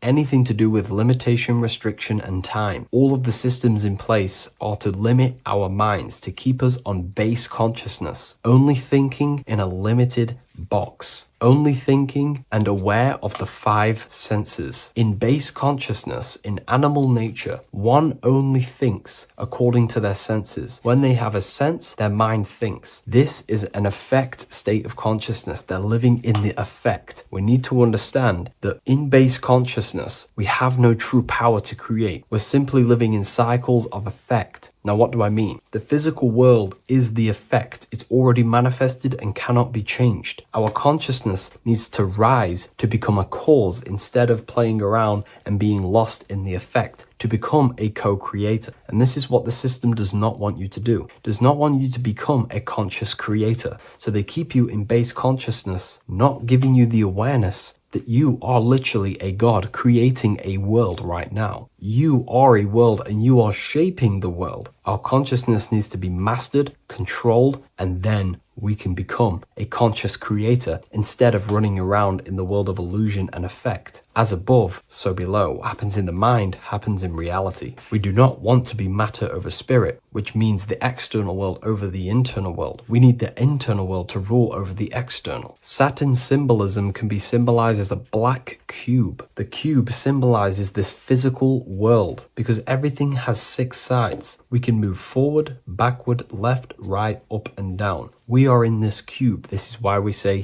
think outside the box. Thinking outside the box means to become a cause and not an effect. The mind needs to be a cause, an instruction center, and not just thoughts that are reinforcing the effect and lost in the effects of the material world. Instead of reacting, we need to become a commander. This is a symbol of conditioning and the physical plane. Black is dull, lifeless. The physical world is lifeless. It has no power to create. It has no power to do anything. It is simply a projection and an effect. You, the mind, consciousness, are the cause. You can create the effect. In today's system, Saturn's energy is heavily relied on, which is just simply man-made laws, restrictions, time wasting, and keeping people in base consciousness, only aware of the physical 5 senses. Let's get something straight about the elites. They do not worship Saturn. There is nothing to worship. They simply use the energy of Saturn to keep people limited. They're not using the planet Saturn, but they're limiting people in their belief systems and physically where they can go, restricting boundaries, countries, restricting people's minds through mass media, which is all symbolism of limitation and restriction of Saturn. They're not worshipping it, they're using it and abusing it. Saturn could be anything in your mind that keeps you limited. If you have a limited thought that does not allow you to take action on something, that is a Saturnic energy within your own mind. Anything that is indoctrination, anything that is boundaries on you, that is a Saturnic energy. Some people say that the Saturn and the moon are working together to trap our soul. This is highly symbolic. Saturn and the moon are not forming a matrix to trap your soul and keep you reincarnated. Again, this is symbolic, and in the esoteric version and understanding of this, we can see that they do have a relationship. The moon is our subconscious mind, And Saturn is restriction. If we have restrictions and belief systems in our subconscious mind that keep the soul locked and trapped only in these 5 bases, this 5 senses, then we will think and condition ourselves that we are only the physical body and never actually free ourselves from the material world and ascend. Saturn and the moon are not working together, but these are highly linked. By limiting the subconscious, we keep people stuck in base awareness, keeping them locked in the world of effect, never becoming a conscious creator. We have 2 spiritual currencies, time and attention. These are the 2 currencies that we spend. We spend time or pay attention. These are the 2 spiritual currencies that pretty much create our reality. And the system aims to hijack these 2 currencies from you, to limit you, to dominate you, so you do not become a conscious creator. So again, no one worships Saturn. It's simply just a symbol of limitation and restriction. Limitation has good and bad. Limitation can make us learn, overcome, become strong, disciplined, but when it's abused, it can keep people locked in base consciousness and stuck in their lower nature, never figuring out how powerful they are. You hold the power to shape a world. That's how powerful you are, to turn thoughts into physical existence. I'll see you in the next video. Please leave a like, comment, and a subscribe.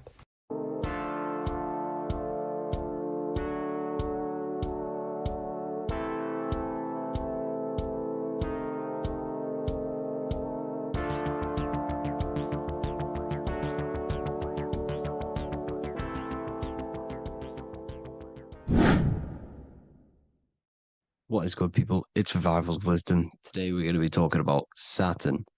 I've done this video in the past. However, this video is going to contain a lot more in-depth explanation of Saturn. So the 33rd degree Mason, Manly P. Hall, said, Saturn is the key to crystallization, physical matter. Light is matter, matter is light. They are interchangeable. Low vibrating light turns into matter, high vibrating matter turns into light. And Saturn is the god of this world, this physical world. He crystallizes light into matter. This is symbolized as the Masonic checkerboard, matter and spirit, matter and light, light and matter. He's also the god of time, destruction, justice. He creates and destroys, because all things in time die. He creates and destroys you. So, because we live in this physical world, which is the electric world, this is why we say electricity, because it comes from the root word of El, Saturn. They used to call Saturn El, E-L. This is why we used to say Elohim is God. The real God of this world is Saturn, but it's being hid. This is being hid. Jesus is Saturn. All of this is Saturn. It's all Saturn worship. It's the real God of this world, So, physical matter is a result of 2 opposing forces equalized on the plane of inertia, because everything is created out of electromagnetic toroidal fields. And these 2 poles equalize on the plane of inertia, which gives you planet Earth, plane of inertia. The plane of inertia is what Saturn is. It's the ring around the center of the plane of inertia. Thank you to Walter Russell saying, physical matter is a result of 2 opposing forces on the plane of inertia. This is what Walter Russell says, so please check out his work. He's got many books, many books on light and electromagnetism and stuff like that. So I advise you to check him out. So the torus field gives you the binary code 0 and 1, the female vagina and the male phallus. This is the code for this world. Saturn crystallizes physical matter. Now Saturn is the most outermost layer of the 7 layers of heaven, where it says in the Quran, it says, Allah, it is He who created the 7 layers of heaven. Saturn is the outermost layer. He's the top. He's the most high. So when we say the most high, we're referring to Saturn. He's the most high before the firmament, before the stars. So Saturn is the god of this world. He's the Lord of the Rings. He wears the crown. The crown is the rings. Crown, Kronos. So the planets are luminaries. They are lights. They are beings. They are energy, conscious energy. And we're in the heart of the solar system. Saturn is the outermost layer. He is the one of this world. He's the god of this world. Now, on the North Pole of Saturn, you have the hexagon. Add up all the sides, it creates the six-pointed star. Or it can be created as a cube. The cube is very important. The six-pointed star is very important. 6 points, 6 triangles, 6 side, 6, 6, 6. Black cube adds up to 6 in gematria. Now, what did I say in the beginning? Saturn crystallizes the physical world. He creates physical things out of light. You are a light being. This is why we say human. Hue means the light spectrum. Hue, man, we are light manifested into physical forms. Human. And we are incarnated through Saturn. Satan, same thing. The number of the beast is 666. And the 666 comes from the 6.6 triangle, 6 sides of Saturn, 666. We are all known as carbon-based life forms. Carbon, the atomic structure of carbon, is 666, 6 protons, 6 electrons, 6 neutrons. We are materialized into our physical bodies through Saturn, through the number of the beast. These bodies are the beast, it's the animal.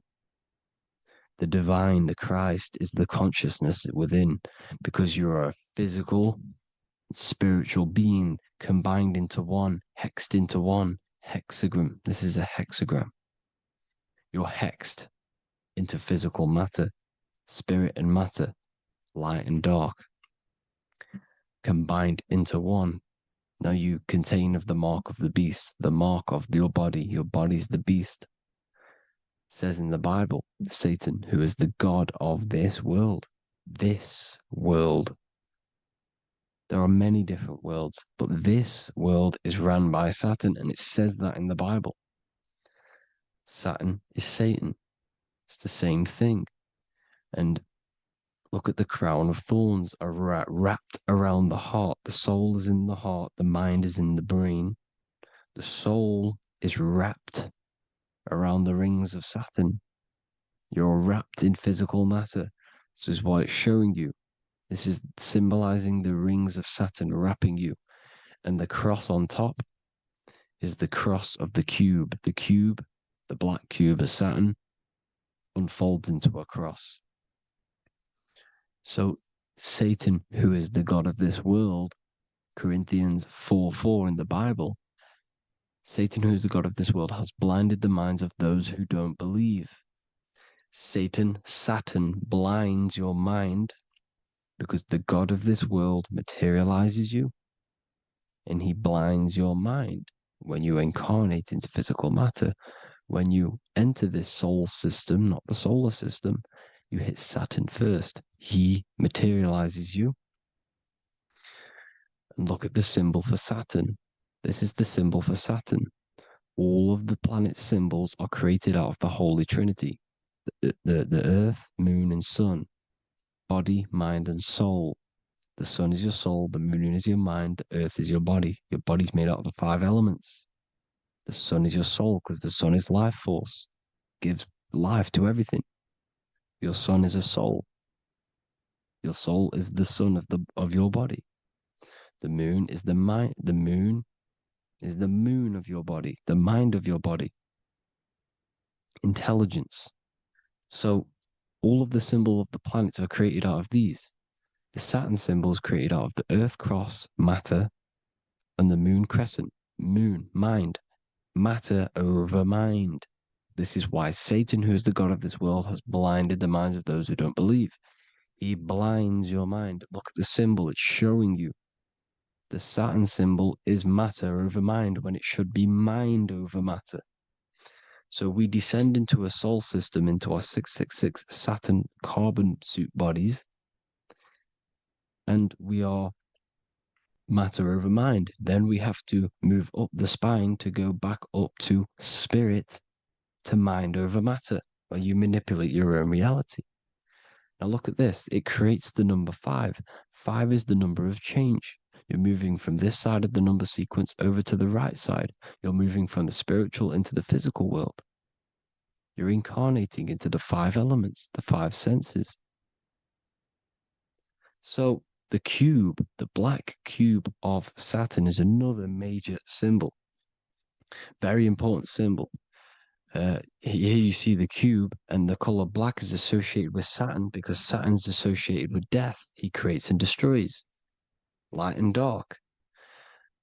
Death is associated with black, spirit, because you can't see spirit, which is blackness.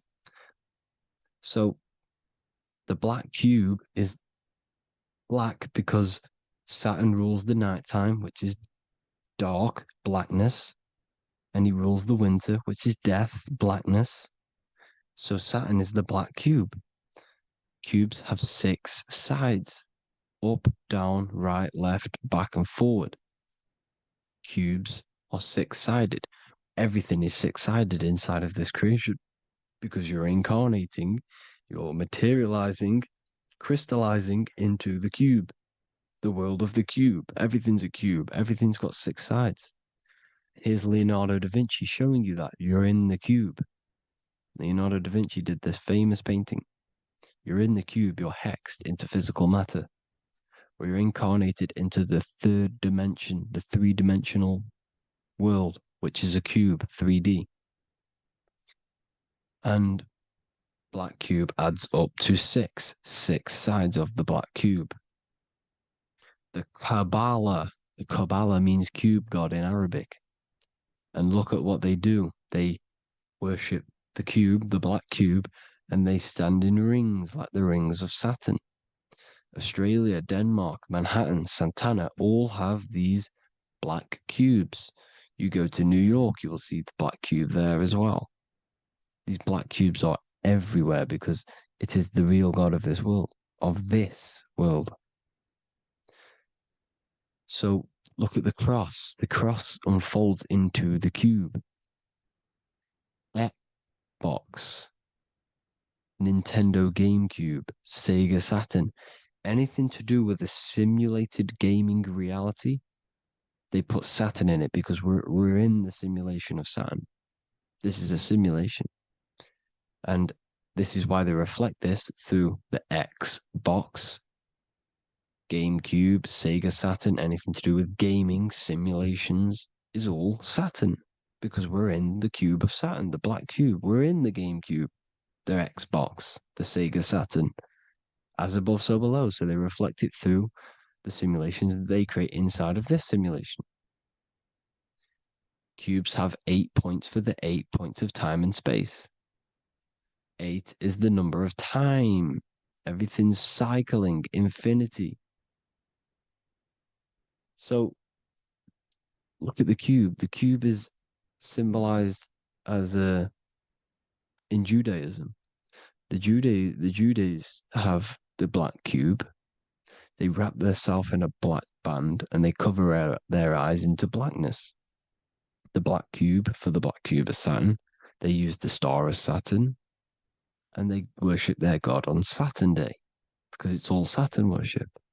And look how the Saturn god is wrapped around with these thorns or leaves, just like Jesus is wrapped around his heart.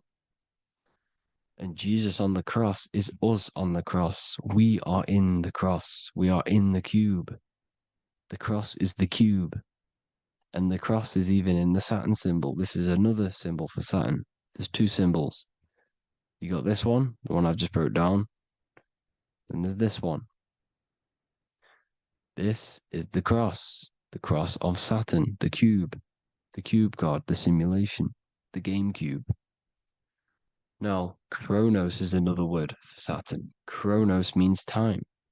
When you clock into work, you go to the Chronos machine. Well, I did anyway.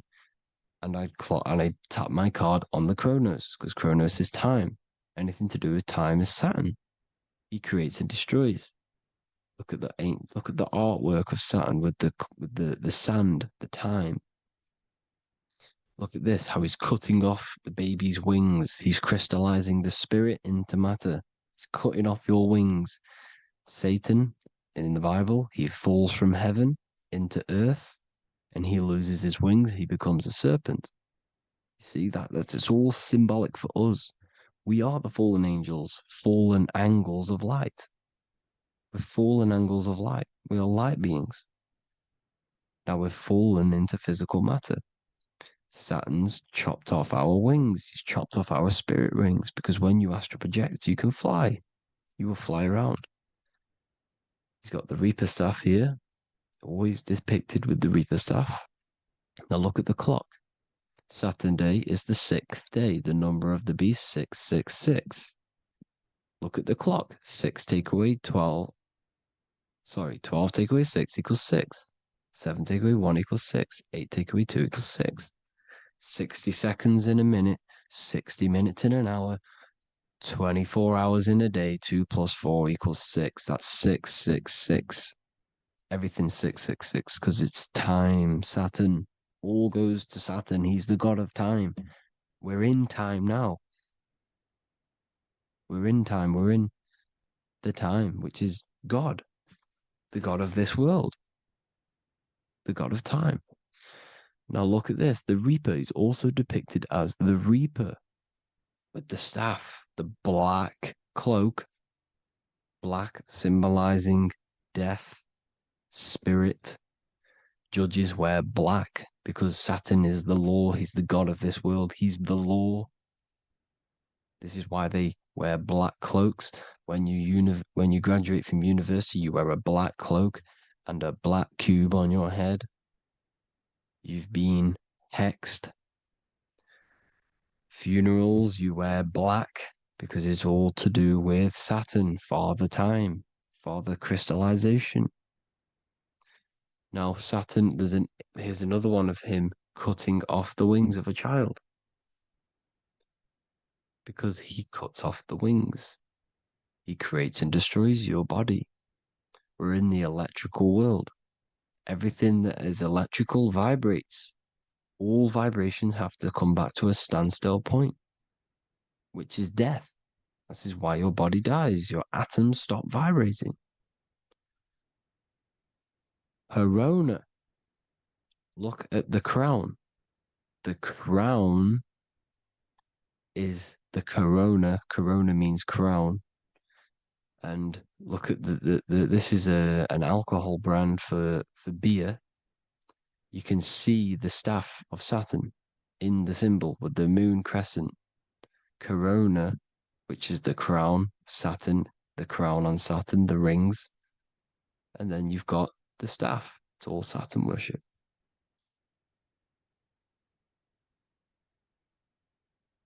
Is the black cubes of 9/11. 2 black cubes. This was a ritual for Saturn. It's all ritualistic.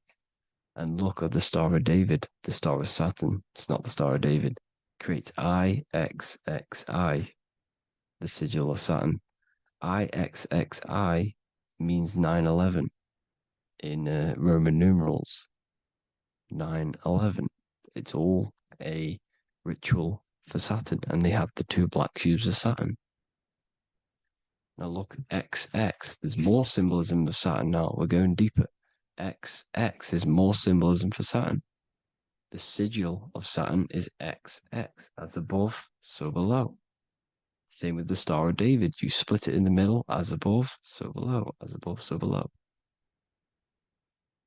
XX, this is a Knights Templar, Cross of Lorraine. XX, Knights Templar, High Order of Masonry. They all worship Saturn. Well, Saturn's the real god of this world. X Eon with the XX, XXL magazines, which is all to do with famous rappers and stuff like that. When you die, you put XX on the eyes because it's Saturn. He's the Reaper. Is Jesus with the XX crown with the thorns around his heart, around his soul, with the cube on the top, the cross cube. Lil Uzi Vert with the XX Cross of Lorraine. Jay-Z with his alcohol brand, XX Cross of Lorraine. The X Factor with the Rings of Saturn. All Saturn worship. The seal of Melchizedek is also Saturn. This is the cube. This symbolizes the cube with the 8 points for the 8 points of space and time. And this is the cube. It's another ancient symbol for Saturn. Here you see the star of Saturn with the Melchizedek symbol around it, which is all to do with Saturn. Here you see an altar, the Holy Grail, the Melchizedek symbol on it, and they're worshipping it. This is why we wear rings, wedding rings for the rings of Saturn. It all goes back to Saturn. Earrings. The 8-pointed star of the ancient Sumerians is all Saturn. It's all Saturn. So the ancients, the symbols of Saturn goes on forever. It's in all of the major corporations. You can see it everywhere, the rings of Saturn. Toyota is an obvious one. Internet, Nike, Target, Sega, Saturn. It's all Saturn worship. All Saturn worship. Because he is the real god of this world. Here's Kanye West's album with a Saturn here. Here's Michael Jackson's album saying X, escape. There's the X again. The X, escape. You have to escape this reality. Maybe that's what he's pointing at. Here you see it on the dollar bill. The star of Saturn. Here you see it again on the dollar bill. So that is it for today's people. I hope you all gain some insight on Saturn. Please like, comment, and share if you can. Subscribe if you like the channel. Please have an amazing day.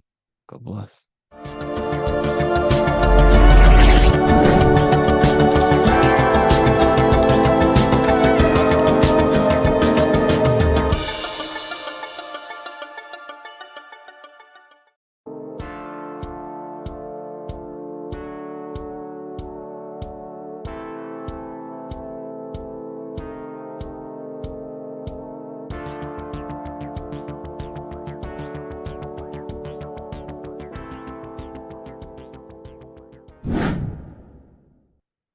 Left and right hemisphere, and what are they doing? How does it contribute towards your perception in this world? And this is what we're going to be talking about in today's video. We're going to be breaking down the two hemispheres of the brain and how they function in your life. So first, we have the left hemisphere. This is the logical hemisphere. This is the analytical, divided, scientific, or verbal hemisphere. The right hemisphere is creative, wholeness, artistic, symbolic, and metaphorical. The right hemisphere does with non-verbal things. It produces a holistic perception. It is more to do with creativity. Because what you must understand is that we are not in the external world. The world is produced by our brain. We see with our brain. Our eyes are a part of the brain. What we touch is the brain's interpretation of electrical signals on the nervous system. What we smell is the brain's interpretation of smell through the nose. What you taste is your brain's interpretation of chemical reactions on your taste buds. So what you are experiencing is the brain. The brain is a computer creating a simulation. And you have two hemispheres which breaks down this reality. So essentially, the brain is the perception creator. It creates perception. So if the brain is creating this, who is the one experiencing the brain? Well, that is you, the consciousness, the mind, the all-seeing eye. You are the all-seeing eye experiencing the brain, the observer behind the brain, behind reality, behind the emotions. So if you're walking through a woods, this left brain sees individual trees. The right brain sees the whole woods. It sees the biome. It sees the bigger picture. So when you are walking through this woods, the right brain picks up a holistic perception of reality. It creates the woods as one unified woods. The left brain's job is to break this down and analyze it so that we can see individual things. And this is also necessary for humans to have the ability to break things down and manipulate things in this world. So without this left hemisphere, we could not manipulate things and break things down. So this right hemisphere is important because it sees the whole woods. It sees humanity as one unified consciousness. However, the left hemisphere sees individual egos. So the left hemisphere is the place of the ego because it only understands it sees the world very divided. Okay, so for example, here's another example of the left and right hemisphere. If someone pulls out in front of you in traffic, your left brain's going to start going crazy and analyzing them, calling them names. The right hemisphere, however, sees the bigger picture. Maybe he didn't see you. Maybe it's just a mistake. Maybe he's in a rush. You see how the two brains are very different. They do the same thing, but they function in different ways. The right hemisphere is feminine, the left hemisphere is masculine. So, like I said, this person pulls out in front of you, you start to think with the left. If you start to perceive that in the left brain, you're going to start analyzing them, you're going to start going crazy and calling them names because you're analyzing it. You're not seeing the bigger picture behind it. You're not seeing it from his perspective. So there is a crossover. So the left hemisphere of the brain controls the right side of the body, the right ear, the right eye. Everything to do with the right side of the body is connected to the left hemisphere, and the right hemisphere controls everything on the left side of the body, including your eyes, your arms, your legs.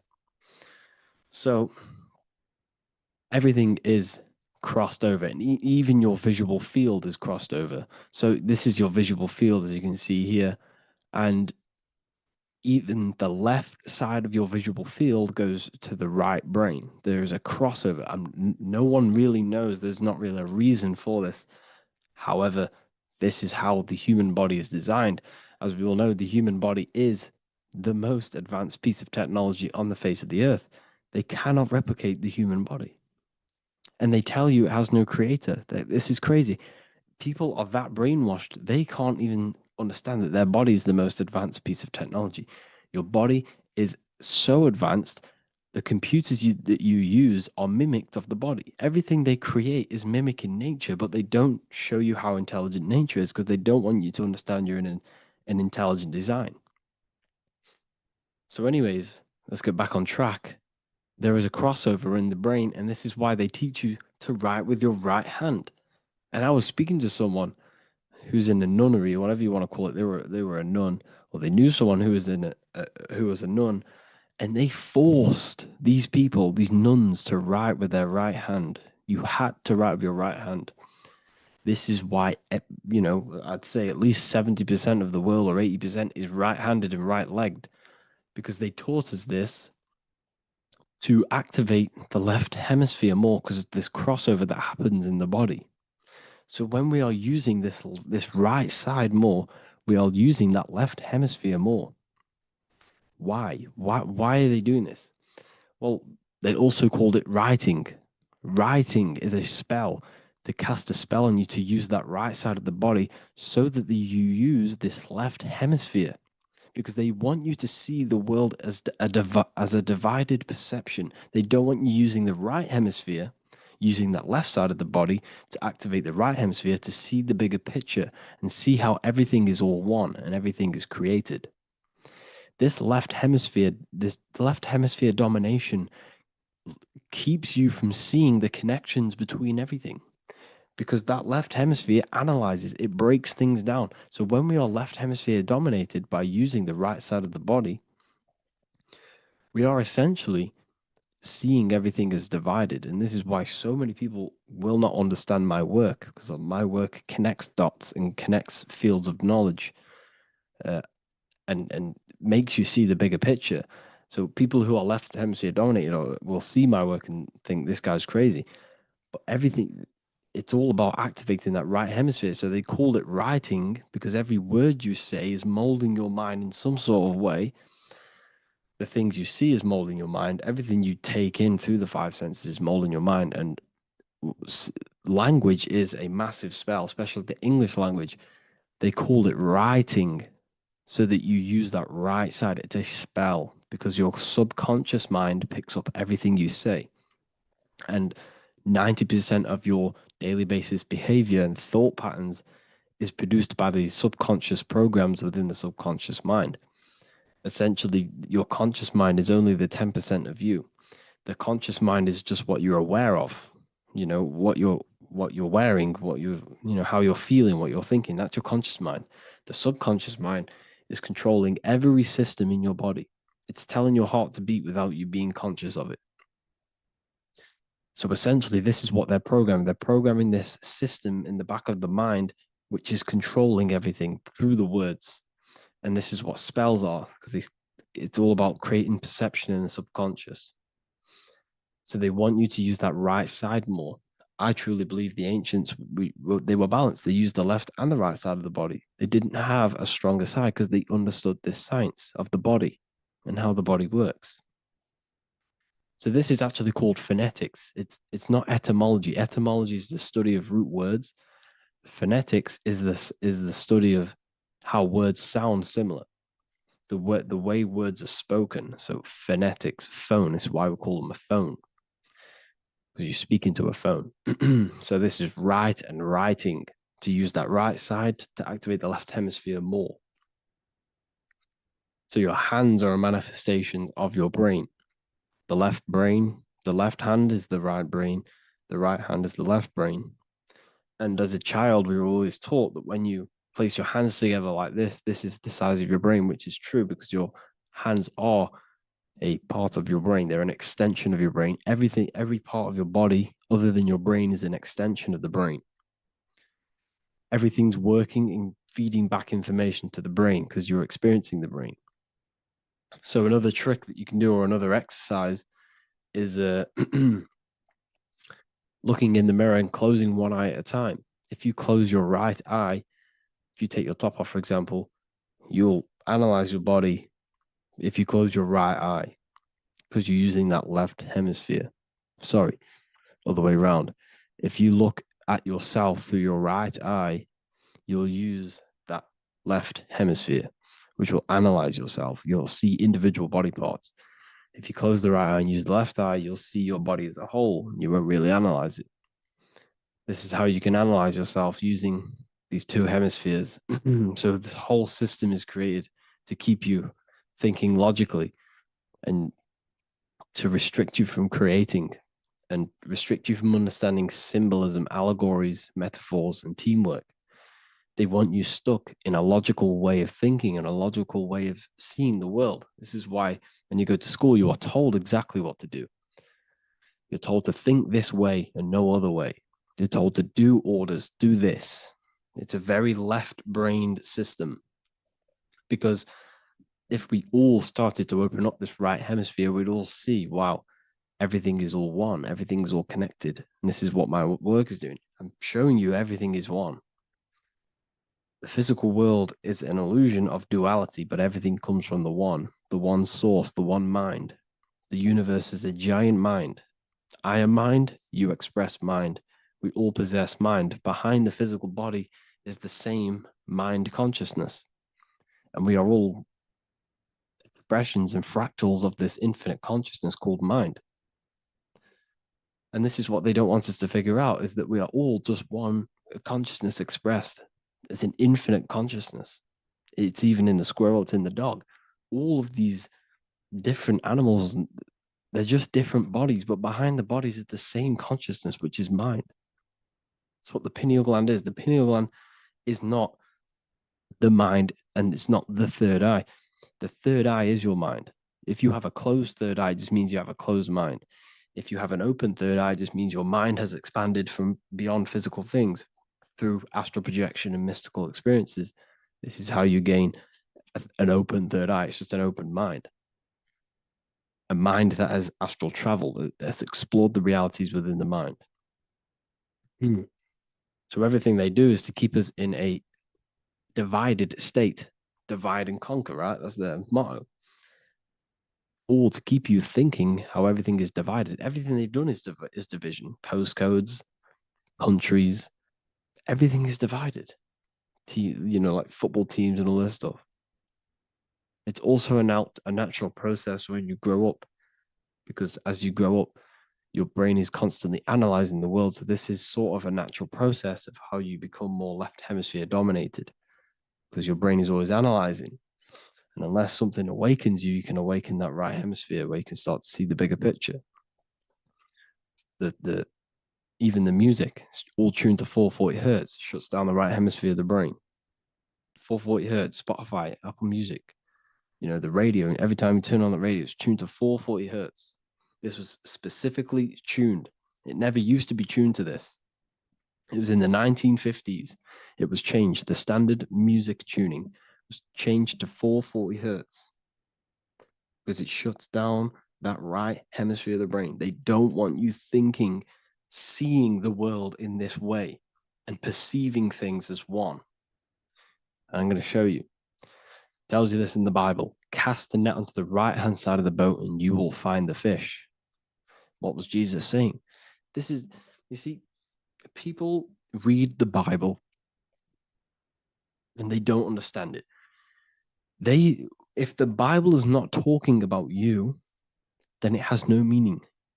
The Bible, everything you read in the Bible is about you and how it can better your life. It occurs to you. So if Jesus says, cast the net onto the right-hand side of the boat, this is an allegory. The boat is your body. Cast the net. It's the awareness, the perception onto the right hemisphere of the brain, and you will find the fish. What's fish? What do fish do? They swim deep in the ocean. It represents the knowledge. Deep knowledge. Cast the net onto the right-hand side of the boat and you will find fish. You will find the wisdom. You'll gain understanding when you cast that your awareness into that right hemisphere. You will see that I am you and you are me. We are all one consciousness. You will see everything. You'll see that the trees are the same patterns as the nerves in your body.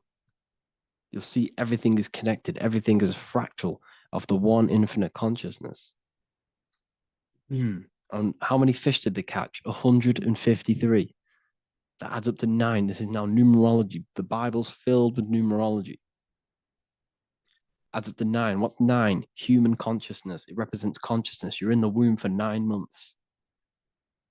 Feminine. It's all about consciousness.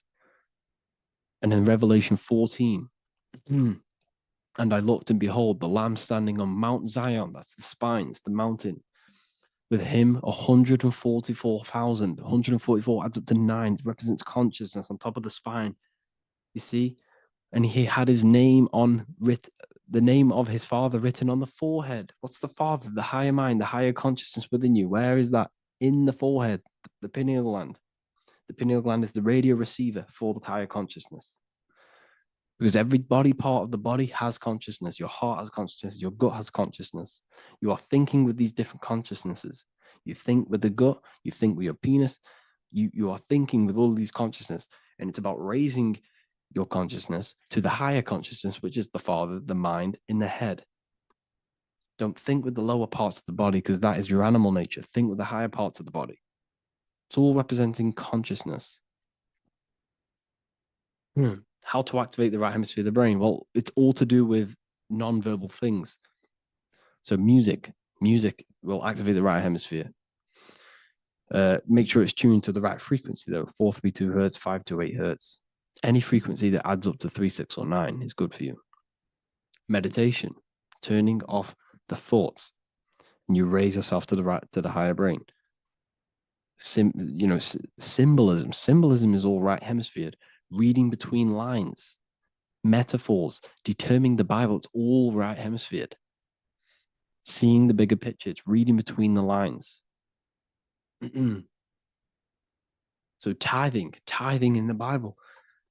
These people in the churches are giving 10% of their money to the church. It's nothing but a scam. What these people have done is they have externalized the Bible. They have taken the Bible and literalized it so that they can make a business out of it.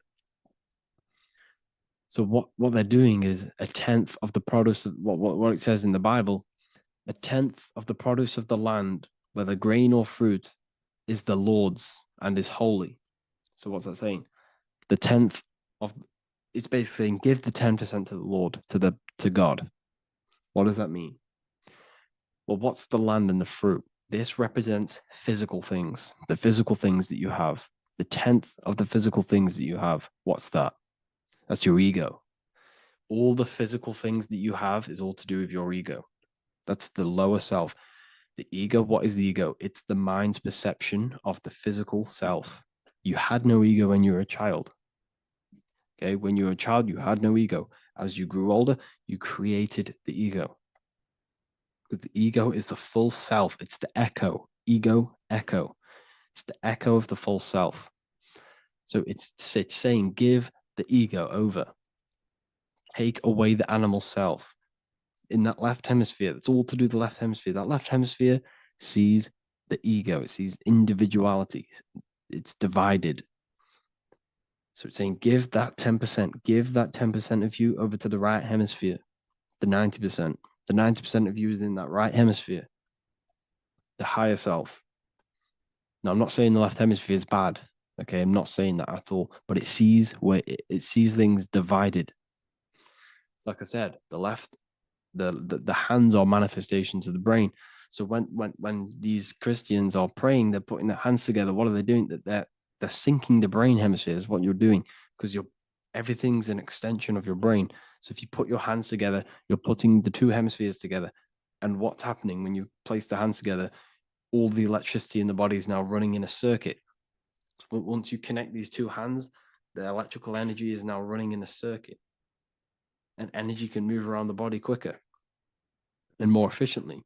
So when you pray, when these people are praying, they don't realize that they're engaging in ancient forms of meditation, of balancing the two hemispheres. So now we're talking about balancing the hemispheres, not the right hemisphere. This is what Israel is. Look at the symbol for Israel, the up triangle and the downward triangle. What's that? The up triangle represents male. The downward triangle represents female. Okay? This is talking about the brains. Israel is Ra. Isis, which is female, the Egyptian god. Ra, El. El means God. Electricity. That's the force of the physical world. It's the force that runs this world, electricity. It's the force of God.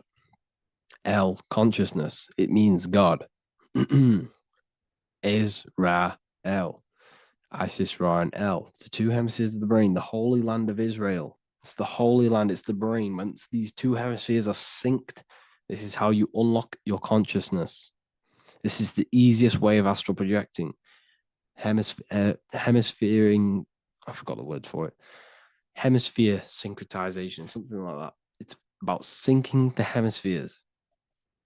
This is how you unlock your consciousness. Once the brain is running as one electrical system, this is how you balance the two masculine and male opposing energies. Once these opposing energies are no longer in war with each other, the brain, they come together to work as one. You unlock your consciousness. You are born again. What happens when a male and female have sex? It creates a new child. It becomes one. You are born again. Once the two hemispheres of the brain, you are born again. You can then have an out-of-body experiences.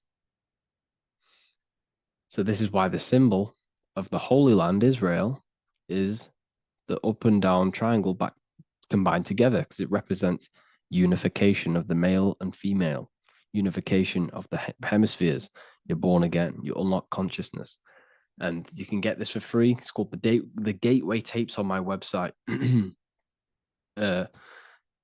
Basically, it's a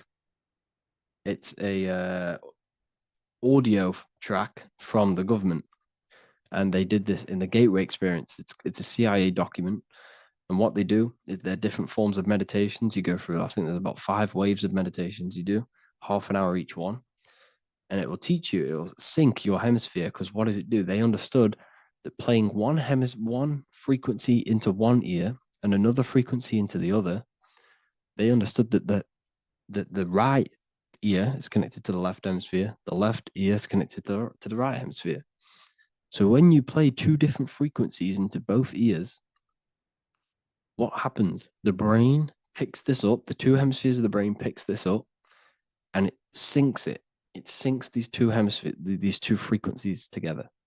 So now the brain is working as one to sync this frequency. So this is how you can sync your hemispheres through listening to these frequencies. Okay, you can get them for free and do the meditations yourself. This will definitely help you. This is an easy way to astral project. So it's all about syncing the hemisphere and seeing reality from a unified perception. We should all aim to get out of that left hemisphere. I'm not saying don't use it, but we should now start to read between the lines of the Bible, read between the lines of the symbolism they're showing, study symbolism, study allegories and myths. What are they trying to tell us through these allegories? And, this is how we start seeing things in a better way. Once we understand that we are all microcosms of an infinite consciousness, we can all come to one, because love is the unifying force of this infinite consciousness. We are all divided. We are all disconnected from our hearts. Once we all connect with our hearts and see that everything is one, we can all start to love and come together as one, because love is the unifying force of consciousness. So if you haven't already seen, I now have launched the Ethereal University. I will be doing lectures like this one, but even better, deeper, and even releasing knowledge that I can't talk about online, as they are censored. I'll be doing lectures every single week. I'll be doing live calls every single week. You also gain access to my library, which is filled with over 45 occult books, filled with knowledge. Okay, I'll show you now. Plus, you get my book, The Book of Wisdom, PDF form, and the Human Health Guide, PDF form. You also get all of this stuff, the health section, Q&As, Ethereal meditations. We've got some celestial studies, cosmology, and numerology coming soon. You also get the brand new Manifestation Mastery course, plus the library. And there'll be new books, new lectures, new live calls every single week. Or you can get the Book of Wisdom, use the code WISDOM in all capital letters to gain 40% off. This sale will be ending very, very soon. So if you're watching this, be very quick to get yourself a physical version or a PDF of my book. You can get it in all these languages. Hope you enjoyed this video, people. I'll see you inside the Ethereal University, the real university. Have an amazing day.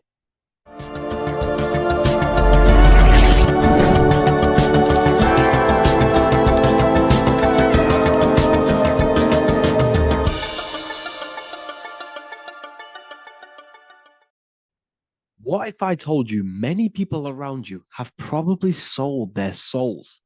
It's more popular than you think, and it's very easy to do. Selling your soul is not something that you can just go and meet the devil and do it. It doesn't work like that. But before I tell you exactly how you can sell your soul and how not to sell your soul, what is the soul? So looking at Jesus, we always see two lights surrounding his head, one surrounding the heart. And as of course, if you've been watching my channel, you know Jesus represents you. He represents the divine essence of the universe made in human form. Each one of us possess a fractal of God's infinite consciousness. We are all God. We are all God experiencing himself in a three-dimensional divided form, separated from his oneness. God wanted to experience himself, so he made this world. So each one of us possess a soul, and the soul is the spark of God's infinite loving consciousness, filled with God's loving moral law. So the reason why Jesus is always have a light above his head and a light on his heart is because this represents the brain and the heart. The brain is not the mind. The heart is not the soul. The brain is the physical manifestation of the mind. It is the physical mechanical computer for the spiritual mind. The heart is the physical manifestation of the soul. The heart is a brain. In fact, it contains 40,000 specialized cells, which are the exact same cells found in your cranial brain. Yes, your heart is an emotional brain. Your cranial brain is a thought brain. It's a computer. Okay? Everything that exists physically exists non-physically. This is what the ancients called spirit, just means invisible force. The mind, the thoughts are not made of atoms. You can't touch, you can't find tangible thoughts, imaginations. These things exist spiritually in metaphysical counterspace. It's the same with your emotions. The emotions are spiritual. They are not physical. You can't touch them. So thoughts are the language of the mind. Emotions are the language of the soul. Sometimes we can become eluded by thought and we can become eluded by emotion. If we are led purely by emotion, we can create illusions in our perception. The same if we rely only on thought. We must balance these two. Okay? So the mind is the creator. The soul is the operator. Every thought we think is being judged by our soul. The soul is the judge. The soul tells you what is right, what is wrong. And even the Freemasons depict this spirit and matter in their black and white checkerboards. White is spirit, black is matter. Matter is dead, spirit is life. This is what this represents. Physical reality is not just physical. For every physical object, for every physical manifestation, there is a spiritual force bringing it into existence. Consciousness brings everything into existence. Before you kick a football, there is a change in your inner consciousness before you take that action of kicking the football. Everything exists in spirit before matter. You existed in spirit before you were physical. We also see this in alchemical Freemasonic artwork. This represents the clouds. This is the mind. This is the heavens. And then coming down into the heart, which represents the earth. The light entering the mind into the heart, because every thought we think is being judged by the heart. The heart speaks to you through emotion. The soul speaks to you through emotion.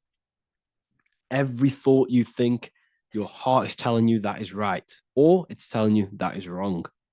Why? Why is this? Emotions can guide us, okay? Emotions are the language of our soul.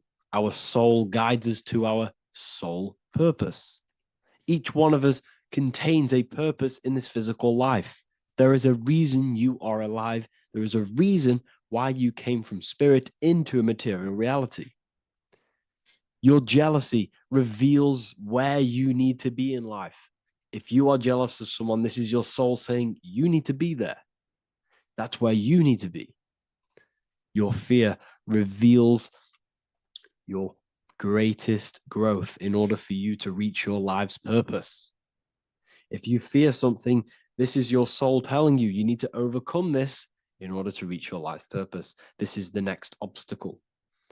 The soul, your life purpose is not found in your passion. It's found on the other side of your greatest fear.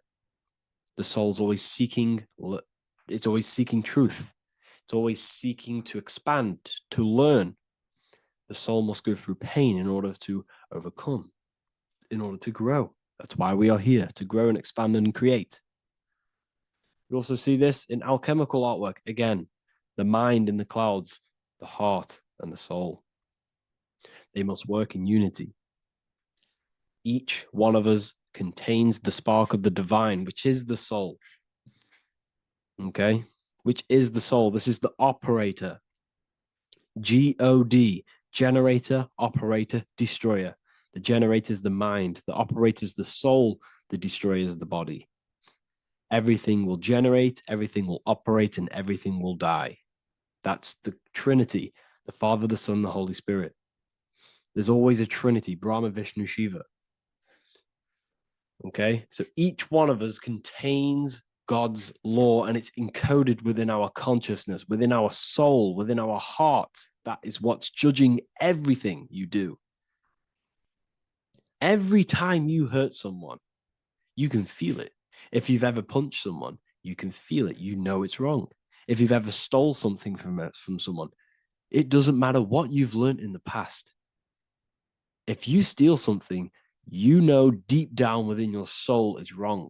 This is because each one of us are encoded with God's law of love and integrity. I don't care how tough you think you are and how hard you think you are and what you've done in your life. I don't care. You know what is right, what is wrong, because you are encoded with love. Does not matter how far your mind can take you away, how corrupt your mind can become. There is always a spark of love and empathy in your heart, in your soul. You know this when a child. When you're a child, you're not racist. You don't want to hurt anyone. You don't want to steal. As a child, you're pure love, you're pure awareness, you're pure. You would never think about being racist. It's the corruption of the mind that leads us to corruption. Our soul always wants to do good. So the soul is encoded with God's law. And when we go against this law, this destroys our body. Yes, because your body is electromagnetic, and that's being casted from your heart. So every time you go against the heart's guidance in moral law, we weaken our electromagnetic field, which weakens our body. If you've ever looked at someone who's very negative, you can see them. You can see that they are aging quicker. You look at Scrooge, for example. If you ever watched Scrooge, look at how corrupt he looks. That's his heart. You can see the people's hearts on their face. People who do negative things and have negative thoughts, negative emotions, you can see it in their eyes and their face. It's because it corrupts you. It corrupts the body. It ages the body. Goodness is life. Okay? So can you sell your soul? You cannot sell your soul physically. But what you can sell is your conscience. What you can go against is that moral law. And you can exchange physical material things such as money, fame, cars, houses, business, in order for you can exchange that to go against your inner dialogue. For example, these rappers, celebrities, what are they doing? They're not selling their soul. You can't sell your soul to some entity on the astral plane. But what you can do, you can take money to say, I'm going to go against my heart. I'm going to go against my inner moral law. I'm going to take that money and I'm going to do something wrong. It's basically going against your soul. It's selling your soul's guidance of moral law. That's what selling your soul is. And that's what these rappers are doing. That's why they're so sad. You know, this is why all these rappers are on drugs, doing all sorts of things to escape, to short-term escape what they've done. They're going against their inner guidance for money. And yes, short-term pleasure may be happy for now, but in the long run, it will leave you feeling voidless because nothing material can ever satisfy your soul. Nothing. You could gain £1 million tomorrow, guaranteed within 2 weeks, you'll be back to the exact same position mentally, emotionally as before, because nothing physical can ever satisfy you. Guaranteed, if you received a million in yes, if you received a million now, in a week's time, you'd be hunting for the next million because it does not satisfy you. There's a reason why these billionaires don't stop working, because they're so addicted to earning and earning and earning. It doesn't satisfy you. The only way you can satisfy yourself is through Christ consciousness, is through self-love, is through loving thyself, knowing thyself, and becoming balanced internally in consciousness instead of seeking external validation through material things, which end up leaving you feeling voidless, empty inside, and sad and depressed and anxiety. Everyone's looking outside of themselves for validation, when true validation comes from within. True satisfaction, true happiness comes from within, reaching Christ. Christ is a state of being, a state of consciousness that we must cultivate within ourselves so we can live a happy, balanced life. You can have all these material things when you're satisfied inside, but don't rely on them. Me, I enjoy material things, but I don't desire them. I don't chase them. I don't rely on them for happiness, for validation. You can have big cars. You could have your favorite watches. You could have Lamborghinis. Yes, it's fun, but don't let it give you your happiness. As long as you're happy on the inside, it's okay to have these things. You should seek balance with your inner world and outer world. Okay, so this is what they are doing. Rappers, celebrities, actors, Hollywood. This is what they've done. They've exchanged their inner integrity, their inner law, their inner moral compass for exchange for material wealth, fame, money, and cars. That's what they've done. And power. It corrupts you. They slowly corrupt you. So yes, you cannot sell your soul. And if you wish to learn more, I'll see you inside Ethereal University with my community, where we are learning every day to master ourselves, to expand our consciousness. If you want to lucid dream, astral project, master yourself, create the desired reality you want, learn about human consciousness and your full potential, then Ethereal University is for you, and I'll see you inside. The link will be in the description. Thank you for watching. You're living in 4 planes of existence right now, but most people are only aware of one. And that's why they feel lost, disconnected, and stuck in cycles they can't explain. If you don't understand the blueprint of reality, you'll keep trying to fix the physical, while the real causes lie in the unseen dimensions that you have direct access to. You must understand is that the universe only exists in the mind. Everything is a projection of consciousness. Therefore, consciousness produces everything. Our internal world is consciousness. Our external world is this physical body, physical world. Everything is an externalization of consciousness. For example, this was a thought. Now it's made physical. But before this was invented, it was existing in someone's mind, in consciousness, invisible. Then it was made manifest, made physical. So everything in this physical plane is the effect. The cause is consciousness, mind, the mental plane. So now I'm going to explain these different dimensions of consciousness. You don't just exist in this physical plane. The physical plane, in fact, is the lowest plane there is. It's the illusionary plane. So first of all, we have the Buddhic plane. This is the nothingness. So think of it like this. Absolute nothingness. If you turn off thoughts, there is nothingness. This is the void. And out of the void springs infinite potential, which is the mental plane. Now, your mind has no limitation. It can think anything, be anywhere, anytime, any place. In the whole world, there is no limitation with the mind. This is the realm of infinite possibilities. This is the realm of thought. Thought is a dimension, information and thought. To go a little bit deeper on this, there are pockets of thoughts, what we call in the occult fields of thoughts. Your mind does not think thoughts, it receives them. Your mind is like a radio. Whatever the mind is tuning into, setting its mindset, setting your frequency or setting your mind, you will receive thoughts based on that set, whatever you set your mind to. So there are pockets of thoughts that we penetrate in the mental plane. The mind is the mental plane, the infinite possibilities.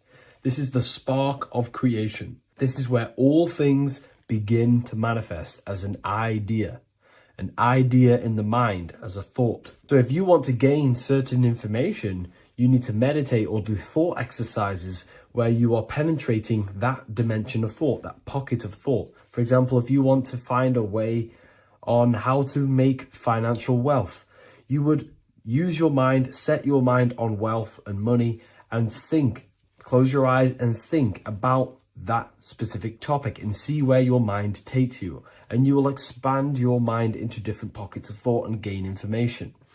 So this is the mental plane. This is how you can use the mental plane. You can use the mental plane to do this. Then we have the astral plane. We have higher, middle, and lower astral plane. The astral plane is the body for thought. So every dimension, physical, etheric, astral, mental, Buddhic, is a body for a dimension above. Each dimension below is a product of the dimension above. So for example, the astral plane is imagination. This is the lucidic realm of imagination. This is where thoughts begin to manifest into some sort of form. It's not a physical form because this is physical, but imagination is a lucidic form. It's not really physical, but it's there. It's a projection of light. It's astral matter condensed by the willpower of the mind. So depending on the vibration of that thought will depend whether it manifests in the higher astral plane, middle astral plane, and lower astral plane. If you think about more material things and visualize material things, this will manifest on the lower astral plane because material matter is low vibration. Now, that does not mean it's evil. That does not mean it's bad. Okay? It just means low vibration just means more material. But if you think and imagine more spiritual things, this manifests on the higher astral plane. So the astral plane is the screen in your mind that allows you to vision an apple, that allows you to vision anything. It's that mental projection that's inside of your mind. Now, this is what we call the third eye. It's an eye because the eye is the mind, and the mind can see into the astral plane. It perceives this spiritual world, this lucidic realm that we have access to. This is where also infinite potential takes place. This is the realm of spirits, demons, jinns, whatever you want to call them. Spiritual entities exist in this because this is where thought forms manifest into form. This is where thoughts create bodies. Think of it like this. The mental plane is a thought of a chair. The astral plane is the imagination of that chair and all of the different possible chairs that could possibly be. The etheric plane is the energy double of that chair. And the physical plane is the physical chair. So as you can see, the higher we go up, the more formless and lucidic it is. The lower we go down planes, the more dense it becomes. This is formless and this is form. Everything manifests through this process. This highlighter is down here in the physical plane, but the idea began in the mental plane. Everything begins in consciousness before it creates a physical body. It goes through this process. Therefore, if you want to start to mold and create your own reality and create things in your world, you can use these planes to your advantage. You can use your mind to do mental thinking exercises by closing your eyes and expanding your mind into a different pocket of thought to gain wisdom, gain information, gain downloads. The way you do that is simply get into a meditative state, close your eyes, pick a topic that you want to think about and see where your mind takes you, but always remain centered on that topic. And you can do this for maybe an hour or two or half an hour, and your mind will take you places where you will unlock information. You can even use this to make decisions in your life. Think of the topic and see where your mind takes you. You'll gain information. This is how you use the mental plane for ideas. The astral plane is imagination. You have to reconnect with your imagination very vividly. Your imagination, your consciousness is infinite. It's not a three-dimensional plane. It's an infinite plane. You can think and make form anything in your consciousness, in your imagination. You can think anything and you can imagine anything in the most vast details.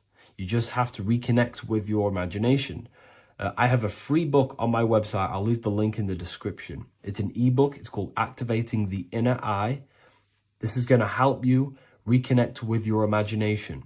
It's a practical guide on how to imagine. So once you know how to use the mental plane and astral plane, thought and imagination, you pretty much need to use the physical plane to take physical action with this physical body that you have and start to manifest these desires you have in the higher planes. Now, it's very important that we master the mind, because the mind is the very fabric of reality. We become what we think about. Your life is a product of every thought you thought in the past. It is the mind that directs the flow of consciousness. And wherever this consciousness is flowing is what you will create in your life. Consciousness is the most potent force in the universe, and the mind is pretty much the universe in a microcosm form. It is infinite potential, and your mind will continue to expand into new realms of thought forever and ever and ever. You are eternal. You are not this physical body down here. You are consciousness, literally dreaming that you are in this physical body. So everything begins with the mind. We need to be conscious of the thoughts that enter our mental field of consciousness. There is a level of self-awareness that you can reach where you can become conscious of pretty much every single thought that enters your mental field. Now, we have over 7,000 thoughts a day. You can gain such mastery over your mind where you can become conscious of every thought you think. And that is when you gain superior power. Because when the mind is fully under control of self, you can direct the mind's potent force into a specific goal. Most people's minds are dualistic. They want something, but their mind is thinking something else. They have limiting belief systems. They have the little voice that comes in and says, you can't do this, you're a failure. That is a fractaled mind. The mind needs to be singular. It needs to be on your team and not an enemy. Do not let your own mind take away your power. Your mind should be on your team, giving you power, giving you the best possible thoughts and the best possible beliefs. When the mind is in this condition and on your team and not taking away your power through the destructive thoughts, it becomes a potent, powerful force used for manifestation to create anything. And the way we get the mind on your team is through constant meditation to learn how to control the mind and turn it on and off. Subconscious reprogramming through visualization, affirmations, cultivating emotions associated with your goal. All these three ways we can reprogram the mind slowly over time so that it becomes powerful and becomes on your team and doesn't give you negative contradicting thoughts. When the mind is fully aligned on one thing, it can create massive empires and things in your physical reality. So I hope this video helps, and I'll see you in the next one. There's an ancient symbol hidden in plain sight, one that holds the key to transformation, power, and unlocking your true potential. It's been used for centuries by mystics, rulers, and even modern science, but almost no one understands its true meaning. Once you do, it will change the way you see yourself and the world forever. Stay with me, because this could be the key to your own awakening. The symbol of the snake, or the serpent, is a very powerful symbol that refers to something within you, that we all are on this journey. So first of all, we see this symbol in ancient Egypt on the top of the pharaoh's head. We also see this with Buddha, with the snake on top of the Buddha's head and below. We also see this in Rome, with the Roman god Mercury holding the staff with the snake. We see this in Adam and Eve's story with the snake tempting Eve. We even see this today on the medical facility. What does this mean? Why is this symbol being used for thousands and thousands and thousands of years? It has a very deep esoteric meaning. We see this in the caduceus staff, and we even see the snake representing the Kundalini. What does the snake actually mean? A lot of people think it represents the Kundalini, which it does. However, there's a deeper interpretation of this symbol, and it goes very far beneath the surface of what the snake actually represents. Okay? So first of all, when looking at symbols, we need to observe what the snake does in nature. The serpent sheds its skin. The serpent shedding its skin is a sacred symbol of an inner transformation. It transforms from its old self to a new self. It sheds layers of itself. As the snake discards its old exterior, it mirrors our own journey of realizing outdated beliefs and patterns, paving the way for a renewed, authentic self on the esoteric path of awakening. Essentially, it represents transformation, but not transformation of our physical bodies, transformation of our inner world. Now, this is where things get a little bit tricky and you may become a little bit confused, but I'm going to make this very clear for you. The snake symbol or any symbol can be used for different context. For example, the Kundalini. We see the snake representing the Kundalini. We all know that energy can't be destroyed, only transferred. Like I said, this is a transferring of energy. It's a changing, a transforming, shedding its skin. It represents transformation. Sexual energy is energy, and we can transform the sexual energy into a Kundalini awakening to activate dormant brain cells in our brain and to activate the human light body, which is the spirit. We can cultivate, save, and retain our sexual energy, transmute it up the spine to activate the brain. This is a symbol of transformation, of energy in this context. However, when we go to the emergency services, this does not mean the same thing as the Kundalini. The snake in this context represents transformation of health. When we are picked up by the emergency services, we are looking for a transformation. We are unwell and now we need to transform to well-being. This is why they use this symbol. It represents transformation, especially with the pole and the snake climbing. It's climbing, it's transforming from the bottom to the top, shedding its skin, shedding old layers, transformation. We see this in the Bible with the snake tempting Eve to eat the apple of the tree of knowledge of good and evil. Well, what does this mean? Where's the transformation in this? Well, this is a very hidden one. The transformation takes place in Adam and Eve's consciousness and their mind. They go from a pure, whole state of consciousness, from being tempted by the snake, and they eat it and they transform into knowing the good and evil, into the dualistic ways of thinking and the dualistic meaning of this world. Let me rephrase that. They understand the dualism of this world, and they now understand the two good and bad ways of thinking. They know the knowledge of good and evil, of duality. They shifted from a whole state of consciousness into their consciousness being split into good and evil. This represents the journey of every single soul that incarnates into this world, including yourself. When you were a child, you were whole. You had no understanding of good and evil. But as you grew older, you eaten the fruit.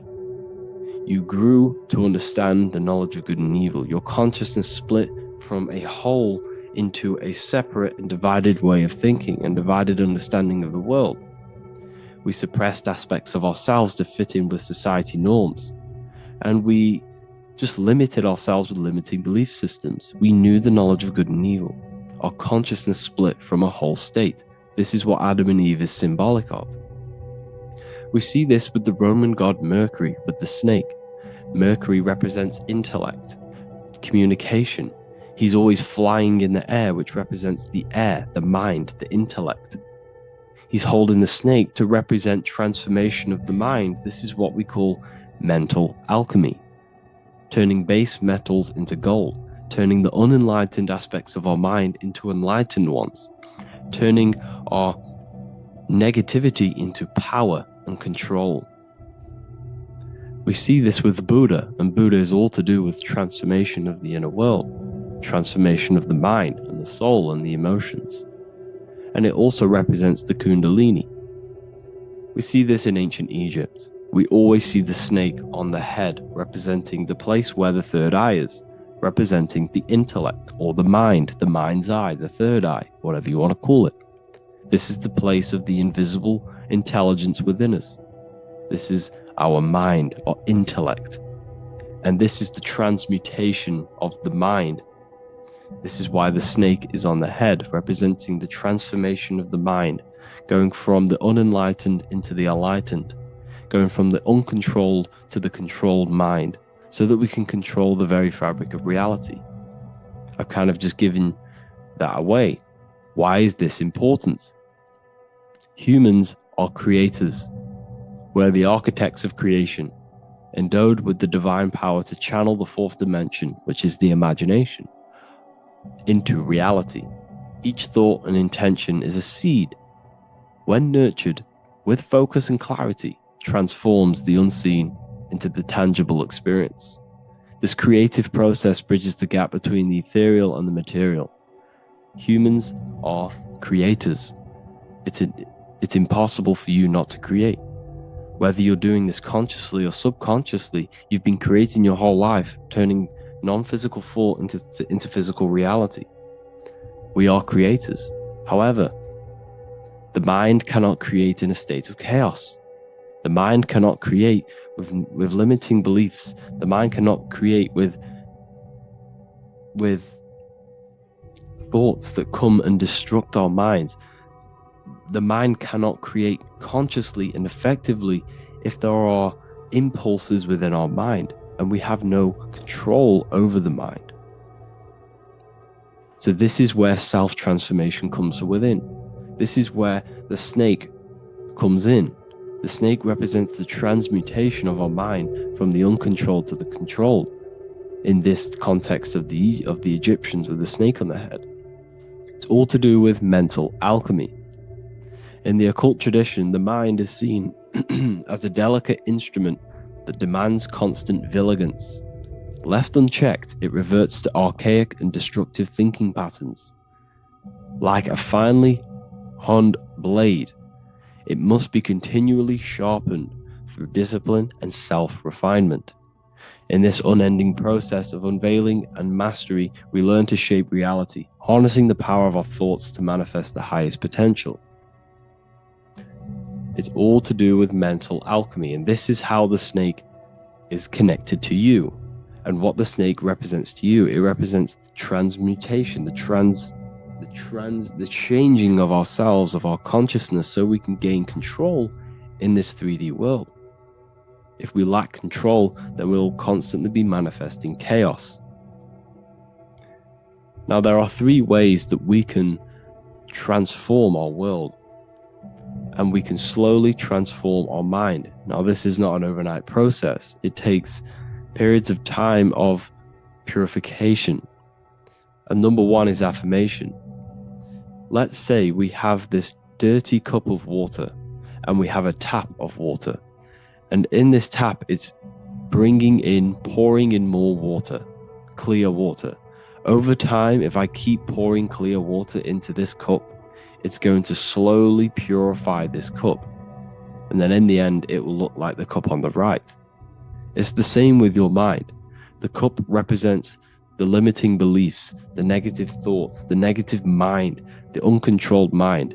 But if we keep repeating affirmations over and over and over again, such as I am disciplined, I am powerful, I am limitless, over time this can purify our subconscious and we can gain control over the mind. and we will become conscious of the thoughts that we are giving attention to. The second way is meditation. Meditation allows one to develop an off switch for the mind, providing a sense of control over it. Over time, we gain the ability to filter our thoughts and become more conscious of the ones we choose to engage with. Meditation, over a period of time, will give you this button that allows you to filter out negative thoughts. If you have a negative thought in your mind, you'll be able to become conscious of this and redirect your mind's attention. This is all about self-control, because remember, we become what we think about. The snake represents the transmutation of the self. And another way is visualization. Visualization allows your subconscious mind to experience the reality you desire, accepting it as truth. As the subconscious becomes more immersed in this imagined reality, it works to manifest it into your conscious experience. Your visual eye, visual eye. You're using the mind's eye to see and mold your future. That's what imagination is for, to create in your future. You can become your future now in your imagination. And this can slowly purify your consciousness, slowly purify your mind, which will then, if you do all three of these over periods of time, you will see great transformation from the inside out. And your outer world will start to mirror your inner transformation, because it's as within, so without. You change your inner world of consciousness, of thought and emotion, you'll change your external reality and your circumstances. So I hope this lesson has gave you a great understanding of what the snake actually represents. And now that you see it, you will see this everywhere. Every time you see a snake, you know it represents the transformation. So please, if you can, leave a like, comment, and subscribe, and turn on the alerts to make sure you never miss a video. And if you have any video suggestions, feel free to make a comment and I can make a lecture on it. I appreciate you all watching this video today, and I'll see you all inside my university if you're inside, and I'll see you all in my Telegram if you join, and I'll see you in the next video, of course. Thank you and take care.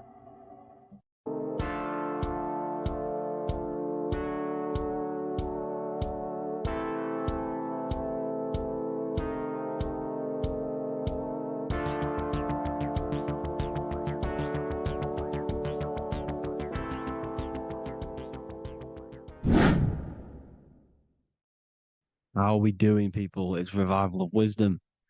We're back today talking about sun worship. Okay? And please enjoy, sit back and enjoy the video. First thing we need to understand is that the sun is the risen savior. It's the light of the world. Without the sun, we have nothing.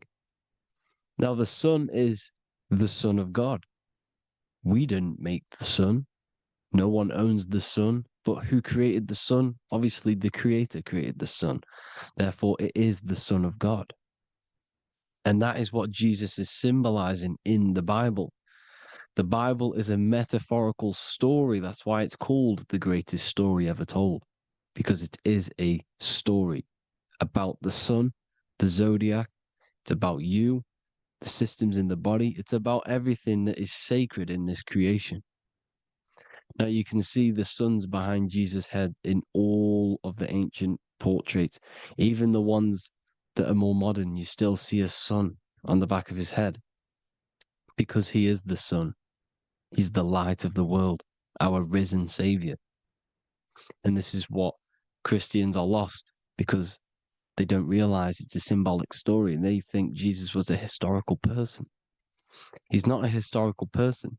Okay, this is what we need to get out of our mind. This wasn't a historical person. It's the Son, our risen savior. The Son is the soul. It's the soul of this creation. Because what is a soul? A soul is pure life force, pure energy. Whatever a soul inhabits, it gives life to. Like our soul feeds our body. The sun feeds the earth, because the sun is a soul, and that's why the ancients called it Sol, because it's the soul and it's in you. and it's the light of the world. It's the light of everything. Gives life to all things. Here's Jesus and his 12 disciples. The 12 disciples symbolize the 12 zodiac signs. Aries, it rules the head region because the 12 zodiac constellations rule specific regions of your body. Aries, the ram, you have a cerebrum in your head.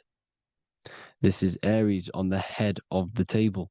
His Gemini rules the arms and the lungs. The two twins, Gemini. He's holding up two hands for the two hands and arms. The twins. Cancer has a knife in his hand. It's not so clear, but he has a knife in his hand. Cancer is the crab. Crabs have claws. And he's pointing at Virgo's Adam's apple, saying there's no Adam's apple there. It's a woman. Who's the sixth sign? The sixth sign is Virgo, the virgin, the only woman in the painting. Now notice how there are 3 people in 4 groups for the 4 seasons and for the 3 months and 3 zodiac signs in each season: spring, summer, fall, winter. Matthew, Mark, Luke, and John with the suns on the back of their heads, because it's the 4 states of the sun. The 4 states of the sun. Now, 6th sign, Virgo, the virgin, the only woman in the painting with no Adam's apple. Then we have the sun, Jesus, red and blue, red shift, blue shift. Electromagnetism. The ancients knew this. He's got one hand open, one hand down, because the sun gives and retrieves. The sun rises and it falls.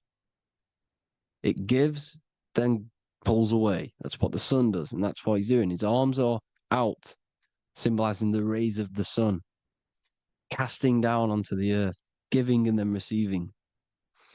Libra, his 2 hands are equal, he's holding his arms out equally, because Libra is the 2 balanced scales. Libra is when the sun is balanced between the summer and the winter. It's being judged. The sun isn't balanced. That's what Libra is, the 2 scales. Capricorn is the goat. Goats have 2 horns, and you can see the 2 horns on his head here. See? So this is astrology. This what Leonardo da Vinci is depicting here. It's astrology. And he knew the story of the Bible is all astrology. It's all based on astrology. The Son of God, the real Son. Now here are some Bible verses. I am the light of the world. Obviously, that's the sun. What other light is there that lights up the world? The moon can't do it. It's the sun, the one and only Son, our risen Savior. Because if the sun didn't rise, we'd all be dead. So it's our risen Savior. And it dies for our sins every night and then gets reborn every day. Now Jesus calms the storm. Mark 4:35-41. The disciples are all on a boat and there's a heavy storm. But Jesus is asleep. The disciple says, Jesus is asleep. We need to awake him. They wake up Jesus, and Jesus got up and rebuked the wind and said to the waves, quiet, be still. Then the wind died down and it was completely calm. Well, when Jesus was asleep, this is the sun not being risen. It's not risen yet. Because in the night times, that's when the storms happen on the sea and the ocean. And when they awake Jesus, Jesus rises because he's the sun. He rises and everything calms. Because when the sun comes, the storms go. You see? So it's the sun. It's all about the sun. Here's another, Luke 22:10. A disciple asked Jesus, when will we know it's the end times? And Jesus says, as you enter the city, a man carrying a jar of water will meet you. Follow him to the house that he enters. Well, this is clearly talking about astrology, the topic that Christians think is satanic, when they don't realize the whole thing's based on astrology.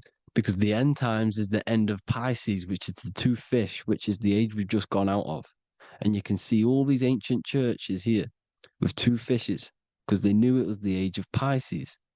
There's an ancient photo, ancient artwork with the 2 fish, Pisces.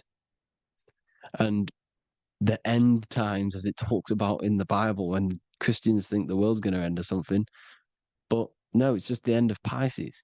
As you enter the city, a man carrying a jar will meet you. Follow him to the house. The house is the zodiac sign that he enters. And the zodiac sign is Aquarius, because that's what it is, a man carrying the water. We know this is astrology because a woman, that is a woman's job in the ancient times. In the ancient times, the woman used to get the water. You would never see a man collecting water back then. That was the woman's job, whilst the man builds the houses, for example. You see, so we know it's talking about astrology because astrology is the man holding the bucket of water. It's the end of Pisces. Now we are in Aquarius. And of course, Luke 24:36, the risen Savior, the Son. Now, the Son is also born on the 25th of December, a virgin, just like Horus, Mithra, Buddha, Krishna, Hermes, and thousands of other gods, all born on the 25th of December. Well, it's because the sun moves 1 degree northward on the 25th of December. And on the 22nd to the 24th, it stays in the same degree because it's moving south.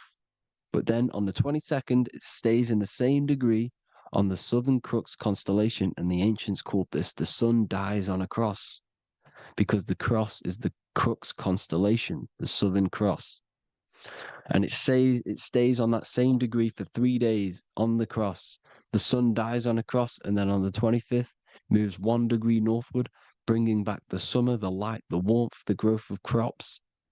And this is the sun being reborn again, a virgin, because it's pure. And here's Mithra, another sun god before Jesus was around, before Christianity. It was Mithraism, and Mithra, Ra is Ra, the sun god, Egypt. It's all about Ra, the sun. You can see the crown of thorns on Jesus' head, symbolizing the rays of the sun. And here are the rays of the sun on the back of Mithra's head. Krishna, the sun. Buddha, the sun. Horus, horizon. All born virgins, all did miracles, all resurrected. Dead for 3 days. Well, here he is, dead for 3 days on the cross. And resurrected, because it's the most ancient religion ever been on the face of the earth, the worship of the sun. And we should worship the sun, because without the sun we are nothing. The sun feeds us, feeds the earth, feeds everything. Without the sun we are nothing. It's been reversed, and now we're worshipping man. When we're worshipping a man called Jesus, was never real. It's all about the sun, the most high, the most powerful, potent, celestial body in the sky, the orb that feeds us every day. It dies for our sins and rises every day. It's the sun. Now on the Holy Communion Day, it's the worship of the sun. They give out mini suns. Here's Jesus holding a sun. And they raise the sun on Sunday because they go to worship their sun god on Sunday. Not Saturn Day, not Moon Day, Monday, but on Sunday when the sun is exalting. And they hold suns up above their heads because the sun rises. They're symbolizing the sun rising above their heads as Savior. It's the sun. It's the Holy Communion Day. And here's Jesus giving a piece of himself to the children. It's the sun, the light. Judas was known as a backbiter, a backstabber, because he stabbed Jesus in the back. He betrayed Jesus. Well, this is just another astrological story about the constellation Scorpio, because the Scorpio is the J, looks like a J. J for Judas, the scorpion, the backbiter. Scorpions backbite. They bite with their back. And what does Judas do? He betrays Jesus by kissing him to let the warriors know who they need to get. So he kisses Jesus and Jesus gets stabbed in the back. Well, when you get stung or bit by a scorpion, they leave like a kiss. So Judas kisses him and gets betrayed. Well, this is because the sun, when it hits Libra, it's balanced. The sun is balanced because it comes through summer. Now the sun's starting to die. The sun's starting to die. It hits Libra. And then as soon as it hits the scorpion, The Scorpio, it gets betrayed because now the sun has to fall to winter and Saturn is there waiting to take over the darkness of the winter.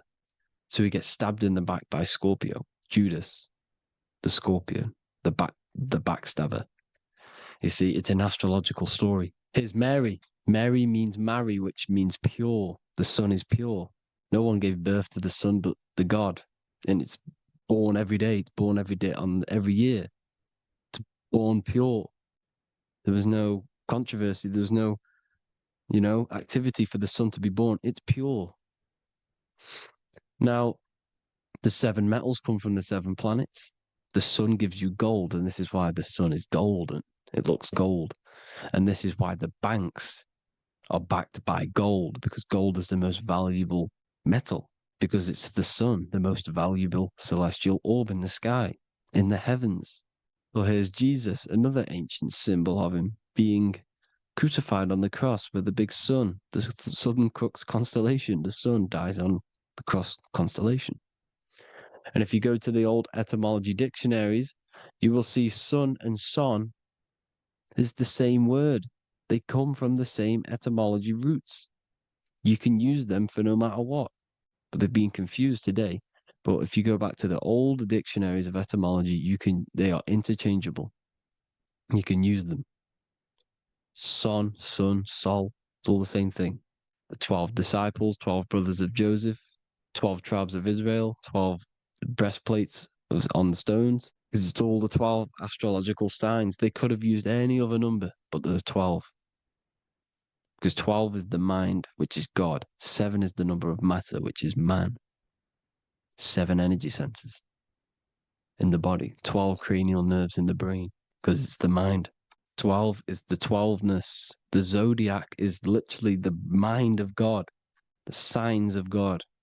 Now here we see here, Job 38, 31 to 33. Can you lead forth a constellation in the season? He's asking you, can you read the sky? Can you read the heavens? Canst thou bring forth the Mazzaroth in its season? Mazzaroth means 12 signs, the zodiac. Why did they translated every single Hebrew word in the Bible into English, but they decided to leave out Mazzaroth? Why? It's because if that said zodiac, Christians would have a different view on the Bible, but they leave that out. But Mazzaroth actually means the 12 signs, the zodiac, and the stars means sign. The word stars means sign because the stars are signs, things to come, which is off in Hebrew, which means sign, things to come. You see a sign on the road, it's something coming. But God is saying, no, what does he say? To qualify as a director, a judge of man's life on earth, one must be able to govern the heavenly bodies that rule the earth. It's telling you to read the heavens. We need to read the heavens. Astrology, the 12 zodiac signs, the mind of God. It's telling you, read the Mazzaroth, read the zodiac, because they are things to come in your life. They are signs. It's not satanic, it's made by God. God said, let there be lights in the firmament of the heavens to divide the day from the night, and let them be for signs. Signs are things to come.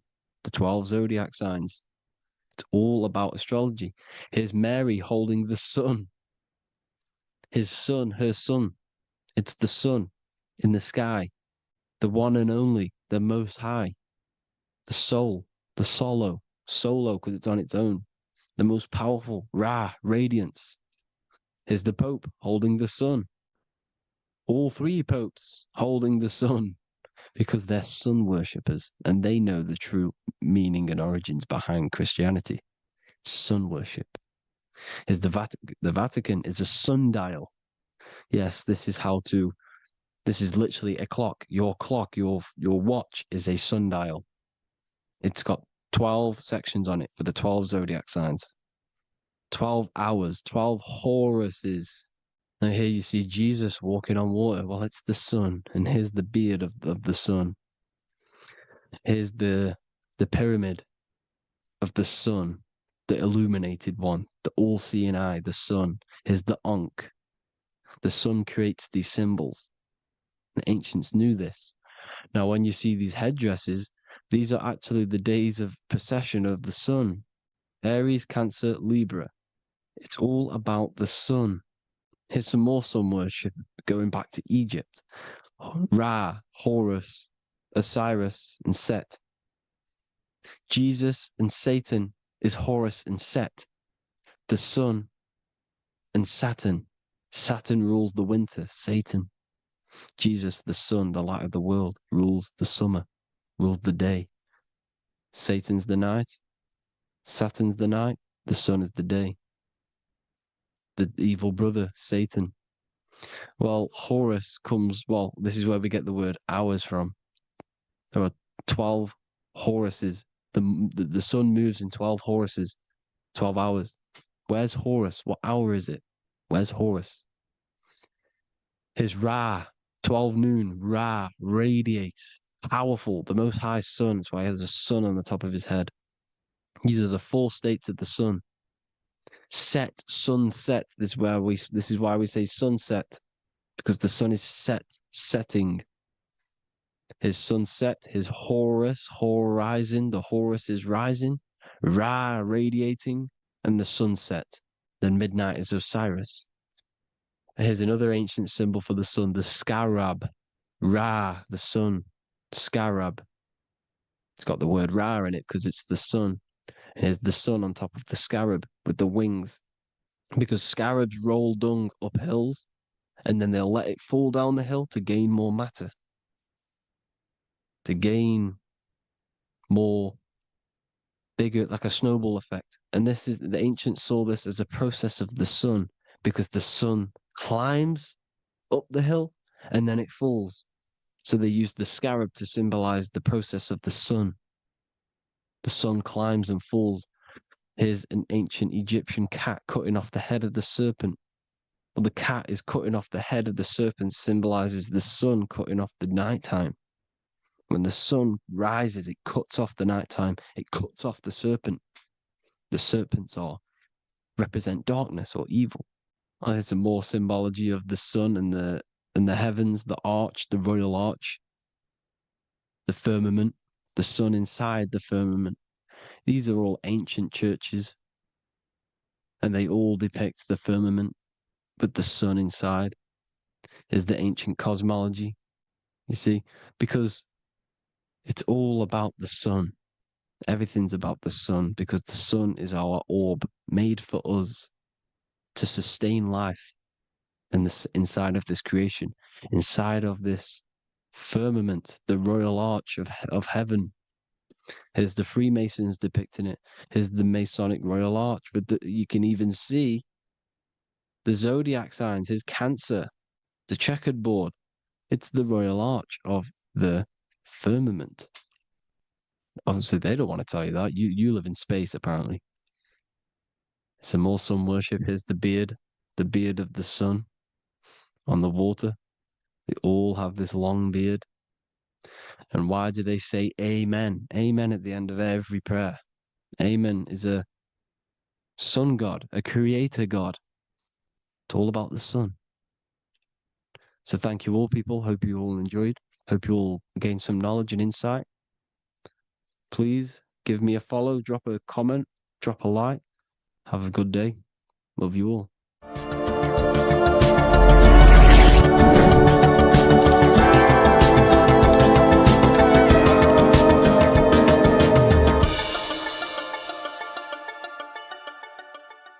Neo is plugged into the matrix on the back of his neck. And if we look at the human brain, the back of the neck is the reptilian brain stem. And when one operates their life out of the reptilian brain stem, they are unaware, unconscious. They are consciously dead, because the reptilian brain does not really critically think. It acts on instinct, fight or flight mode. This is considered in the occult spiritually dead. when one is taking actions without intention, simply very reactive to life. They're not living, they're simply experiencing. When you're walking down the street and you see someone, and in your mind you think me versus them versus me, that is an animalistic way of thinking. I used to be trapped in this way of thinking, always thinking of fight or flight, always judging people, always reacting to the world, never consciously creating and commanding with intention in the world. This could be considered the matrix, when one lives unconsciously, simply surviving in the world. Another symptom of living in the reptilian brain could be obsession, a constant need to assert your power over others to feel safe or superior. Views relationships as power hierarchies, not as mutual connections. It could be a conquest for sex, lust, seeking validation through sexual activity. Sex becomes a tool for dominance, escape, and self-worth. Intimacy is avoided. Pleasure is pursued without emotional depth. Seeking pleasure all the time. This is all to do with the reptilian brain. Seeking safety. It could be compulsive eating or food hoarding, driven by craving and not actual hunger. Eats to soothe fear or emotional discomfort, often unconsciously. This is the unconscious. Fear-based decision making. Every choice is shaped by perceived threat or insecurity or fear within the subconscious mind. Long-term vision is sacrificed for immediate safety and gratification. All the reptilian brain. Territorial behavior overacts when personal space, possessions, or status is threatened. Acts as though survival depends on ownership or status. Addiction repeats patterns to feel safe, even if they are harmful. Avoids anything unfamiliar or unpredictable. Low empathy. No empathy or emotional care for one another and for fellow beings in the world. Sees people as threats, tools, or competitors. This is all to do with the reptilian brain. Intense jealousy or possessiveness. Sees others as rivals or objects to control. Cannot tolerate perceived threats, true loyalty, or status. Quick to be angry. Slow to reflect. Reacts with rage, withdrawal when challenged. Lacks emotional regulation or deep self-awareness. So this is considered, this brain could be considered the matrix, hence why Neo is plugged into this brain. He's operating the life out of this brain, unconscious, simply navigating life like an animal. I was in this state, and you can only really realize this when you come out of this brain and you start to function from the higher regions of the brain, which we will discuss very soon. And my life was chaos, because there was chaos operating internally. I was never thinking about the future. I was always operating life out of fear, out of lack. Never had care for another person. When you operate life out of this brain, the matrix, things outside you, can easily control you. This is why they keep us in a constant state of fear. So we operate life out of this. So we never gain full control over our reality, over our actions, over our thoughts. So Neo is called Neo, and he works at a place called meta cortex, very symbolic of the neocortex, the higher region of the brain. Now, this brain makes you human. It ultimately allows you to hold control over the animal urges, okay? The neocortex is the brain that allows you to have self-mastery, that allows you to control your urges, your instinctual survival urges. So humans can overcome their reptilian animalistic state and start to operate their life in a conscious mastery state. And Neo is plugged out of the reptilian brain, and he starts to use his neocortex, the human brain. This allows one to learn to have self-control, allows one to create, allows one to think about others. It allows one to critically think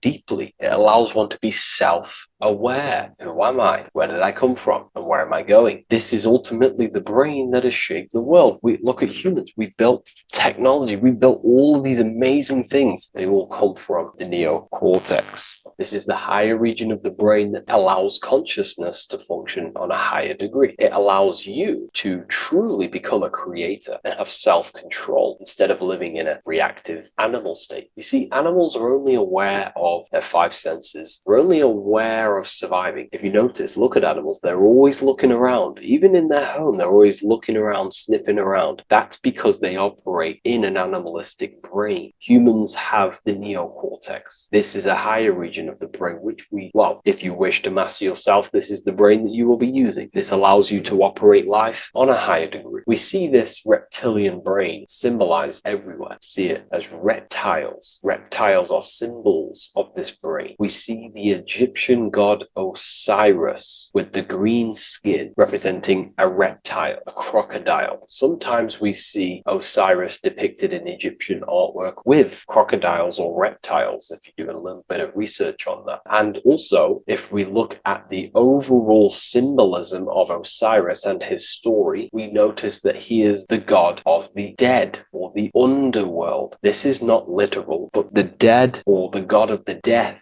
the god of the death of self, the dead of consciousness, because you are a divine being with limitless potential to create. And ultimately, to create, we have to master our reptilian brain. But when we function from this reptilian brain, we are dead to our higher powers of creation, of imagination, of actually gaining control and operating life from the higher mind, operating life as the divine being as you are. But if you operate life in Osiris, he is the god of dead. You are spiritually and consciously dead. You act unconsciously. You are dead, not physically, but mentally and spiritually. So what we're looking at here in the Egyptian artwork is the reptilian brainstem. We have the left hemisphere and the right hemisphere of the brain. Notice a curve. The feminine body is very curvy. This represents feminine. The masculine body is very liney. So if we study geometry, we know that lines are masculine, hence why the word masculine, line, and the feminine body is,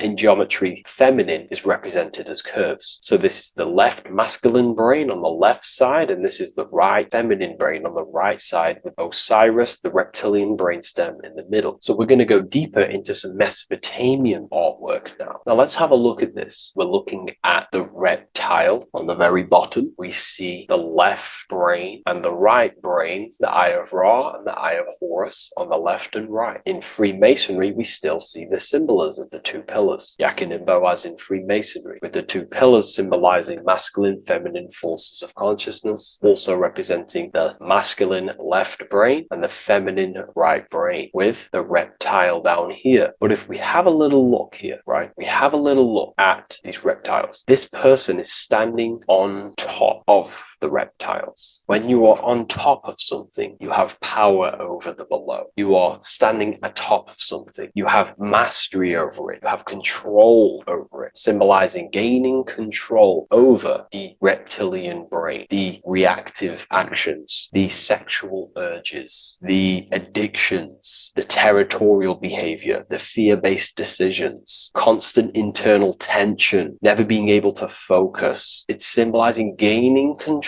over these internal qualities that happen within us, in our mind, because the universe is mental. And if we do not gain control over this brain, it will dominate our mind, which will ultimately dominate our actions and destroy our life and live in an unconscious state. So this is basically instructions in this ancient Mesopotamian artwork of becoming self-mastery, to operate on a God consciousness level. So we have a person symbolizing your awareness, the internal you, having mastery over the reptilian urges, the reptilian brain, the reptile thinking. We have a person, a face in between, and it's standing in between these pillars, symbolizing balance of the brain hemispheres. Because the face, we see the eyes in the middle, we see the person is you, your consciousness, standing in the middle pillar. So representing seeing reality as neutral. Everything in the world is neutral. It's the mind's perception that gives it a positive or negative charge. When we adapt this mindset, this view of reality, this knowingness of reality, we see the world for what it truly is. And if you see things as neutral, it allows one to transform the situations in your life accordingly instead of simply choosing a side.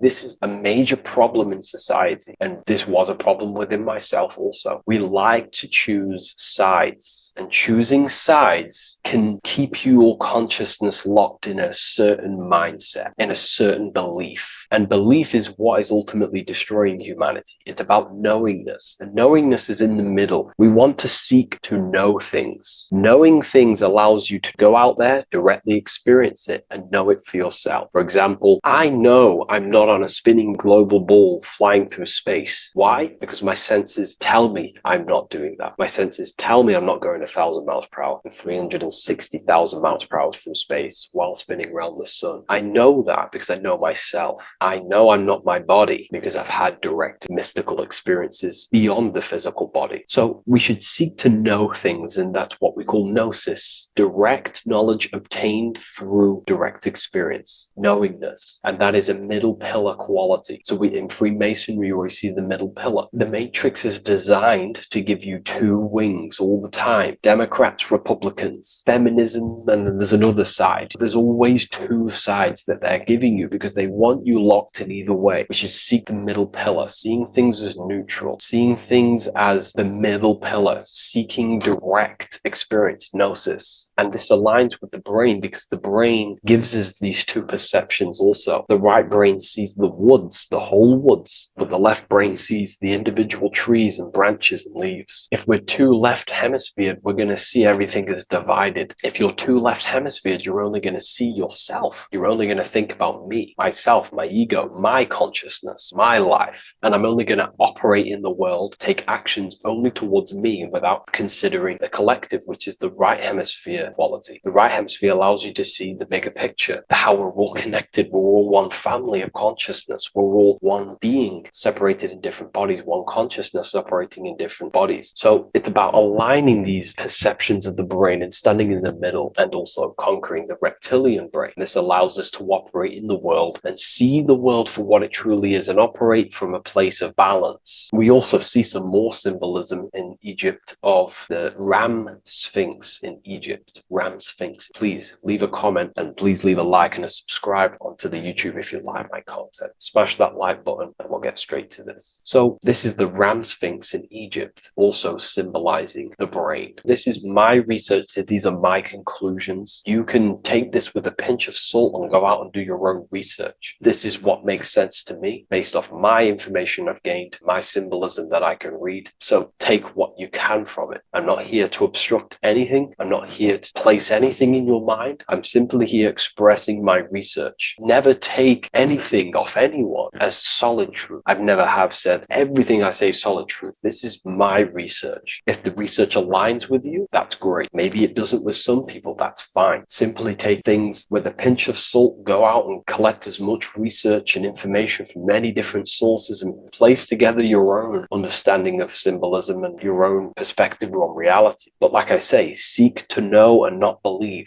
So this is the ram sphinx in Egypt. This is a more powerful symbolism of the brain. We have Osiris here, the god of the dead, which is the reptilian brain, and an Aries symbol here symbolizing the hippocampus in the brain. So this is the reptilian brain stem, heavily aligned with the reptilian brain stem here. We can see the connections if we look closely. So this represents the dead of consciousness. This is the dead of self, living in impulsive animalistic state, the symptoms that I listed earlier. I'm not going to go over the symptoms again. And Aries symbolizes the hippocampus in the middle of the brain. This is the hippocampus. And Aries is a symbol of a state of being. Why? You see, ancients and the ancient Egyptians, according to my research, Freemasons still use this symbolism today. So what they do is they use the path of the sun to symbolize a state of consciousness or a journey in consciousness. So what do I mean? So Aries here is the transition from the winter arc. So this is the winter arc from Libra, Scorpio, Sagittarius, Capricorn, Aquarius, Pisces. This is when the sun is dead. This is when the electromagnetic electromagnetic waves of the sun are not very present. This is the winter. This is when there's more darkness in the world. However, from Aries, Taurus, Gemini, Cancer, Leo, Virgo, and to Libra, this is when the sun is giving more electromagnetic rays. Everything grows. Everything is reborn again. Everything's growing. There's more light. There's more warmth. You can grow crops. So this is very symbolic as a state of consciousness. Aries is used heavily to represent the rebirth of the sun, but internally as an esoteric interpretation of Aries, it symbolizes the resurrection of awakening of the self. It is the rebirth of the sun, of the soul, the rebirth of becoming aware out of the darkness into the light, living in the reptilian unconscious state, the unconscious, not being aware that I possess consciousness, not being aware of my thought, emotion, actions. And Aries is that symbol, is of the rebirth of the spirit, the rebirth of the self, becoming self-aware. So that's what we're looking at here with the Ram Sphinx. We're looking at Osiris, dead, the reptilian brain, operating life in an unconscious state, not really thinking,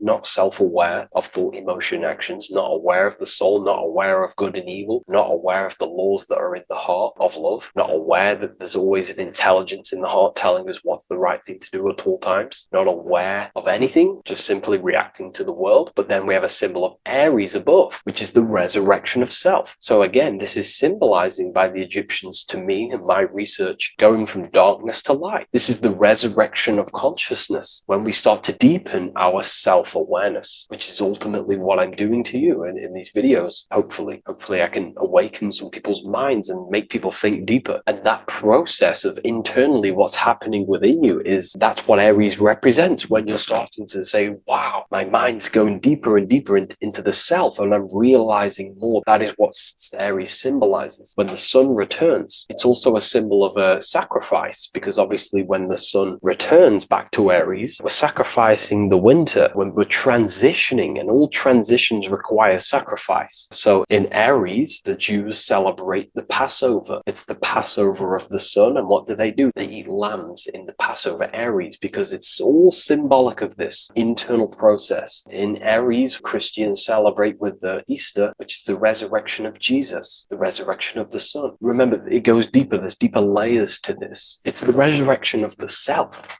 and the mind deepening into a deeper awakening. So again, we're going from the lower regions of the brain, and when we start to critically think and become self-aware, we're starting to use the mid part of the brain, and the mid part of the brain then expands into the neocortex, which is the resurrection of the self. The mind is no longer functioning in just the reptilian brain, but then it's going into the light of the higher brain, the neocortex, and this is the reptilian brain. This is the midbrain, what we're looking at here with the Ram Sphinx. Yeah. So this is the resurrection. It's the transition point of going from the reptilian brain into the midbrain, into the neocortex. We're now resurrecting ourselves. Now, this is not putting anything negative on the reptilian brain. Without the reptilian brain, we wouldn't be able to live. We need the reptilian brain, but it's an abuse of the reptilian brain that can keep us in a very low state. It keeps us stuck in an unconscious state. But the reptilian brain is what's allowing you to breathe, to eat, to scan the environment for any threats. If there are threats, we do need the reptilian brain. That's not to say it's evil, but what I'm saying is an abuse of this brain, which is what most people are stuck in. They're operating their life out of this brain. And this is what the Egyptians, I think, are symbolizing, trying to tell us, to resurrect ourselves, to become self-mastered, to become the highest version of yourself, to actively create in the world. Because when we are only operating from this brain, we're unconscious, well, then other people can use you as a vessel to create their reality. This is how the world is at the moment. The ones who know how to use the mind are controlling the other ones who do not know how to control the mind. So I hope this makes sense to you. Let me know if you have any video recommendations, and I'll see you inside Ethereal University. If you wish to take your research to the next level, I have things inside of there that are very powerful. We happily invite you. I'll see you inside of Join. If not, I'll see you in the next YouTube video.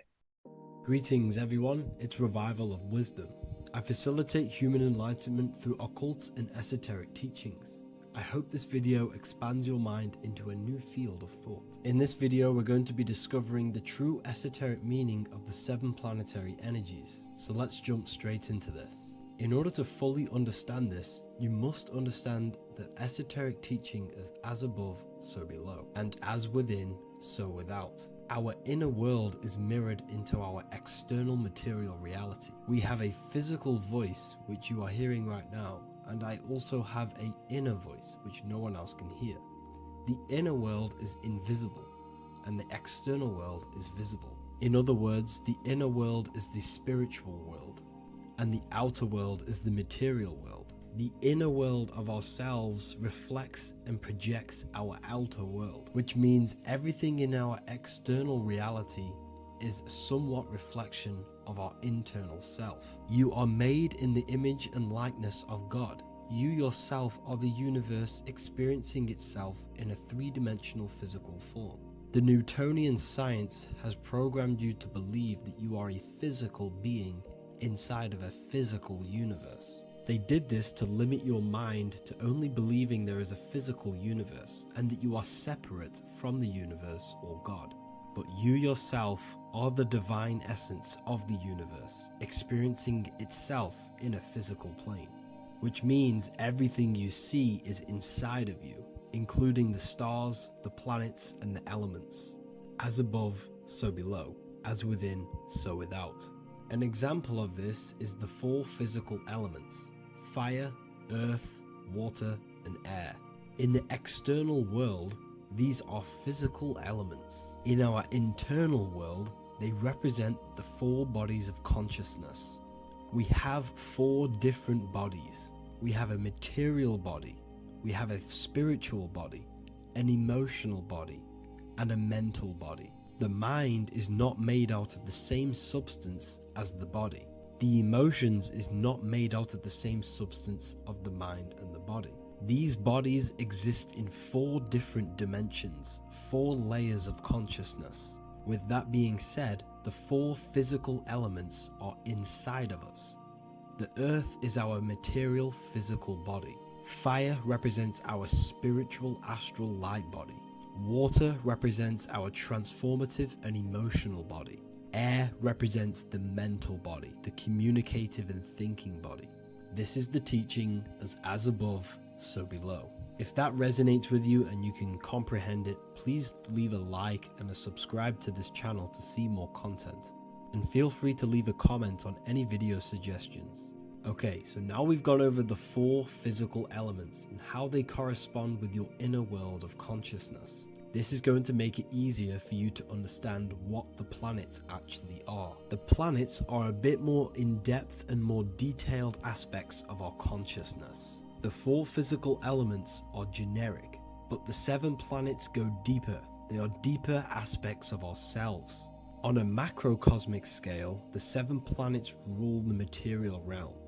Every object, every animal, every plant, every stone, everything we see in this plane is governed and created under one of the 7 planets. I don't really like calling them planets. They are energies. They are spiritual forces that drive things into existence. An example of this is if we look at a tree. The roots of the tree are governed by Saturn. The stem of the tree is governed by the sun. The leaves of the tree are governed by the moon. Any offspring or fruit of the tree is governed by Jupiter. Any defense mechanisms of the tree is governed by Mars. The communication and networking of the tree is governed by Mercury. The smell and the look of the tree is governed by Venus. Everything we see in this material plane is governed by one of these specific energies. Everything material has a spiritual force that brings it into physical existence. This is the reason why we have 7 days of creation in the Bible.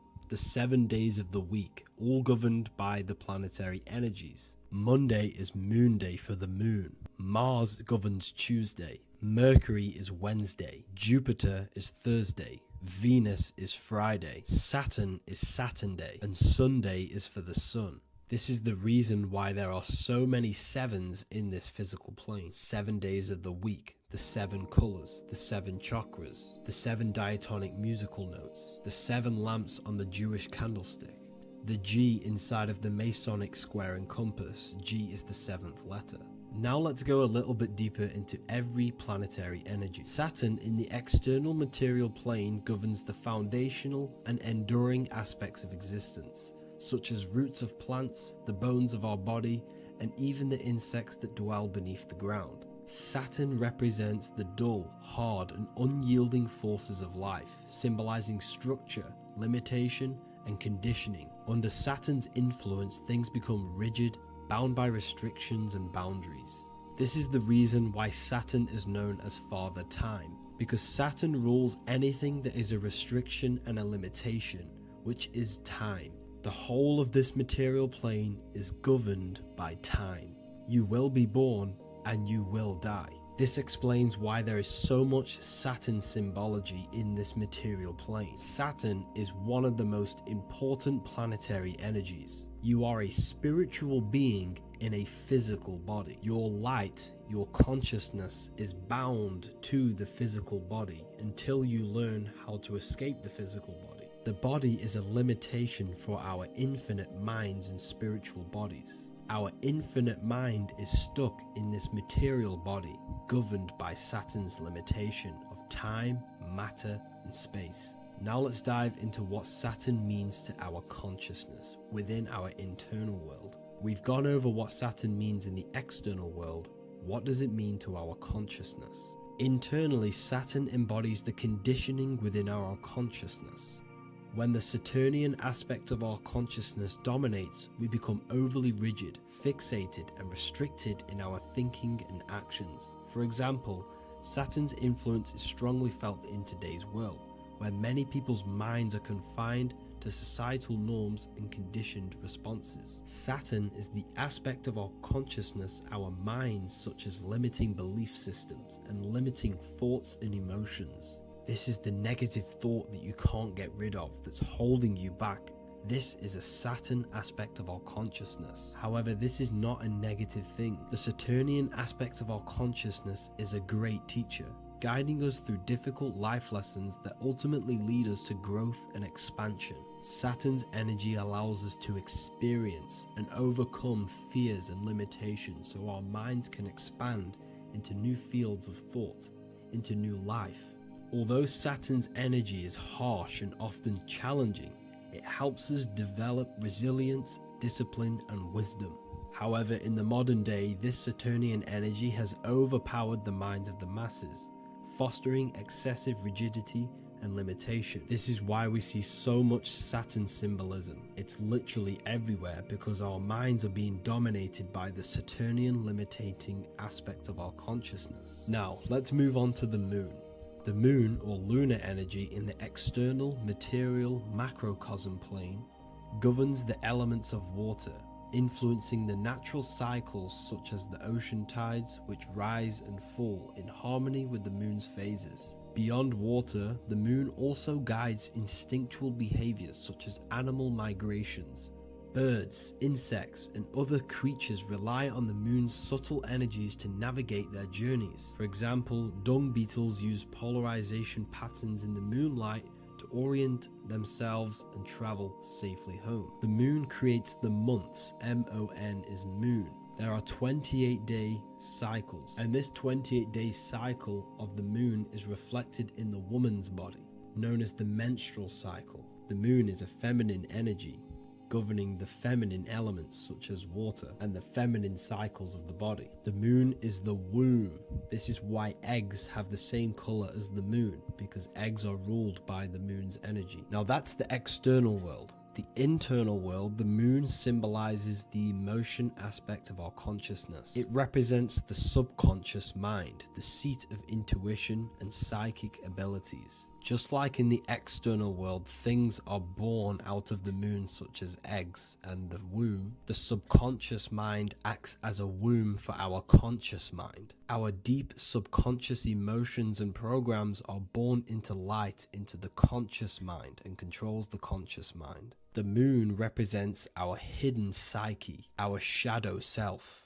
Now let's go on to the sun. The sun represents the life force. In the material external world, the sun is ruling over pretty much all life. The sun gives life to all things. Without the sun, animals could not exist, the human body could not work, and plants would not grow. The sun is the life force. It's the soul of the world. Now, in our internal world of consciousness, the sun represents our passion, our drive, our conscious mind. The aspect of our internal world that wants to drive things and give life to physical manifestation. Now we go on to Mars energy. Mars is well known for being the god of war. Mars energy manifests into the material plane through anything that seeks to protect or defend itself. For example, the holly tree. The holly tree leaves are very sharp and they defend itself. Anything that is protective in the material world has Mars energy and is governed by this specific aspect of consciousness. For example, any predators or animals such as hedgehogs with spines on their backs for protection. Mars represents all things that is driven by conflict, aggression and defense. Now internally, inside of our inner world, Mars symbolizes the aspect of our consciousness that is focused on self-preservation and protection. Mars governs our ego, the instinctual urges of anger or maintaining reputation. Mars is not evil. It's necessary. Sometimes it's necessary for us to protect ourselves. Mars is the aspect of our consciousness that is anger, rage, the desire to fight or conquer. When this energy is activated within our consciousness, we become defensive, assertive, and even combative, ready to dominate others and destroy obstacles in our way. Now let's move on to Venus energy. Venus in the external material world manifests its energy through the aesthetics of creation. This planet governs the beauty and harmony found in nature, including the nurturing environment of a mother's womb where life begins. Venus embodies the essential love, not only in romantic relationships, but also in the bonds between family members and all living beings. Venus represents relationships. We have relationships between plants, animals. They all depend on each other to give life. Plants provide food and medicine, while living creatures contribute to their own growth and pollination.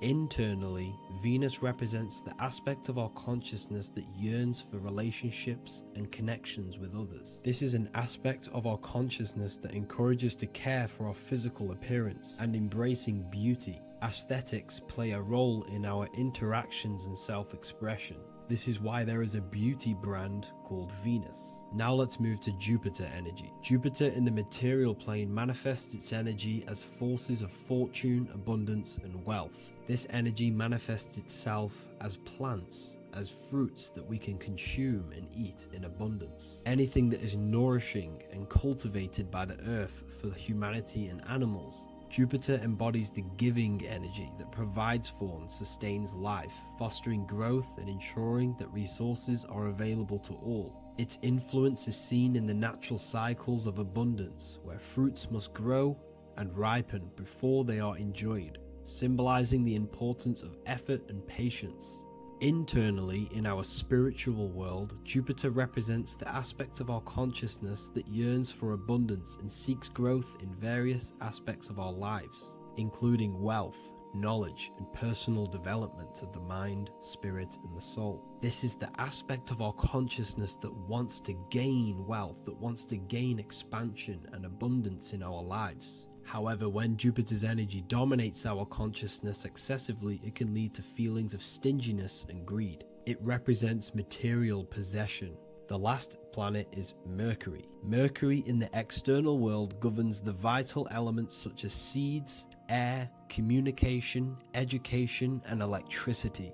Known as the messenger of the gods, Mercury rules over intellect, communication, and the transmission of knowledge. Mercury's state of consciousness manifests itself in the material plane as the network between trees and plants, how they all communicate together. It represents the intelligence behind all physical things. It's the intelligence behind the seed that allows it to grow into a plant. Mercury's creative energy is manifested in the nervous system of the human body and all living animals. The intricate messenger that transmits signals from the body to the brain and then to the mind.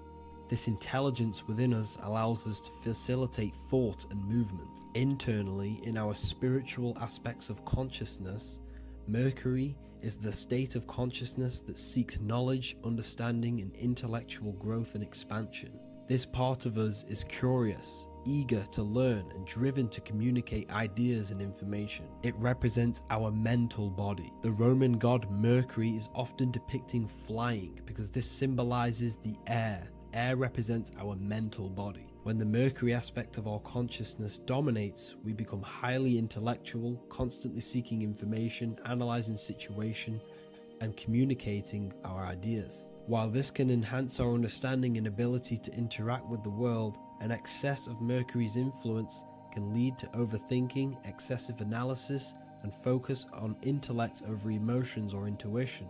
Okay, so they are the 7 planetary energies in the external world and your internal world of consciousness. These energies are manifested in the Roman mythology as human beings. They are depicted as human beings, but this is nothing but symbolism. These gods never existed physically. They represent aspects of our consciousness and spiritual forces that govern the material plane. Every material object, every intelligence, every piece of life in this universe is governed and brought into existence by one of these spiritual forces. Now, I hope this video has expanded your mind into a new realm of thought. Make sure to leave a like, a comment, and subscribe to the channel for more occult and esoteric information. You can read more about this topic and many more occult and esoteric teachings inside of my books, the Book of Wisdom Volume 1 and the Book of Wisdom Volume 2. I honestly advise that not everyone reads these books. These are books which will completely transform your view on reality. You will feel a lot better reading these books because you will find a connection with yourself and the universe. Understanding truth and knowing thyself gives you a sense of well-being. Like I said, this is not just a book. This is a beginning of your journey of expansion and growth. Reading them can be life-changing. Inside my university, I host live calls where you can ask me questions, and you can watch all the pre-recorded live calls. You also gain the ability to manifest your own reality through the Manifestation Mastery course. There is also a library with all of the PDFs that I've read in the past of occultism, symbolism, and esotericism that you can gain access to. There is a whole lecture section where you can watch all of my occult lectures.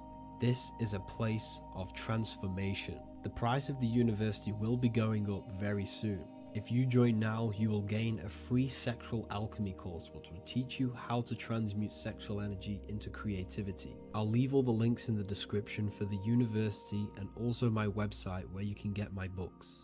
I hope you enjoyed this video. Take care. Hello, Seeker. Welcome to Revival of Symbolism, a channel devoted to the language of esoteric symbolism, helping you discover yourself and expand your consciousness into new realms of thought. I'm Harry B. Joseph, also known as Revival of Wisdom. In this video, we're going to be breaking down the occult and esoteric meaning of the tarot card, the Magician. This contains many layers of symbolism. Let's get straight into this. So if we look at the card of the Magician, the first thing we notice is this gesture, his hands. We have one hand up, one hand down. This corresponds to the teaching and the principle of the universe called the law of correspondence, also known as above, so below. As above, so below pretty much corresponds with everything in the whole world and life. Everything functions underneath this law. It teaches that everything below in the material plane does not exist on its own. Physical life does not create itself. It is not independent. It cannot sustain itself. Everything below in the material plane has its spiritual counterpart within the heavenly realms of higher consciousness dimensions. Everything above manifests that which is below. It's simply representing how reality is dual and you are dual. You have a self outside the mind, which is the physical body, and a self inside the mind, the spiritual self. While most people are fixated on the external self, the physical body, they never give attention to their internal self, the self inside the mind. The self inside the mind is limitless, has infinite potential, and is not bound to any true form or identity. The internal self is the immortal self, the higher self. It is the self that can turn anything, any thought, into a form within the realm of imagination. This is what we call the astral plane. The astral plane being a plane or a dimension that sits just above the physical plane, and it's the realm of imagination, emotion, and desire. Because in order for us to imagine something, we have some sort of emotion or desire to create it. Therefore, it is the astral energy, the desire and the imagination of something above in the higher realms and dimensions of consciousness that make it possible and physically created within the material realm. It is the astral forces of desire manifesting the actions of the physical body, because the physical body only moves to what we care about or we have a passion or desire. These forces, what we call passion and desire, are not just chemical reactions in your body. They are astral forces directly coming from your astral body. We think with thought. This is the beginning of all creation. We think, we imagine, we desire, then we act. It is the higher realms first, then the external realm, the material. Higher dimensions over the lower dimensions. This fits in perfect with the magician, because a magician is not someone, like Harry Potter shows you with wands casting spells. This is fantasy. The real magic is about changing consciousness at will, because consciousness above creates that which is below, the material. As within, so without. Reality is created from the inside out. So the magician understands that by changing consciousness, we change our external circumstances. You see this reflected in your life, and I've seen this reflected in my life. When you change your consciousness, for example, you start to spiritually awaken. You start to think differently, see the world differently. What happens to your external reality? Notice your friends start to say you've changed. You may not fit in with your current friendship circle. Your friends will change and you will outgrow them, and you will have to seek to find new friends that fit with your new internal state of consciousness. This is teaching that the internal world rearranges the external world. While most people stay in a cycle of trying to change the external world, not realizing that they must first change the internal. This is what magic is about. Magic is about changing consciousness at will. Because when a magician holds the ability to direct all forces of their consciousness to a specific reality within them, to create that form and reality within the internal self, they can actually start to produce change in the external reality. We have masculine forces of consciousness, feminine forces of consciousness. The feminine forces of consciousness are imagination, intuition, emotion. The active masculine forces of consciousness are willpower, actions, and intellect, thinking. When we combine the imagination, seeing the reality within our mind, forming the reality within our spiritual vision, the internal vision of the soul, because imagination is the expression of the soul. It is creating with astral light, astral vision. Freemasons, occultists call imagination spirit vision. When we see that reality with our spiritual vision, this is why we have to increase our ability to vividly see within our imagination or the astral plane. If we do not develop these faculties of consciousness, we will struggle. This is what the esoteric is about. We have to increase and develop every part of our consciousness to develop spiritually, to try and reconnect with the internal world, while our whole past life we've been focusing on the external. When we combine the soul's vision of imagination with a feeling and a desire of creating that reality, that's then the internal world pretty much sorted. Then we have to combine that with willpower and actions. The masculine and feminine come together to give birth to a child. The masculine and feminine come together in your consciousness to give birth to a reality. It's about changing what's inside the self to produce change below. This is what true magic is. Look at the word magic, magi, and the word imagination, imagination. Imagination is about working with the forces of the soul and the forces of consciousness, producing change in consciousness at will to produce change in the external. This is what this represents. Changing above so we can change below. No point trying to change the external world, because the external world is already formed. It is a form, it is an effect. So to produce true change in the external world that lasts long term, we must first gain control over ourselves and produce change internally. This is why the magician is called to gain mastery in every element of their being. They have to gain control over every aspect of consciousness and develop every faculty of the soul. This includes developing strong imagination, developing a very strong willpower. We can do this through exercises such as imagination exercises, holding one specific vision for a long period of time, meditation, thinking on one specific thing for a very long period of time. This will increase the willpower. It's also about gaining control over the subconscious impulses, the subconscious thinking patterns that seek to control us. It's about gaining control over every aspect of our consciousness. This is what a true magician is. And this is what the true spiritual path is. Developing every faculty of consciousness.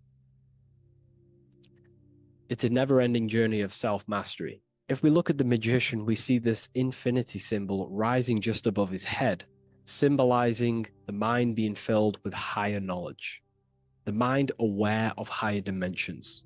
You see, the mind is the cause, physical reality is the effect. We need to raise our consciousness from effect consciousness to causal consciousness to truly become a magician and a master of our reality. What do I mean by effect consciousness? Most people live in the realm of effect and reaction.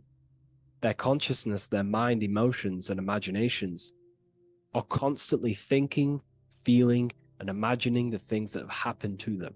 Instead of doing this, we need to change this state. Instead of reacting, we need to become the cause.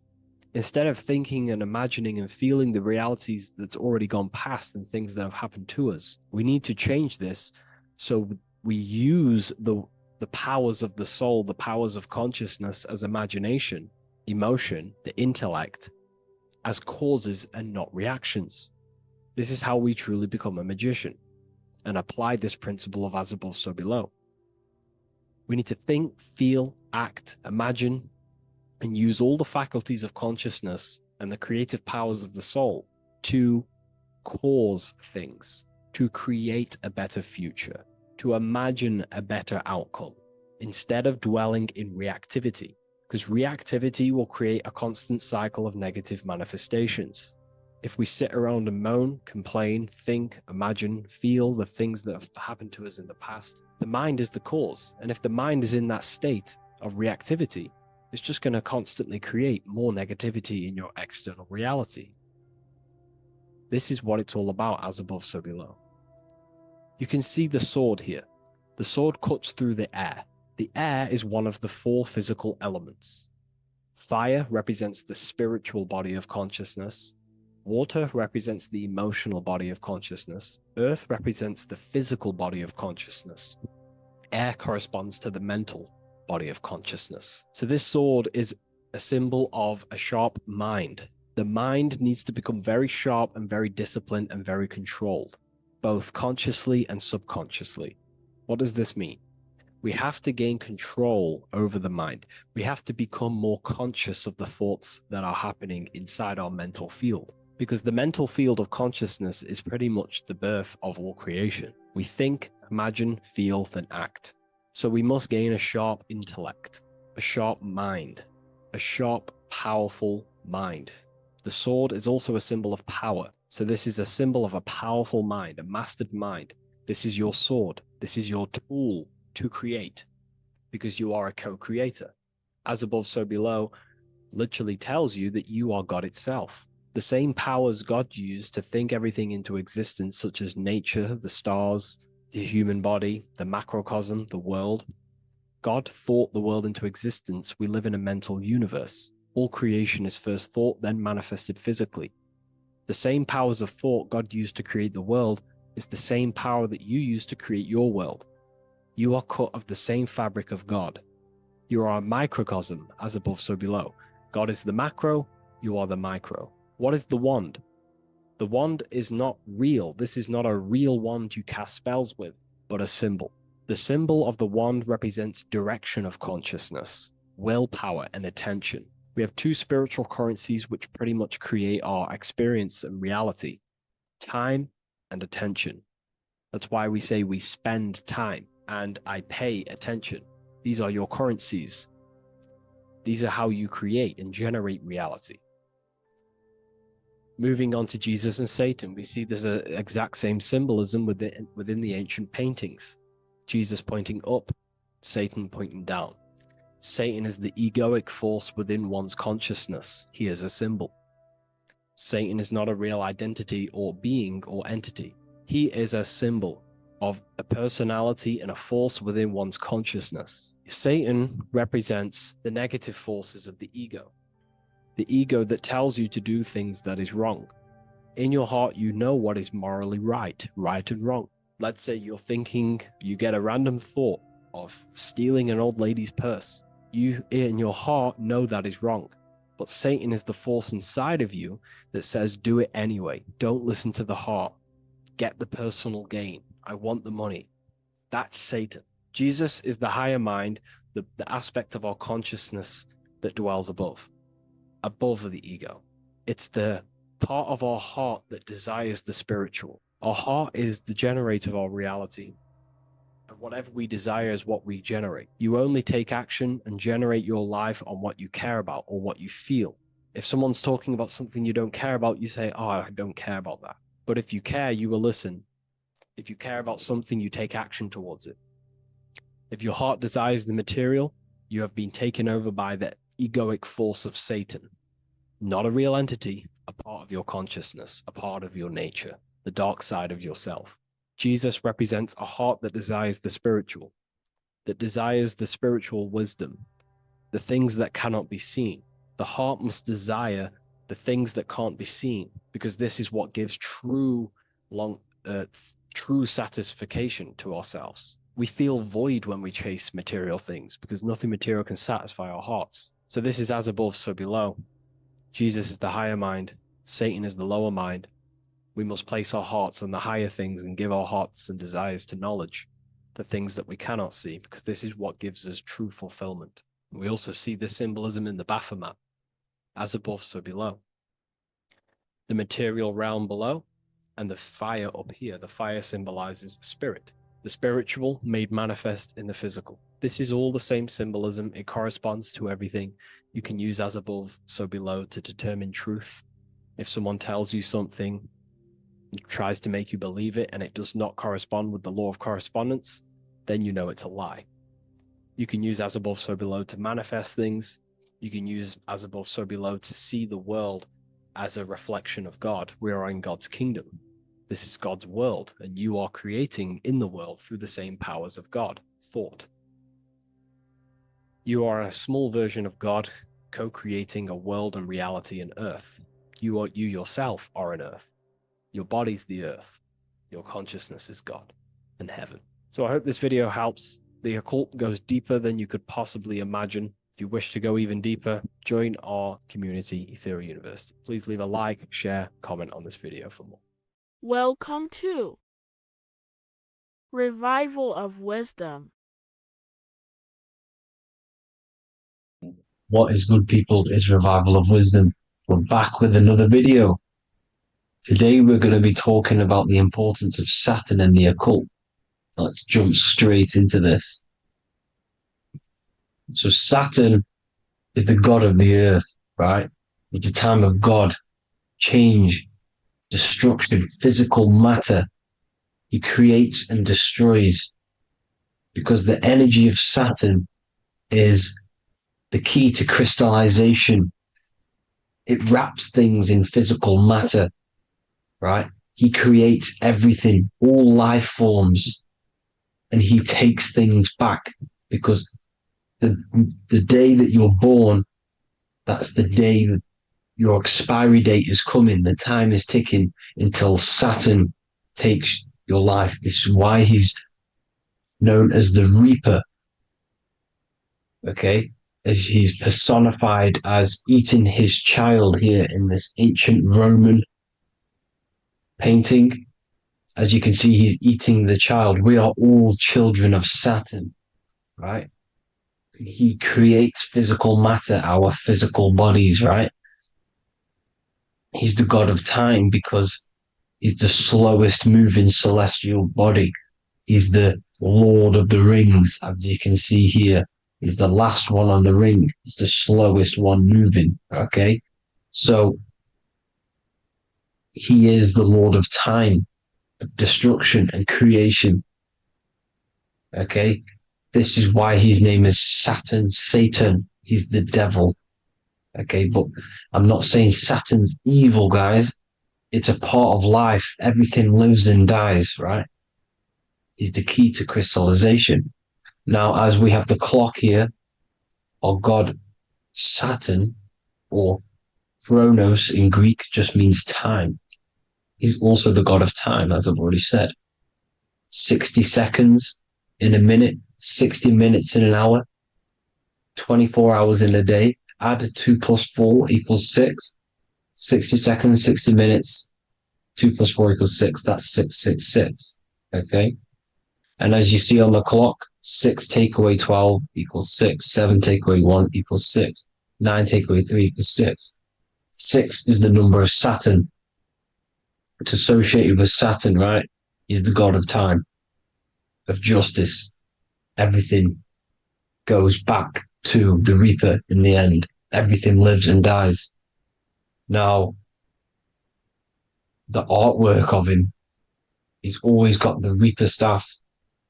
You see, it's personifying death. Now, when you see this, the Romans were not saying Saturn was a real person, a real god in human form. No, this is personification. This is what the ancients always did. They personified, just like the Bible.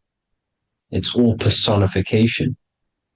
So the personifying Saturn eating its children because it eats, it's the Reaper. No one can escape the Reaper. No one can escape death. Now, Saturn is 666, which is in the Bible, the number of the beast, right? The number of the beast, Satan, 666, right? So on the North Pole of Saturn, you have a hexagon which makes a cube, right? Now this hexagon, when you join up all the corners, creates the 6-pointed star known as the Star of David, right? In the Jewish religion. Now, as you can see, the 6-pointed star has 6 points, 6 mini triangles, and a 6-sided hexagon. That makes 666.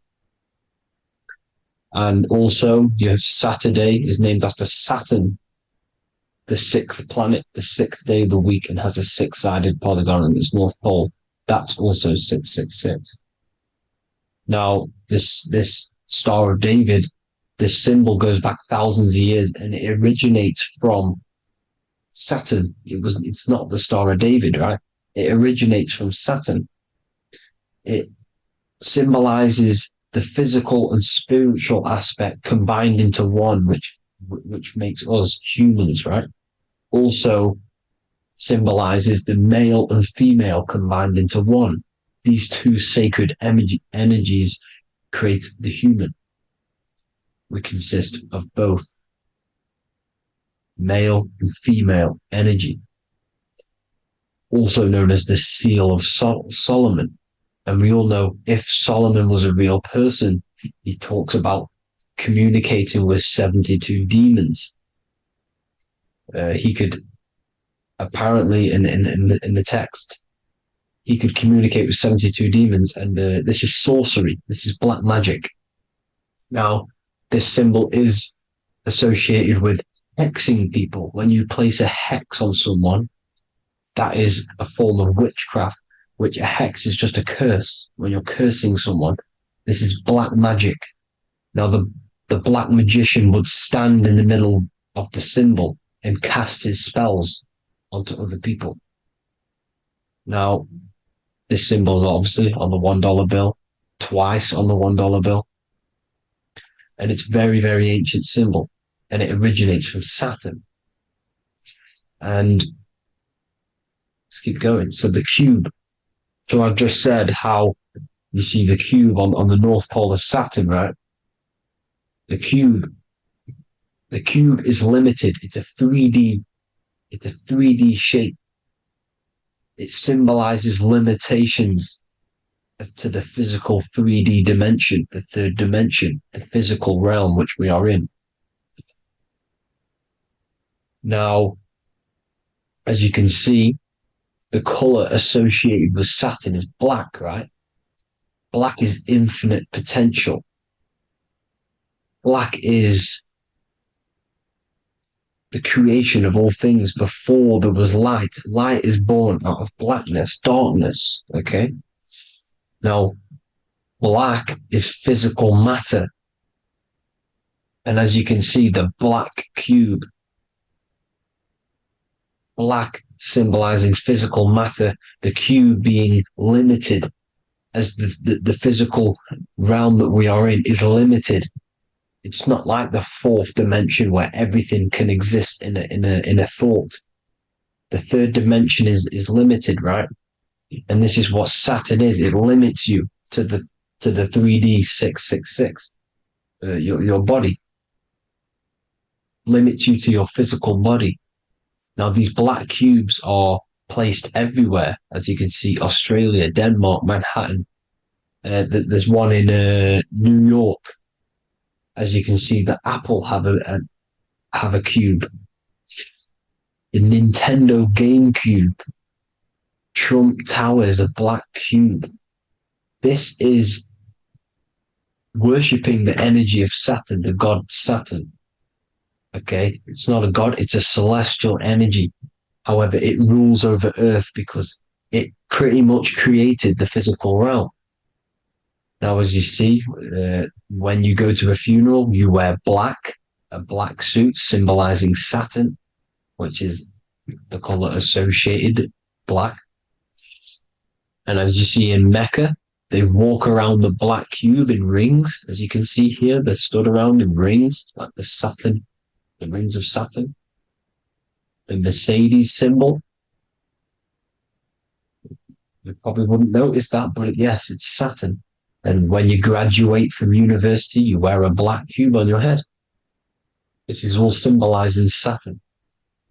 Okay. Now, as you can see, the Jews here have a black cube on their third eye whilst they pray. Notice how he's shutting his eyes into blackness, darkness, and he's wrapped around a black strap around his arm. This is symbolizing the wrapping of physical matter, of how physical matter wraps things into existence. And as we all know, the Star of David is a Jewish symbol.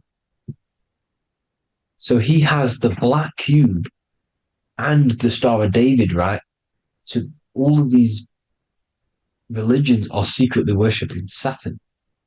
Okay, this is all Saturn worship, Kronos, the god of time and destruction, the physical reality. Now, as you can see, it's symbolized everywhere in all major corporations.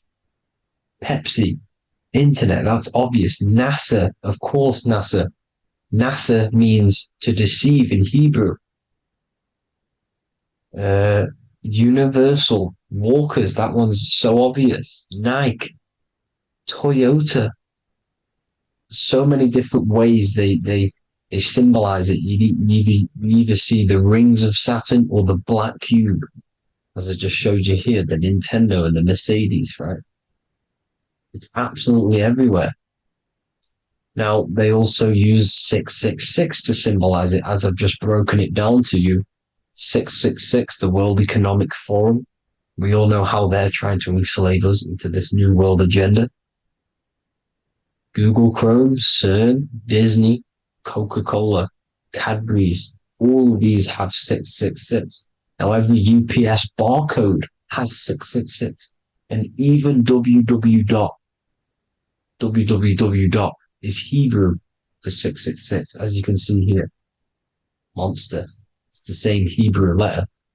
It means 666. Drake, 6 god. That's his god, Saturn. Why? Because they love physical realm. They love the physical dimension, the third dimension. Because they can rule here through riches. They can build an empire here. It's not like the fourth dimension. They don't want to ascend. They want to stay down here in the physical realm. Okay? Now, this is why they're cloning. They can move their consciousness into other clones to live forever. This technology exists. This is why they love the third dimension.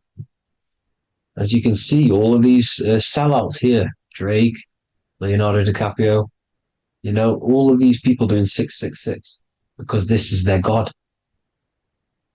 This is their God. They love the physical realm. They sold their souls for wealth and fame in this physical realm. So why would they leave? You see? Now, this isn't all just evil, okay?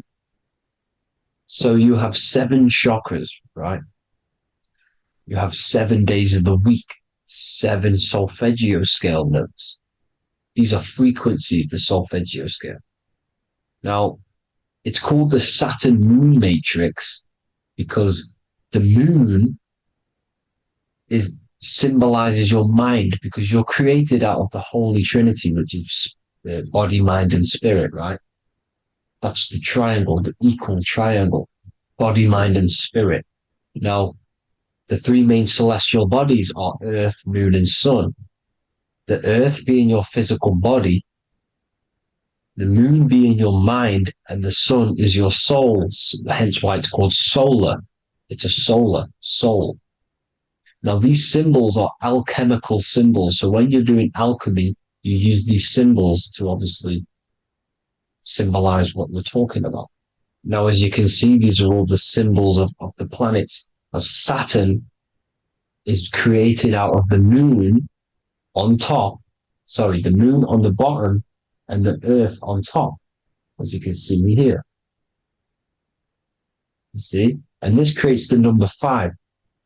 Now, with the moon being your mind and the earth being your physical body, this is mind over matter, because the earth is your body's matter.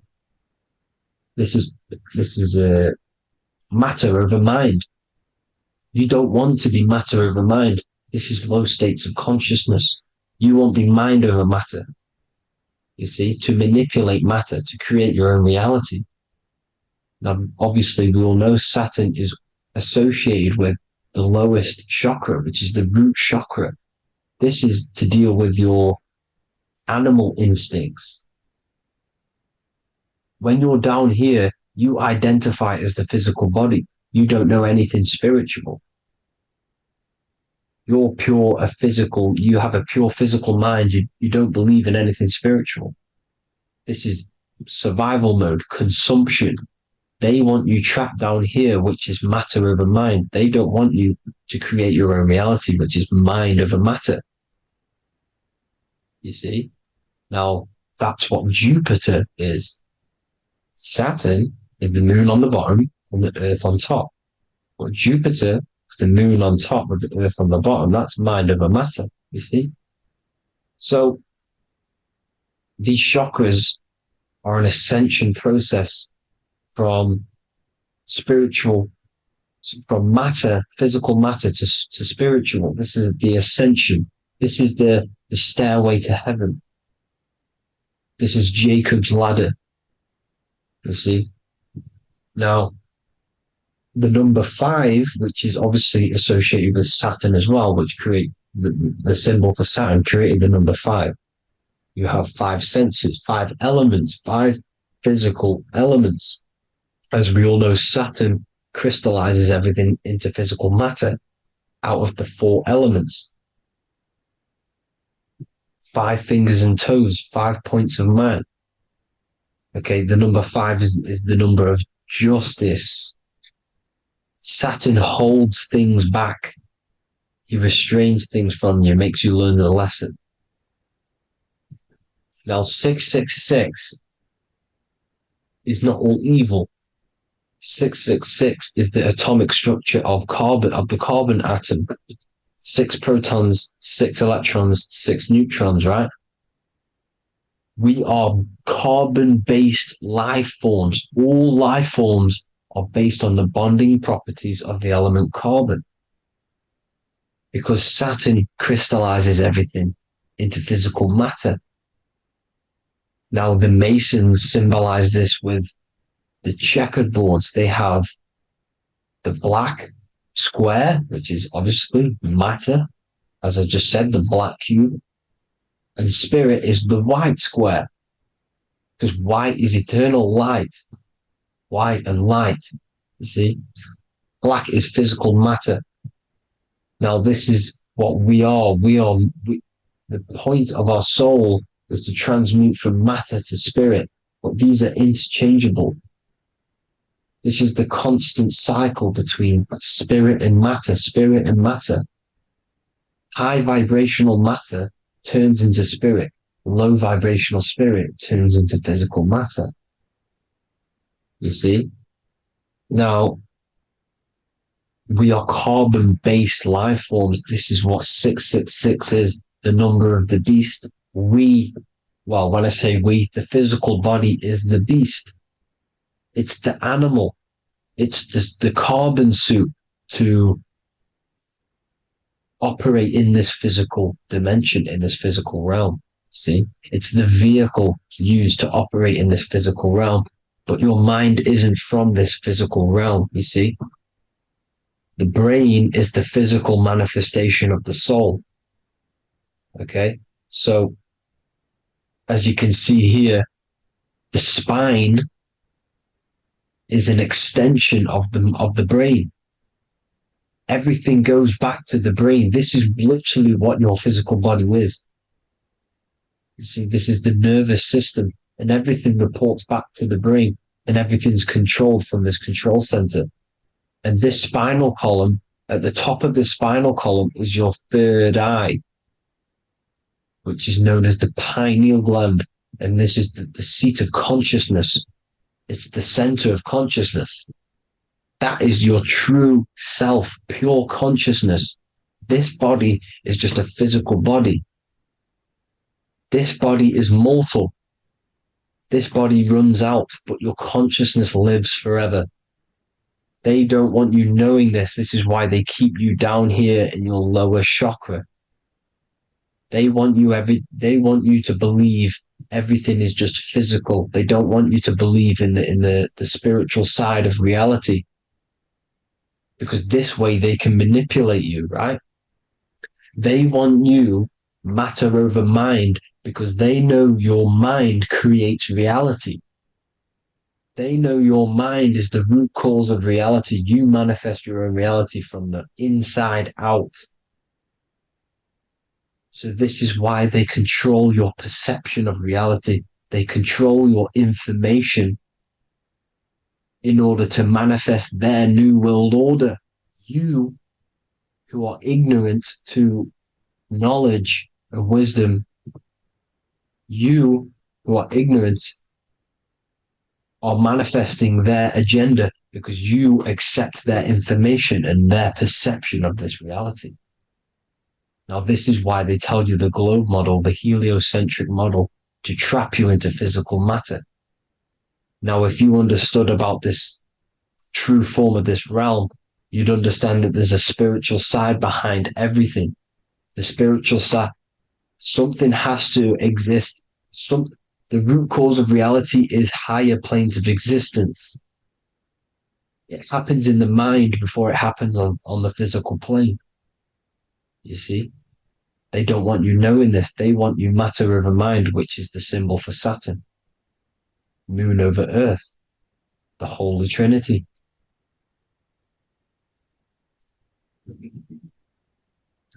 Now, as you can see, the cube also makes IXXI. This is Roman numerals. This is Roman numerals, and when it's translated from 9/11. Yes, 9/11.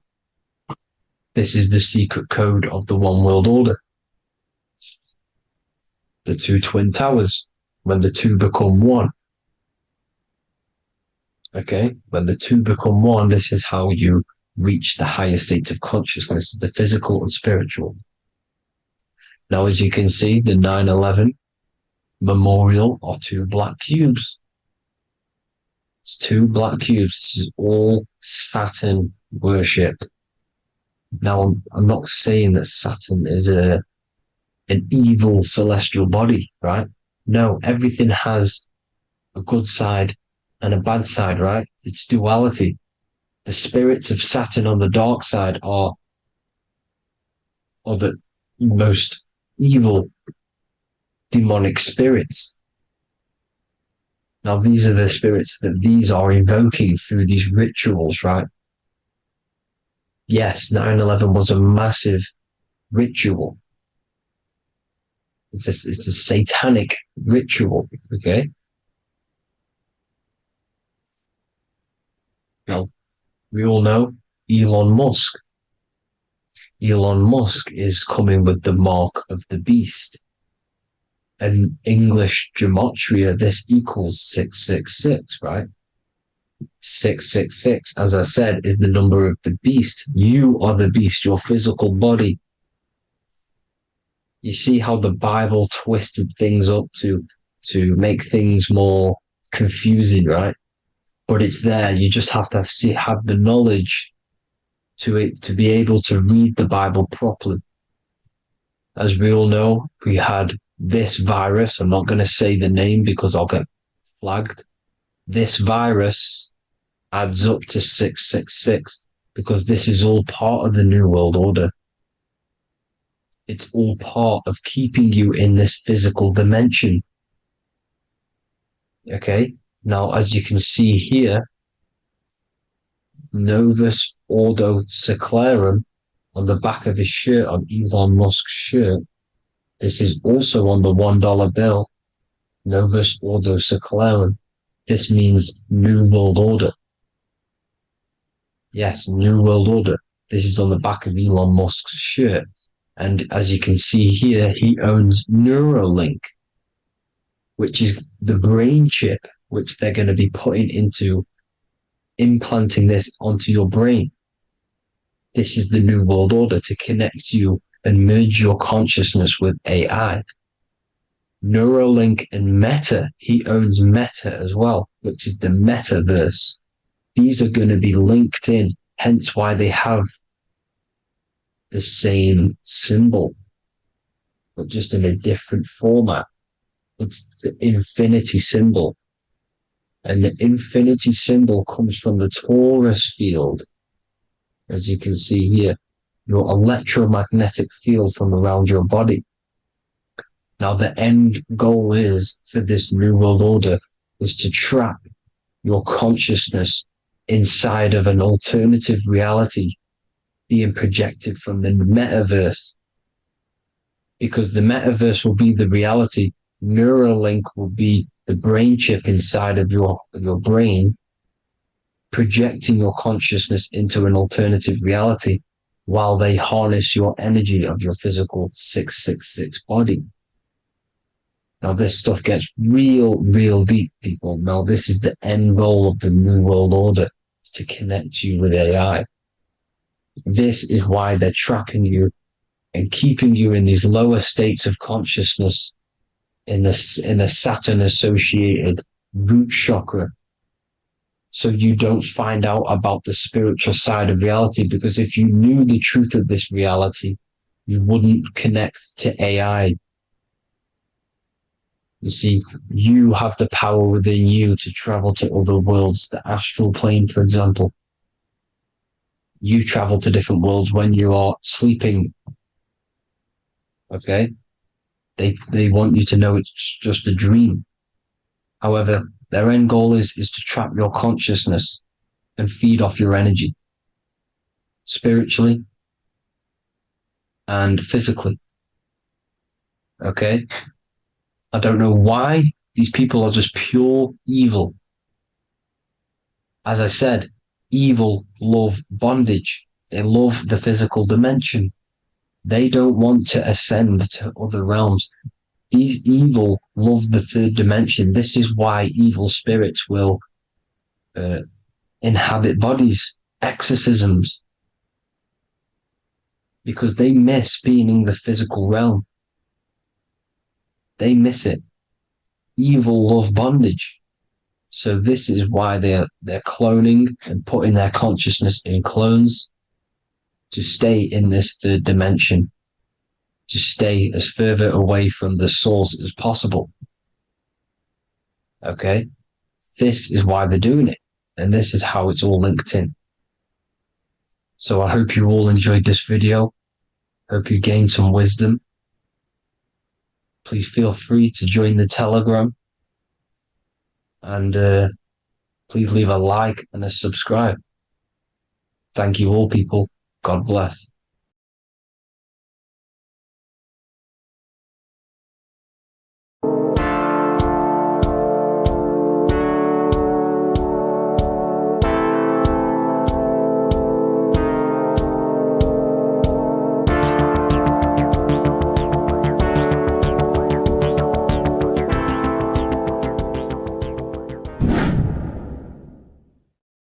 What is good, people? It's Revival of Wisdom. I hope you're all doing well.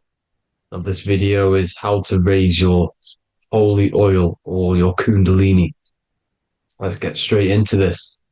So this is a monthly cycle. Every month, when the moon is in your zodiac sign, this oil is released.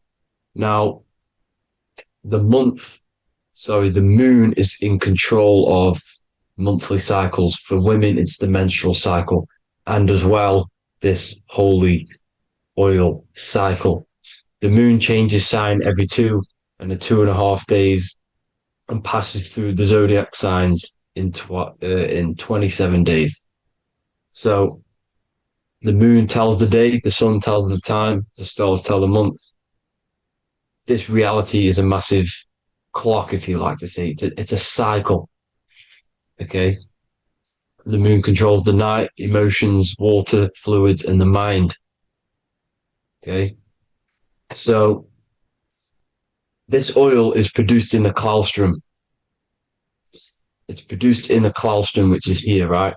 This is where you get Santa Claus from. Now, the claustrum is at the center of the brain, and it is next to the pineal gland and the pituitary gland. Once it starts in the claustrum, this is the holy presence. This is the present that Santa gives to us, Santa Claus. And it goes to the pituitary gland and the pineal gland. And what's connected to the pituitary gland and the pineal gland is the Ida and the Pingala. The Pingala is the pineal gland's nerve, which is the honey, which is the positive charge, electric. And the pituitary is the Ida nerve, which is the magnetic charge. This is the milk, the land flowing with milk and honey. This is the brain, the heaven, heaven, okay? And it travels down the spine using these two nerves, these electromagnetic charge. And this is what the ancients symbolized with the two serpents wrapped around the spinal cord, the Ida and the Pingala. And this travels down to the sacrum or the solar plexus. Okay. So once it's here, okay, the spine is an elongation of the brain. So the spine is pretty much the brain. It's an extension of it. And it's kind of a microcosm of how we descended from heaven to physical reality, to physical matter, which is our consciousness has done. Our consciousness has descended from heaven into physical matter. And this is a microcosm of it. Okay. So once we're in the sacrum bone, this holy oil, like I've just explained, this holy oil starts in the Santa Claustrum, goes down the chimney to the sacrum. This is the sacrum, the solar plexus, and drops the present off at the sacrum. Now, once we're at the sacrum, we need to raise our vibration to take this oil back up the spine. Okay. And the River Jordan symbolizes this in the Bible. King Herod wants to kill Jesus in Nazareth, which is here, this is the River Jordan, is Nazareth. He goes to be born in Bethlehem and then goes back up to Nazareth to Joseph and Mary. Joseph and Mary, the pineal gland and the pituitary gland. The Bible is huge symbolism. It's all metaphors for this sacred process which goes on inside of your body. You are the Temple of Solomon. You are the Holy Land. The Holy Land is your brain. Once this oil is at the sacrum, you need to raise your vibration in order to take it back up. Once this oil has gone back up to the pineal gland, it activates the crystals which are wrapped around your pineal gland. Your pineal gland is this tiny little bean here. This is the claustrum. This is the pineal gland. And it's wrapped in crystals. And when this oil travels back up the spine by raising your vibration, back to the upper room where Jesus met the 12 disciples, or the 12 cranial nerves in the brain, and it activates and it turns on this pineal gland. And once it's turned on, it illuminates all the cells and the nerves in your brain and turns them all on and activates the higher God man, the God consciousness, Christ consciousness. And it regenerates the whole body. This is the secret to regeneration. It regenerates all the cells in the body. And this is how the ancients lived for thousands and thousands of years, as talked about in ancient texts. They lived for hundreds and thousands of years because they knew this secret. And this fluid, this brain fluid, the secretion, or the Christos in Greek, which means gold, because this is the alchemical process from turning lead to gold. Your body is the alchemical furnace. Now, the ancients knew about this center of the brain because they symboled it. This is the Eye of Ra, and it's the brain. And this is what's wrapped around our consciousness. Our consciousness isn't wrapped around the brain. The brain is built around the consciousness.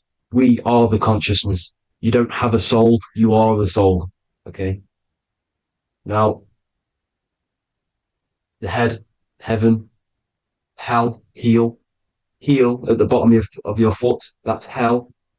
Head is heaven and hell. Simple. Now, the pineal gland produces DMT, which is dimethyltryptamine, which is known as the spirit molecule. So, let's move on. Now, when this oil travels up, back, the spine, the chimney, it crucifies at the top, which is called the vagus nerve. So when it reaches here, the optic thalamus, it crosses and crucifies once it's raised back up. And this is why Jesus dies at 33. He was crucified at 33. Because you have 33 vertebrae on the back of your spine. And then it's crucified by the cross of the vagus nerve. When this oil crosses the vagus nerve, this is the crucifixion at 33. And it symbolizes the death of the physical consciousness. You then become spirit. You then become God consciousness, activating the Kundalini, regenerating the body and the mind. Okay. The Garden of Eden. You are the Garden of Eden. The land of milk and honey is upstairs. The pituitary, which is the milk, the pineal gland, which is the honey, which is DMT. It even says this in the Bible. As he brought us into the place, and he has given us this land, a land flowing with milk and honey, which is also symbolized as the sun and the moon. The Bible also says, the light of the body is the eye, not the eyes, the eye. If therefore thine eye be single, thy whole body shall be full of light. This is the activation of the pineal gland by raising this oil back up to the pineal gland, to the center of the brain. Neither shall they say, see that here or see there, for behold, the kingdom of God is within you. So he's saying, don't look out there. Nothing is out there. It's all inside of you. Everything's inside of you. You're the universe. Now, how to raise this oil back up to the pineal gland every month, like I said. The moon controls the cycle. The moon controls monthly cycles. When the moon is going into your zodiac sign every month, this oil goes down the spine and you must raise your frequency to get it back up. You must retain your seed. This is the most important. Your fluid, your secret, your holy fluid, your life force. You can't let that go. That life force is the reason you're alive. This holy oil is the reason you're alive, because it feeds all of the systems in your body. It feeds all the systems in your body. You have to retain your seed, alkaline diet, positive thinking, and meditation. Okay? When you retain your seed, you will live longer. The moment you release it, you're killing yourself. You're killing a piece of yourself every time you release your seed. Every single time. You're killing a part of yourself. Okay? Now, this could be why this could be the illumination, the single eye on the Illuminati's symbol, the Freemasonic symbol, the illuminated eye, the triangle, which could symbolize the body, mind, and spirit, but the eye illuminated. Now, in the Bible, it talks about the two trees, the tree of knowledge and the tree of life. The tree of knowledge is the tree of good and evil, which is the most important system in your body, which is the nervous system. The nervous system, the most important. The tree of good and evil, and the tree of life, which is the cardiovascular system. Now, this oil, when it's released every month, feeds these two systems, and these two systems feed everything. Now, it's important you understand that. Okay? The ancients knew all of this knowledge. The Bible's telling you this knowledge. But it's in a metaphorical way. You have to understand the context behind it so you can read it properly. Now, eating of the tree of life, which is when it talks about in the Bible, eating from the tree of life is actually symbolizing a bad diet, ejaculation, because you're eating from these two systems. You're killing yourself with a bad diet. You're killing yourself with an ejaculation. Okay? So, that's important to understand. Now, this is Jacob's ladder in the Freemasons. Jacob's ladder, which is the spinal cord, it's the stairway to heaven.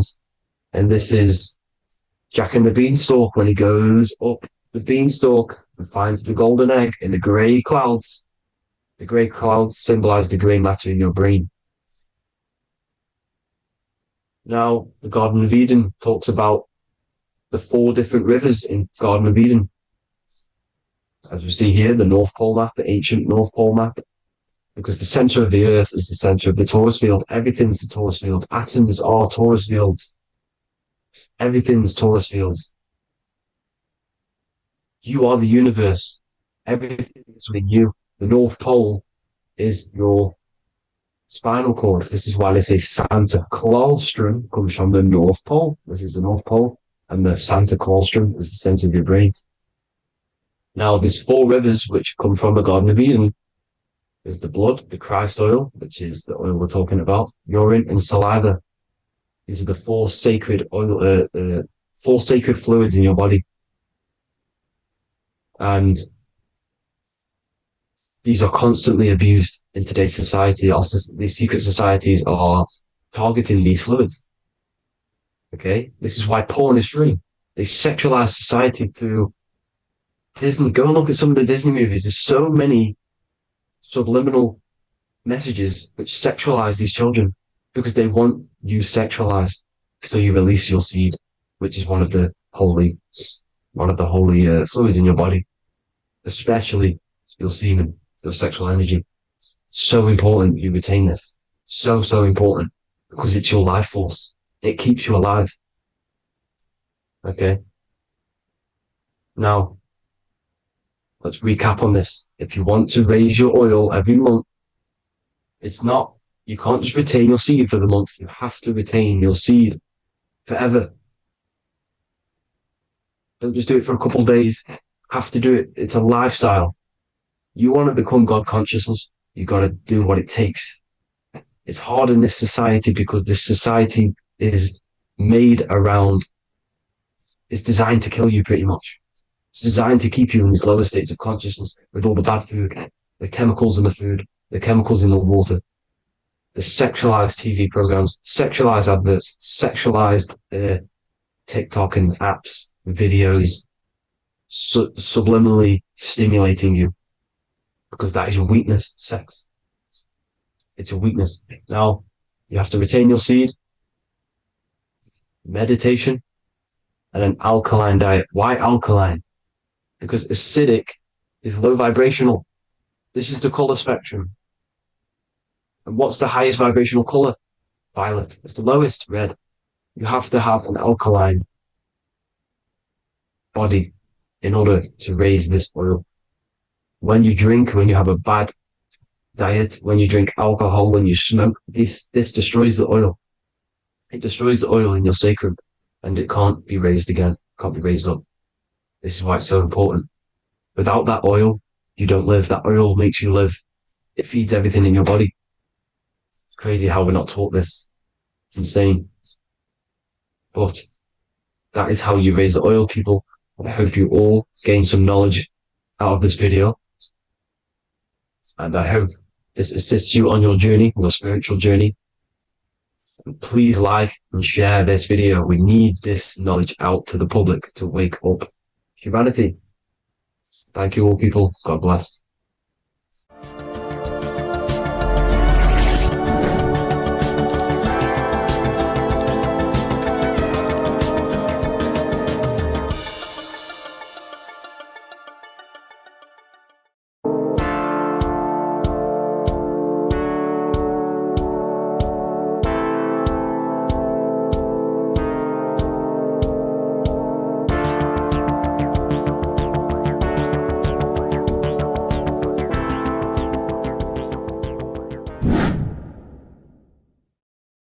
What's good, people? We're back with another video.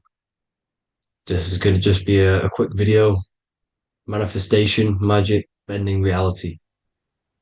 So let's jump straight into this. So you have a conscious and a subconscious part of your mind. The conscious is what you're conscious of, what you're actually doing, where you can choose or not.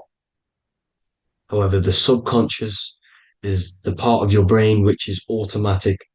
So all of the systems in your body, like the digestive system, your heartbeat, these are automatically being ran. And you do not have to tell these systems to do anything. You do not have to consciously tell your heart to beat. It's automatically doing it. And this is what the subconscious mind is controlling. It's like the dark aspect of your brain or your mind. It is the way bigger aspect of your mind. Okay, it controls all the systems in your body. Okay, and this is where all of your programs are. So when you're in it from your childhood, what you've learned in school, all of these things are being kept in your subconscious, maybe traumas and stuff like that. So the subconscious is the female aspect, and the conscious is the male aspect, because the male is all about action and doing, and the female is more about creation, creativity, intuition. So you have a right and a left hemisphere of your brain, and these are obviously male and female. The right side of your brain is your female. It's to do with creativity, imagination, intuition, insight. Okay. And this is one of the most important sides of the brain. This side of the brain is the most attacked by the elites, whatever you want to call them. This side is one of the most important, because obviously your intuition is a massive part of reality. And if you don't have intuition, then you lose track of the things around you. You can't consciously feel if things are wrong or right. They don't want you to have intuition or creativity or imagination. They want you in the left side of your brain, which is just reasoning logic, and basic things. So they just want you to tell you what you want, tell you what to learn, and then that's it. They don't want you thinking for yourself, which is the right side of the brain. So whatever the conscious side of your mind impresses the subconscious side of your mind. So if you do affirmations, for example, if you consciously do affirmations every day, you're reprogramming your subconscious mind. You're impressing a vibration and a word into your subconscious mind, and therefore it will reprogram it. So the male and female aspect are symbolized by the Star of David as well. The male being the upside triangle, the female being the downside, connected all in one, because we both have male and female energy. So every thoughts are electric, which is the male aspect. Emotions are magnetic, which is the female. Each thought creates a wave of vibration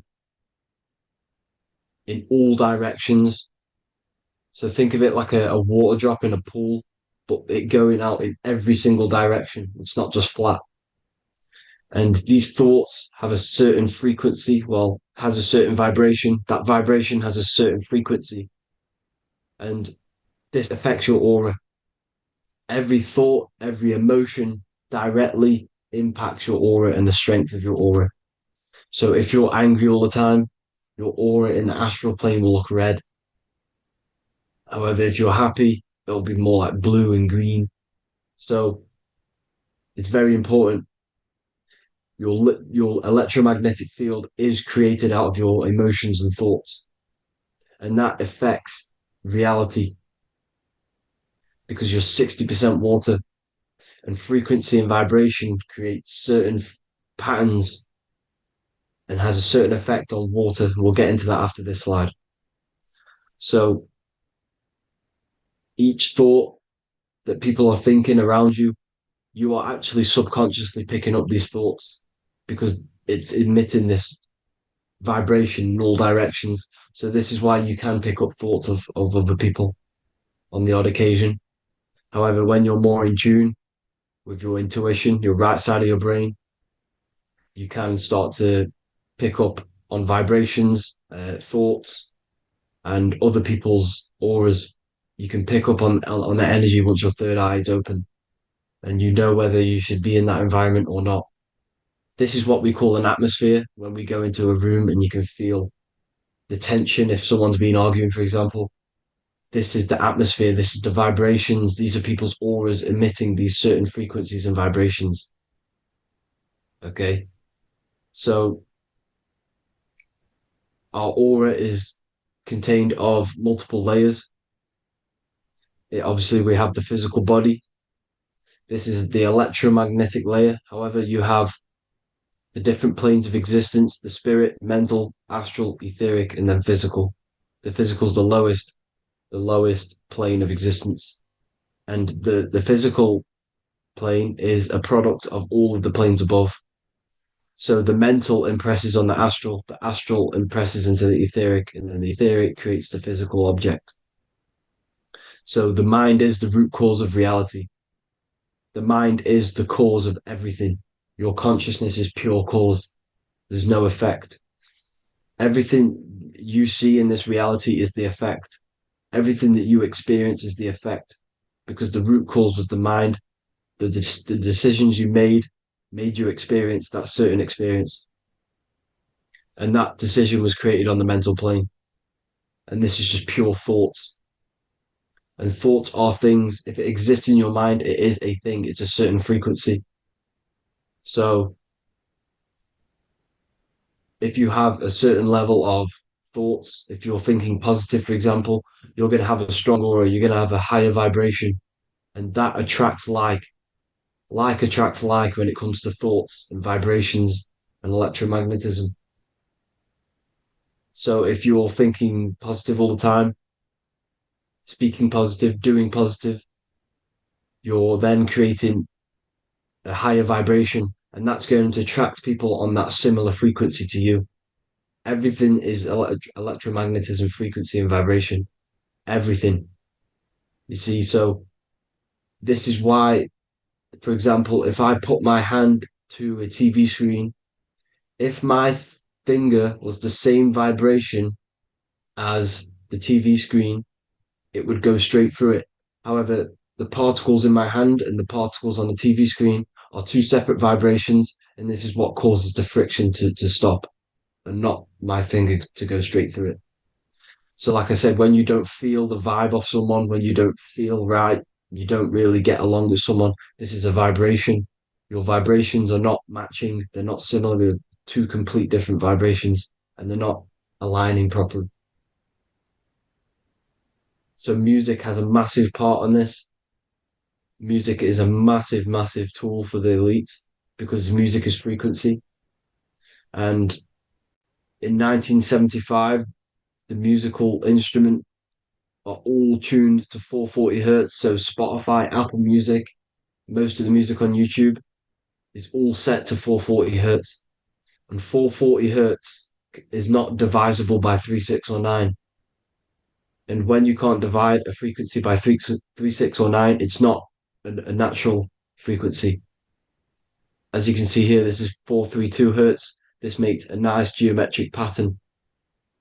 However, 440 hertz is a distorted pattern. So when you listen to this, this actually shuts off the whole right side of your brain. Like I said at the start, this is the most attacked side of your brain. It's to do with creativity, imagination, intuition. When you listen to 440 hertz, it shuts off the whole right side of your brain. And obviously shutting off all of these forms of your brain. Music is very, very powerful tool for the elites because it's the